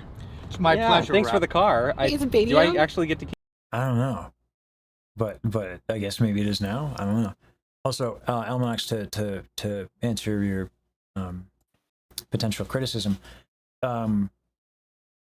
the reason why the guitars make sound even though they're not plugged in is because when your fingers move that fast, it actually generates enough electricity to power all of Cleveland. So that's how they're pulling it off. Yeah. Yeah. Mm-hmm. Through sheer willpower. Mm-hmm. Yeah. Like, look here. I'll demonstrate. See, look. See, it's quiet because I'm not moving fast, but you go really, really fast. Whoa! How did you do that? Oh my God. The wizardry, the magic, the chicanery.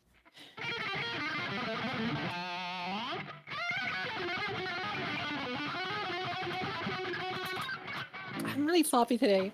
It's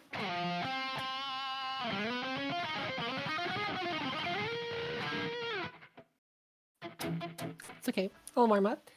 I was always Be in good shape for the show. Yeah. I was always impressed by your right hand technique is kind of nuts. How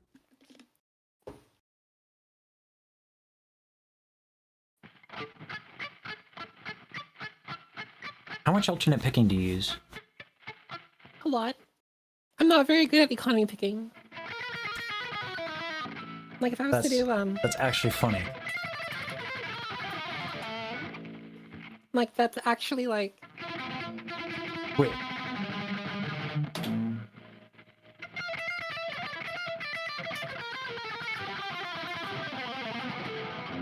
That's all alt picked? Jesus Christ. I've been trying to do more legato lately though,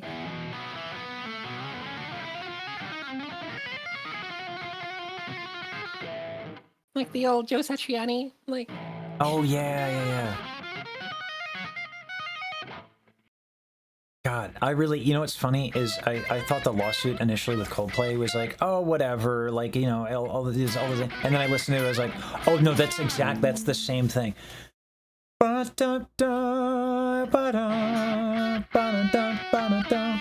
Yeah.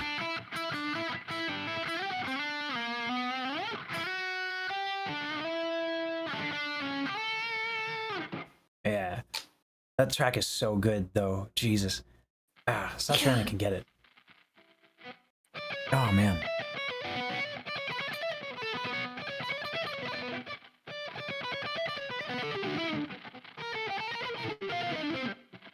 Okay. So I'm just riffing off of this fantasy idea that we have not confirmed and we don't know if we have time for, and we have to consult the Abakai, right? Mm-hmm. But hypothetically. Wait, does the Abakai refer to, is that a Baji stand-in? It could be. She is kind of like I don't know if she has I don't know if I would call her like a human calculator. She's brilliant. I'm not sure about her math. Probably good at math too. Fucking. She's like good at she's annoyingly good at like a lot of things, you know? Don't tell her I said that, by the way. Like, don't give her affirmations. It's fucking weird. You know? I'm here to give her shit and keep her humble. Hey, Baji. No! No! Saj just said that you... kidding. Oh, God, thank God. Kidding. She can't know that I, one, care. She can't know. And then two, she can't know that I have a lot of respect for her. Okay? Because God forbid, if she did, I did nothing on her. All right? And then she You're not doing a very good job of hiding it. It's hard, okay? She's, she's like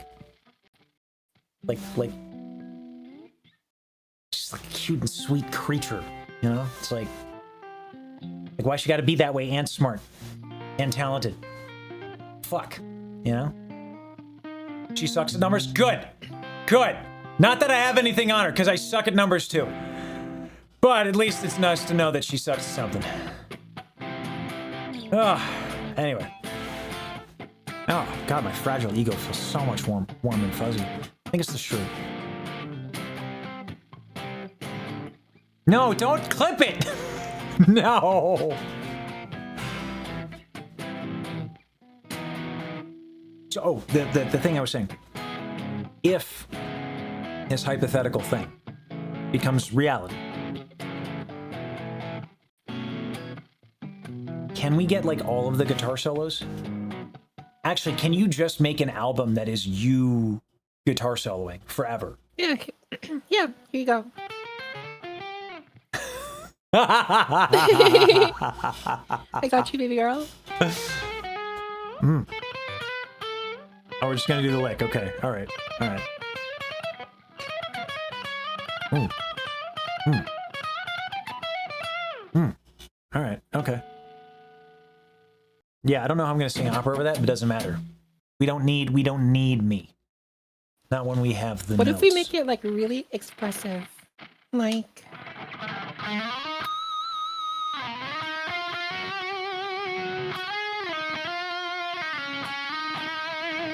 Oh God! You know what that reminds me of? Shit. There's a theme song from a cartoon. Like that sounds like an '80s, like kind of like intro. Arthur and the Knights of Justice bringing evil down.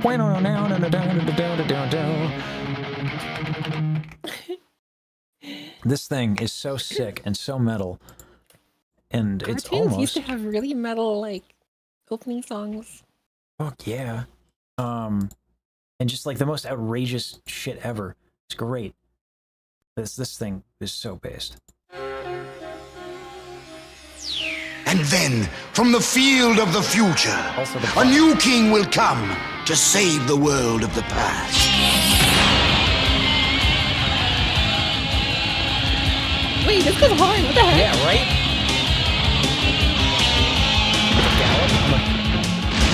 Ride through the storm, see the knights fighting evil and crime. Modern day team of heroes in medieval time. Arthur and the Knights of Justice putting evil down. Ride through the storm with the Knights of the Temple Round. Well, come on, come on.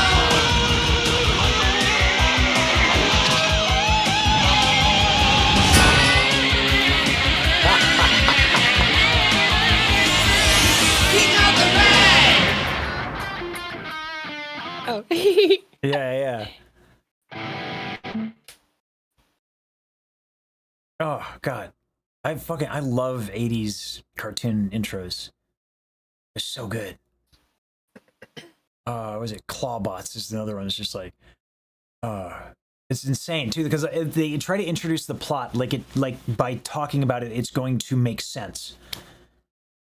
From the field of the future. No, he gets he's a football player who gets teleported away from football into Camelot, so he's King Arthur, but then he goes back to the football. No, it doesn't make any sense. It's like Fate Stay Night, but reverse.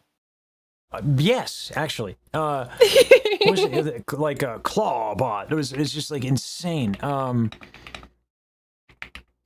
it's so metal, and it doesn't make any sense. Metal '80s cartoon intros.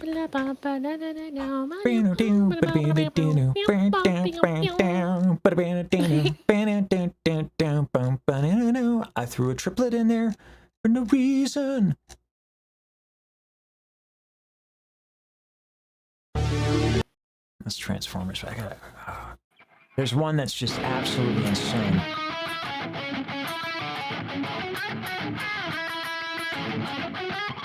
God, no idea how happy this makes me. Do you have notes?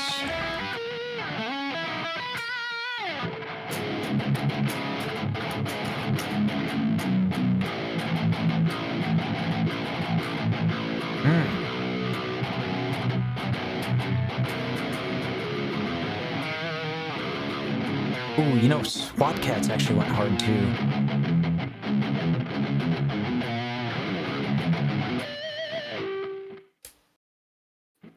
I love pinch harmonics. Pinch harmonics are so dope. Yeah, SWAT Cats went hard. You ever watch SWAT Cats? Is that a thing you did? I don't remember it, but I did watch it, yeah. I don't remember it at all. I just remember the part. But I'm sure if I hear the theme song.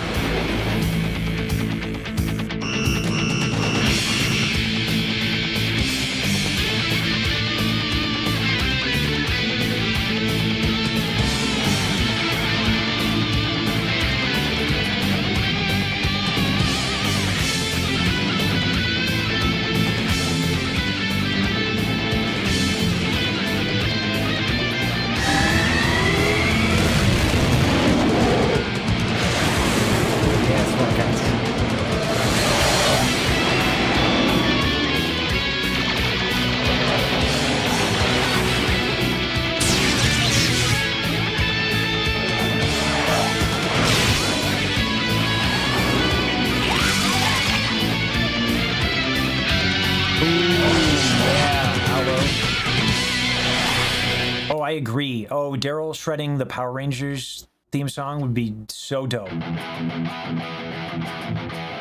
No, Kiro. Oh, no. Shit.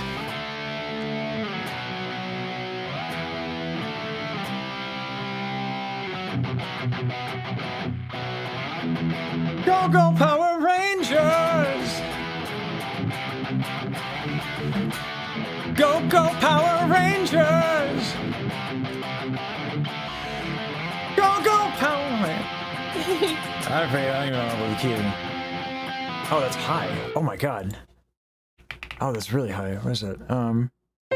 We need to bring back like cheesy like hair metal cartoon themes. Oh, I'd be and, so like, down. Show themes.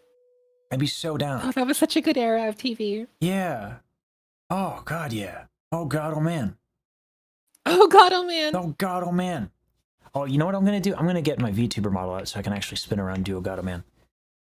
I just wanted to like. Just I spin wanted your to chair. rock. Yeah. Oh, that's true. That's true. But I got headphones. You know what I mean? It's dangerous. True. It's dangerous. Also, like, this look, not mad about it. At the same time, the model has earrings. What? The model has earrings. It's dope. Oh yeah. Ellie put earrings in it because I was like, can it have earrings and be gay? Oh my gosh. And Ellie was so like, fabulous. Ellie's like, listen, do you fucking know who I am, Lasage? I made fucking lasers. It's so fabulous. Yeah.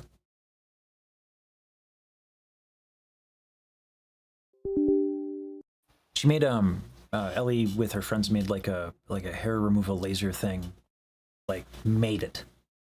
Wait, what? Yeah. Yeah. Like made it. Like in 3D? No, Wait, not what? in 3D. Like Wait, what? physically made it. Oh, She's physically? Yeah, What? she's a robotics engineer. Yeah. Wait, what? Wait, what? Yeah. She's a genius? What the heck? Yes. Yeah. It's kind of insane. Yeah. Why is everyone so smart? I don't fucking know. It's something in the water. There's something in the water, I tell you. I could drink more water then. Jesus Christ. We got the what is it? Rico had the funniest. It's what is it? I'm still low IQ. It didn't work. Oh no. Rico on Twitter had a response for me for that when I was like, and he said like something estrogen and meth. Well, I've got one of those, and I'm not getting banned from Twitch today. So there you go. Yeah. I thought that was dope. That was funny. Is this gonna work? Oh, and then I have to change this. No. That works. Yeah.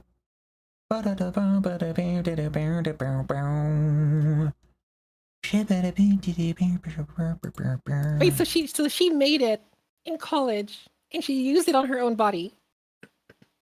I think. So it was, not only is she smart, but she's also like brave. Yeah. And does her own mixes. Like and. God, what isn't she good at? I haven't figured that one out yet. I'll let you know. We're actually doing a collab on Wednesday. So I don't know how that's gonna go because like I don't know what's the other thing is everyone vibes everything. It's crazy. Ellie Minibot, how'd you get so fucking cool?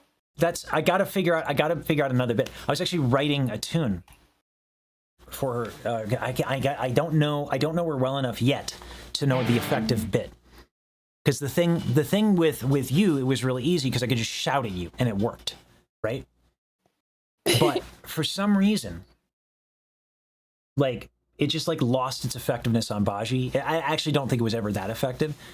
She's like too moody and broody and wants like to think thoughts. So like if I have to actually be thoughtful, but the other one is to like make fun of her. And then she's like yeah, I can support that. Or to be like super cheeseball, like no in between. It's got to be like super cheeseball. That's why you're like super effective against her. It's so fun. It's so fun to watch. Yeah, like I don't know. Weaponizing my cheesiness. That's right. Yeah. But I don't know Ellie. I don't know Ellie well enough to give that like supportive bit yet. You know what I mean? No, Wolf is Ellie's. I don't know. Yeah, I gotta figure out. So Wolf, I do this thing where like I glaze the shit out of my friends. So like, that's what I do. It's my thing. It's my bit. And so like for Daryl, I do crash outs. Like, Starlight Daryl, why it's so fucking cool? Oh my god! One time I was listening to the notes, but they weren't Starlight Daryl's notes, so I kicked the jukebox across the room. Cause why? Why would I subject myself to anything so inferior? Like that, for example. You know, and I've been working on that. And so that's the thing I do for Daryl. For Baji, it's got to be a little bit more like it's different. It's got to be like, yeah, like I said, you gotta go full cheese ball, or like just like straight up roast her and make fun of her, in like very specific ways. That I've been learning how to do that, but I don't know Ellie enough well enough to have like a bit yet. So that's got to be crafted, you know. Like these are because the not just an anime girl thing worked for a little bit, but like if it's not handcrafted bits at this point, I feel like I'm just gonna run it into the ground. Because, you know, like, it's just going to lose meaning, you know? So there's that. I hope that makes sense. I think a lot about this bit and this meme. It's like when you put too much sauce on your taco and it falls apart. Yeah, or like cold chili on your taco. You put cold chili in your taco? Massage. Not. I mean, I You're not once. beating the chronically Caucasian allegations. Of course, Daryl. I had chronically Caucasian merch. That was like my first bit on the internet. That was the first bit that like started to do well. I have chronically Caucasian merch. Yeah. Now we have maximum Cassidy. Can I spoil something for you guys? Promise you won't. Promise you won't leak it. I might be doing merch soon. Oh, is that the thing you told me about? Yeah. Oh, shit. So, hopefully it pans out. I'm feeling pretty good about it. But, merch drop coming soon, TM. Yeah. And then we're doing our merch drop, and it's gonna be a good time. Is it the thing you showed me? Yeah. And I showed it on stream, and Kiyosumari. Oh, that's right. Yeah. Like my general thing is like, one, I hate surprises. And you know, like other people's secrets are their own stuff, whatever. But like the thing that I do is and this is my own thing, is that the community really supports me. So to me, it's like I try to let them in on everything that I can. And they like that behind the scenes. It's a little different from what other people do in the space. And again, I hate surprises, personally.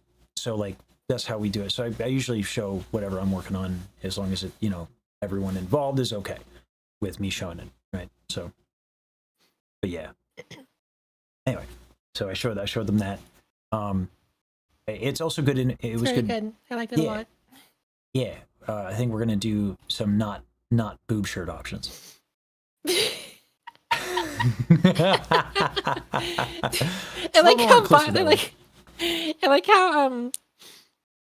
how that was the first comment Baji made. It's just like, those boobs. I was like, tenor clef. But also, yes, boobs. Yes, that is the meme. Yeah, because not just in anime girl, we have boobs in the back, but it's a tenor clef. I promise. It just happens to look like a boob. And then the things that are positioned where nipples may or may not be, that's just a design choice. You know? God, oh man. Oh God, oh man. Yeah, Kyo's been cooking. Oh, I didn't show you the new thing Kyo designed. Here. I'll get you just a little screen cap, because I think I showed you the mug, right? With the sages on it. Oh, I gotta get the PNG. Oh, I gotta get them animated too. Oh, I love the idea of like community mascot just like animated. You know? Hi, Blight. Blight! Oh my God, Blight, hi! What's with the blush? What do you? Was it something I said? Did we not? I mean, we did glaze Blight a little bit. It is always morally correct to glaze Blight. I agree. I agree. That is a fact. They are a very cool person. Yeah. I am very privileged to be let into their world. You're just there? That is true. There is something about Starlight Daryl's presence that is so magnificent that my face just gets flushed from all of the emotions and embarrassment that I am not anywhere near that cool. You know? The shame, but also the motivation to be a better person. Cool. Daryl. I think I'm coolish. Daryl. Yes. I'm going to need you to correct this incorrect opinion, okay? I'm trying to save my voice. I have a concert to sing at. It's very important, okay? Okay? All right? So, you please do not protest the glaze. I can't keep shouting at you. Ah! Okay. That's Thank fair. you. That's fair. All right. Oh, this is how you change the presets. Holy crap. What happened? No, I'm trying to figure out how to use the software for this new piece of gear that Neural DSP kindly sent me. Nice. That I will be using for Fantastic Reality. Which you should totally buy tickets for, by the way, because it's awesome. Mm-hmm. Have you seen the lineup? The lineup is crazy. Let me get the tweet, because this is insanity. This lineup is insanity. I need to read it off because I'll miss a name and then I'm like, oh, and there's this name, and people are like, wait, there's that name too. I'm like, yes, the lineup is complete ridiculousness of insane proportions. I can't believe that, like, you put me on this lineup, Daryl. Like, this is crazy, and I'm so grateful. YOLO. That's okay. That's your rationale. Okay, that's deep. No, I like it. It's yeah. Oh, Oxford B, thank you so much for buying a ticket. We'll see you there. Yeah, there are a lot of sages that bought tickets. It's so, but yeah, I'm gonna be seeing a lot of people there. Oh, is there gonna be like a time? Or we do each? I guess maybe I can ask you off. Like, is there gonna be a time to like meet up with folks? I don't even know. Yeah, just, I mean, like, just like an after, just like a moment to be like, hey, thanks for coming. Like, you know what I mean? Like, I don't know how quickly we got to pack up, and because every venue has different rules. We'll talk about it maybe. I mean, we'll be there. Yeah, we'll talk, but we'll be there early to set up and stuff and sound check.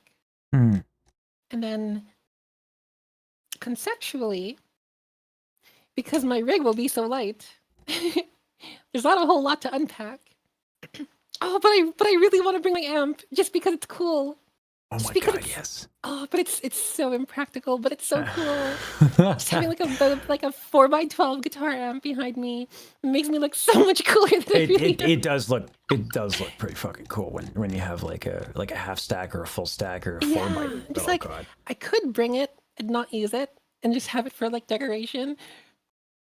But then but then like, why wouldn't I use it?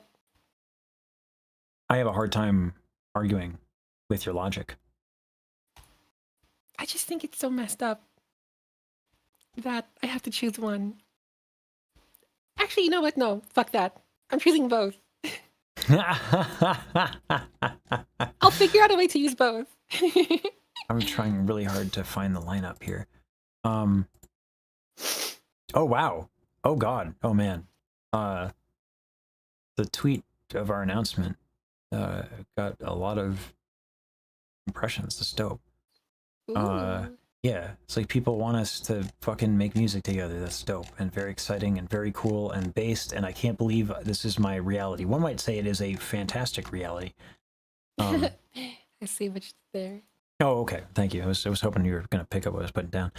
Where the fuck is the fucking lineup? Oh my god, is this it? Oh my god. Where's the fucking lineup? Here it is, fucking lineup. Okay. All right. Starlight Daryl, Office Drummer, Riptide, Goth Club Holiday, Amelia Fell, Starlight Daryl named again. Excellent choice. We accept this. Cowers. Is that how one says it? Oh, It's like chaos. Cha-cha. Oh, Cha-cha. Oh, okay, Cha-cha. Okay. I'm like reading their handles off.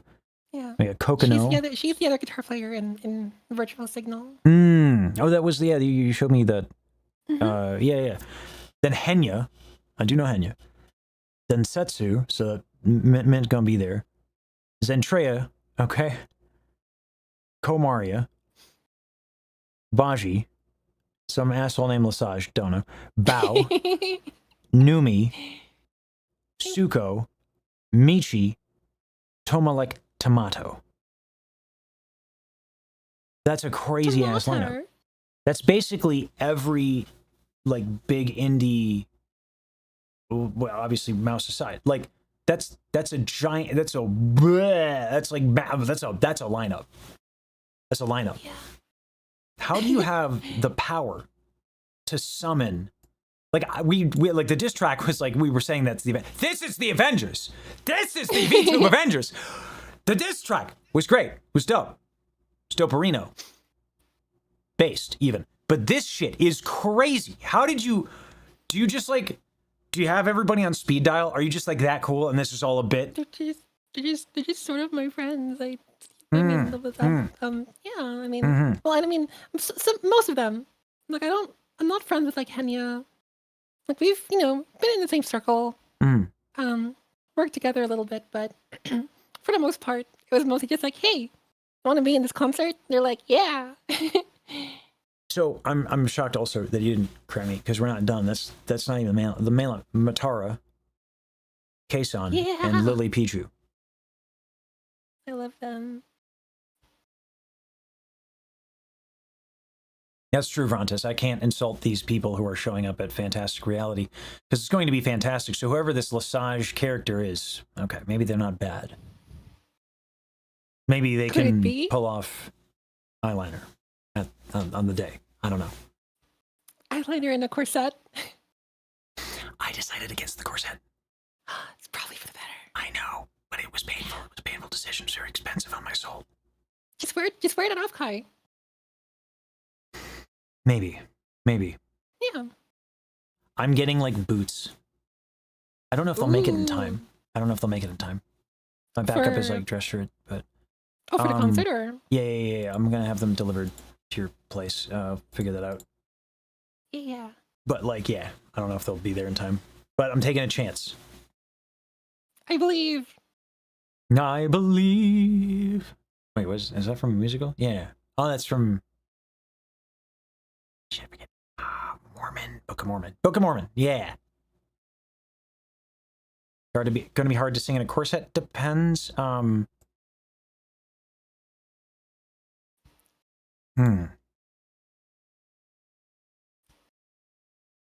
Henya's super introverted. Rarely says yes, or rarely asks, but will say yes if asked. Yeah.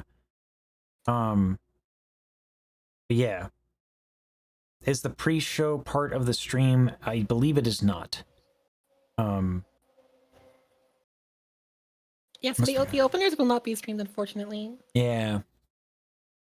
So ripperoonies, but it's still really cool.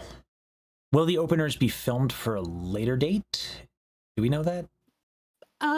Probably, but don't quote me on that yet because we're still trying to figure that out. Yeah. I know it gets complicated. Yeah, we're still trying to figure out our like videography situation. Yeah. Yeah. I would like to. Yeah. I think these things are worth documenting. Yeah. Yeah. Jeff, oh my god. Yeah. Because otherwise, someone's gonna have a phone recording and then we have to that's what we're gonna have. And then it's gonna I get 2 phone recordings in a row of me throwing my glasses off. So that was awesome. There's actually one part of the concert where I'm gonna move to piano. And actually I'm playing piano for quite a few songs. And I just started learning the other day. Wait, so what? yeah. Because I always play in C and then I transpose on my MIDI keyboard, but I was like, I gotta do this properly. So I started learning like piano the other day, and I was like, oh yeah, I think I can do this before the concert. Okay, all right. You know, I've already started practice, even though you haven't finished the arrangement. I'm still practicing like options and like, you know, the stuff that's like figured out, like just to sing the motif and stuff like that. Aw, thank So you. like, well, Thank you for working so hard. It's fucking so excited. Oh my god. Oh my god. What else am I gonna do? All of the other things that I'm responsible for? Fuck no. No. You're gonna make No. chili dogs, right? Oh my god. Yeah. So here's what Oh my I God. had in mind. Okay. All right. Award-winning chili. Yeah. So I was gonna do my competition chili, which takes a long time. So I'll probably need to like start in the morning so I don't like occupy the space that you guys live in. And, you know what I mean? Like just to like, you know, like because I I mean, just that's want. cool. I mean, it was. Yeah, I mean, I'm want probably you gonna and be your too busy to dog. cook anyway. Okay. All right. Yeah, I don't want to bother you and your dog. You know. Yeah. Oh, so Jojo will not be bothered by you. Okay. If anything, he's going to. I can already tell he's gonna be like glued to you. No, you Be like, oh my god, human! Oh my god, no. Human! No splits. Love me forever! Yeah. No, actually, so when it comes to feeding myself, I don't try. But when it comes to feeding others, my chili recipe takes like when I do it for realsies, it's done over the course of like 3 days because of the marinade. But it takes minimum like 5 hours. Yeah. So like when it comes to feeding other people, I go hard. Like I get yeah. I used to do rump roast, but I find that I really like shredded chuck. And so I don't shred it, you know, I cook it and I'll do the whole, it's basically, my chili is basically like beef à la bourguignon in terms of like how I cube the chuck and. Oh, that is some French. Well, yeah, you know, Lesage is my middle name. So. Wait, like, for real? Yeah. My mother is Oh, French, yeah. Whoa. Yeah. So, so I'm gonna have to make that, and then we have to get like either like kielbasa or like sausage, or if we could get like a really good hot dog, but they're hard to find. Like really good, and then we'll have to get like, I don't know, like a baguette or something fucking bougie as hell, and then make basically like, you know, like have the chili dog, but then have the chili dog. You know what I'm saying? Ah.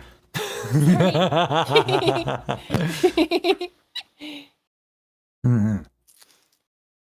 Yeah. I look forward to trying it. Oh god, it's gonna be so good. Now I'm hungry. Me too. Mm-hmm. Okay, Almanacs. All right. I feel attacked, but also that's funny. Foire en conserve.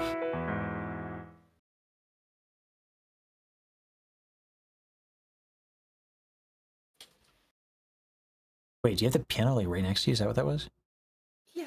Oh my god. Just make sure to cook the chili dog well done. That is still one of the weirdest things I've ever seen in takeout. That is weird. Why would you feel the need to specify that your hot dogs are well done? I'm so confused.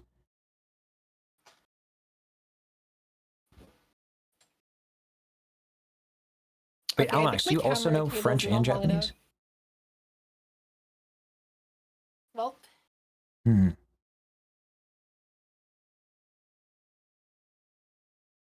These are yeah, truly... the Chord Cortex also does stereo. Good question, Oxfed.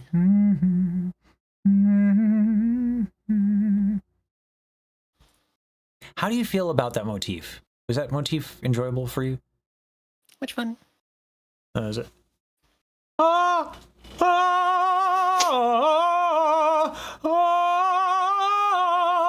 That one. Oh, I like that. Yeah. Because, like, I know you're going to write the notes. And that, well, listen, Daryl. My notes trash. Your notes. not so trash. I learned how to play a B flat minor scale. Oh my god! Did you transpose it or did you actually learn the fingering? I'm actually playing it. Oh, fuck yeah. Wait a minute.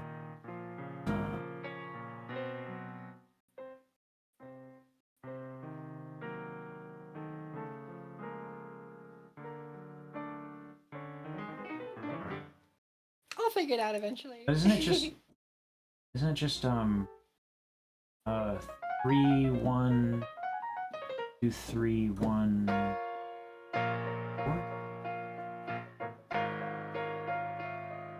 Yeah, right? Yeah.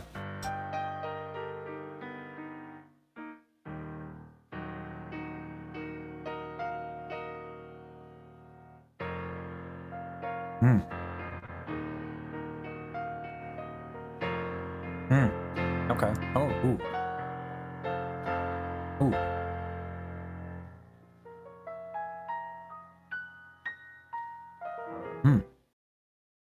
Notes.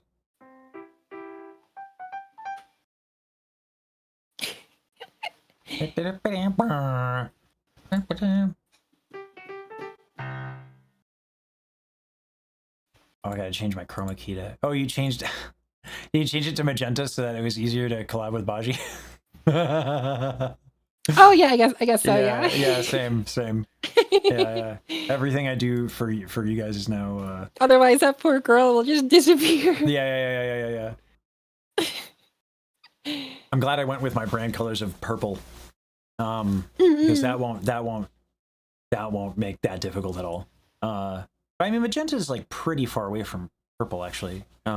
Like as long as the key is good enough. But yeah.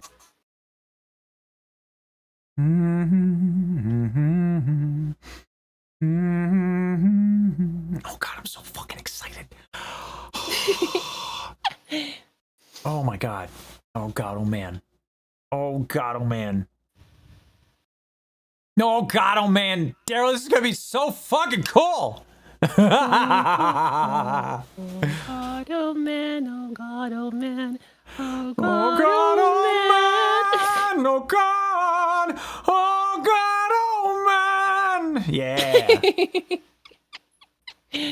Oh, I'm so excited.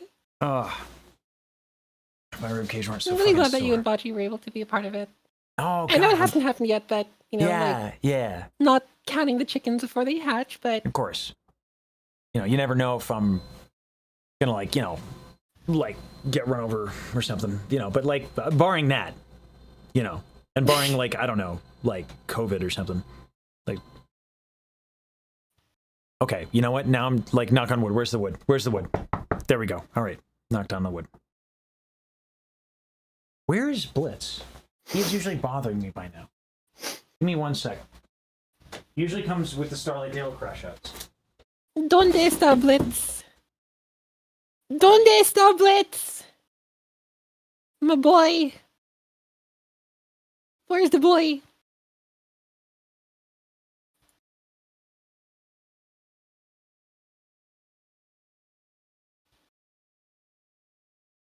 Maybe I should show you guys the dress that I'm wearing for the show.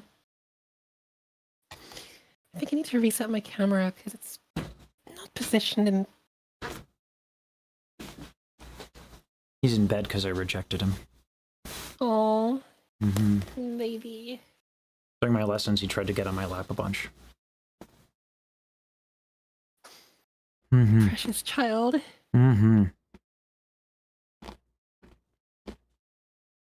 Oh, no, now he heard me talking about him. It's always how they are. They're just like, oh, you're talking shit, are you? I heard my name. Yeah, but I'm standing, so you can't get on my lap. I've decided I'm going to leak the show dress. So I'll be right back. Oh, ooh, Don't forget the tassels. What?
You about to sing with me?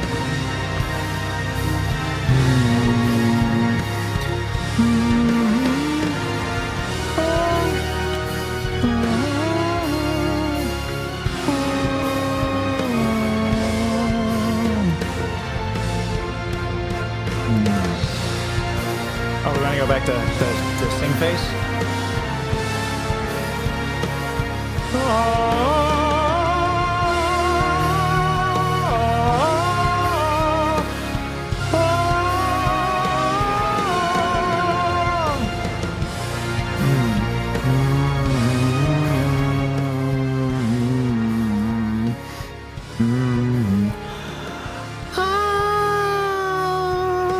No idea right now.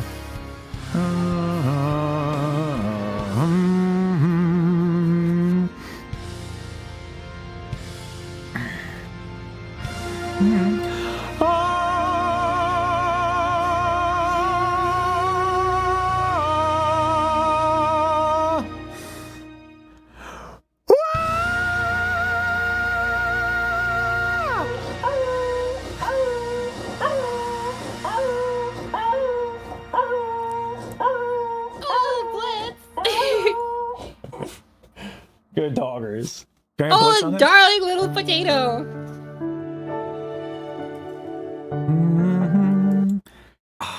The notes are pretty fucking good, Daryl. Thanks. Mm-hmm. I worked really hard on them. Yeah. Yeah, you did. God. Ugh. Okay. Yeah, I don't know how public you are with your sleep schedule, but the spoiler, y'all, is wet sleep. Well, I mean that's why I'm not showing like my face today because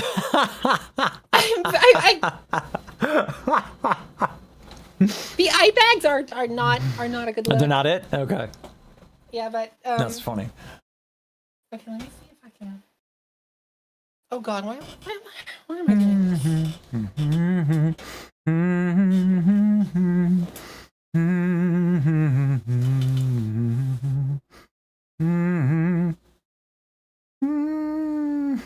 Wait, hold on. Wait, my room's messy. Hold on.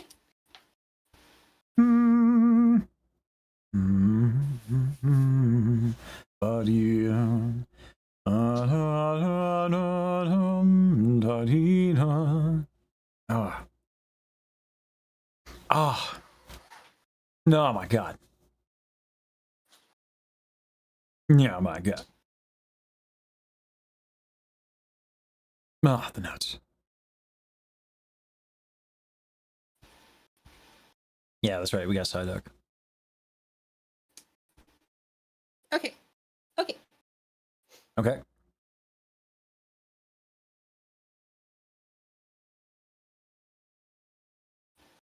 Oh, that's... Oh, God.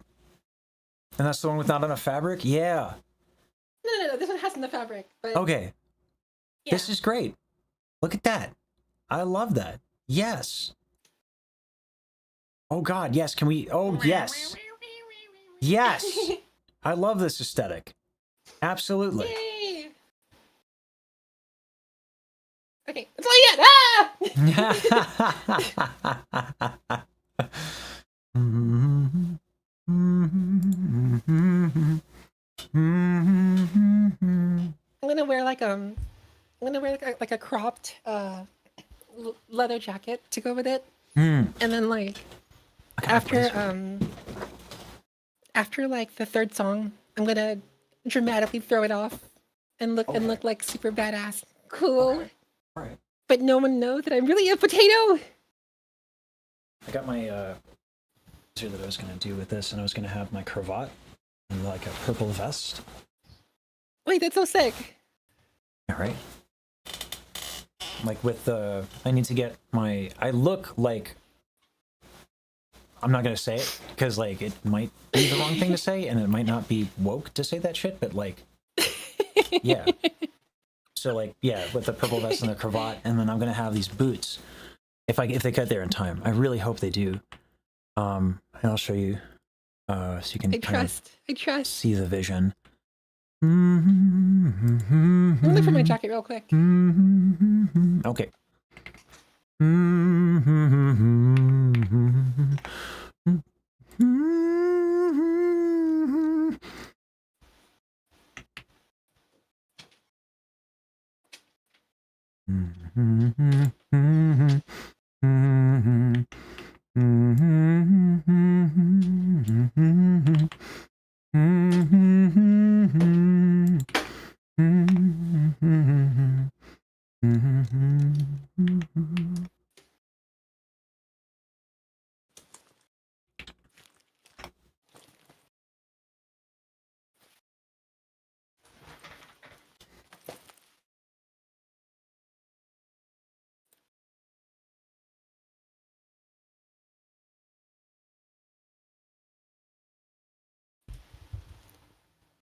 Okay, so this is the. Hold on. Sorry. This is the super cool jacket. Oh, fuck yeah. Yeah. Dope.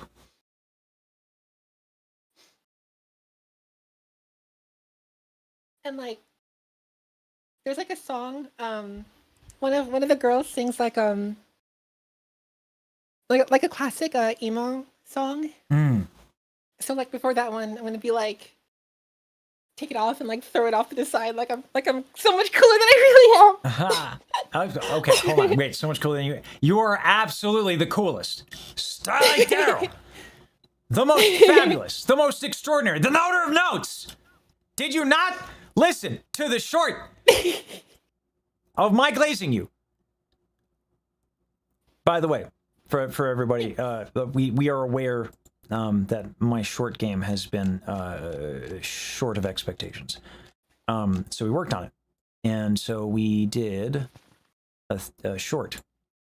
And we're trying to level up our short game. The Muse of Starlight.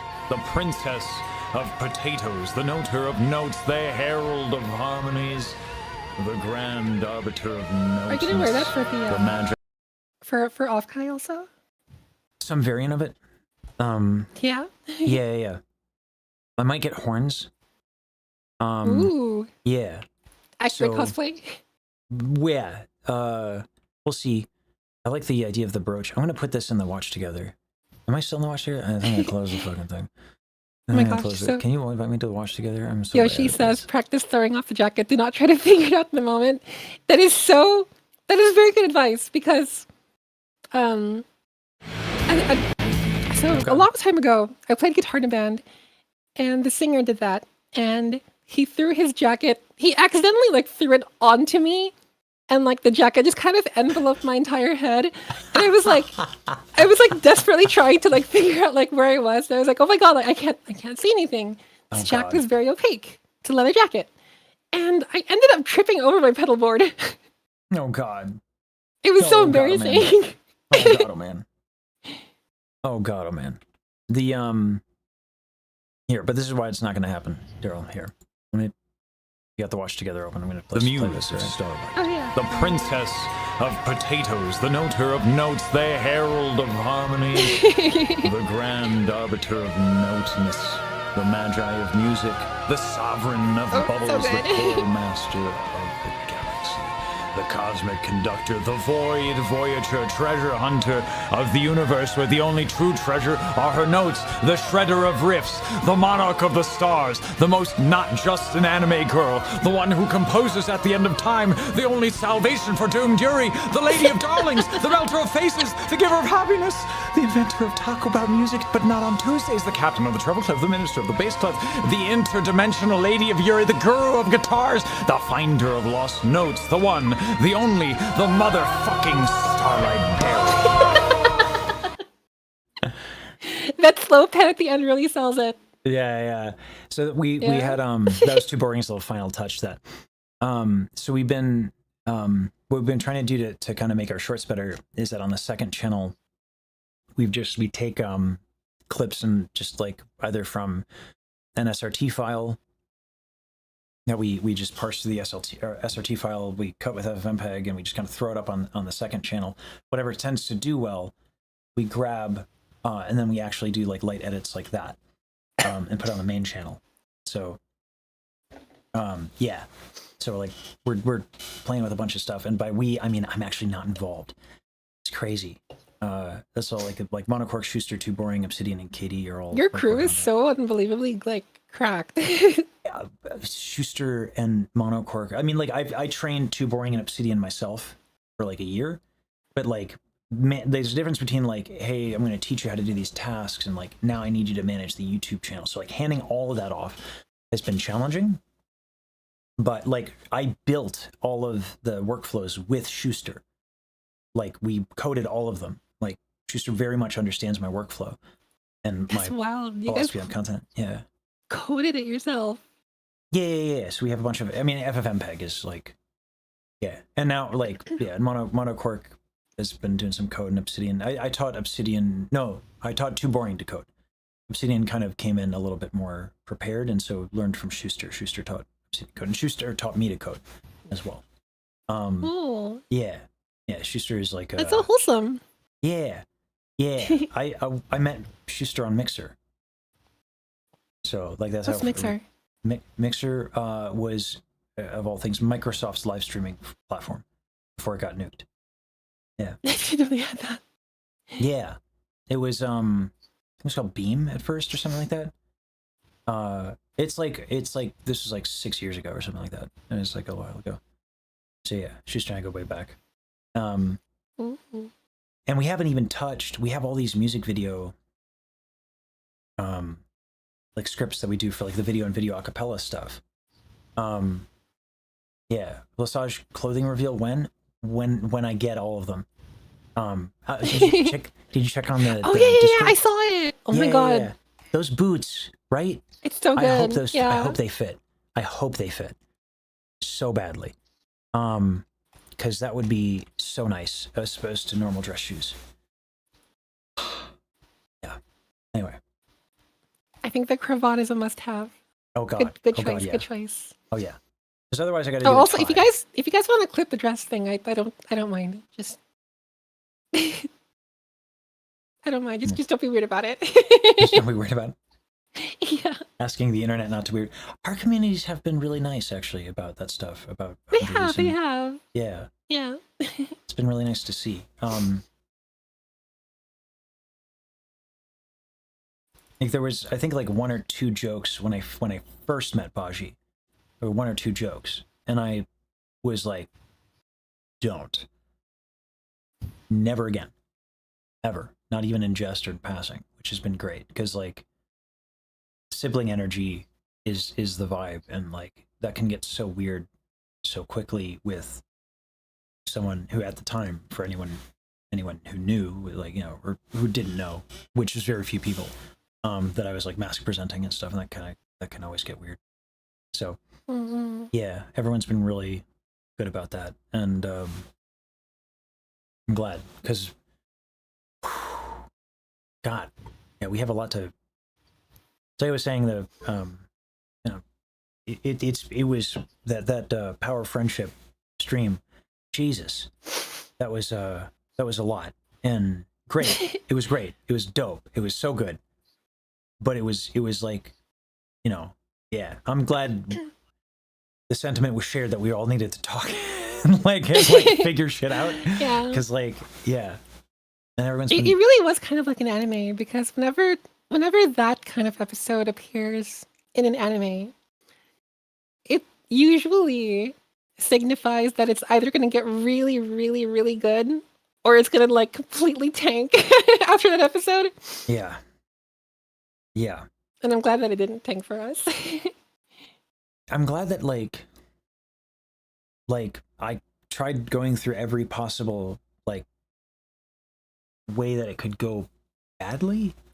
Because like it's not just like we feel a lot for each other as a group of people very quickly. That's challenging enough on its own, but we're also like doing stuff together professionally. Yeah. So it's very, I mean, interpersonally, there's so many challenges. And yet I think just like so many things happened in such a short span of time, like major life events for all of us, which like I think made it feel like it made the past few months feel a lot longer than it really was. Yeah. And we were all supportive of one another during that. Yeah. I think that's the main difference. Like if it were trauma bonding, right? It's like, oh, I relate to you through these things that we didn't go through together, but it wasn't. That wasn't what we were doing. It's yeah, like but like life was literally throwing us like insane curveballs. Yeah. Like left and right. Yeah. Yeah. I was getting dragged to court for shit that shall remain private, but like, and then, you know, my world gets turned upside down in the most glorious but also confusing of ways. And then you guys like help walk me through a lot of what it is to be like an ethical content creator, and also not just like take your community for granted, and you know, and oh, good night, Rashi. Thank you for coming by. yeah, thanks for watching, Rashi. Good night.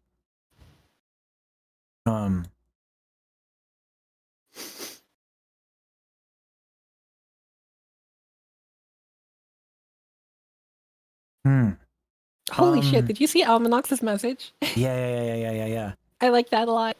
Wakugai Shoujo. Girl beyond the frame / limit / boundaries. That would be cool. I mean, if you like, I know you and Kyo talk a lot, and I'd definitely be down to be in a meeting like that. But if Kyo wants to do that, I mean, she has my full support with whatever direction, as long as we're not like imposing on other people's IP.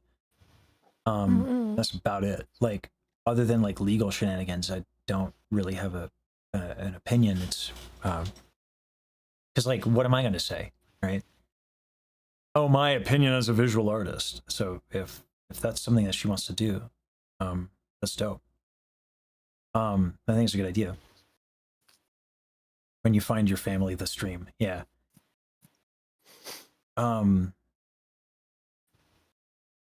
But it's just like navigating all of that is challenging, which is why like, yeah, when I say like album or EP together, it's like maybe we're taking it like super slowly.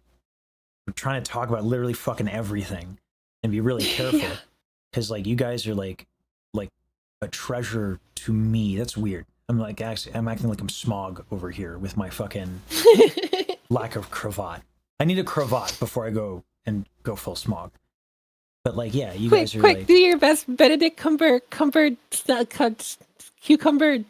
impression. Cumberbatch? Yeah, that guy. I feel like I haven't watched The Hobbit, so it's a little hard. Oh, that's so fair. Okay, yeah, thanks for It's a hard sell. It's a hard sell. I was like, oh god, why they shouldn't? That's not a trilogy. It's not a trilogy. It's not. So yeah, that's like, oh my god, did you play the Final Fantasy VII remake? The first one I liked, because like you can do. I've only played the first one. It's like, it's a chore. It's a bit of a chore. They're like, here's open world, and there's a lot of the same shit to do over and over again. Isn't this exciting? And we're not going to drag it out, I promise. We're going to drag it out. Oh my god, it's going to turn out.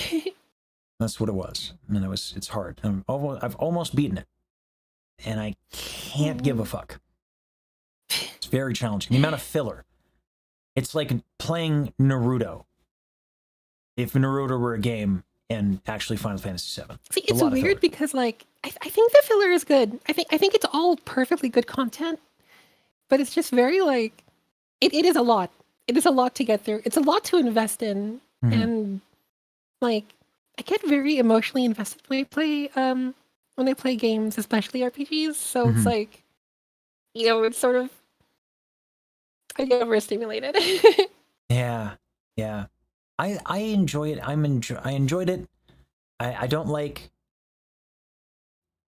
RPG dynamics where like there's like you have to catch chocobos like to progress, and like you have to go through these like mini games, and like I did a few of those, and it was fine.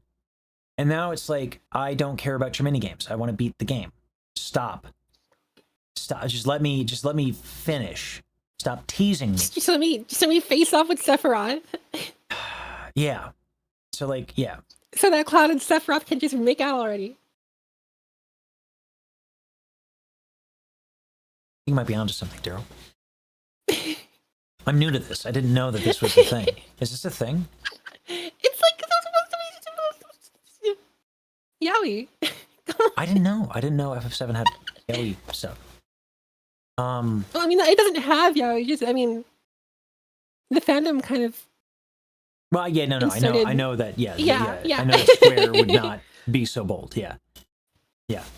Okay, but some of the marketing materials for the FF7 remake, like, I forgot there was this one commercial. I think where like Sephiroth calls Cloud like a good boy in his really deep like voice. It's just like, what is happening here? They had to have known. No, they're fully aware. Yeah. Surely.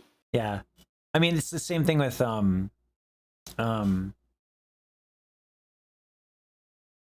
Eris. Oh my god, the Tifa and Aerith Yuri. Yeah. Tifa and Aerith, yeah. Oh, my timeline is so blessed every time I see Yuri of those two. Yeah. Oh god, and they had oh jeez. I thought they made Yuffie. I didn't think Yuffie was that young when in the original. Maybe I'm wrong. Maybe Yuffie was always like a kid. It was weird. I think it's hard to tell because everyone was like blocky and lacking text, like visible texture, and like True. All the character models were more or less the same height. Yeah. Okay. All right. I don't think I can say that on stream, Kara, but that's also true. Anyway. that is a thing that happened. Yeah. Canon event, baby. Yeah. I actually don't hate the way I look. I'm not gonna lie. It's a good look. It's a look. It's a look. And this is gonna be, I think it's funny to watch the lighting and the camera not know what to do with how fucking white I am in relation to this like black, and this it like doesn't know what to do with my skin tones. Like this is getting blown out. It's really funny. But anyway, yeah. Is the tenor mugging working? I don't think it... Slay! All right.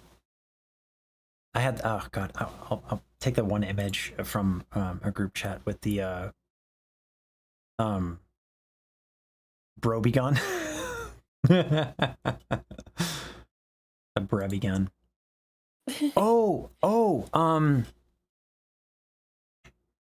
No, screw that. There's another Glaze video that Fortress Spy made of you. Wait, Did you what? watch that one? Oh, no, I haven't. Yeah, I literally asked Fortress Spy, I was like, hey, we're trying to push this concert, and like Daryl, oh my gosh. Daryl's Daryl. So can you do what you do so well with your videos, and then just make an absolute awesome edit about Daryl being the greatest noter of notes to ever note about noting, and her notes are so noteworthy, and also this concert. Wait, oh my god, I need all the emotional support. Hold on. So yeah, so prepare to get absolutely glazed again, because like while we're here, right? So hold on. Why does she need emotional support? What does she need support for? We don't ask questions, Joe. Don't ask questions. Okay, You're in a safe space. Okay.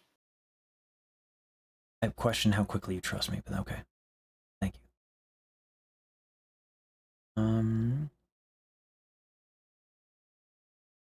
I feel like it's safer to do. Oh, sorry.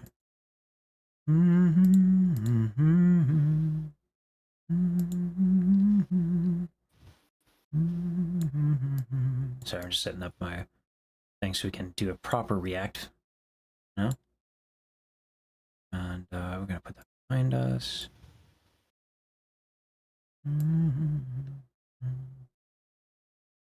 Alright. Oh, and then I need to correct that. There we go. This is tough because my model is taller than yours, but that's not canonically accurate. All right. Ready? Let's do it. Right. I can get. Budgie, budgie, budgie, budgie, budgie, budgie, budgie. What are you doing? Oh my god, this is. I know, right? Daryl orchestrated the bit! Oh my god!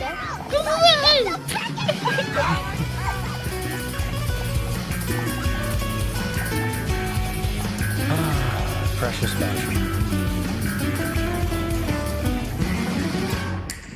Oh! Not the zoom. Oh my god! I would say that works pretty well. I find it easier to express my feelings through music rather than words. Is this Doomed Yuri? This better not be Doomed Yuri. Oh god, not the Doomed Yuri clip. Oh my god! Oh god! Oh god! Girl, stop! Stop doing the Yuri! I used to do martial arts. I'm a black belt.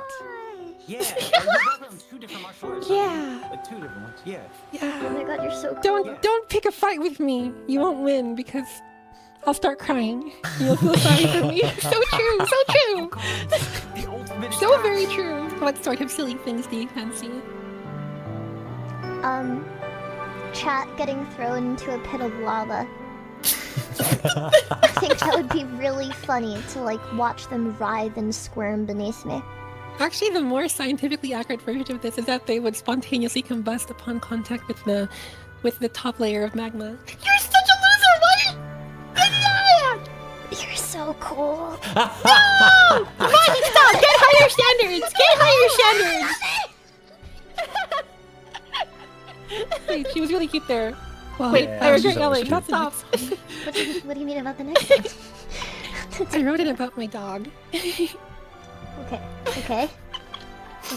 but it won't like suddenly make me cry, right? Don't worry, Baji, I'm always here for you if you do. I'm so glad I quit guitar because I would just absolutely shit myself.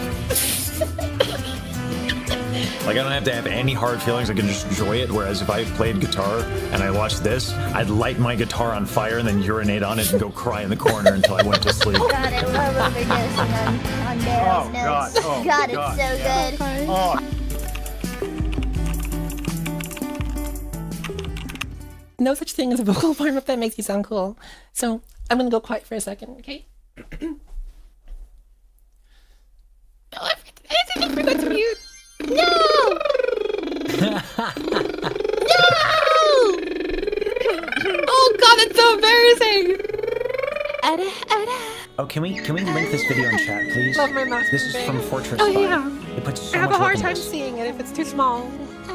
And I also need it to be flashing constantly. Like me. Why would you click that? No! If that's your comfort instrument, what's your least favorite instrument to play? Probably woodwind instruments. I'm really bad at those. You write so well much for them. better with my fingers than I am my mouth. No! Wait, not like that! Not like that! Hold on! Yeah, what would you, Massage. Maybe you should reach out. Massage. What? Here, let me handle this. Not this clip! Bachi, darling, you should contact Ellie sometime, okay? Yes, ma'am. Very good. Thank you. Daryl, no! Daryl, no! Good No, girl. you can't be dead! No! No! Daryl! You okay? I'm okay. Okay. All right. Keep Keep playing. Okay. Hold the fort. Wait. Was I not needed? No! I hate everything.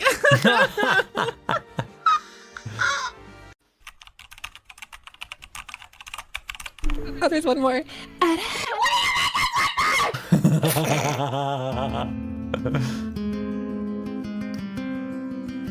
So Fantastic Reality is this like concert production thing that I've started a couple of years ago with a friend. And we want to bring VTuber concerts to kind of like a new level. Oh, you know, like with like live bands and like with really cool stages and stuff like that. And you clipped me saying a coherent sort of feels like me having the nicest thing anyone's ever done for me. For my friends to perform and shit. Wait, what was the nicest thing everyone's ever done for you? Getting a clip of me where I make a coherent sentence.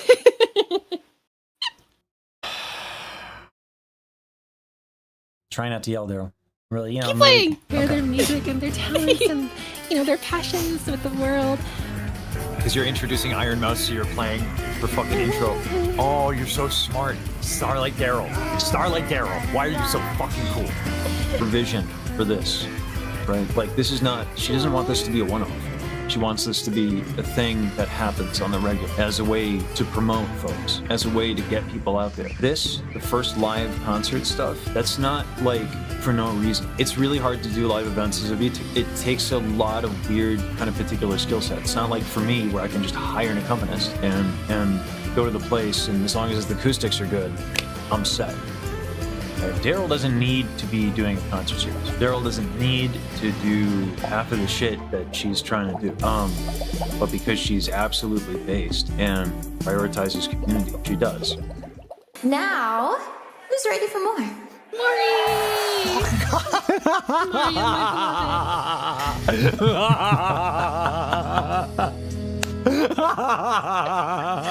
Wow, I really do have an evil villain laugh. Oh my god! Stunlocked Baji. Stunlocked. I don't blame her. Who can blame her? Does anyone blame Baji? If you're in chat right now and you blame Baji for being stunlocked, banned, okay? Gone, out of this world. If you actually have the capacity to type words, the cognitive thoughts of your mind, to type coherent thoughts, I question the brain capacity that you have because the notes. They're melted in my face, they melted in my mind, they melted in my ears, and I want them back, but only so I can have them melted again. The experience. So good, fuck this, I'm gonna across the room because it's not the notes. It's not those notes. It's not those notes. They're just listening to the notes that are building. The notes so good. Oh my fuck. Don't Dorito. Let my eat and tell me. I don't usually cuss, but bitch, what the fuck? Oh, that was such a good ending. Yeah, right? Yeah, Fortress Spy is great god. work. I love the That was really well made. Yeah, oh my god. I'm sorry. I asked them to make that, and they actually like went out of their way and made that, and That's so sweet. yeah. Thank you, Fortress Spy. Mm-hmm. This is the That same really means a person. lot. Yeah, this is the same person that did the edit for the diss track. Remember? Oh, that's right. Yeah. Oh, that was such a good edit too. Yeah, right. That's why I reached out. I was like, "Hey, Daryl's trying to do a thing for a concert. Massive downplaying. Oh yeah, yeah. That one. Yes. Let me throw it in chat real quick, and then I'll pin it on my end if that's okay. Because they that's like they spent a lot of time on the edit. And it's really good. Yeah, please give them a like and a follow, you guys, or subscribe. Yeah, absolutely. That was really well made. Their edits are all like really good. And like those are a lot of clips from a lot of different streams. So like yeah, it's a lot. She did her homework. Mm-hmm. Yeah, no, it's really well done. Yeah, no, I love that. I love that they did that, and you know, yeah, super good. So yeah, go like and subscribe and play it a few times all the way through. Put it into the algorithm. It's like I don't know. Like it is wild to me that like I'll do a video that's like not even anywhere remotely that good. It'll get like 1,000, 2,000 views, and that's sitting at like 100 right now. So that's criminal. Yeah, Fortress Spy, absolutely goated. Emmy's glazing Daryl right now. Emmy. Wait, why is Emmy glazing me? What? Based. Am I in Because trouble? Emmy has What is taste. What does she want from Daryl. me? What does she want from you? Is that like a little insight into your friendship with Emmy? Is that? Maybe a little bit. No. She's a sweet girl. She's a very sweet girl, and I appreciate her a lot. Yeah. But like the 2 seconds we talked, that was so funny. That was so funny. What was it? She said, "Oh, thanks for helping promote the concert." And I was like, "Really? I feel like I haven't done anything. You did a lot." And I was like, "Oh, and I mean, like, you'll know when I do a lot. I have no chill." She's like, "No wonder why you and Daryl get along." Like, I tend to be dramatic about when I feel like I've accomplished something. It's got to be dramatic. So, yeah.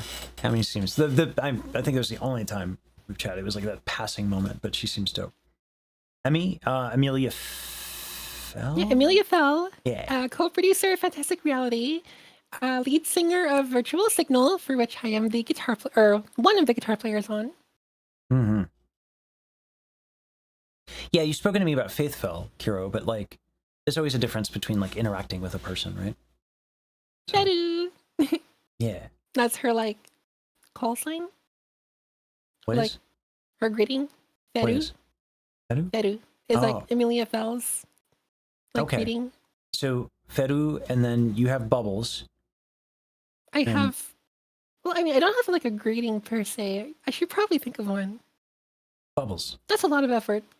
Bubbles. Just Because like, you know how Baji says like hello everybody? Yeah. Like kind of like that. I don't know. I think mine would be Starlight Daryl.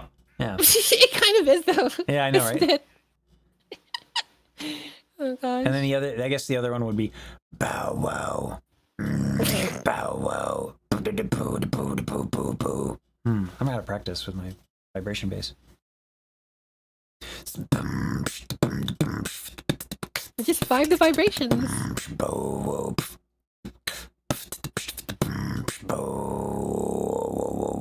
There we go. Mama? Yeah, there we go.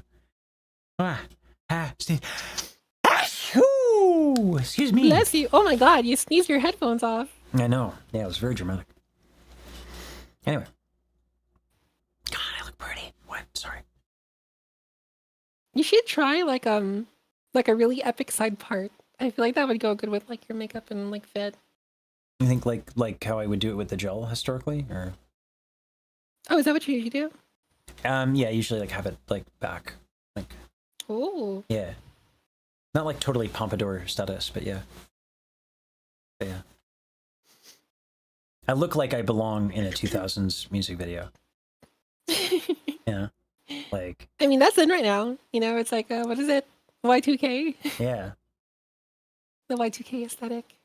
Closing the damn door, no, that kind of thing. I guess I mean, yeah.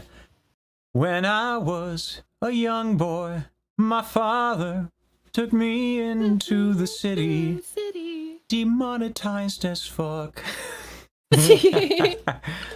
There goes my AdSense forever. Yeah. So the reason why my voice got so sore, well, it's back a little bit. I'll do a little bit. This is something I wanted to crack out and show people, because like I realized like a lot of people don't know all the stuff I could do. Like when I sang that high F, you were like, what? And I was like, yeah. And when I was like, yeah, you can write that in for the live. And you're like, wait, high F live? I'm like, yeah. And then the vibration based stuff, but like I actually, this is not well known. Before I studied opera, I was a blues singer. So I have the ability to do stuff, but I'm not too good at it these days. But like I can do some vocal growls and stuff. I just gotta be gentle, which I'm not anymore because opera ain't subtle. So lie to me and tell me everything is alright. And lie to me and tell me that you'll see you tonight. Yeah. So so I don't want to go God too far in damn. that. Yeah, but like I love Johnny Lang. Yeah. Anyway, so there's stuff I can do. I'm so excited. I want to sing, and then like I don't know, I'm gonna sing. It's gonna sing shit. It's gonna be a good time. I get to sing. I get to sing on the internet for money. Daryl. What a concept, right? People are paying, and now I get to sing live with Starlight fucking Daryl, my absolute hero, the person who walks around in her life wearing a cape, metaphorically, because she's too humble to wear it literally. Oh, I would wear it literally though. It's so. Oh, Wait, God, hold on. I gotta switch to my other model. Yeah, cape, baby. Buddy. Yeah. Cape. Yeah. Yeah. Anyway. So like I could do some of the emo stuff with the vocal growls, but yeah. I don't know. God. Yeah. So cool. It's so fun. Take care of the voice, dumb meme lord. Yeah, I know. I gotta be more careful, but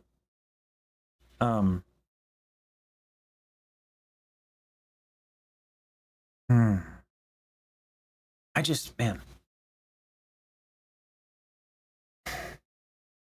Am I alone in thinking it would be great if Bajiru were here right now? No. Yeah. Okay, while she's not here. I mean, like you will always get the same answer from me. I know. While she's not here. She's so fucking sweet. And kind and like good. You know? Hey, Baji, Lasaj says that you're so kind and cool and good. No, Daryl, it's not how it's supposed to go. No, we cannot give her the affirmations, okay? Yeah, thank you, Maury. Yes, exactly. Don't tell Baji that I said she was cool. Also, she's really, yeah, she's super sweet. Don't why are you clipping it? Yeah, that's weird. That's weird. Okay? How am I supposed to do, like, the older sibling bit if I'm nice? You know? It's so true, though. Right? I can't do the bit. Even though the second she gets uncomfortable, like, are you okay? Like, are you sure? You okay? Are you okay? You're good? Okay. Can I get... Yeah. Yeah. Gross. Feelings. Acid reflux. Yay! There's a very good chance she's here. No, Manta, we don't say that, okay? All right? Oh, that's right, because we're collabing. I was going to say, she doesn't really watch my streams, because I turn things into videos. Yeah. I've been trying to, I made her a video, like, with Blitz singing. Sent that over to her. Trying to keep her in good spirits for no other reason. No, don't. Why did you call it more affirmations? Wait, I just realized something. You're lasagna and she's basil.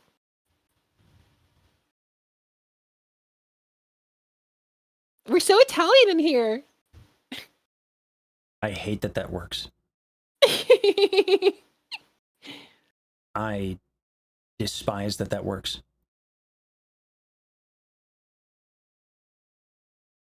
Oh, and I can be star anise.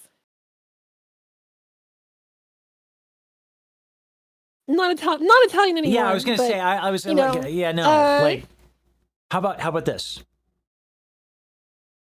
You are the very setting. The very, not just the background, no. You are the light that illuminates the existence of the dish itself. Because without the starlight, there is no dining. Oh, it's like a dinner under the stars. The unfortunate part is that does mean that, yeah, the unfortunate part is that, The unfortunate part is that does mean Bajiru will be eaten alive, and you will have to watch. But then, luckily, because of your 2 black belts, you can just, protect us. With my 2 black belts, I can go up to the person who's eating you guys and start crying profusely. It works every time. It works every time. Okay, all right. That's funny.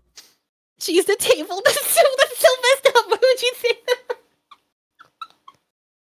Starlight Diner. There we go. Starlight Diner. Oh, I we like sacrificed that. Lafarge first. I'm not gonna lie. If it came down to that, I would absolutely throw myself in front of. I don't know what the fuck I'd do. I was joking to Ellie about this. I was like, I feel compelled to like protect Baji, but like, what the hell would I do? Bleed all over the assailant? like I'm gonna fight you with what? My like I don't even know how big they're not. I'm average height, but I'm not like a big dude. I did some boxing, but like I don't like. I'd be like, I'd hesitate. Is 5'11" really average? No, it's not. I just do that to fuck with it. Yeah. No, it's average in like Sweden.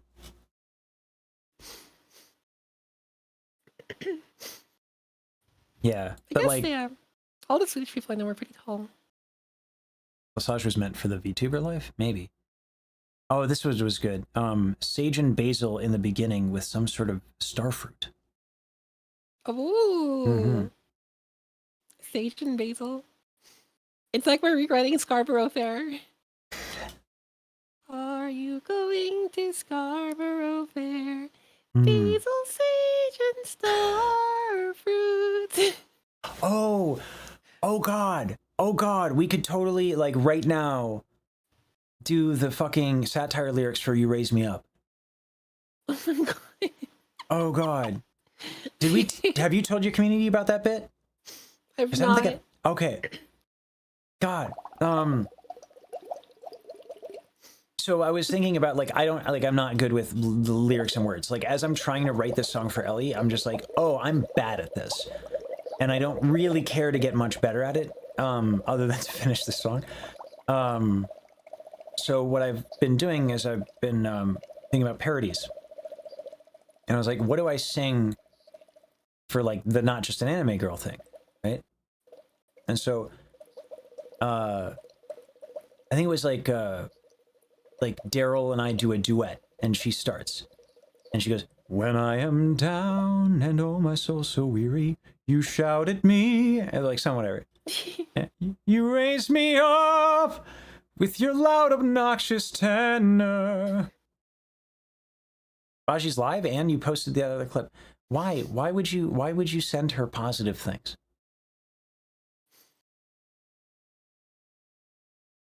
Okay, she deserves it. Jesus Christ. Oh God, I can't even pretend, because that was actually mean. But like, not at me saying that shit. Do it to Daryl. Daryl, say nice things to Baji so they can clip it, and I don't fucking. I can't just say it on command. Really? She's so cool. She's so cool. She's amazing, Bajiru. She's great.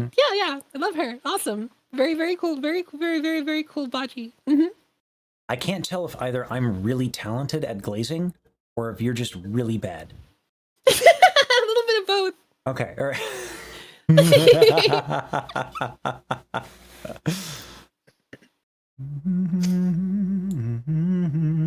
guess you just gotta have to stick with the notes. But then again, if you write notes, I mean, there's nothing I can do to compete with that level of glaze. Nothing, right? Have you heard notes? Have you heard it? I mean, you wrote it. You orchestrated. Oh, my notes. Yeah, the notes. Yeah, they're pretty good. Daryl. I find them quite enjoyable to listen to. Just quite enjoyable. Really? Yeah. You don't think that they're quite the most enjoyable amazing? to listen to. The notes ain't half bad at it. I don't know why I'm British all of a sudden. I get it. You miss Riku. It's okay. Daryl, add a good girl or Ara and Baji will melt. It I mean, you orchestrated this. Command. You orchestrated this chaoticness, this brilliantness. Mew, mew, mew, mew, mew, mew, mew, mew, mew. Buzzy, buzzy, buzzy, buzzy, buzzy, buzzy, buzzy, buzzy, buzzy, buzzy, buzzy, lassage. This is so well orchestrated. It makes no fucking sense, Daryl. Like, why go this hard? Yeah, clearly. Starlight Daryl Starlight Daryl! How'd you get so freaking cool? Starlight Daryl! Oh my god! I think my favorite thing about this is that I wrote it during a time when I was like experiencing really, really hard composer's block. Hmm.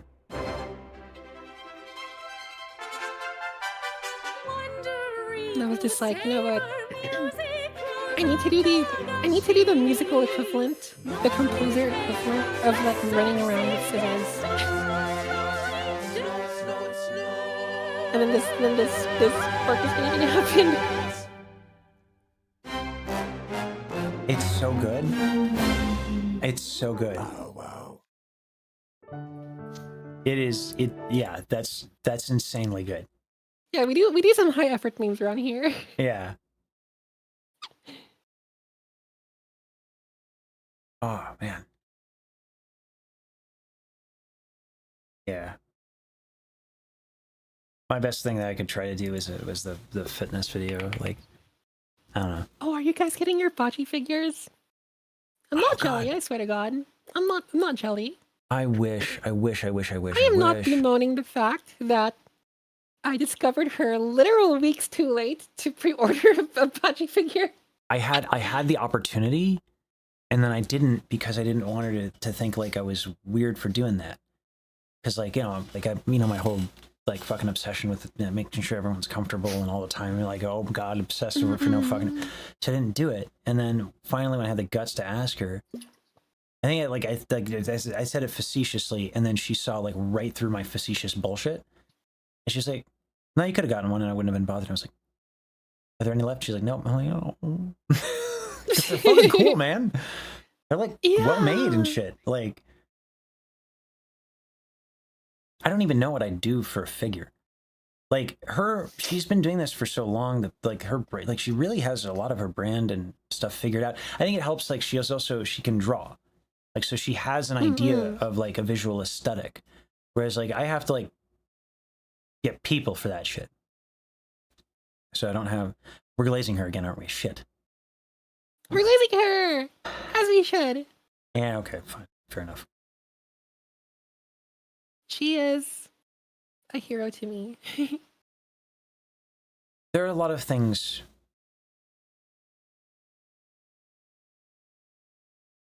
I don't know if I'd use the adjective heroic.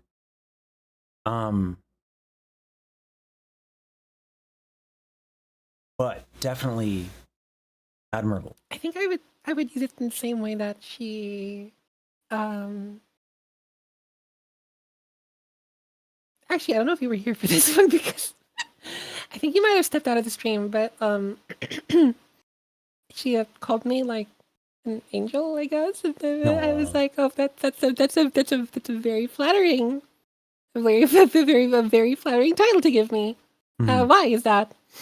And I guess in her words, okay, so I'm not glazing myself here, but I'm just quoting to the best of my memory. Something about like me appearing in both of your lives when you needed me to. Mm-hmm. And I feel that way about her and you. So yes, that was one of the nicest things anyone has ever said to me. Truly, unironically. Yeah. She has a way of doing that. Like, okay, but she really is an assassin though, because we were just memeing up until that point, and then she just like dropped it out of nowhere, and I was like, oh, I didn't know you were like yeah. Didn't know you felt that way. Yeah. Like that bit is based on something. Like her ability to like cut to like my heart. Yeah, just like these like really tender and kind of vulnerable things that like just kind of sneak up on you. Yeah, absolutely. Yeah. The assassin was why you drew the sea slug. Yeah. Oh God. Yeah. Anyway. God. Her streams are like so sacred. Like not that like impromptu like collabs and stuff are really fun. But like I think for her it's one of the things that I respect is like how deliberate and effortful she is with her live streams. Like yeah. Anyway, the yeah. God, I had some dope lessons today. Some really good lessons. Oh yeah? Oh yeah. Yeah, I was like on it today. Because like I think a few of the Stargazers had lessons with you, know? it's hard for me to tell the difference. There's so much community overlap now. I don't know when someone's a sage versus a. Oh, that is true. Yeah. It's like I know Kiro, and yeah. Oh, Jazz! Yeah, Jazzax. Yeah, He was really excited for it.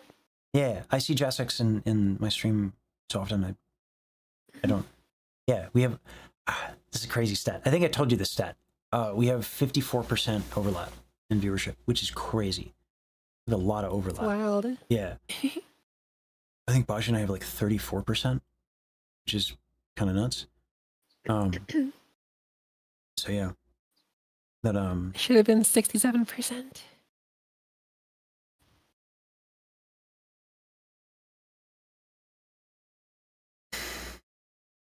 Damn it.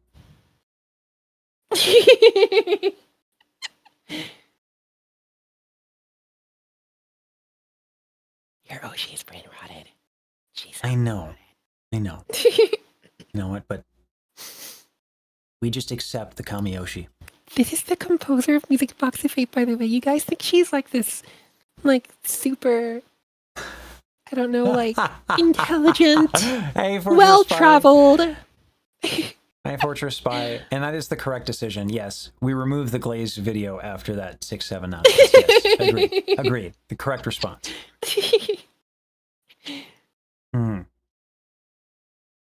Yeah, we pinned the video. I feel like pinning it again. Just sending it again.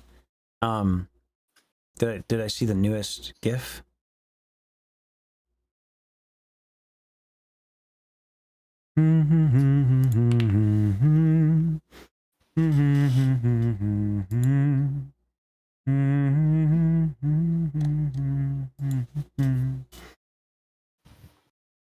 So when are you writing an anime intro?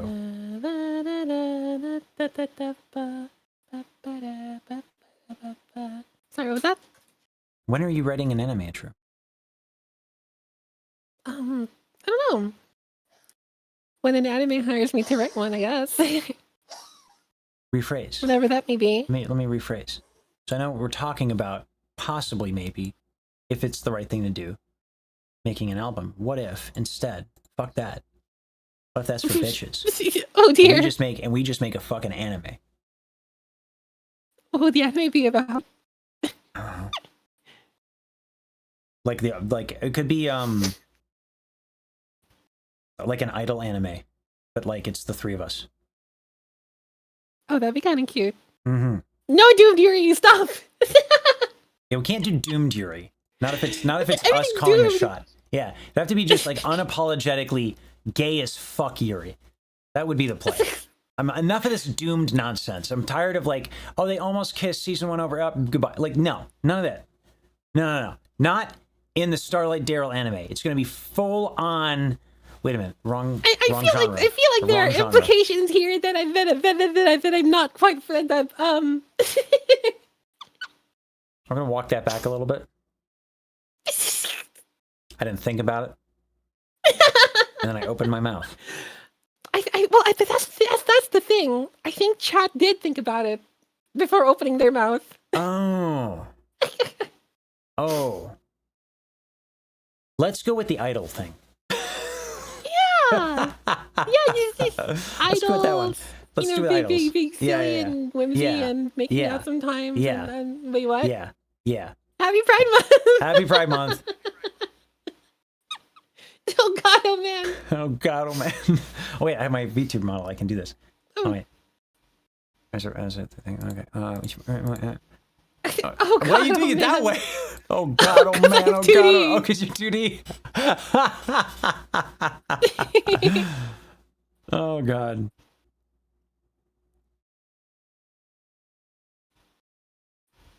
Oh, that's good. Oh, that's good. I like that pun a lot. You're a beautiful, intelligent, talented composer with notes of superior and superlative quality. You don't need to diminish yourself, musical pun intended, with 6, 7 jokes. Nice. Diminish. Nice. Mm-hmm. I get it. Mm-hmm. Let's see if you can sustain that humor.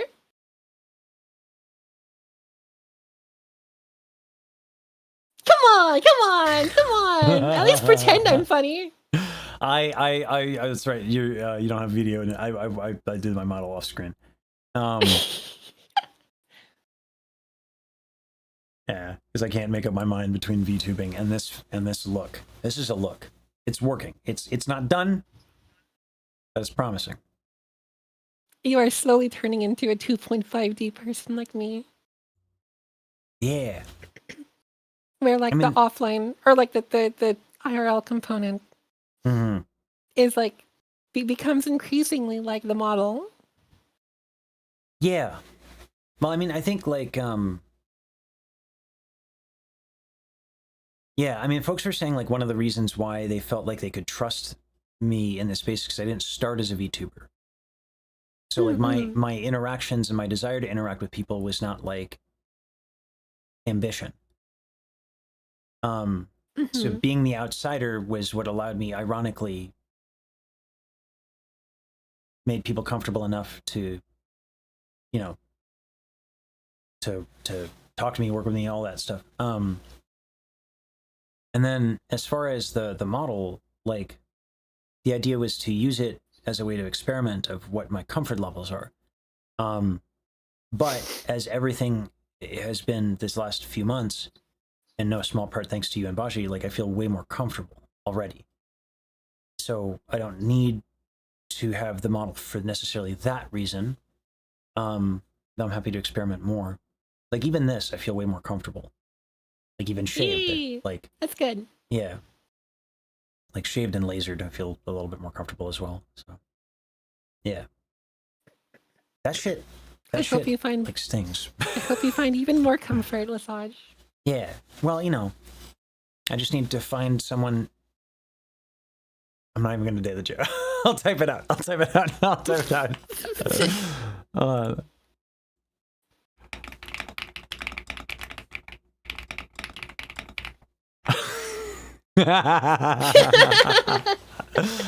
You know, oh, come on. Okay, fine. You don't have to say it. I really can, but funny. like it's also your stream, so I don't want to do that. You know what I mean? Like we're all well-adjusted individuals here. That's what I wouldn't mind having a little bit more adjustment in my, you know what I'm saying? Can we pick up Yeah. But yeah, anyway. You know, part of finding somebody who was going to adjust me in the ways that is like, you know, just actually presenting like in an honest way, so that's not a weird conversation every fucking time. Yeah. You can't hear the word adjusted seriously anymore? That's fair. How many of you were here for that adjustment moment? I think they can pick it up with the context clues. Yeah. Yeah? Okay. Yeah, chiropractic adjustment. Yes, that is what we're talking about. Oh, yes. is that what the kids call it nowadays? That's what we're gonna go with. Happened last night as well with the bow tie. Yeah, weird.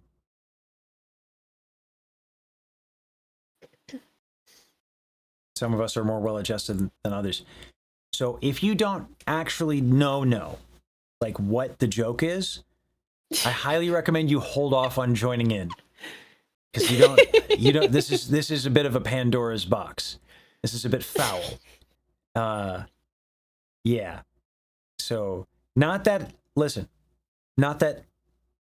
it's unwelcome. It's just you don't know what you're co-signing. So like, just saying. Yeah. I know it's not that foul. It's just like it's one of those things where, it may or may not, cannot confirm or deny, involve a trip to Browntown. Anyway. Don't say it like that. I said it may or may not. I left the door open. Oh God, oh man. Oh God, oh man. All right. Anyway. You left the door open. That's not advisable either. Am I not tired after a 10-hour stream? 10 hours. Yeah. Holy guacamole. Well, I mean, so usually I work like 12 hours a day because I get up at 8 and then I get up at like 7:30 and then I'm in meetings all day. Well, I'm in meetings until 12 and then I stream.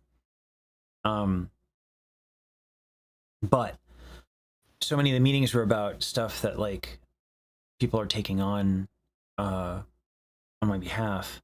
Going for Michi's stream record. No, I don't hate myself like that. Michi's hours are insane. They're insane. They make no sense. I can't do it. But like following Yusan's advice and Pharaoh's advice, it's all like, a lot of the big effort recently has been team building, and making sure that like different tasks, like we have not only that people are meeting and that we have a team for a task, but that's done right. And luckily, Monocork actually has a tremendous amount of experience with that and has been teaching me. And Schuster has experience with that and is teaching me. So, Almanax has experience with that and is teaching me. So, like, every like team we have, I don't know. The sages are like it's like the level of professional acumen and ability in my community is crazy top tier. Like it's like people are just really good at what they do. And so like I'm learning a lot. And then a lot of people are just like volunteering and doing a lot. So like the stuff with Tuboring and Obsidian, Monocork and Schuster are doing that and trying to guide that. Yeah. It's been difficult for them because we used to hang every morning. Like we're like Tuboring and Obsidian are not just my editors, like we're friends. Right? Like that's become the dynamic. Like they're rooting for me personally. So it's weird to not hang, and then like it's weird to be like I need to protect my time. So like what's been good for me with the community that I hope to do with Tuboring and Obsidian is like now my Discord is too big for me to like regularly chat with everybody and know everybody the way I used to. So now what I do is instead of like those people who are like really active and contributing, like I spend time with them and they're part of those teams and I make sure they're enabled and all that, so that they can do that stuff. Like I want to have like avenues for like Maury Vivi, right? Who did like 6 or 7, damn it, of my models. You said it, not me. Yeah, but I have like 10 VTube models. I have 10 of them.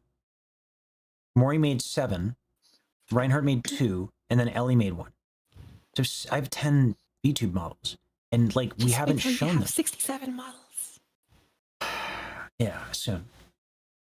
But my point was, I want that work shown, right? Just like I can sing a little bit of Johnny Lang. People don't know how fucking awesome my community is. Like so much of the work with the fan art and the music that people make and all this stuff could be like my platform could platform that, So we're trying to set that up, and so yeah. So but that's all underway and going pretty well without me, which is weird. So yeah. So my days like in the mornings are a lot more clear. So yes, 10 hours, or I guess we're approaching 11. and so that is longer than usual. But I'm not as tired because I've had my entire morning. So I'm actually working less than I used to. At least this Monday. Like I still have more meetings. So. Is it my 50th stream? Oh shit! Really? Have I done that?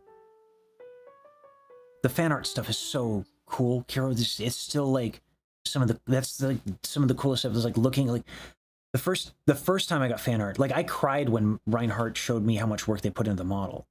That's so humbling. It's so crazy to me.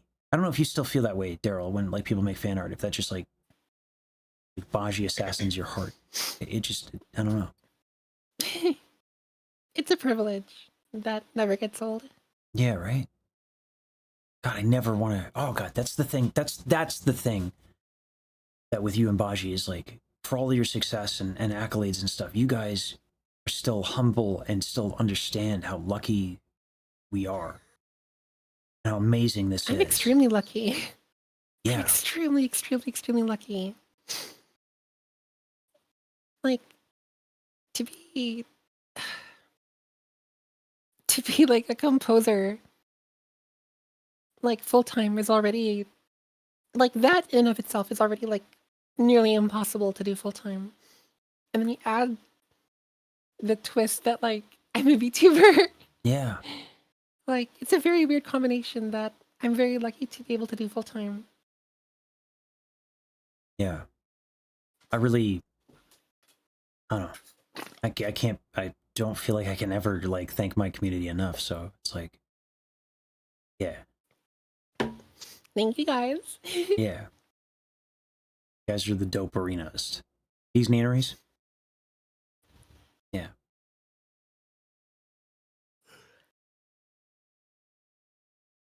Yeah, Reinhardt did 2 models. I haven't shown the second model on stream because it's been too like, setting up another piece of software is challenging, but then Reinhardt's also making a background.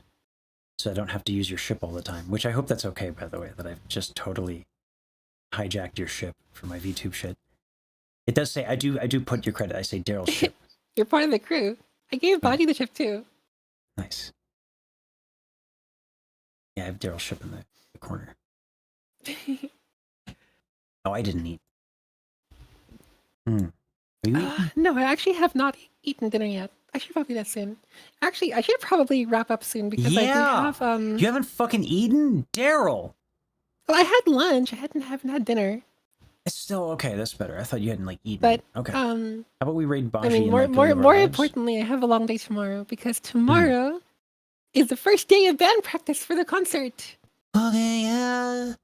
And it would not it would not do me justice to show up sleepy. Yeah. I'll take videos and send it to you. Also, yeah, you're right. Ellie did 2 models. Holy shit. I have 11 V2 models. Anyway, how about we raid Baji, you grab food and be a person. Maybe you probably can't because you have to sleep. Hopefully you sleep. Oh, I'm gonna eat and sleep. Trust me. Okay, alright. If you need Melville, let me know, alright? You don't sleep enough. I know you're an adult and you don't need me to lecture you. I'm sorry. Being patronizing.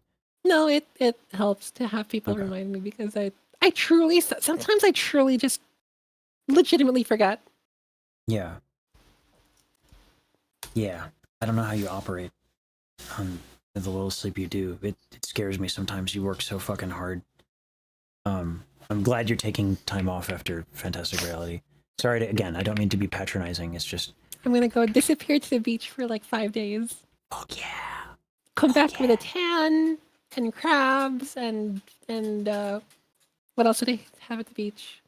Rocks! Crabs? Rocks. Hmm. Yeah, you lost me a little bit with crabs, but... I'm gonna go back to the rocks and put googly eyes on them. If they're still there. Approved. Or maybe Absolutely someone like approved. geolocated them and was like, hey, I'm going to steal the rocks before she can get back to them. Nice. Seashells? But yeah, I should make like a seashell necklace. That'd be really fun. Yeah. All right, let's anyway, raid Baji so you can like, go to sleep and be a person. Thank you guys for hanging out tonight. It was a lot of fun. Okay, I'm gonna raid her now. Mm-hmm. Oh, the same. have to wait till the button appears, right? Yippee. There we go. All right, and I will end stream and close OBS. All right, see you, YouTube.